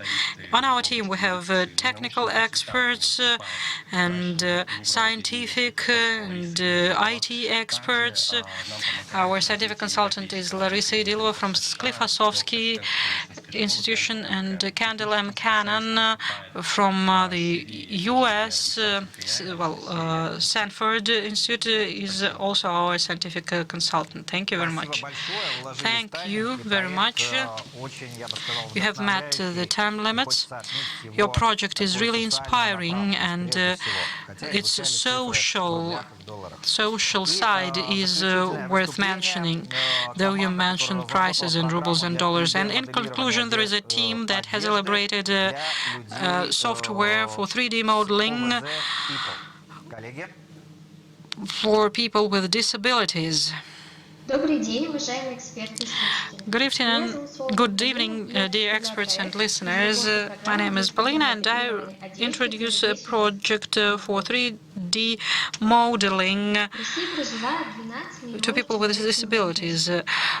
Russia has 12 million people with disabilities. A lot of them experience difficulties while finding good clothes because they do not take into consideration particularities of the figures. The principle of the product of work of the first product out of 3 that we put forward. A person installs an app and goes to a web designer that takes all the measurements and then creates a digital double for that person. Then you can see how you will look in this or that clothes in the app. As for the principle of the second product, again, the 3D model of a person is created, and afterwards you can upload a photo of any clothes piece from mass market, and then the app will select the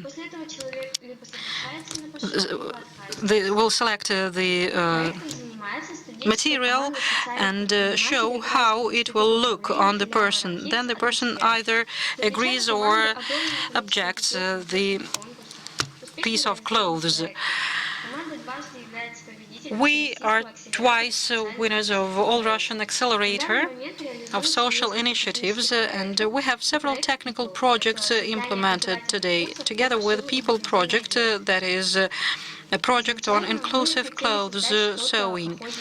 Initially, we wanted to create something similar to Saber, but analyzing the market of existing software, we understood that products of this kind are already present. Therefore, we had 2 areas of activities born. As for project monetization, it will go through subscription. The target market has 3 categories. The first one are people that live in Russia with different disabilities. Russia has around 12 million people with disabilities, and in Yekaterinburg, around 50,000 people with disabilities live. If we bear in mind MAU-DAU coefficient, it is 20-30%, and therefore beneficiaries in Yekaterinburg will be around 10,000 people. Other beneficiaries will be manufacturers of materials for clothes of mass market and people that do not have enough time to go to stores. The team has a lot of partners, including the leadership of the Urals Institute of Management of RANEPA, affiliate association special people, Alex family, Russian brand that makes clothes for people with disabilities, accessible environment to all in Sverdlovsk and Urals Federal University. Our potential partners are also digital sewing plant Shishkin and Sverdlovsk factory. Thank you very much for your attention. I would be happy to take your questions. Thank you very much. I believe that many of our contestants are closer to heights than participants of the so-called adult nominations. And social responsibility projects are really highly interesting. I hope it will be noted by our jury members. So, colleagues, I'm giving the floor to Larisa Katysheva for the final remarks in our telemarathon Digital Heights. Yes, our telemarathon lasted from 10 in the morning Moscow time. So we have been online for over 9 hours. We started with online connection with Kamchatka and ended with Kaliningrad. We had a lot of different teams from many different regions. We have learned so much about digitalization. I believe that we will go through these recordings again and again, and I believe that our presenters touched upon a lot of valuable matters. But the most important question is who won? We had the first winners voiced already to the awards that spoke in the first half of the day, and now it's time to voice the winners of the awards that we had afterwards. And we also had other awards that we give to signpost events in digitalization. So what do we have left? National project in the digital. That is our partnership nomination with Digital Breakthrough, best solution to enhance digital security, the best solution to develop economy, student nomination. Not many jury members there, but I hope that now they are working actively and giving their feedback to us. We didn't have a chance to ask questions to our dear students, but if there are any, we will send them to our students. And there is Konstantin Parshin present in the studio of Digital Heights. Usually we are moderators of this ceremony that are present on stage all the time, but now we are like this. And we have another studio where Nikolai Sudarikov is present with a very responsible task as well, because he knows winners in 2 partnership nominations, digitalization support, and 1 more nomination that we're going to tell you about soon. But to begin with, Konstantin, I can see that you have a guest. It's great that we get together, we see each other. Maybe it's a conventional way of conduct right now. I can say that the spirit of time and the DNA to work from scratch is in our blood. So it is very important to see that the process of voting is going on or it is over. We have no idea who the winner is. We will be happy at your victory and success. First of all, I'd like to introduce our guest, Dmitry Komendantov, who plays a very important role. He's a GR director of Mail.ru company. Everybody knows this company. Dmitry, we are very happy to welcome you to our studio.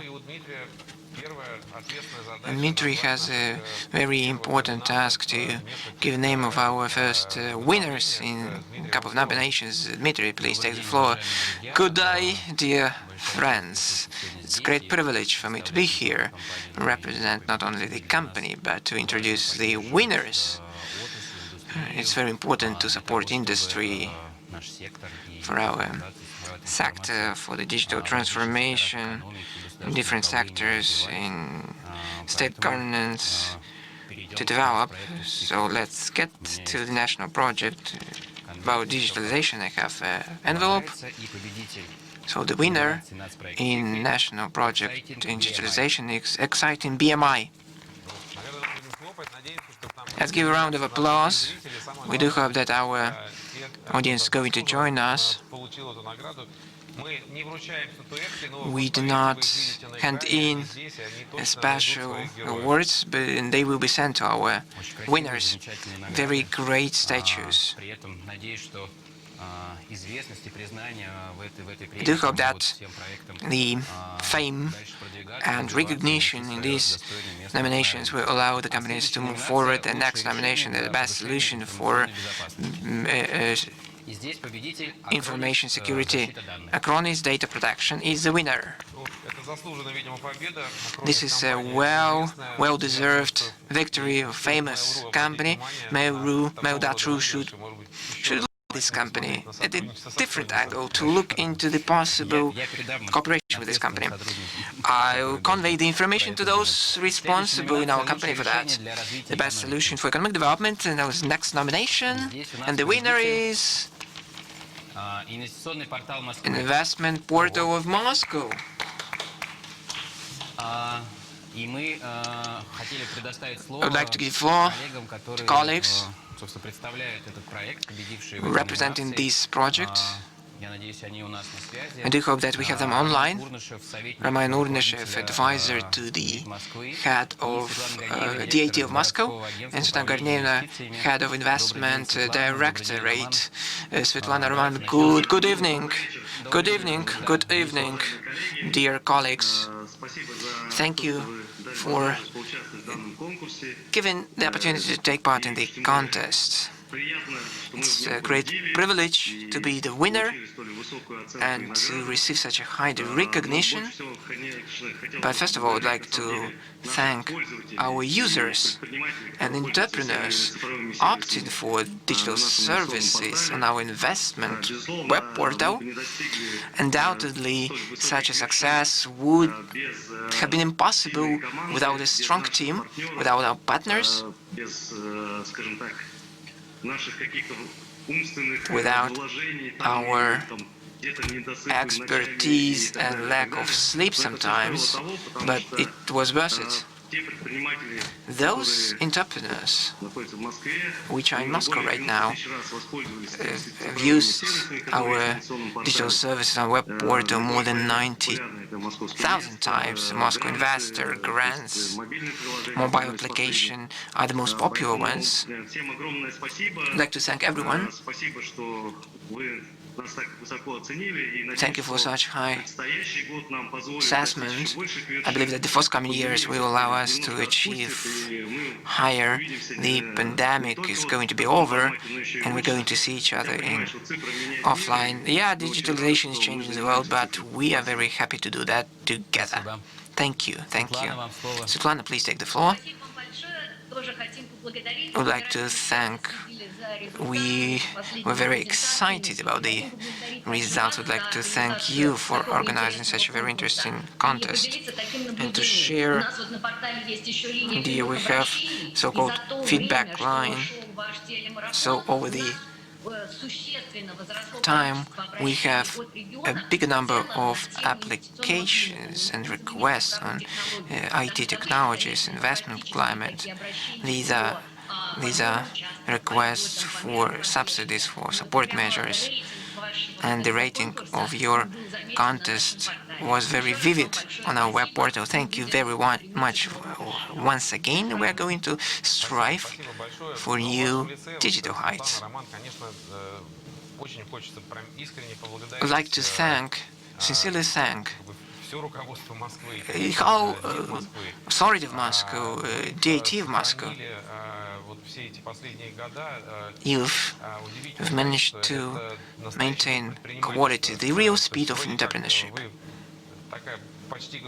Yeah, almost a state organization, but your risk appetite, your willingness to achieve impossible within a short period of time, and the success which follow impress our mindset and encourage the competition among the real independent private IT companies.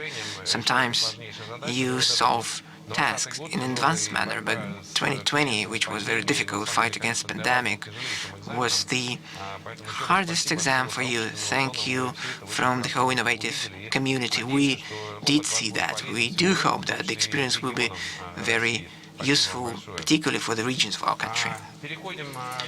Switch to other nominations. The contest brings together absolutely different areas, different layers of maturity, different philosophies of people who strive for a digital summit.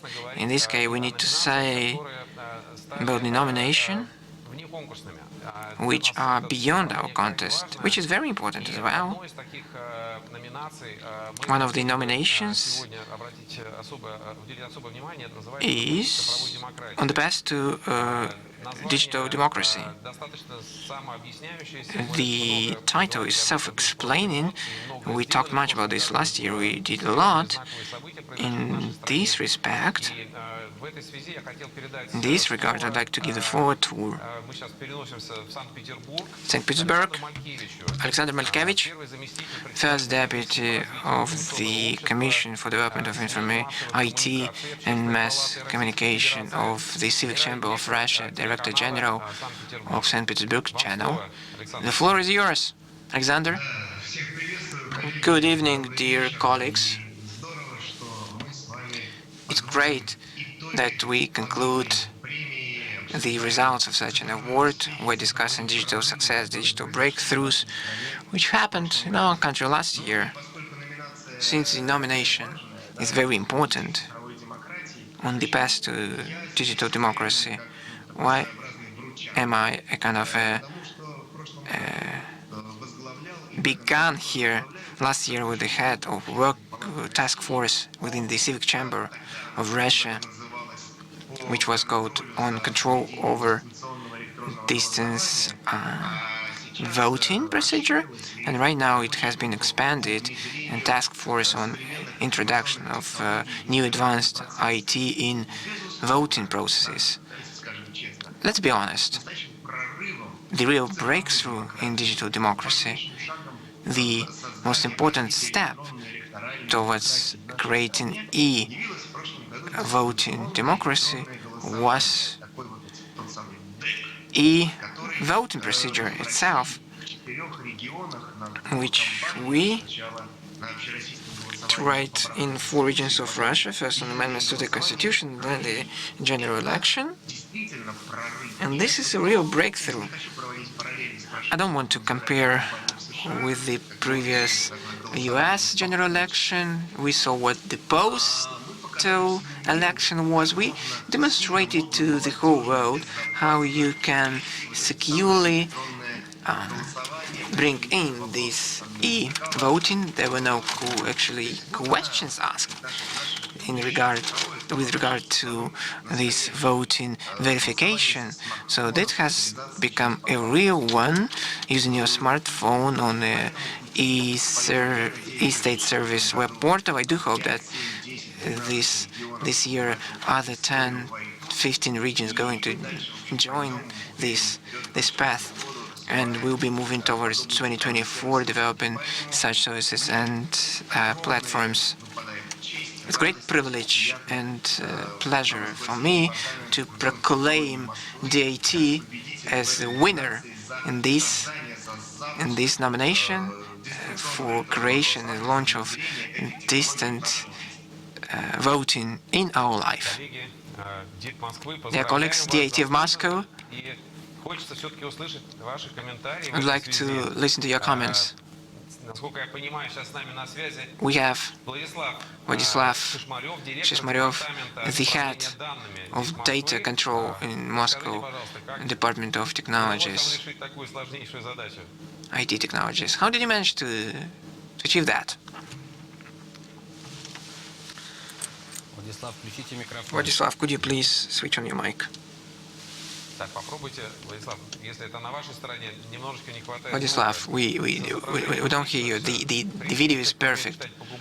Those who can read lips can do that, can understand you.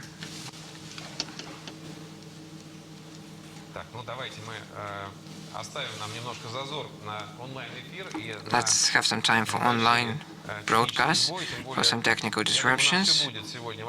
I hope we will have an opportunity to speak to Moscow. Vladislav, we thank you and we congratulate your department on solving such a task within such a short period of time. During the pandemic time, you do a great job. Thank you very much. Let's follow on. We have another great speaker online. I'd like to give the floor to a colleague of ours, great friend of ours, Elena Volatovskaya, who is the head of Committee for Development of IT in Opora Russia organization. And this nomination is connected with activities of these organizations, which is going to be called the Foundation of Digitalization. Konstantin, thank you very much. First nomination. We have two nominations. Nikolai is going to give the winner. First nomination is the Foundation of Digitalization. We've been gathering the results of votes, so they are tightly, securely packed. Who is the winner? The winner is CheckAdvisor. Congratulations. Colleagues, great job. Nikolai Sudarikov, the head of Softline business. And you have another great piece of news for Foundation of Russia, special nomination. We decided to have special nomination for development and contribution to small and medium business. Would like to award the Moscow Innovative Cluster. Now another opportunity to speak to Moscow.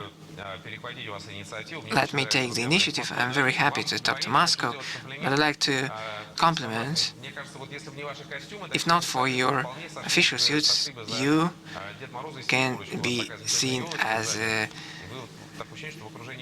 a winning team, as a Father Frost, and you know, you keep on just to very good New Year's style.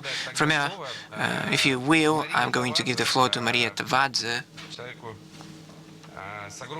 a person with great experience, whom we know, the advisor to the head of IT in Moscow. Maria, a couple words. Good day, dear colleagues. Can you hear me? I'd like to thank for great appreciation and high assessment of our project, the Moscow Information Cluster. In fact, this is a great thing to see how the project is becoming a platform with more than 19,000 participants from scratch. This is a huge achievement of a team which is big enough. Our developers, our colleagues from the entrepreneurship department. I'm very happy to be a part of such a team. I thank you. I'm very happy for an opportunity to take part in such a big and interesting project. Maria, thank you very much.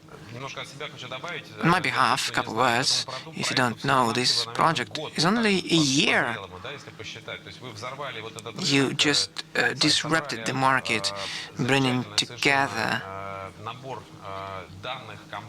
big data companies' competence as a team. And what is important, this is the activity which was not isolated. It wasn't performed in solo. You brought together a huge number of different departments, like Skolkovo actually participating in that. So you had a very important integration role on the market. When there is a number of scattered companies, you don't know where to go, where to look for the support measures. A huge work was done over a short period of time. In this respect, a couple of words from Ilya Tolstoy, the deputy head of Moscow Information Cluster. I would like to join Maria in thanking organizers of this contest for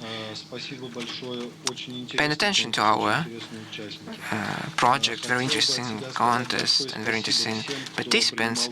I'd like to thank all those taking part in the developing Moscow Innovative Cluster and to mention unique collaboration between the DIT and the Department of Innovative Development and Entrepreneurship.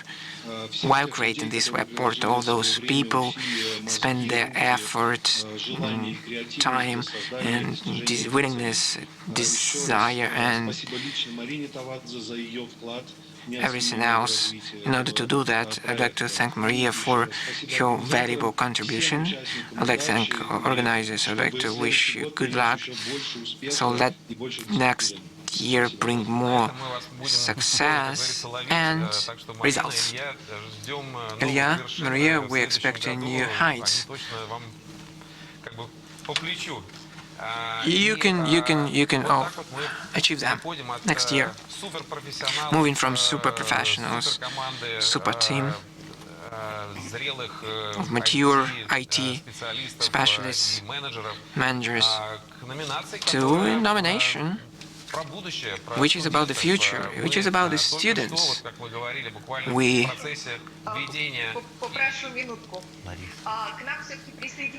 have Dmitry Shishmaryov joining us. Let's give him the floor. Can I be heard? In brief. Unfortunately, there are some disruptions to the sound. Interpretation is not possible. The first experiment on the election to Moscow State Duma, the experiment allowed us to hold voting, distant voting on amendments to the Constitution. More than 1 million users during the pandemic time were able to vote on the amendments to the Constitution without leaving their house. Such new technologies allow doing magic things. We had the first space voting. Unfortunately, the speaker is not online. I'd like to mention this fact. I'd like to thank the organizers of the award and the citizens who support this use distant voting. We would like to meet the expectations and to further develop and support this endeavor within this path of distant voting. Alexander, thank you very much.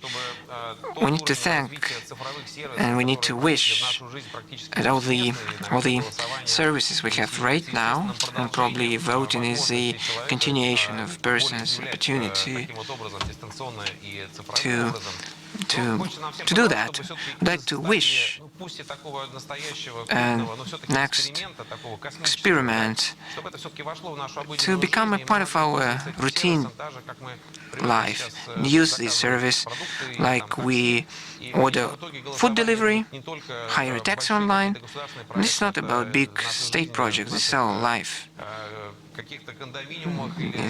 In block of flats, in different blocks of houses, and the experience that we have gained to proliferate technologies as much as possible to ensure better penetration in the region. We do hope that your expertise will be of use to us. Larisa, thank you very much. So if I may, Larisa, I will go back to the nomination that I believe is really outstanding, and it should keep us warm because it is our future. So that is student nomination Ahead to the Heights. Dmitry, now I will give you the floor because you have the envelope. So open it up and let's see what is there. I'm particularly happy to declare winner in this nomination because Mail Group does a lot to develop education and support student initiatives in various areas. And I believe that your employees are pretty young. Yes, the average age of our employees is young, and it is only natural to us as a company that has this entrepreneurial spirit to support young, inspiring IT specialists in this area. So I'm now opening the envelope, and the winner of the award Ahead to the Heights is Cerebrum MD project. Congratulations.